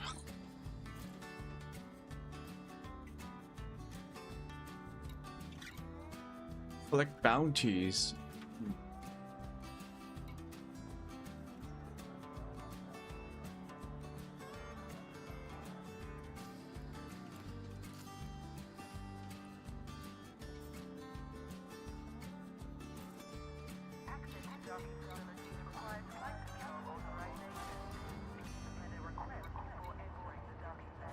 Right, let's look for rare goods.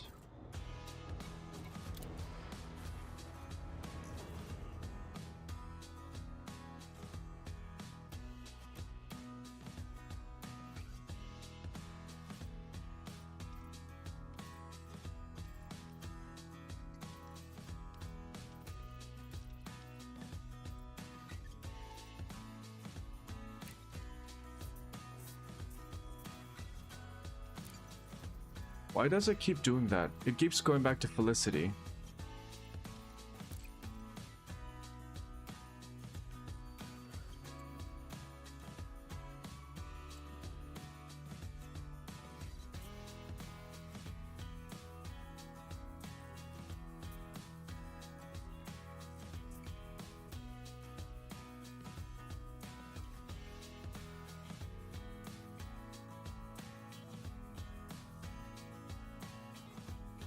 No rare goods.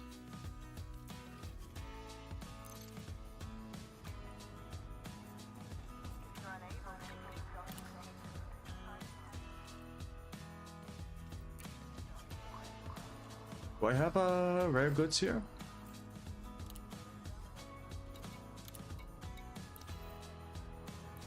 Local market information update obtained.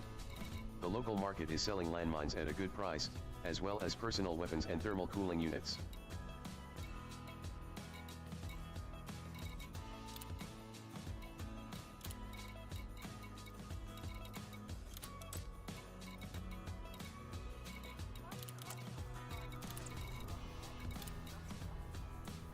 None.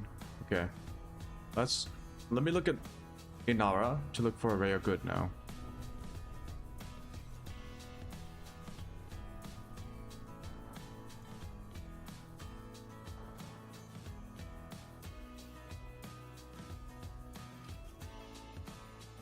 Make a profit. I'm not really trying to make a profit here.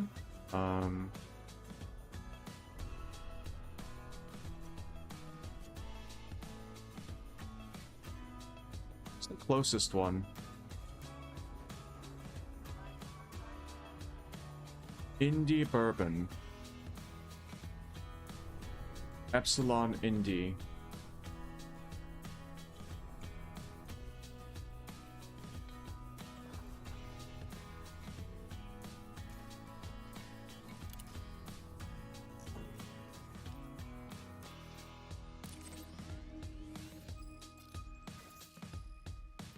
Course laid in. A lot of back and forth.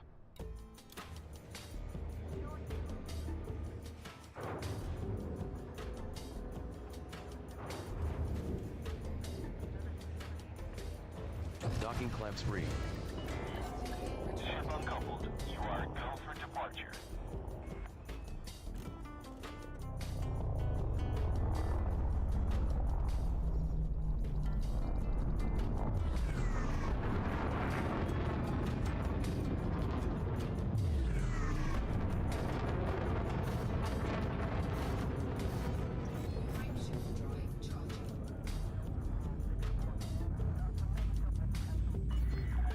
You are clear of station restrictions. Have a safe journey. Is there a problem here, officer? Paul Revere.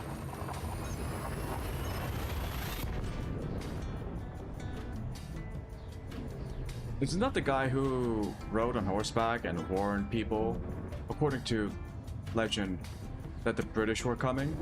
Isn't that Paul Revere? Reserves are now at 87%. Commander. The redcoats are coming.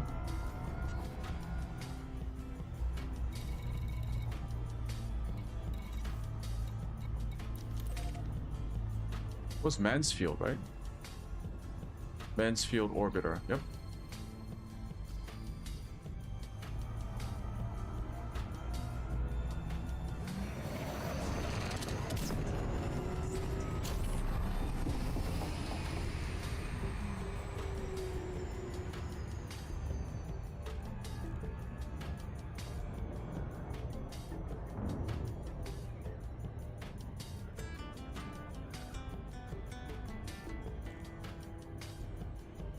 It's a very manly field.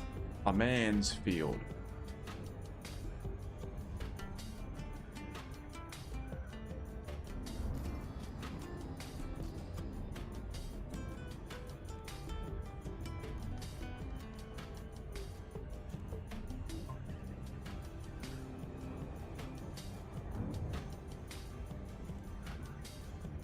I guess this mission, this initial set of power play missions are meant to be like introductory. Kind of like telling you, oh, these are the kind of activities that you will be doing. Just in a larger quantity and frequency.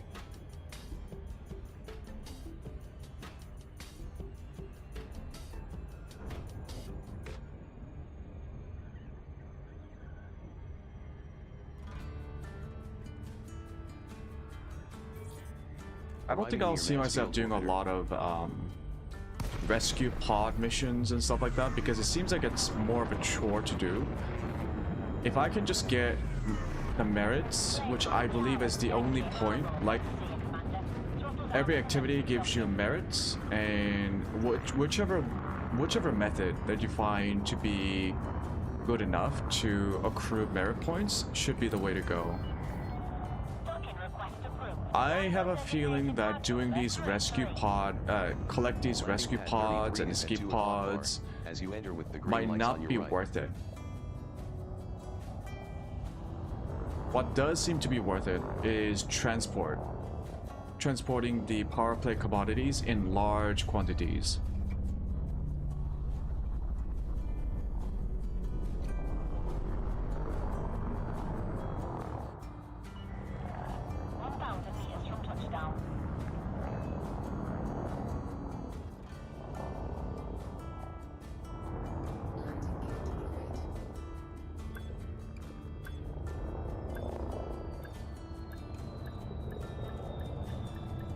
Docking complete.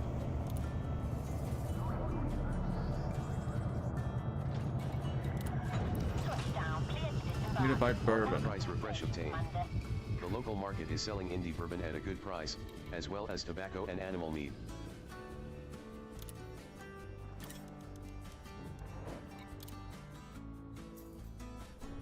$9 bourbon. I gotta sell this in an acquisition system.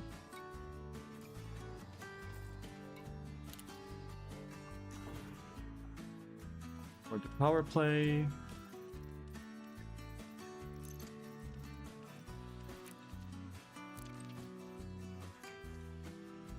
I can't sell it here. I have to go somewhere else. Course set. Your ASP Explorer is now fully refueled.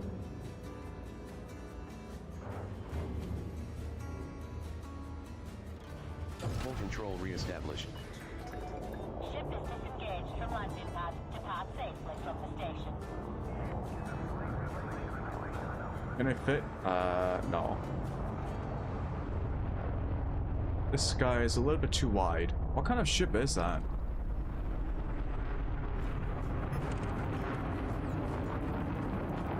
That's a beluga.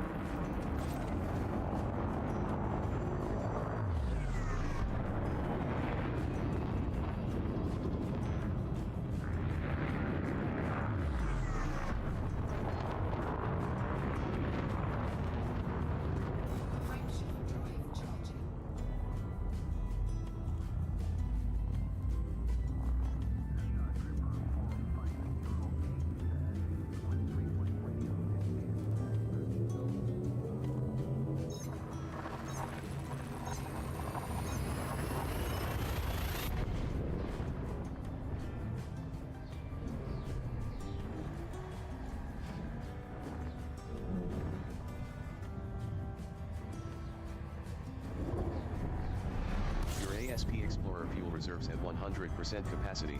Recruit.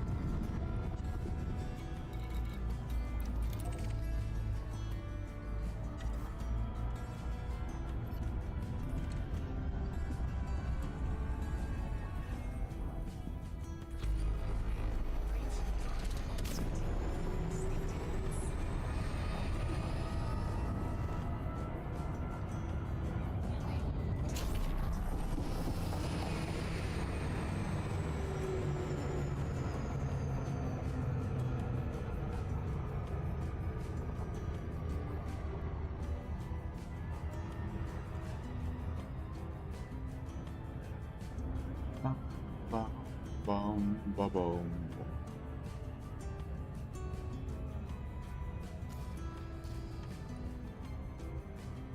Oh yeah, I never asked. What do you do with merit?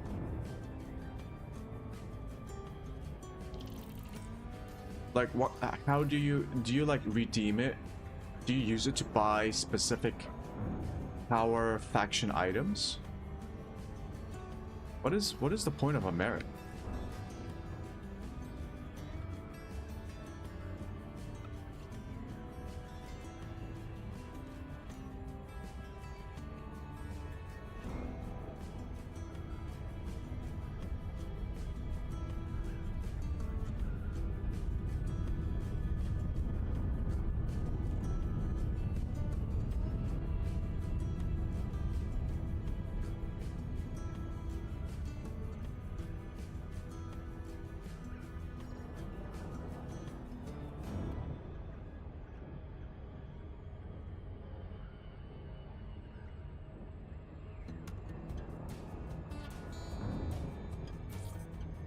Arriving at Derica Station.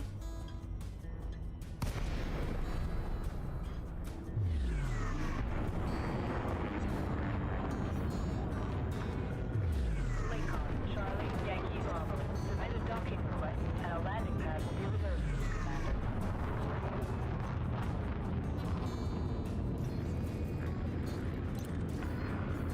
Observation cleared. Proceed to landing pad 18.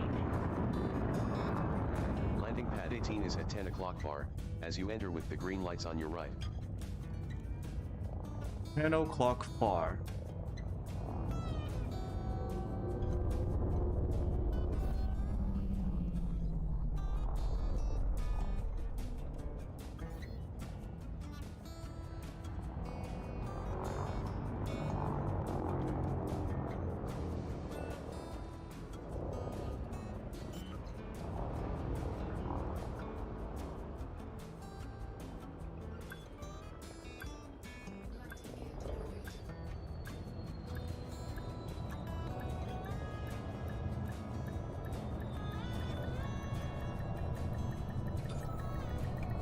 Docking complete.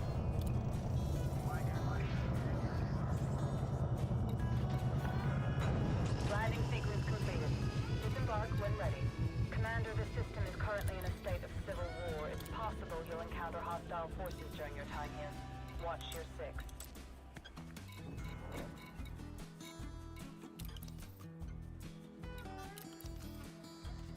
I just sell it in the system.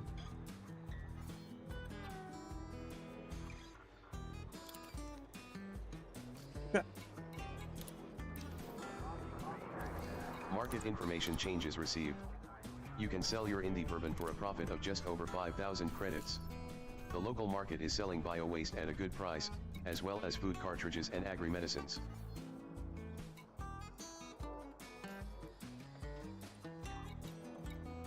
All I need to do is collect bounties in reinforcement systems. I'm gonna go over to my ship again. Get in our chieftain just to speed things up.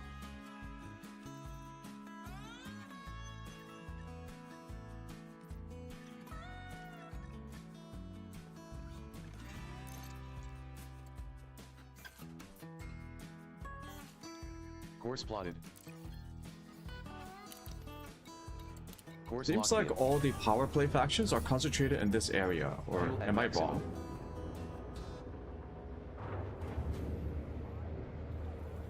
What's the point of going all the way out Control into space if all of the activities are here? Engaged. Observe station regulations on exit. Exploration data?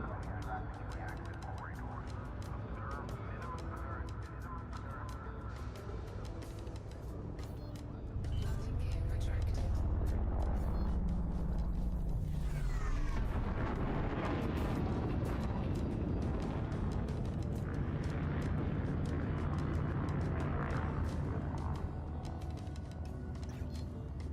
Frameshift drive charging.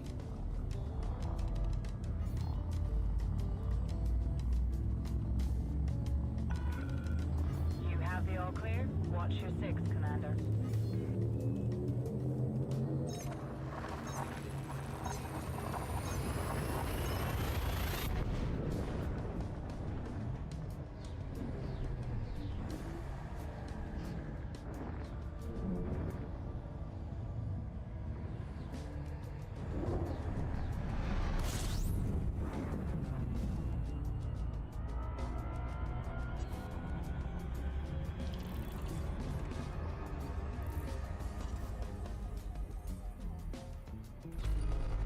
Frameshift drive charging.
Dropping at Soyeon City.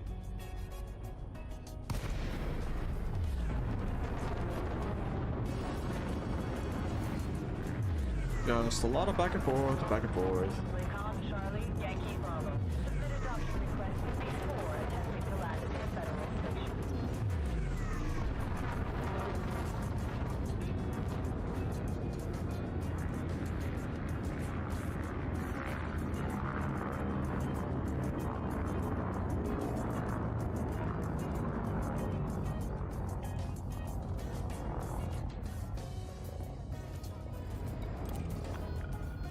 Access approved. You are go for approach to pad 1-5.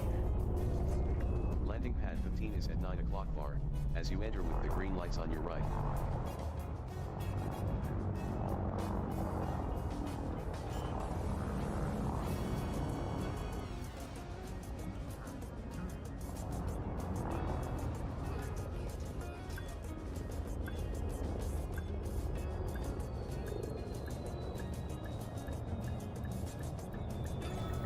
Docking complete.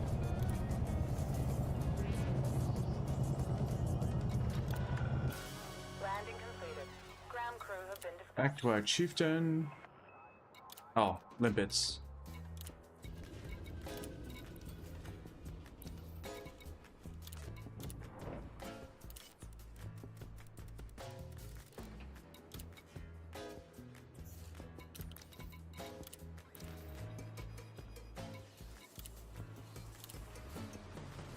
Storing your ASP Explorer and swapping to your Alliance Chieftain. Your Alliance Chieftain is now at 100% fuel capacity. Oh shit, I should check. Was it reinforcing or acquiring? Reinforcing. So that is in activity.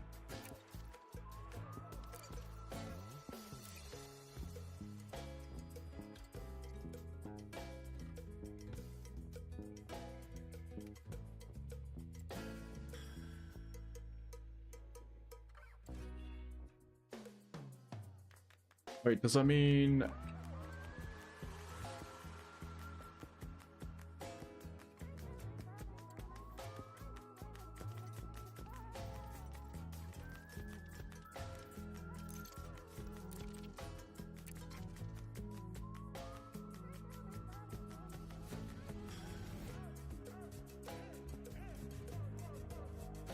Are you fucking kidding me? I have to go all the way there? Oh. I guess this counts, right?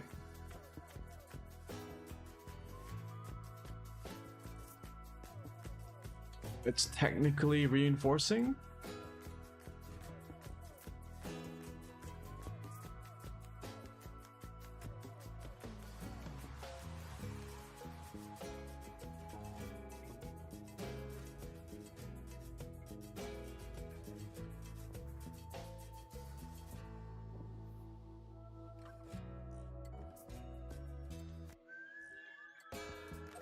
We'll go somewhere like there. Force plotted.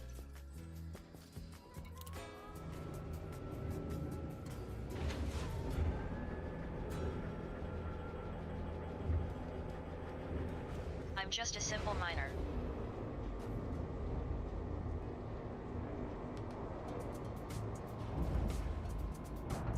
Docking clamps free. Docking clamps retracted. Depart when ready, Commander.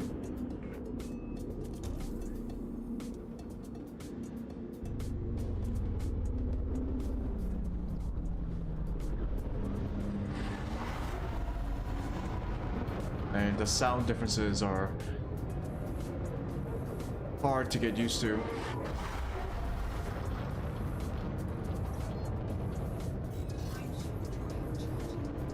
Why am I mask locked? Hello?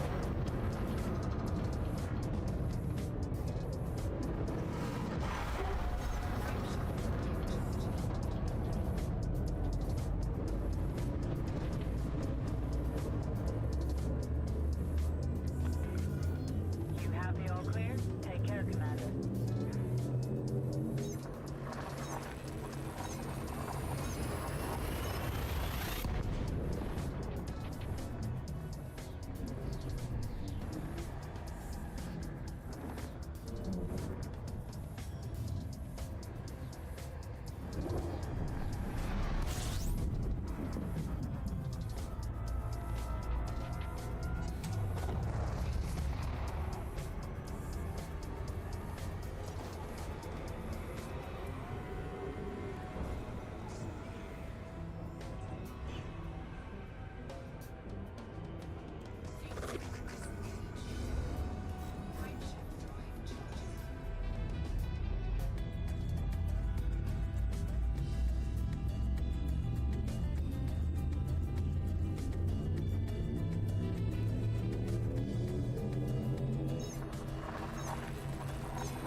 Fuel reserves are now at 68% capacity, Commander.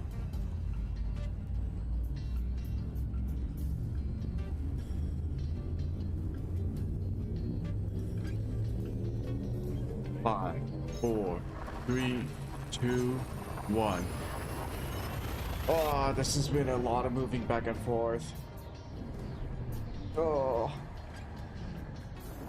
And I have to figure out a way to optimize this. Or just Google it. Fuel reserves are at 65% capacity. I'll just choose one activity and then just do that over and over again.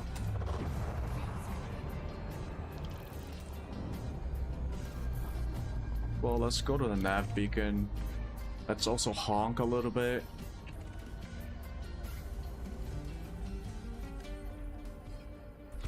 Honk. Ground dwarf Lima 668-21 Bravo is uncommon and notable, relative to similar class Tango brown dwarfs, with higher than average density.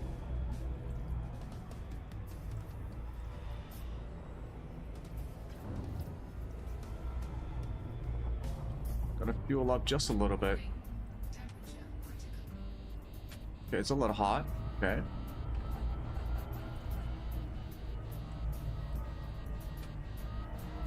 Hey, okay. Hot. Levels beyond operating tolerance. Hot.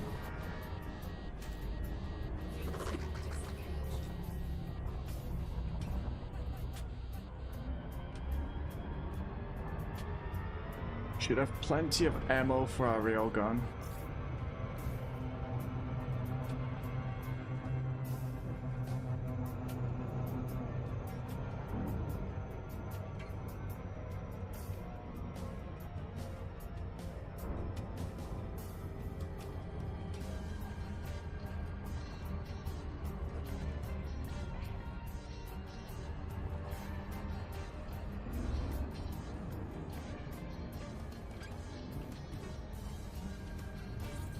Caution, arriving near medium threat NAV beacon.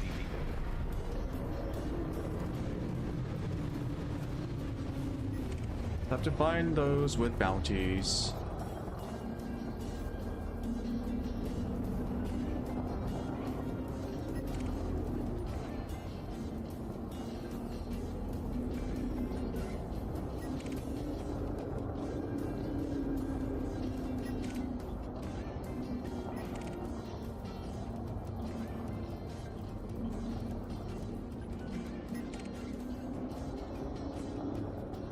Why am I still earning merits? I thought that was over. Or is it just for every ship that I scan? Frameshift charge detected. Sector report. Mineral deposits at a minimum.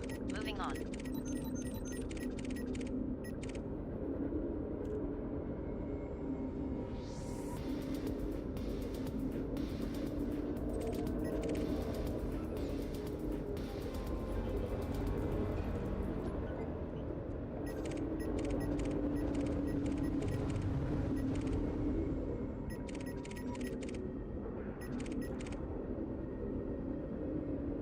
I just need 150,000 or 130,000. It should be really easy.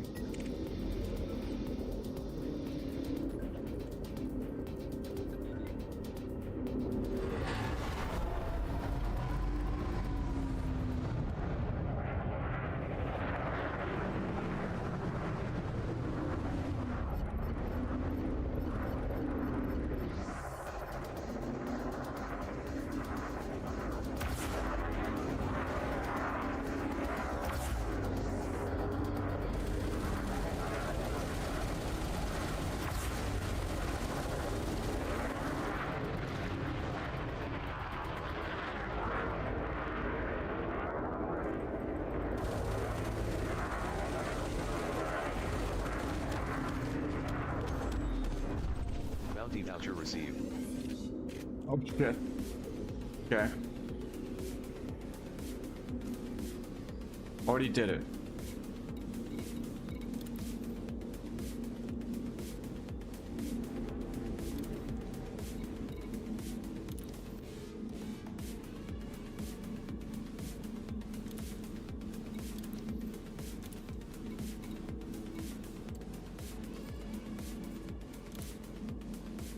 Congratulations, your power rank is now 1.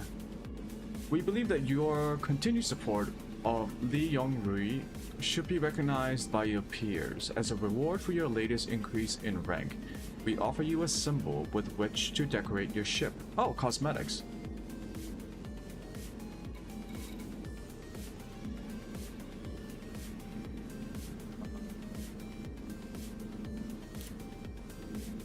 Is that it? Can I?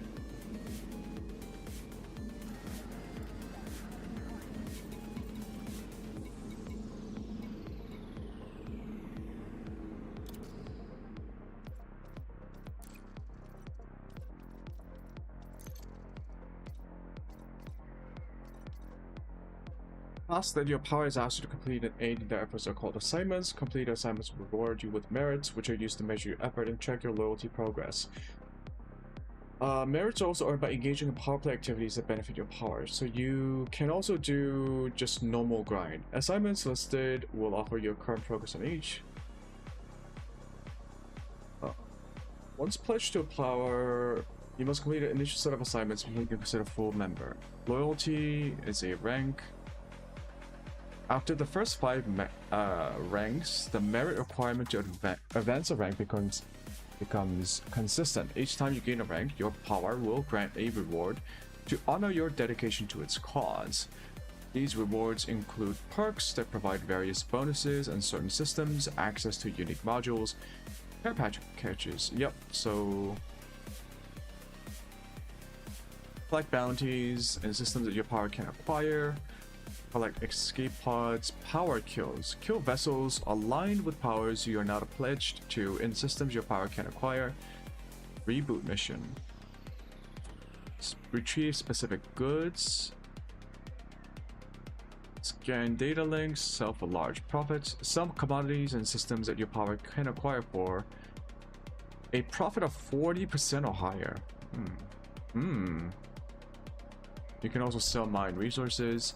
So pretty much everything you do, you can get merit if you do it in the right place. That's what I'm getting.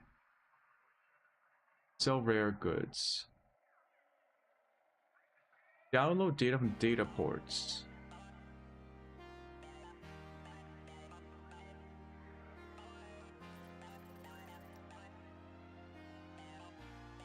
Following activities can be performed in a system that your power can acquire. Complete aid in humanitarian. Flood markets with low value goods. Sell commodities worth less than 500 credits on markets and systems. Are you telling me that dumping is an official strategy in this game? For those of you who don't know what dumping is,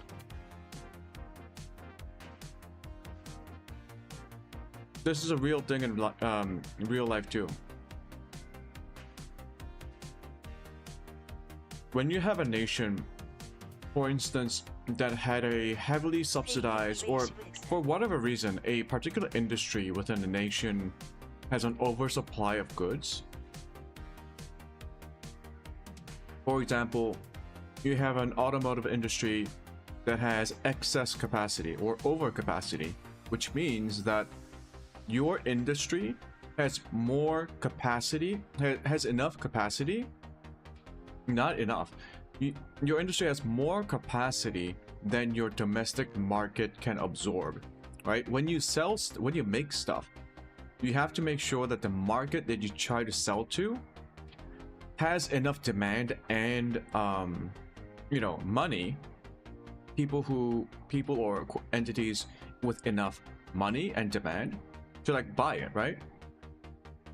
If you have more supply than those, basically when you have more supply than demand, to such an extent that your domestic industry, in our example, the automotive industry, starts to suffer. For example, they would have to lower the prices of their cars to such an extent that they might start to lose profits. They might start selling at or near the profit margin.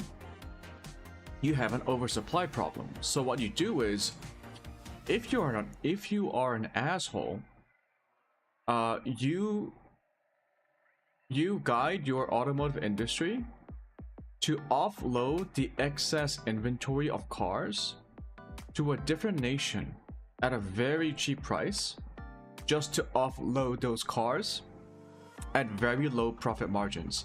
It is better to sell those excess cars at a lower profit margin than to let it sit in storage and lose value, or to let your domestic markets automotive prices the automotive pricing in your domestic market to crash.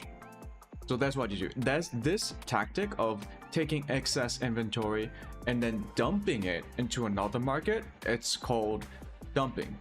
This flood markets with low value goods is very similar to what is called dumping. Now, WTO, the World Trade Organization, has anti-dumping protocols and anti-dumping rules. For example, if a nation is found to be guilty of doing dumping policies, the plaintiff or the nation that is accusing of another nation of doing the dumping practice can use protectionist tariff. They can enact tariffs as a protectionist measure. That is actually allowed under the WTO rules and agreements. Although there are specific protocols to follow and certain level of like evidence, and you gotta make your case for it. You can't just say, oh, that guy's dumping that market, those products into my market, and so I'm imposing tariffs. Because if you don't have, let's say, some sort of a legal standard for what constitutes dumping, you're gonna have people using that as an excuse to just impose protectionist measures all over the place. So that's the thing in actual real world international politics. That's funny though. That's really funny. Reinforcement. Bounty hunting. Collect escape pods. Complete. Handle biological research samples. Handle cartographic data. Power kills. Nothing but dust and dirt Sell here. for large profits. Oh, so depending on the type of the activities. Okay. Well, where do I go to get the rewards? Each time you gain a new rank, your power will grant a reward. I just have to rank up.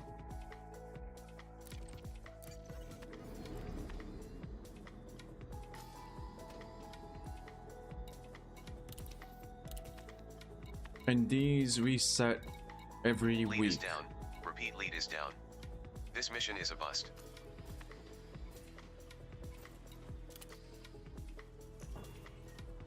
Let me go back to like serious. Course locked in.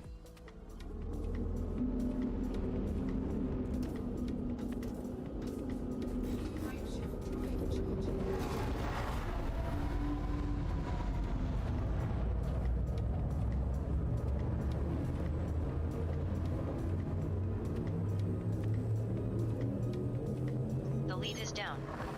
No payday for me.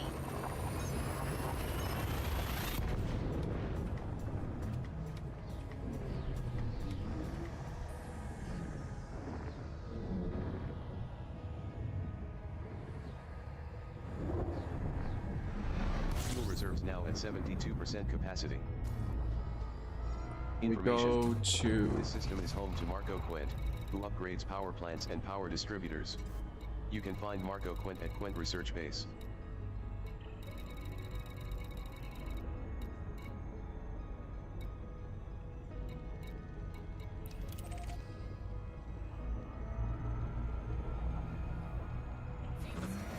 Fuel reserves at 73%, Commander.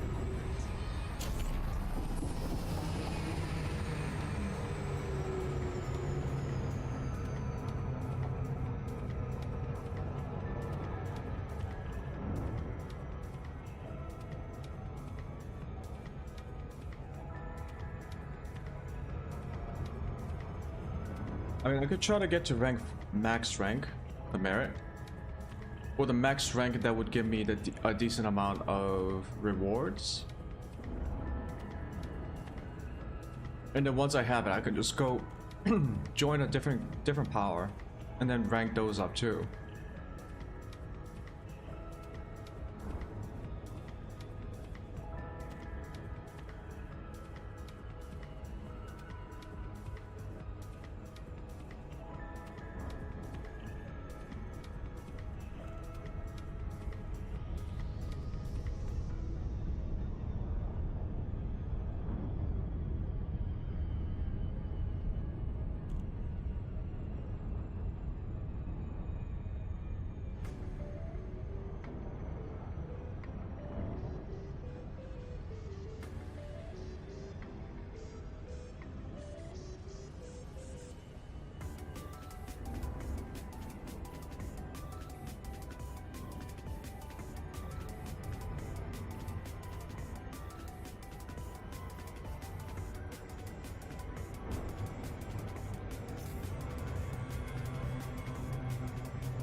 Can't tell if I can. No. They're both blue. I have to be Arriving facing near it. Patterson Enterprise.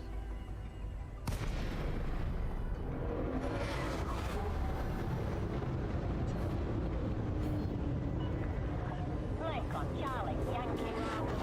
Commander, throttle down and commence docking. Approval granted. Slot route for approach to landing pad 37.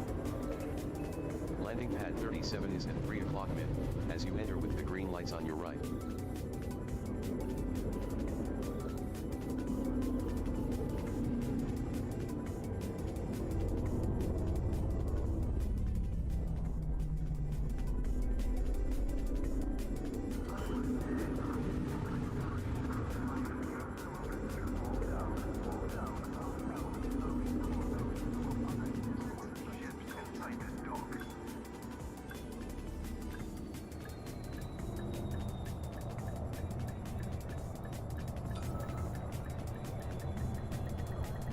Docking complete. Okay, let's take a look at the power contact. Touchdown, ground crew dispatched. So there is a power contact for every every station and system.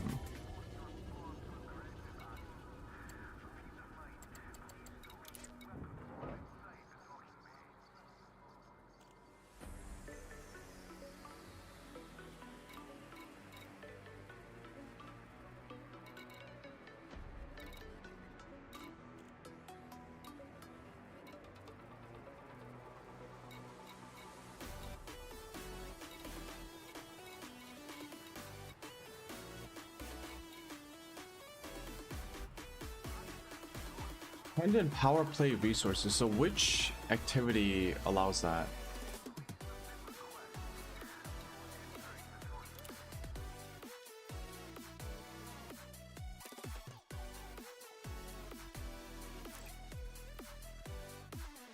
And in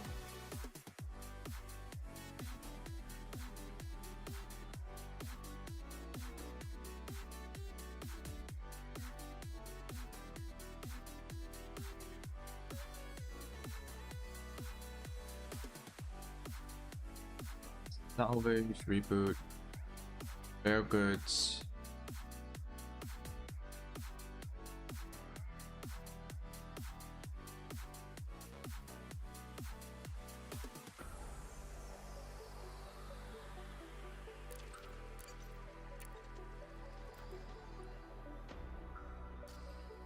What the fuck is this?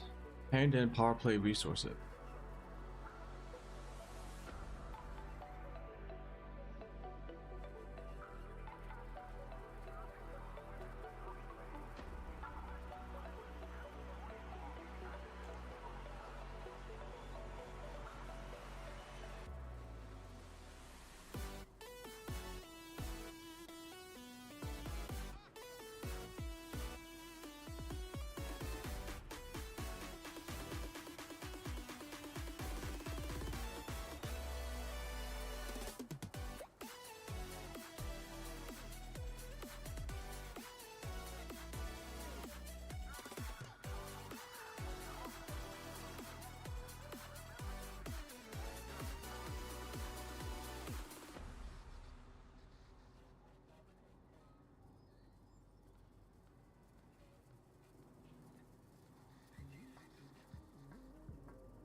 Oh shit.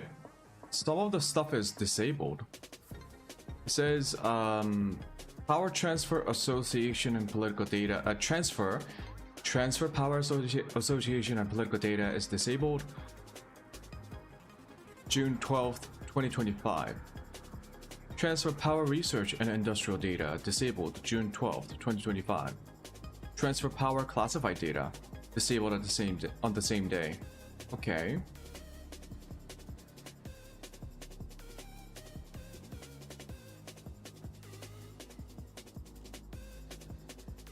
Power play commodity types.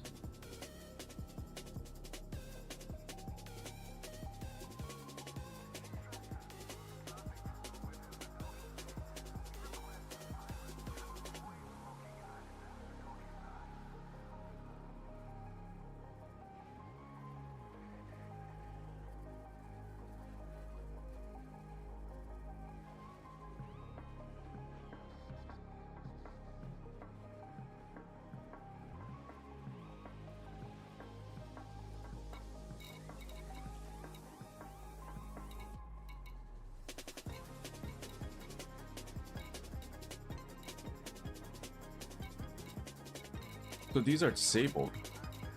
Is this whole thing disabled?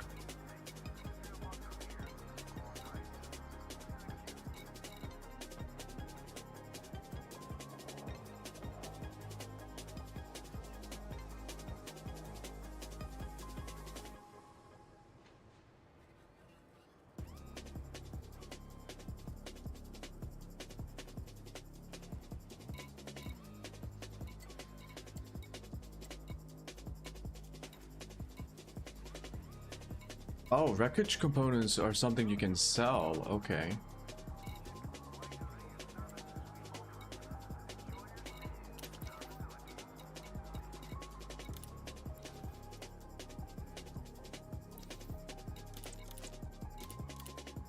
Bounty vouchers for nearly 151,000 credits redeemed.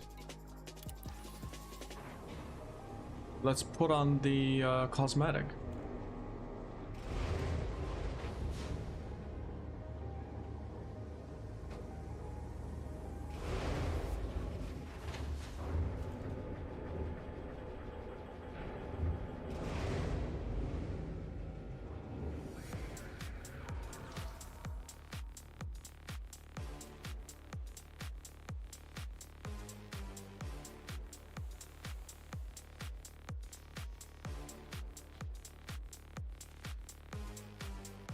Low? Oh.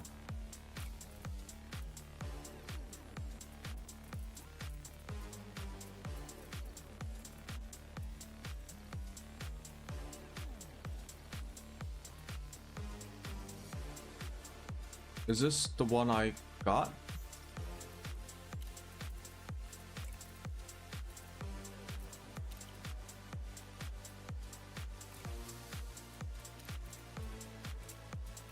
No, it's like a decal.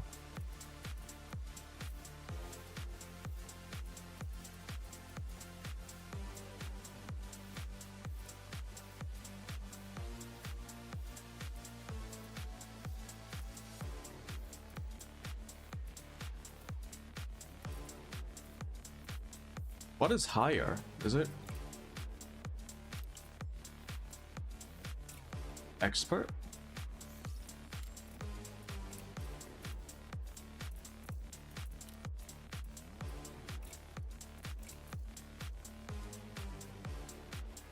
What is that?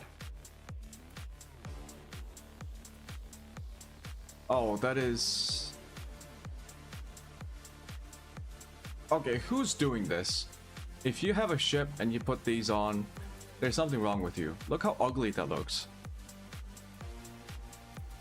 My goodness.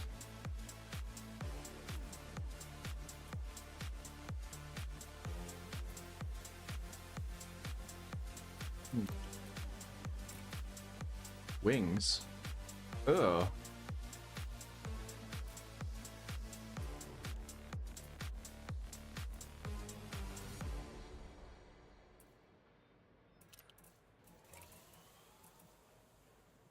Oh God.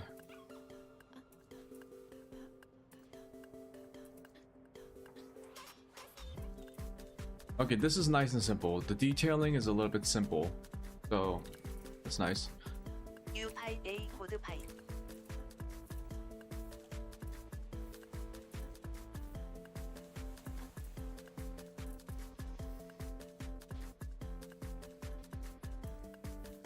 There's a lot of shit.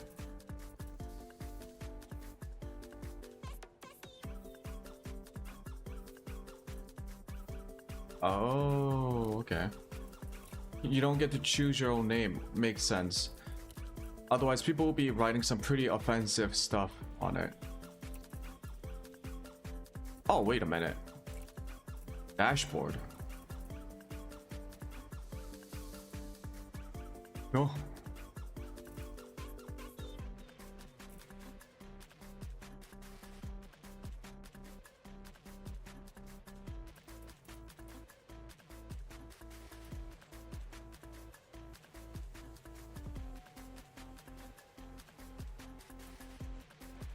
Bro, 6,000?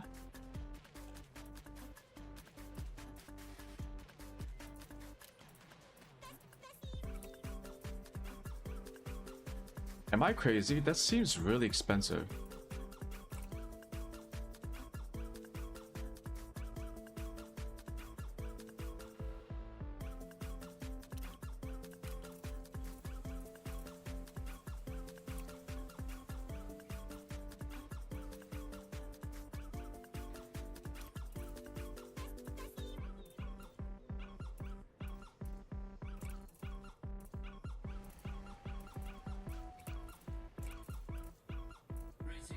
Greetings, Commander.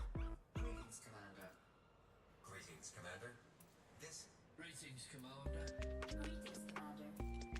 Greetings, Commander. This is Okay, so we did a lot today. We completed a lot of combat zone missions. Made a substantial amount of money. We are now at 355 million. Oof. But we need more. We completed our initial set of power play missions, and now we can just start grinding the power barracks. And I think tomorrow what we're gonna do is buy the Type 9 Heavy. It's not going to take long to upgrade it because I'm not going to be upgrading weapons or other sensors and whatnot. It's all going to be just the FSD thrusters and the power plant. Everything else doesn't really need an upgrade. It's just going to be for transporting cargo. And we're gonna try to see if we can get some merits by... Maybe we can do some bulk, maybe we can do some dumping, right? We go look for really cheap goods and then sell it at contested places, or try to go for profits. That might be better. So we'll try to do some trade routes, trading. I believe trade routes are something that Inara can help with. They do have a built-in trade route, like a finding system. So we'll try to use that and see if we can get a good trading session going. See how much money we can make.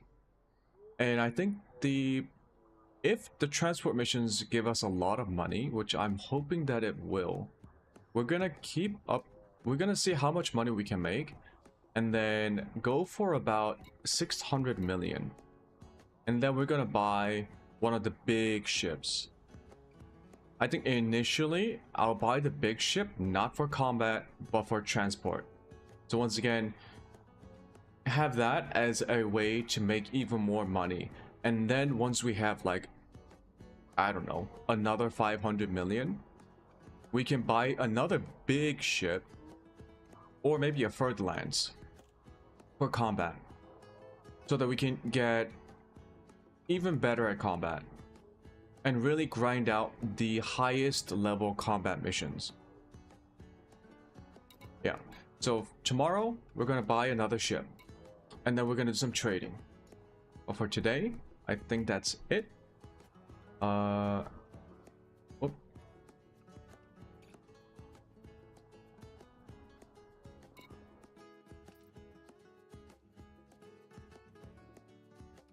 Yep. I think that I'm gonna end my stream for today. I hope this has been fun for everyone watching. If you have been watching on the VODs, thank you for watching. If you've joined me on the live stream, thank you for watching as well. I will be back tomorrow.